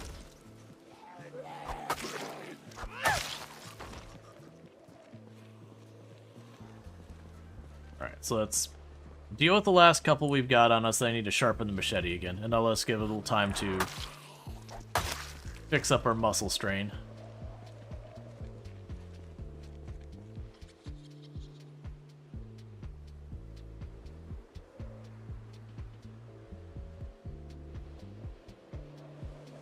I thought for sure the one that went up here was going to spot me before I could finish sharpening.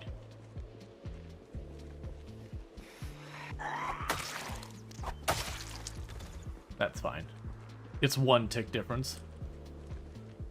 Let me catch up. Let's see, unless you have respawns on, it's whatever.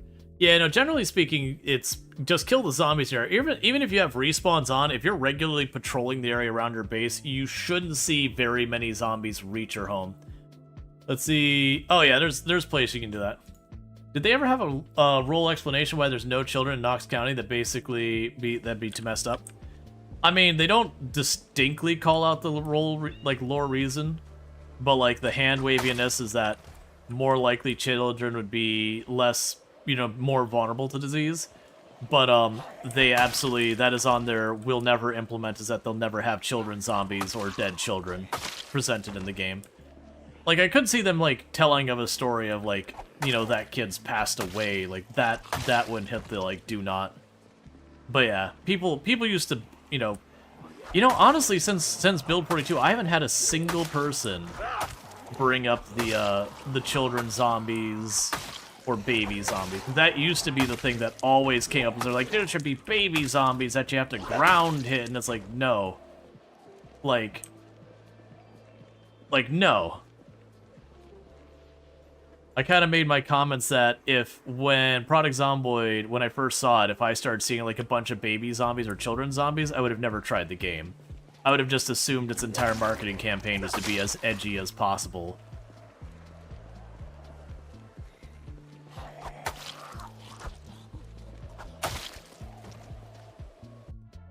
Not like the good old time.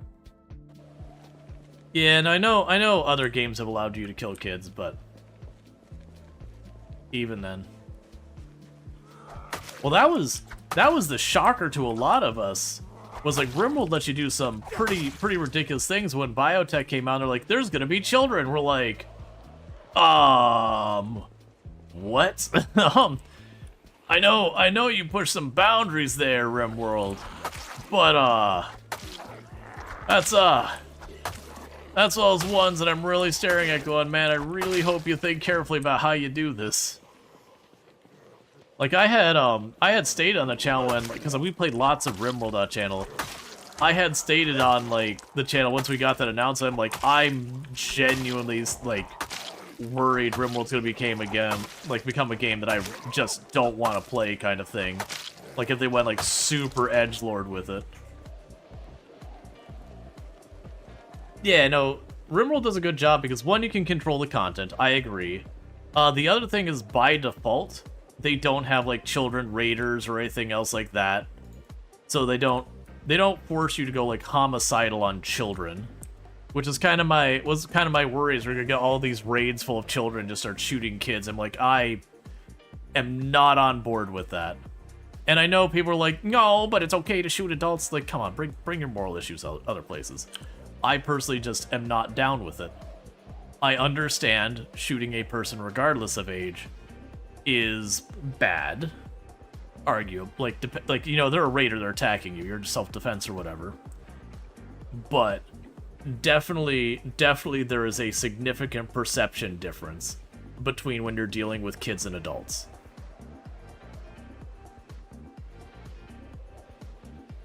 And by default, raiders won't attack children unless they're armed?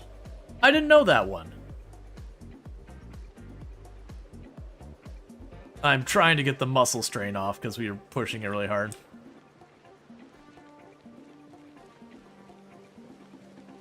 Yeah, you also think it does help Rimworld style to easiest to detach compared to the... Yeah, I mean, they're all cartoony.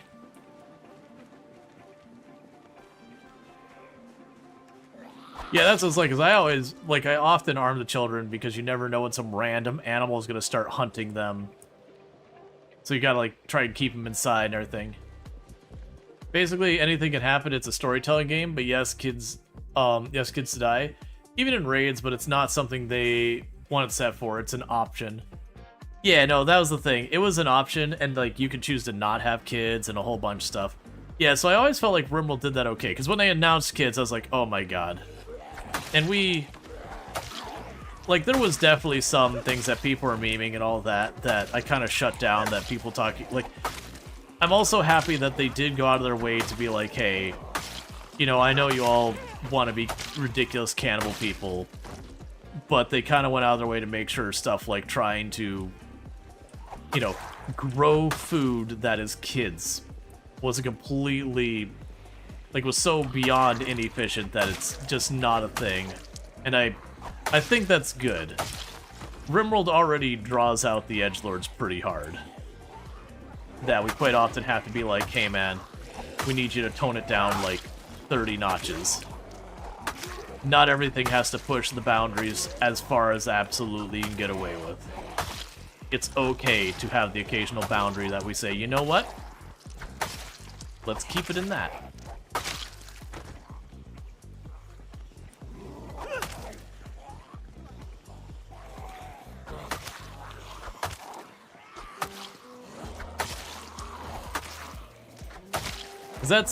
That's usually about the time I need a break from Rimworld, is when a lot of the edginess starts coming out, like the proper, like, people going way over the top edginess.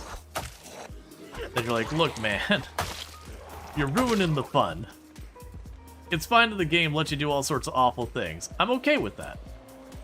And I choose to, like, not engage with most of them. I have engaged with them a lot in the past. But it's just not something that super interests me or excites me.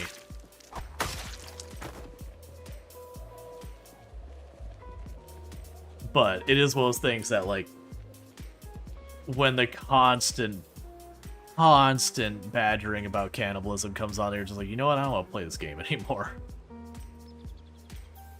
I'm tired.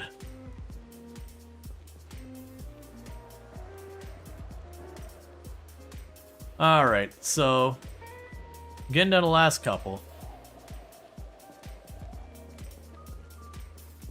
Walking Dead barely had children zombies? Yeah, most stuff will stay away from it. Or if they do, it's like they'll have the one or two as a major plot point kind of thing.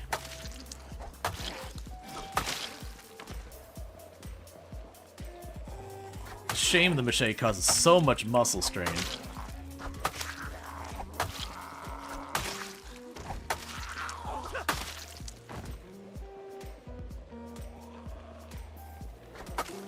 I think after these two, we're pretty much clear.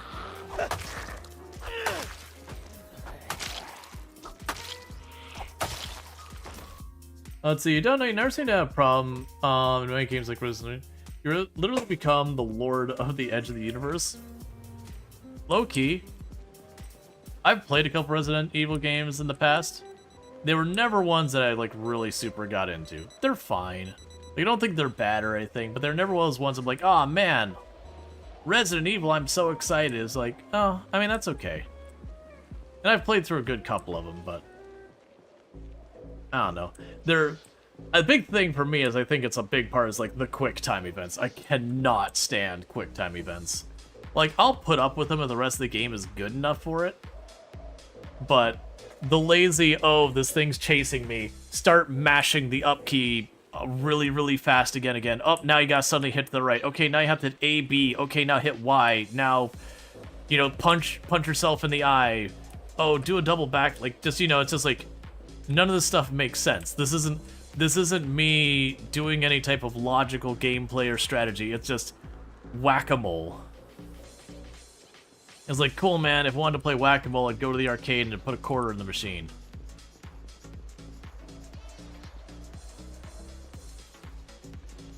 But as far as like edginess, since people are saying you don't know how to really define edginess, basically edginess is doing stuff that is normally considered not like socially acceptable, and kind of pushing the limits of what that is.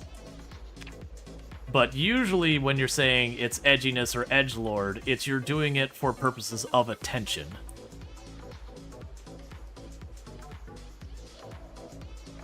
So you're not doing it because it's something you truly believe in or yada yada. Yeah, it's doing stuff that is taboo, but usually it's doing its, stuff for taboo just to kind of, make a scene, whatever you want to go with.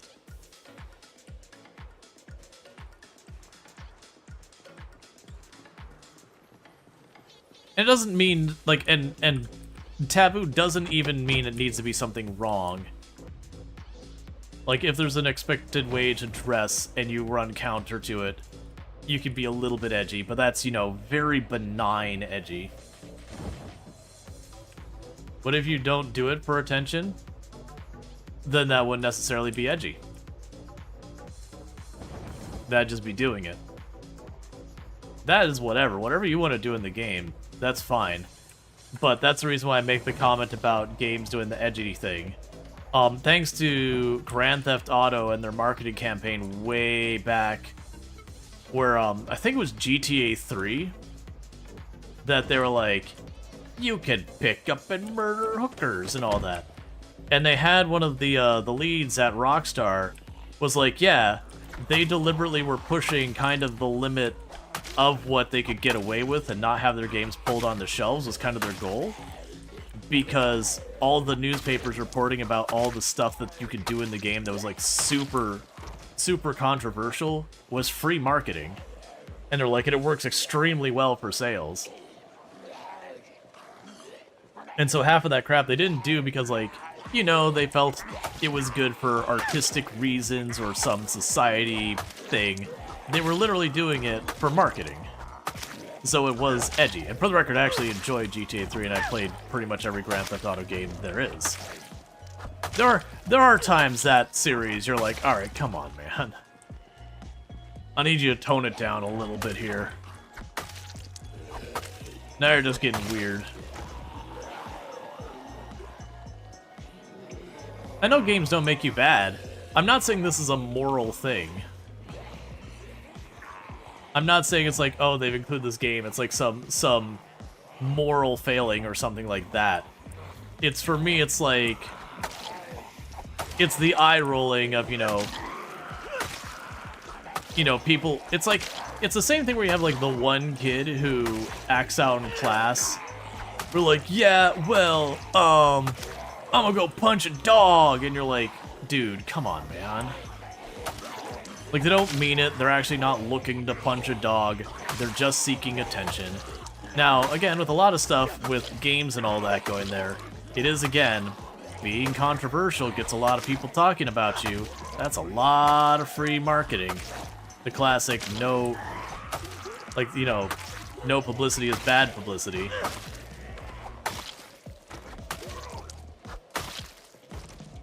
Trevor was the best part. Trevor was a interestingly completely disconnected character. A little one-dimensional at times, but I definitely did enjoy Trevor. Because, like, there are times that Trevor actually does some, like, pretty good things in the most messed up, screwed up kind of ways. And then there's also times Trevor's just awful, which is actually most of the time. But,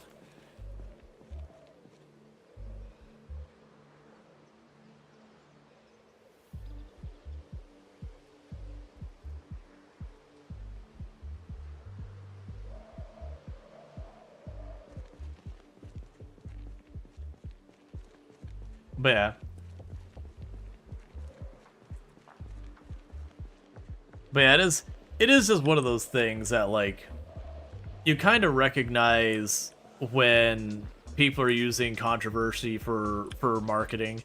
We actually see that a lot in content creators and influencers. So again, you'll have people, and they're usually the ones that are like creators that'll go onto platforms with less moderation rules and yada yada. That they'll start like pushing like real big boundaries. Start having people on like talk shows that the person in their own right is like super controversial and is being banned from other platforms because they're being like stuff they're saying is just like absolutely not socially acceptable and all that kind of stuff. And you're like, you get it. You're just trying to get in a whole bunch of edgy people here. I understand. Your stuff doesn't have much substance to hold up on its own. So you just gotta lean in and really, really kind of get everyone all riled up.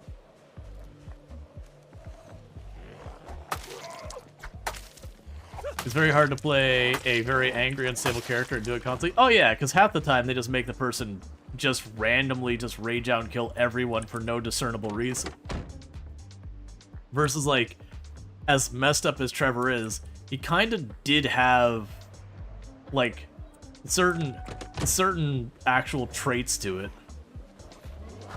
Like while he was like absolutely reckless and violent and all that, but there was like a certain amount of logic behind the madness.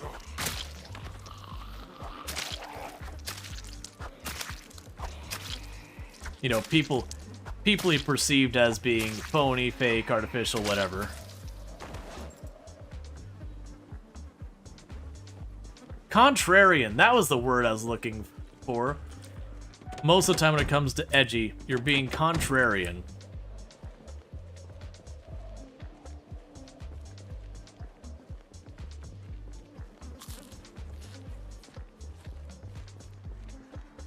You've been avoiding The Sims as you don't find it interesting? In the time that you played it, you felt like it was a dating sim? Maybe a me issue? Yeah. I mean, at its core, and I actually like The Sims, and I have played on the channel. In a lot of ways, The Sims is effectively a digital dollhouse. You kind of play your characters, they have like their lives and all that. The social interactions is a very key component, one of the primary things of the game. So like, if that's just kind of not your thing, you're probably going to not be the biggest fan of the series because the social interactions is like a very, very big part. The Sims is good until 4, you think? I think 4 is fine. I think people got tired of 4 and that. They got tired of like every new version come out and they'd reset like all the content back to the beginning and make you rebuy it. And so people just got tired of having to rebuy things again and again and again.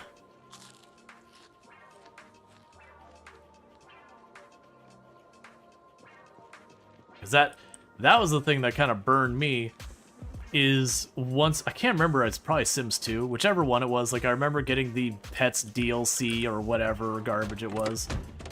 And then like, that went away and Sims 3 came out, and they're like, by the way, it's been a year, you can buy the Pets DLC!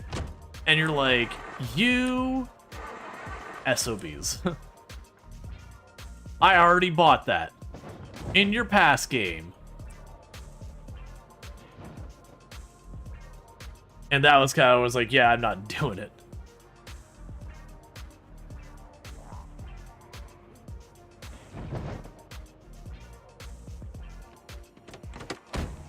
Alright, let's back off. I'm gonna just run off towards the house. The reason I'm doing this is this muscle strain is not going to be going away anytime soon. We push our save way past. So killing like a lone one or two, fine. Killing off like a big group, nah. So I'm just going to jog back home. We're going to go back to our car in the morning.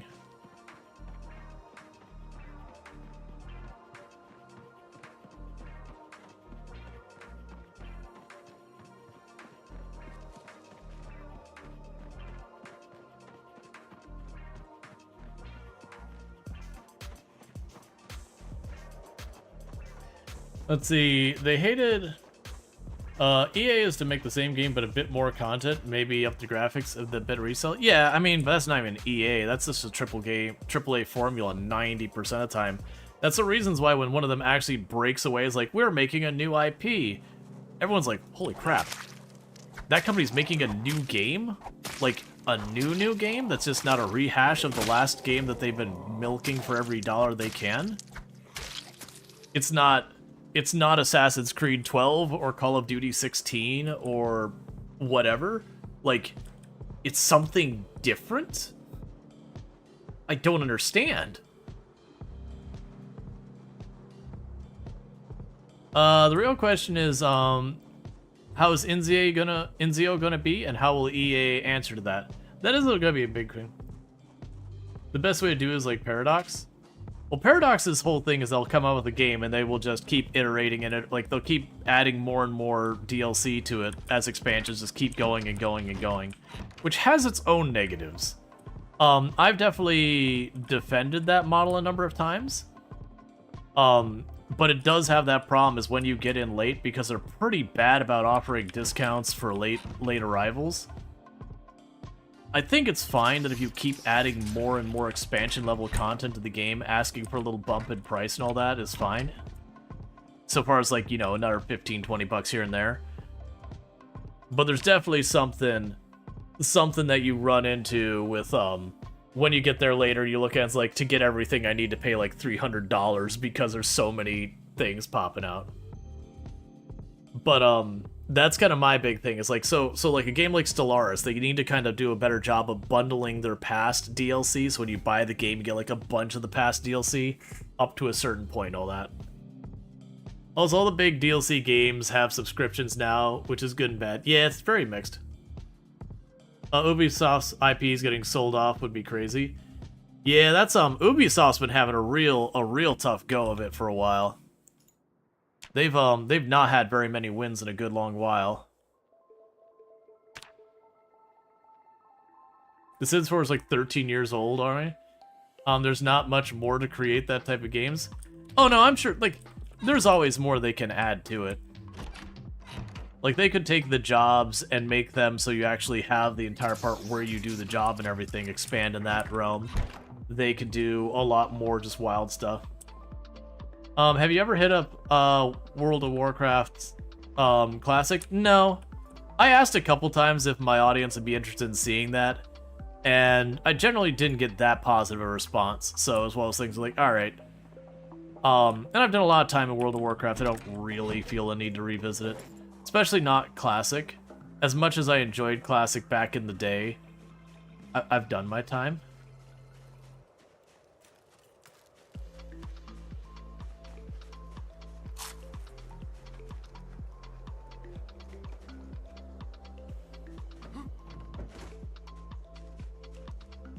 You know, I know hardcore is very different, but like I said, it is a thing that, generally speaking, if I'm playing a game, for the most part, I'm going to be streaming it. Like, this is my game time. When I'm not streaming, I'm doing, like, all my admin stuff, you know, dealing with contracts, sponsors, accounting, video editing, uploading, like, all the other garbage you gotta deal with as a content creator. I'm working on all that. Or just dealing with, you know, my not stream responsibilities. And it's just kind of one of those things. So let alone a game like World of Warcraft Classic, which is a very, very big time sink. Like, it takes a long time to level up a character in that game. So yeah, I brought it up a couple times. People didn't seem to be on board. So, that do be what it do.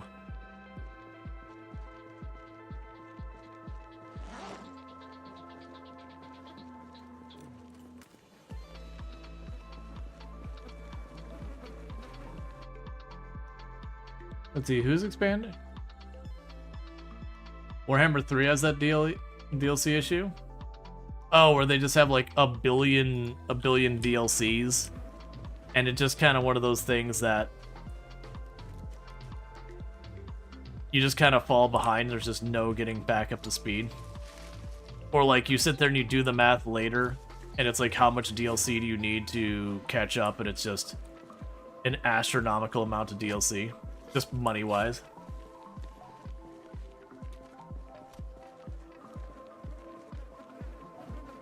Because yeah, that's just the different DLC strategies.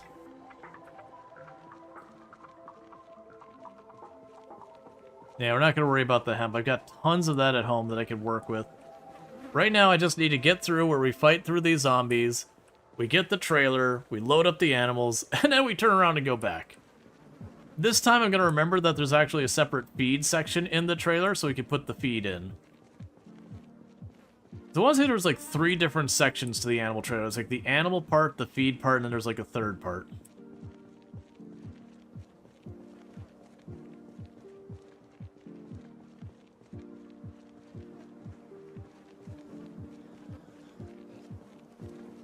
Ah, the egg section. Well, we won't be using the egg section right now.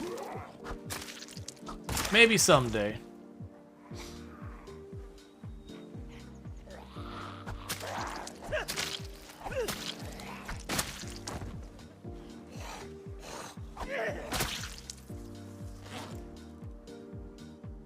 Put you back away. There are a couple zombies around here.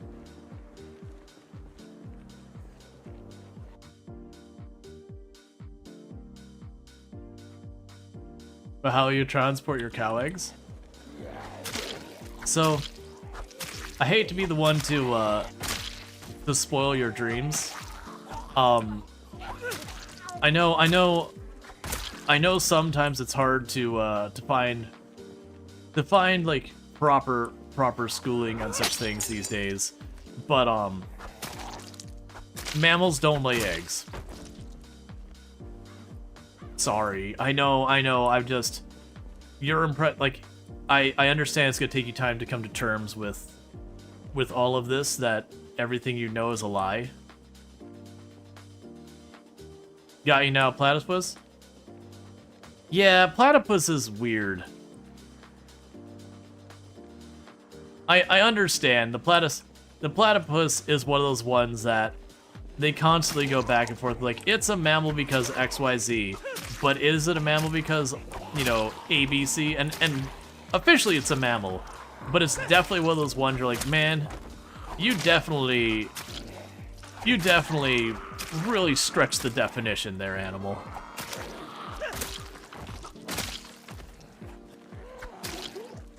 Like, we're having to make special conditions to keep you as a mammal, because we don't know where else to put you.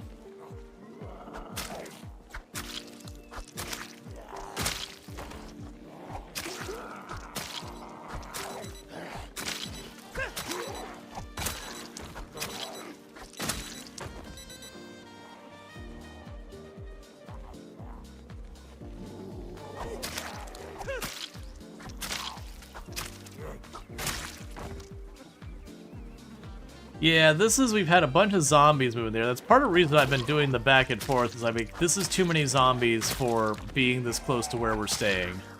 This area was basically entirely clear when we left, and they have just kind of trickled in here, but now it's becoming an actual problem. Like, I'm driving through and my truck is getting all banged up because I get out here, I'm not in a position to fight because I'm dragging some animals or whatever's going on. And I need that to stop.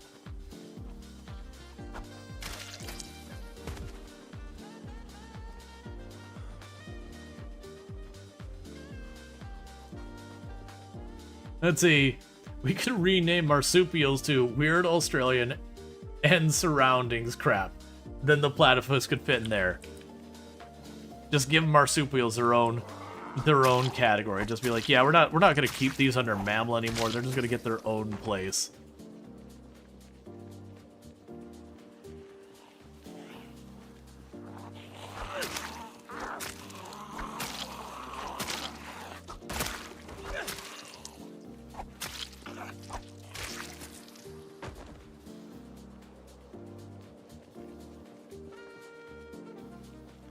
Alright, so we got the last couple here.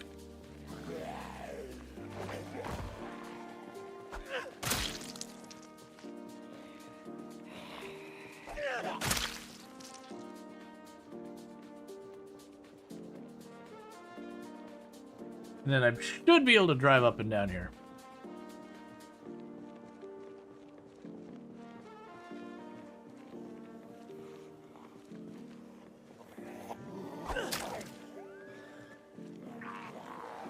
Oh, egg-laying mammals? I'd be curious to look into that. I'm willing to bet there's a lot of fascinating, weird animals we'd see.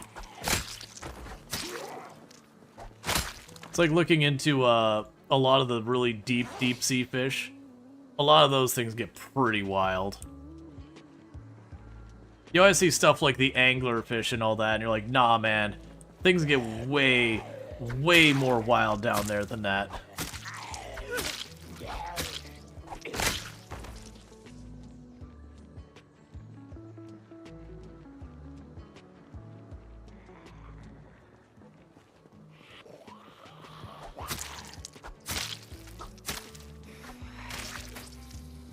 Okay, so let's go back to our truck, drive that up, get the animals, get some of their feed, do all that stuff.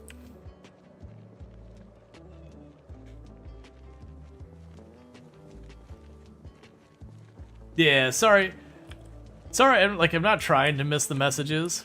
It's just one of those things that, like, there's, you know, so much going on Twitch a lot of times, and that's already kind of hard to juggle. And all the solutions I found for combining YouTube chat and Twitch chat on my end have all had side effects that are not great, like suppressing a bunch of, like, the things like, you know, super chats or whatever. So I've kept them separate. But unfortunately, because my audience is like 90+% on Twitch, it means my focus ends up there. Young platypus have teeth and adults do not. Hey man, it's just a wild animal. It is just like we have so many standards and all that. And then a platypus is like, well, screw your standards. I do what I want. Hey man, all you gotta do is you just gotta go over to little Google over there and be like, yo Google, put some freaking effort into your live streaming stuff on YouTube. Cause like, for videos, YouTube is really good. For streaming, it's pretty garbage experience. Lot of headaches go into it. A lot of stuff does not work well, and it's just really inefficient from the creator side. There's a reason why, like, half the time when someone's exclusivity contract runs on YouTube, the very first thing they do is go to Twitch again. There's just so many things that the platform very clearly only considers its recorded content, and they just kind of bolted on that. Streaming on TikTok when? I've streamed on TikTok.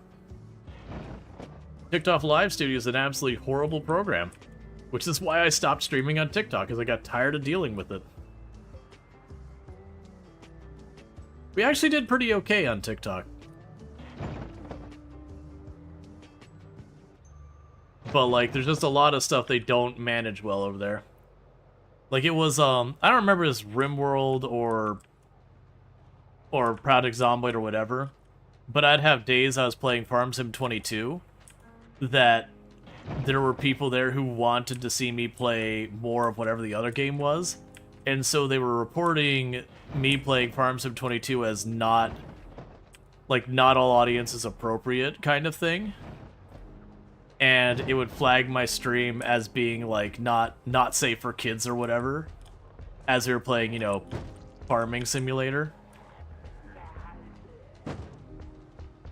And it kept happening until finally one of the guys was like, I'm going to keep reporting your stuff until you stop playing this, and then, you know, then I banned them. But beforehand, like, I can't do anything about this. I keep getting flagged again and again, and I don't have recourse for this. Yeah, I was playing a different game than they wanted me to play. So basically, they were hurting my viewership on the platform. TikTok is for children? That's not true. It does have a large young audience, but it also has a lot of older people too. Like, I get to see the demographic out stuff, and yeah, it's got a... Ooh, Nimble 4. It does have a higher amount of younger audience, but first of all, in a lot of places, children can't even sign up for it, so... That's already being kind of disingenuous with it. Yeah, no, I'd actually argue the biggest demographic over in the TikToks or the on TikTok is like the 20-somethings. That's the biggest one, but I mean 30 and early 40s are still in double digits percentage represented there.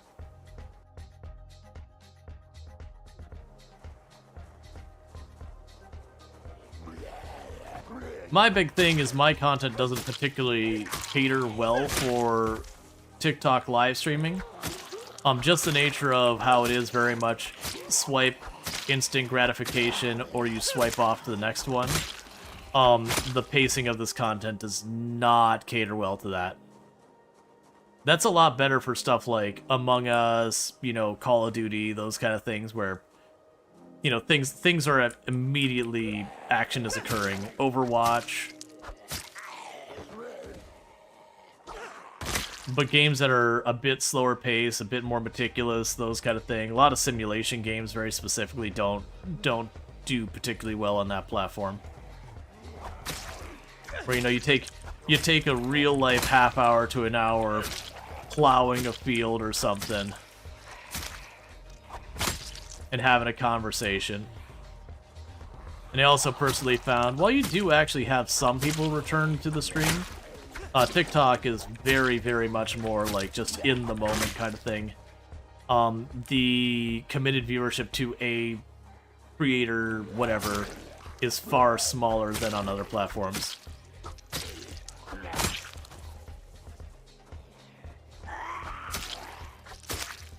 Fast pace is norm for short attention spans. There was a whole study, and I don't have it handy, where they were actually comparing attention spans from different groups of people, basically when they were in the same age ranges, and then finding that there actually wasn't that significant of a difference between, like, you know, millennials when we were young versus Gen Z when they're young versus baby boomers when they're young. And obviously some of that they had to kind of extrapolate data because they couldn't retroactively do some of the tests. But it's kind of more just a measure of young versus old. A lot of us kind of fall into the same patterns.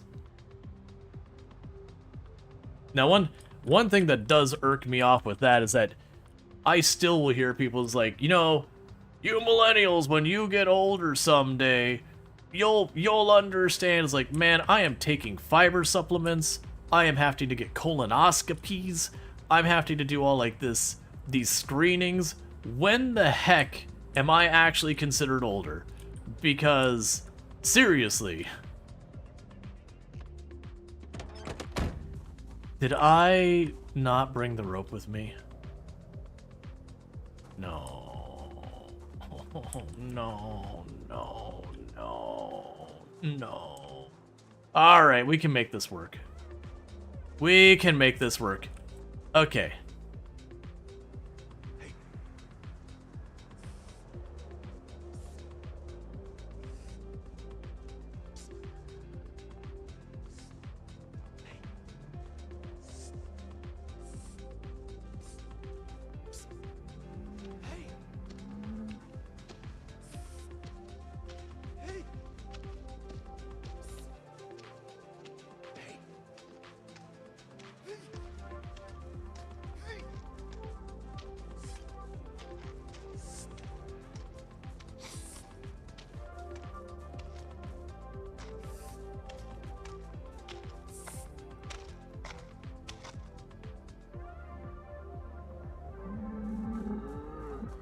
Oh, you know what? It looks like I'll be able to bring the baby in here too.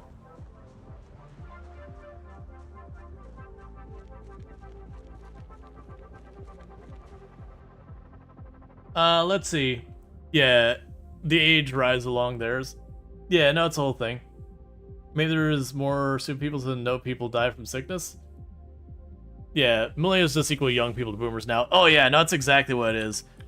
But I've definitely had that conversation before, where they're like, when you're old, you'll believe what, like, you'll be more whatever, and you're just kind of like, look, there's a certain point you have to accept that older isn't going to be the thing. All right, cool. We just need to get close enough that the baby can hear us, but mom can't. Would you stop running away?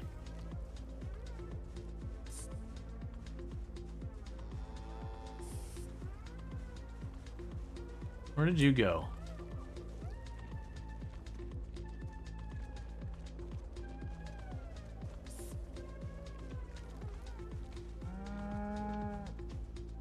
Ah, I think Baby's too scared of us still. Alright, we'll come back to that. Baby should still be in our zone though, so we're fine. You can actually pick up calves? This is true. I can literally just pick up the cat. Yeah. Hey. Ow, my knees.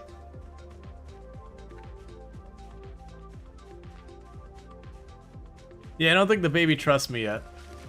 Would that upset Mom? I don't believe so. We'll be back for Mom tomorrow.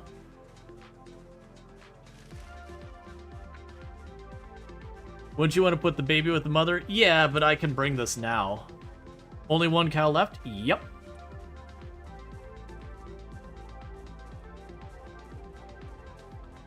The baby shouldn't get too hungry in one day. I believe the baby will actually just eat the, like, eat regular food, too. In the game, that is.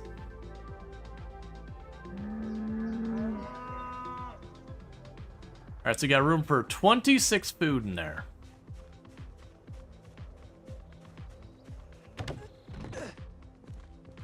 Probably good that we're starting to leave because...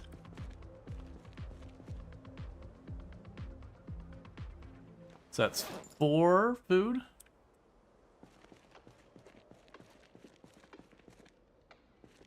I want to bet this food's starting to get low. So that's like 7 food.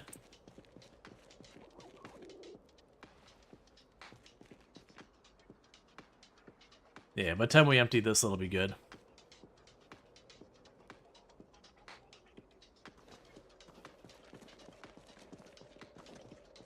And this area is just rabbit and rat central. Yeah, right now, though, because I don't have the rope, I can't single the cows out very easily. It's okay, buddy. We're just going to the farm upstate. Only good things happen at the farm upstate. Do you loot the resort already? Oh yeah, no, we live in the resort. Oh, I grabbed more animal feed than I can actually put in there. That's okay.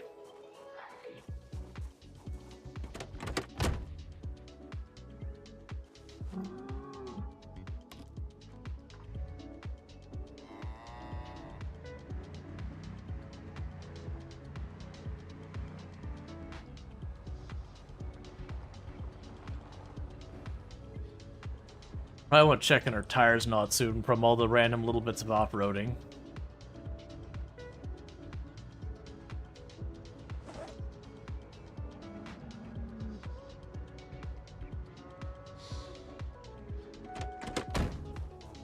Hang on, cows. We got disruptive neighbors.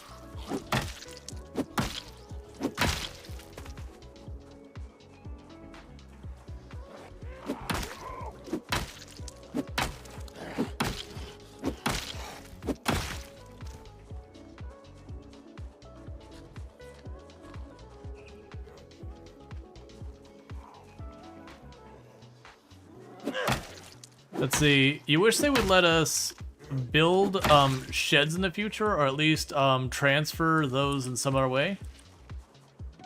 Sheds.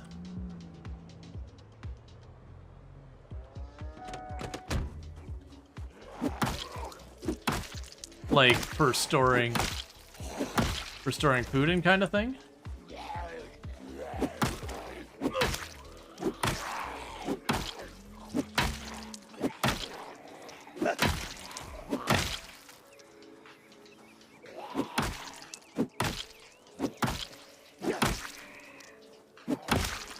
So I don't want to fight all of them, but I am trying to fight stuff on the way.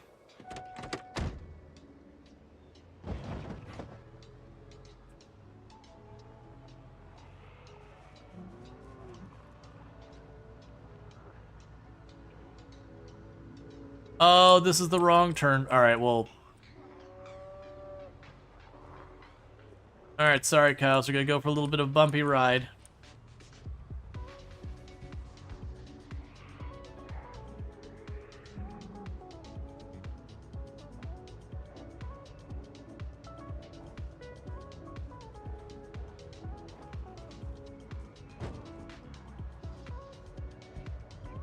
Okay. Turned too early.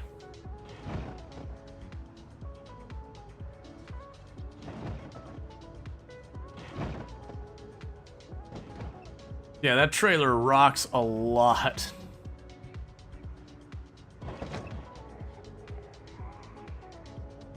They want that zombie beef? Yup.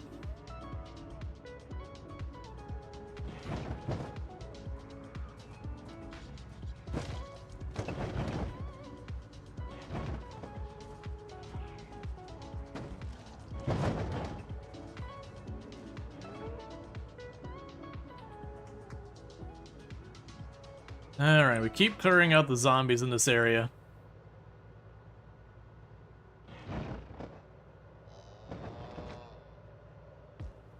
The bad memories of the game flinging trailers in the air in different games. Well, I mean, Project Zomboid's done that one. There's lots of clips if you look at the past in a lot of different channels where people attach a trailer and the thing just goes bonk and like over into trees and you're like, well, that car's gone forever. Because even if you get to the car, you have to like keep cutting down the trees around it to try and free it up, and you end up with the car on its hood and you're like, well, am I going to cut down half this forest to pull out this damaged car? Probably not.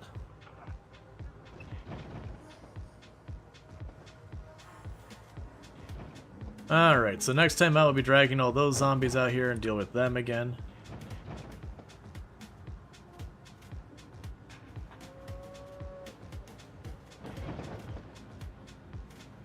Does the Drongo, hung his trailer full of chickens on a telephone pole a bit ago? And we just cleared the spot again. What is going on here that every time I took the time to go down here, kill all the zombies, made sure to check after we drove through, and it's full again? What is this garbage? Just let me not have my... Oh, the vehicle's loud as heck. The issue was we had already driven past there and I looked back. Yeah, it's gotta be something, because there's not been another helicopter.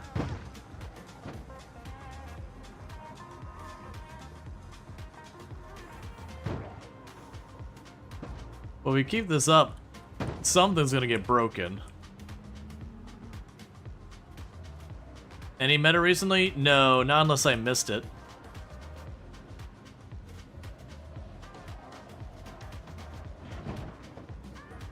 The good news is they only have one more cow to bring back. After that, we didn't really leave much I care about in any of the houses. There's just some other random things like bits of flint and stone and all that, but nothing I can't find or replace easy.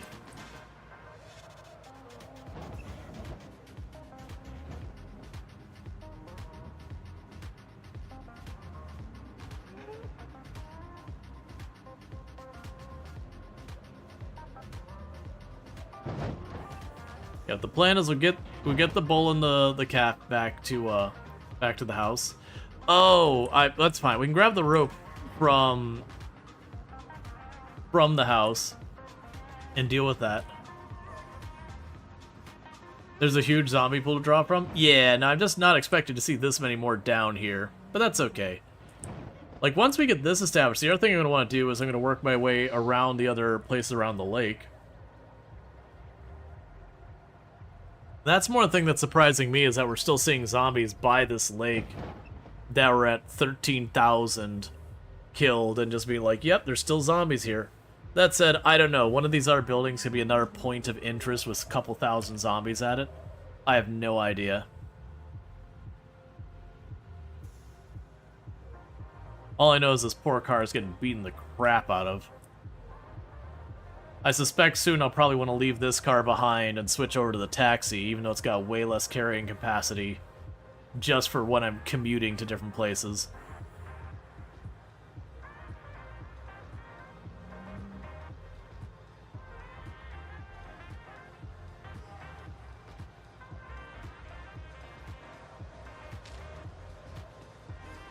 And can I get a shout out for Arch Play Stuff, by the way? I'll do it right now.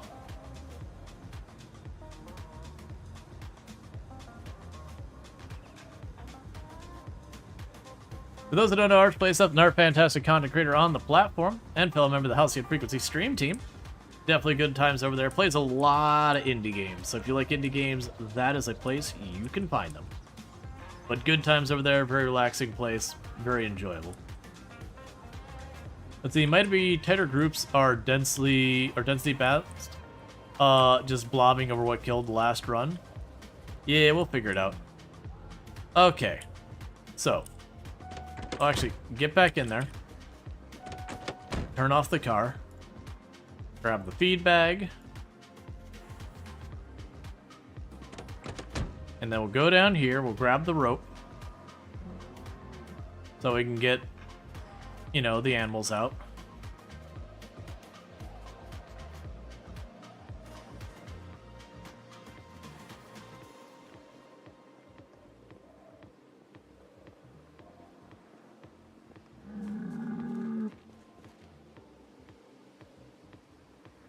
So we need to go to animals, remove.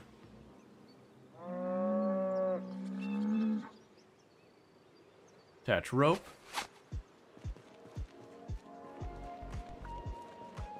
You, oh, I was gonna say, it's like, you do not care, do you? Alright, so bring this over.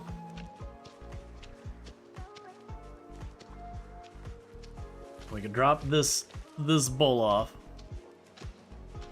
Now we still have one more cow to bring over here.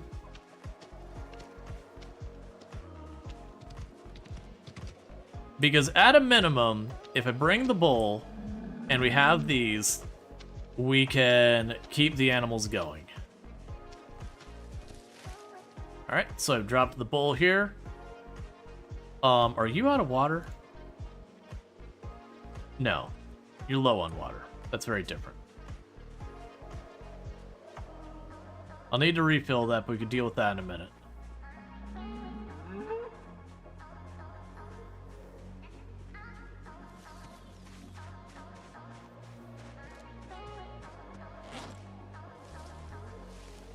Oh, I should have dropped off the feed bag. What do I have in here that's so... Oh, I've got the axe heads and everything. Let's drop this in our stuff. You're loving the base so far? Yeah, we've been putting work into it. It's got a lot more work to do, though.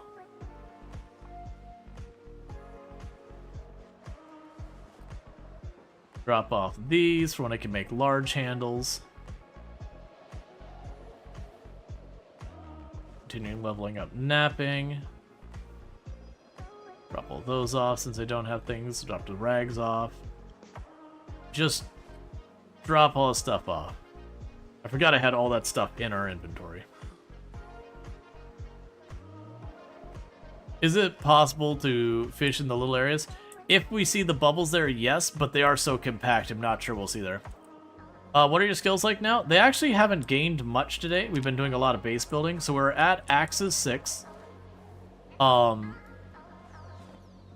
about to hit Long Blunt 4, we're at Short Blunt 4, Long Blade 4, Short Blade 5, Maintenance is about 8.5. Okay, we got all you out, so check this. Remove you.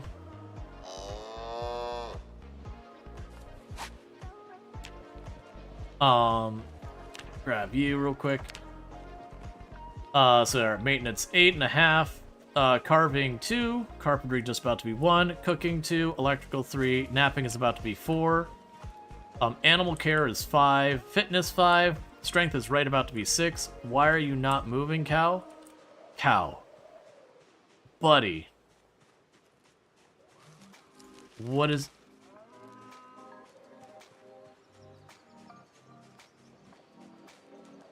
Fine.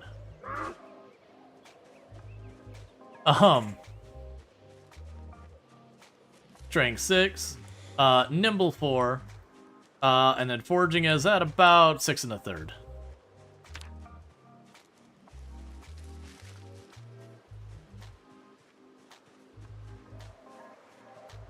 She wanted to be carried like a princess. He's like, no, you can't make me.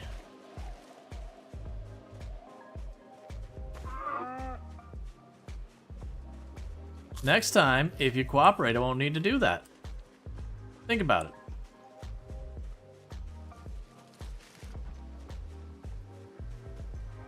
How do you maintain your weapons? In what regard? Like, how do I keep myself with enough weapons? I go and mine flint and I make knives.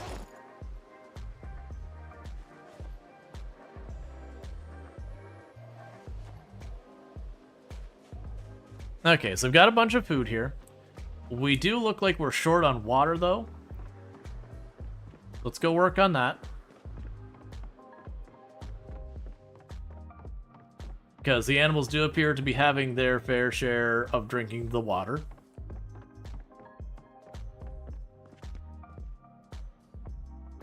Grab these 2 buckets. Worry about the other stuff later. Alright. And we are working on making our forge. Like, you'll notice we have our primitive anvil over there. I haven't gotten the forge part done because we got, you know, not distracted, but we started working on the cows. Let's see, so you just do knife and maintenance will rise? Oh, any weapon you craft will raise your maintenance. And if you fight at all, it'll raise your maintenance. And if you repair stuff, it'll raise your maintenance.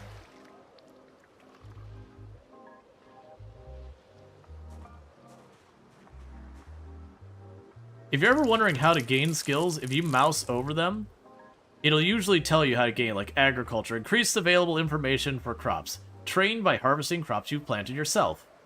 They'll usually spell out how you gain more of whatever it is.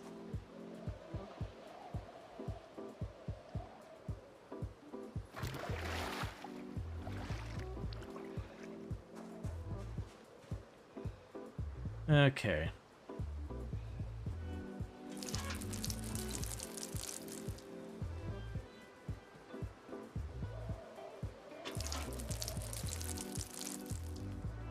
So I don't want to manually feed this a lot, or fill this a lot. I can put some water in there so it just doesn't run up.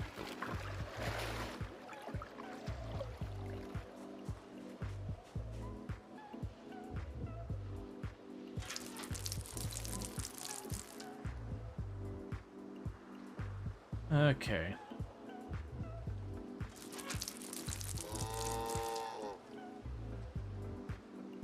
Yep, it's calm. Baby can't find mom. We'll bring mom in the morning. Mom will be on her way, don't worry.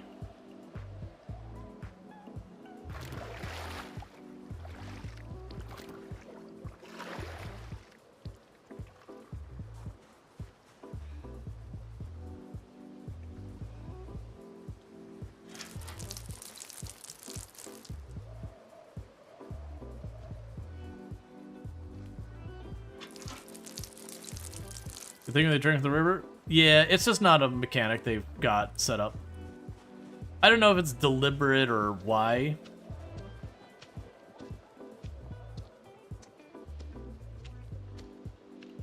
Alright, that's fine. So what I'm going to go ahead and do is I'm going to drop the buckets here for right now. I didn't realize they had an eating animation. You know, drop the buckets up there. If it rains and fills them up, whatever, I can just dump them into whatever, just dump them out. But that way they're out there for whenever we get the butter churn down here. Let's see. Is there anything else I want to move around right now?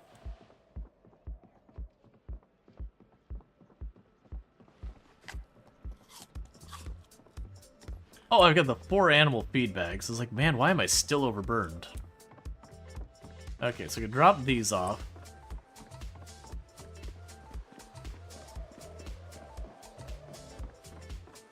Yeah, no, you could just cut grass and put in here.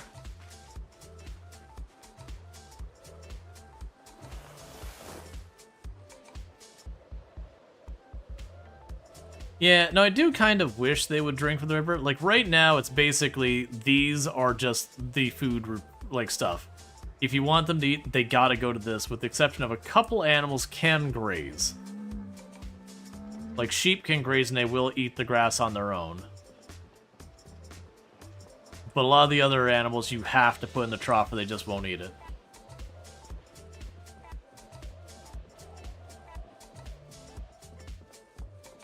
Alright. So. let's check here of what I need to make the primitive anvil. Oh, right, we can make the clay. Ah, yeah, so let's go ahead and make our primitive forge and our advanced forge. Sorry, our primitive kiln and our advanced kiln, as well as go through and make our primitive forge. So if I remember correctly, we still got a bunch of stuff in the back of the truck. So I got you. And so now I could go down here and grab a big old pile of clay.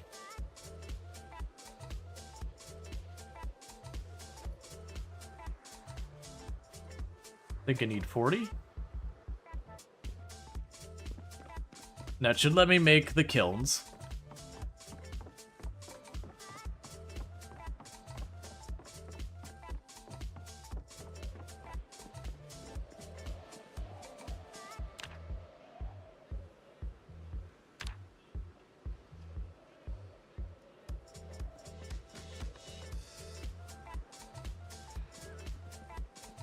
Alright, Kanahawk, you have a good one.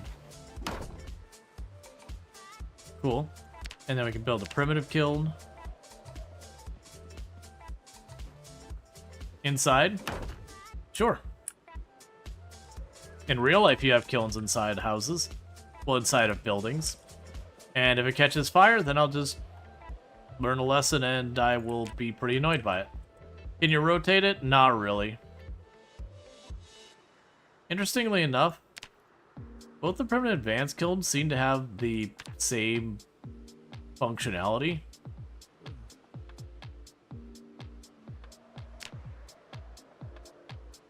But that's okay, we deal with that later. The point is we now have the kilns.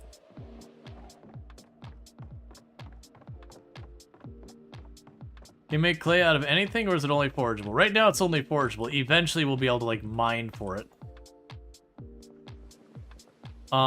Okay, so next thing we need here is we would like for blacksmithing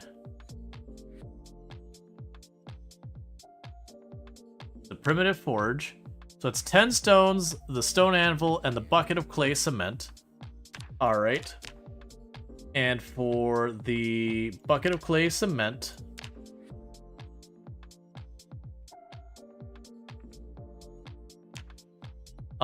we need a bag of sand, 10 liters of water, and all that. So let's grab you.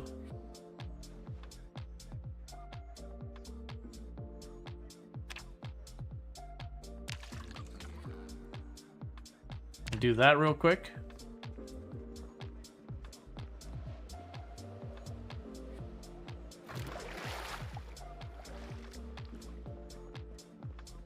So where do those sandbags? Okay.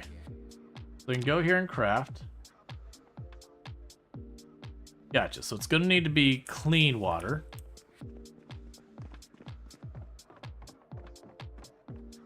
Let's go over to our oven, boil the water to make it safe. Then we can make our clay cement.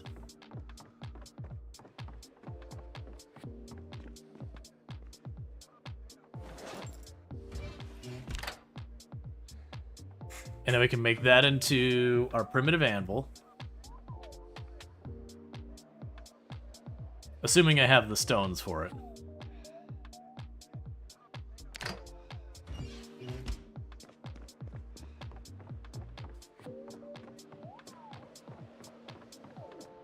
All right. I also need to check on the fuel on that generator soon. That's been running ever since we got here. Okay, so I got the 10 liters of water.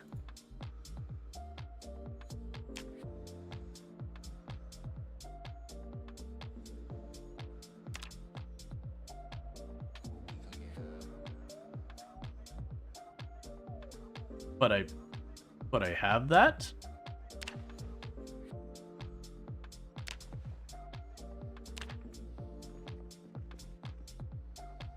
Is there 3 years of finally a Twitch account? You got your Twitch account back? And Rual Storge, you're the only one I'm following that is online. Oh, hello, by the way. Well, welcome back. So, why? So it says I need 10 liters of water, and that's what it says I'm missing. Let me try putting it down.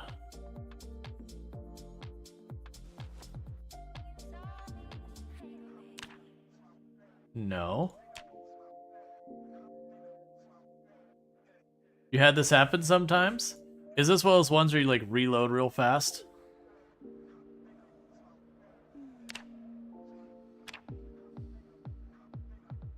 Let me try exiting back out and just popping back in real quick. See if it's one of those kind of things.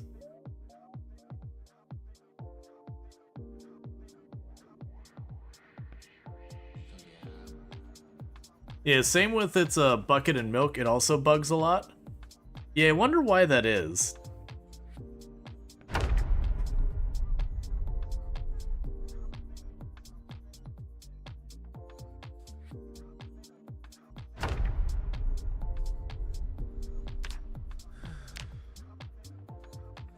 Huh. Alright, let's drop the bucket here, drop the sand here, drop the clay here. Let me go grab one of these other buckets real quick. We may try to surface. I was at a surface a moment. Oh, you mean what? Since I reloaded? That's not a bad call. I was gonna say we did try to surface a moment ago, but that was before I reloaded.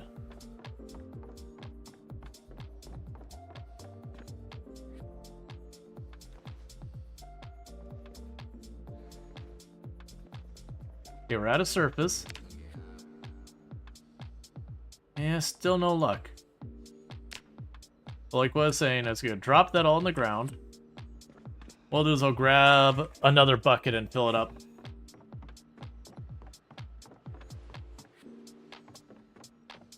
Is it 10? Yes.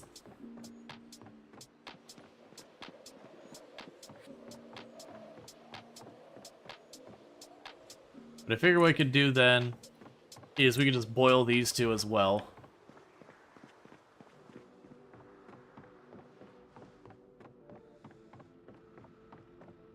We'll also try just having the extra bucket or whatever. Oh, that is actually a good point. Did we take a sip? No, it still says 10 liters. No effect there.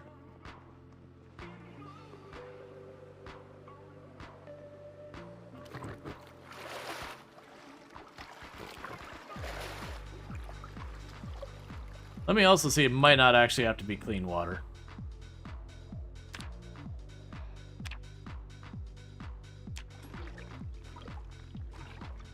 Okay, so it didn't have to boil the water. So I think it was okay to be tainted water, and it just wasn't expecting the clean water or something. It's whatever.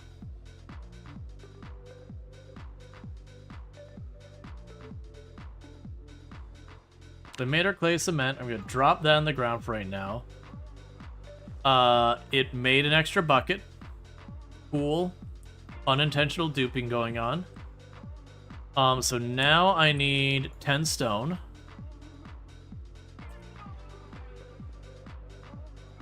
There's 2 stone.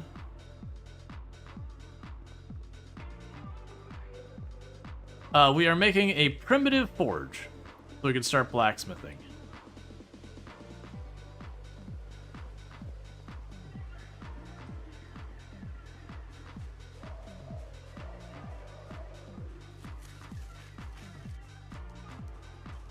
It should be relatively easy to find some stones.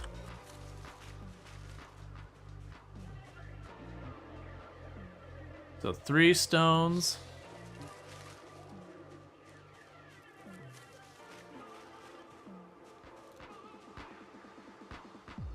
Four stones.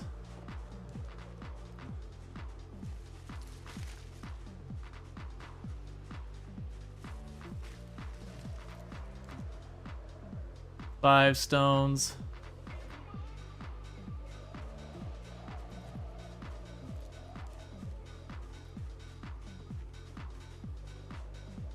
Six stones.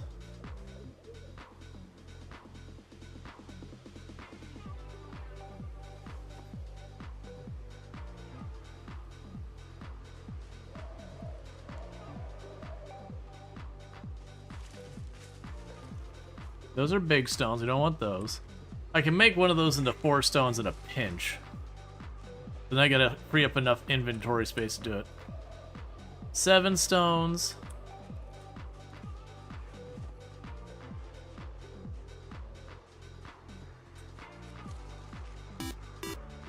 Thank you, Red Ash Rajal, for subscribing for 1 month. Thank you, Red Ash Rashel, for the Prime Gaming sub. I really do appreciate that. I do hope you've been enjoying the stream. Actually, you said you just got your account back, was that? Either way, 8 stones. Oh no, this area's had tons of stones at it. But thank you so much for that. I do really appreciate it, and I hope you enjoy your advertisement-free viewing as well as access to the emotes.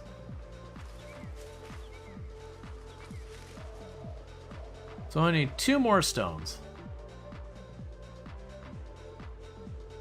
And then 9 stones.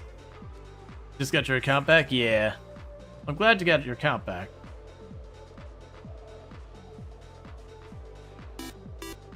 Thank you, Drawn Angel, for subscribing for 2 months. And thank you, Pipe train is go. Choo choo. Drawn Fangle, for the Prime Gaming sub as well. I really do appreciate that support as well. And I hope you've been enjoying the stream. I did see that we... Oh, wait, they're going to scare the cows, so we probably do want to deal with that. Let me switch over to my knife. Oh, nope, you lost interest in me? Okay. And thank you, Jay Walker, for the 100 biddies. So we just need 1 more stone, if I'm not mistaken, right? And right there. And now I got 10 stones.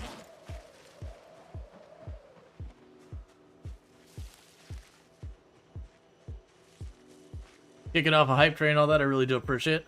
Okay, so let's get back in here. We're staying up a little bit later than I really should be, but that's okay. I'm gonna go ahead and get the primitive forge going.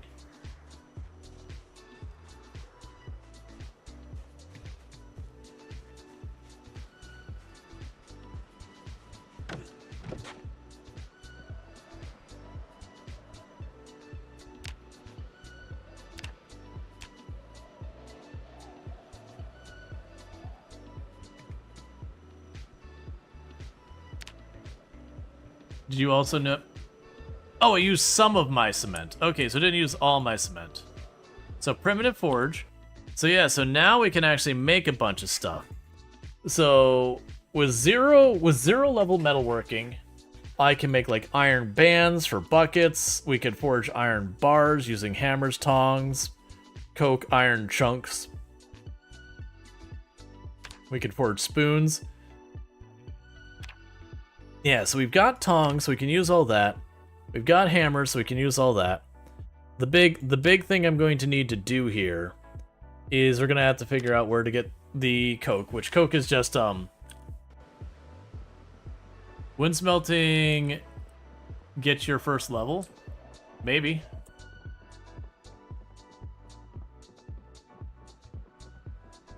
So now I have to collect iron stuff? Yeah, we'll have to figure out how that works.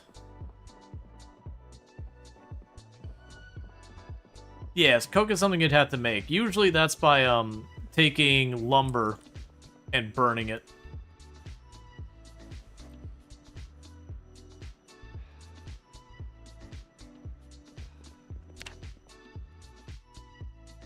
So let's see, blacksmithing. Yes, we have charcoal burning. We can use a light green barrel, an orange barrel, a dark green barrel, or a metal drum. Or we can make a charcoal burning pit, which requires an entrenching tool. Okay, I didn't realize there was such thing as an entrenching tool. Can I make an entrenching tool? It's not listed within its own. You think any shovel works? Gotcha. So then we would go blacksmithy. Yeah, so we just need a shovel by itself. And it's a burning pile used to burn logs into wood charcoal, which I assume would qualify, that we could then use to do that. So yeah, then we wouldn't be sure after that. But yeah, so that's good. So we've got our primitive forge going. We've got our kilns there. Let's go ahead and start getting our way down here. Turn off our little pen light. Thank you, Scare_CR0 for subscribing for 1 month. And thank you, Scare, for the tier 1 sub. I really do appreciate that. Does mean a whole heck of a lot. So thanks so much for that. So let's go ahead and get ourselves to sleep.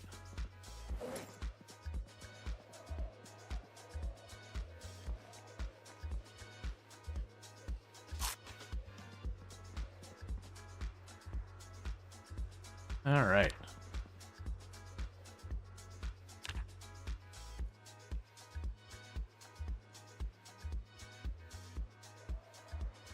And we're exceedingly well rested. The animals are all inside the zone, chilling, doing their thing. We got water, we got food. Why did you use the barrel at the bait shop? That is... Was there a barrel at the bait shop? If there is, I mean, I don't have a problem with using it. So, the thing is, it's usually around the point I wrap up stream, so I'm gonna go ahead and let the hype train kind of do its thing. While we start winding down, because I'm a little bit tired, so I don't want to push myself too late tonight and all that good stuff. But I do really appreciate everyone popping in here. If you are someone who has been enjoying the content here and you're not already following the channel, don't forget to drop a follow on that channel. That we can find our way back. Let's see, in real life, you make charcoal by heating wood in a container and an oxygen-free environment.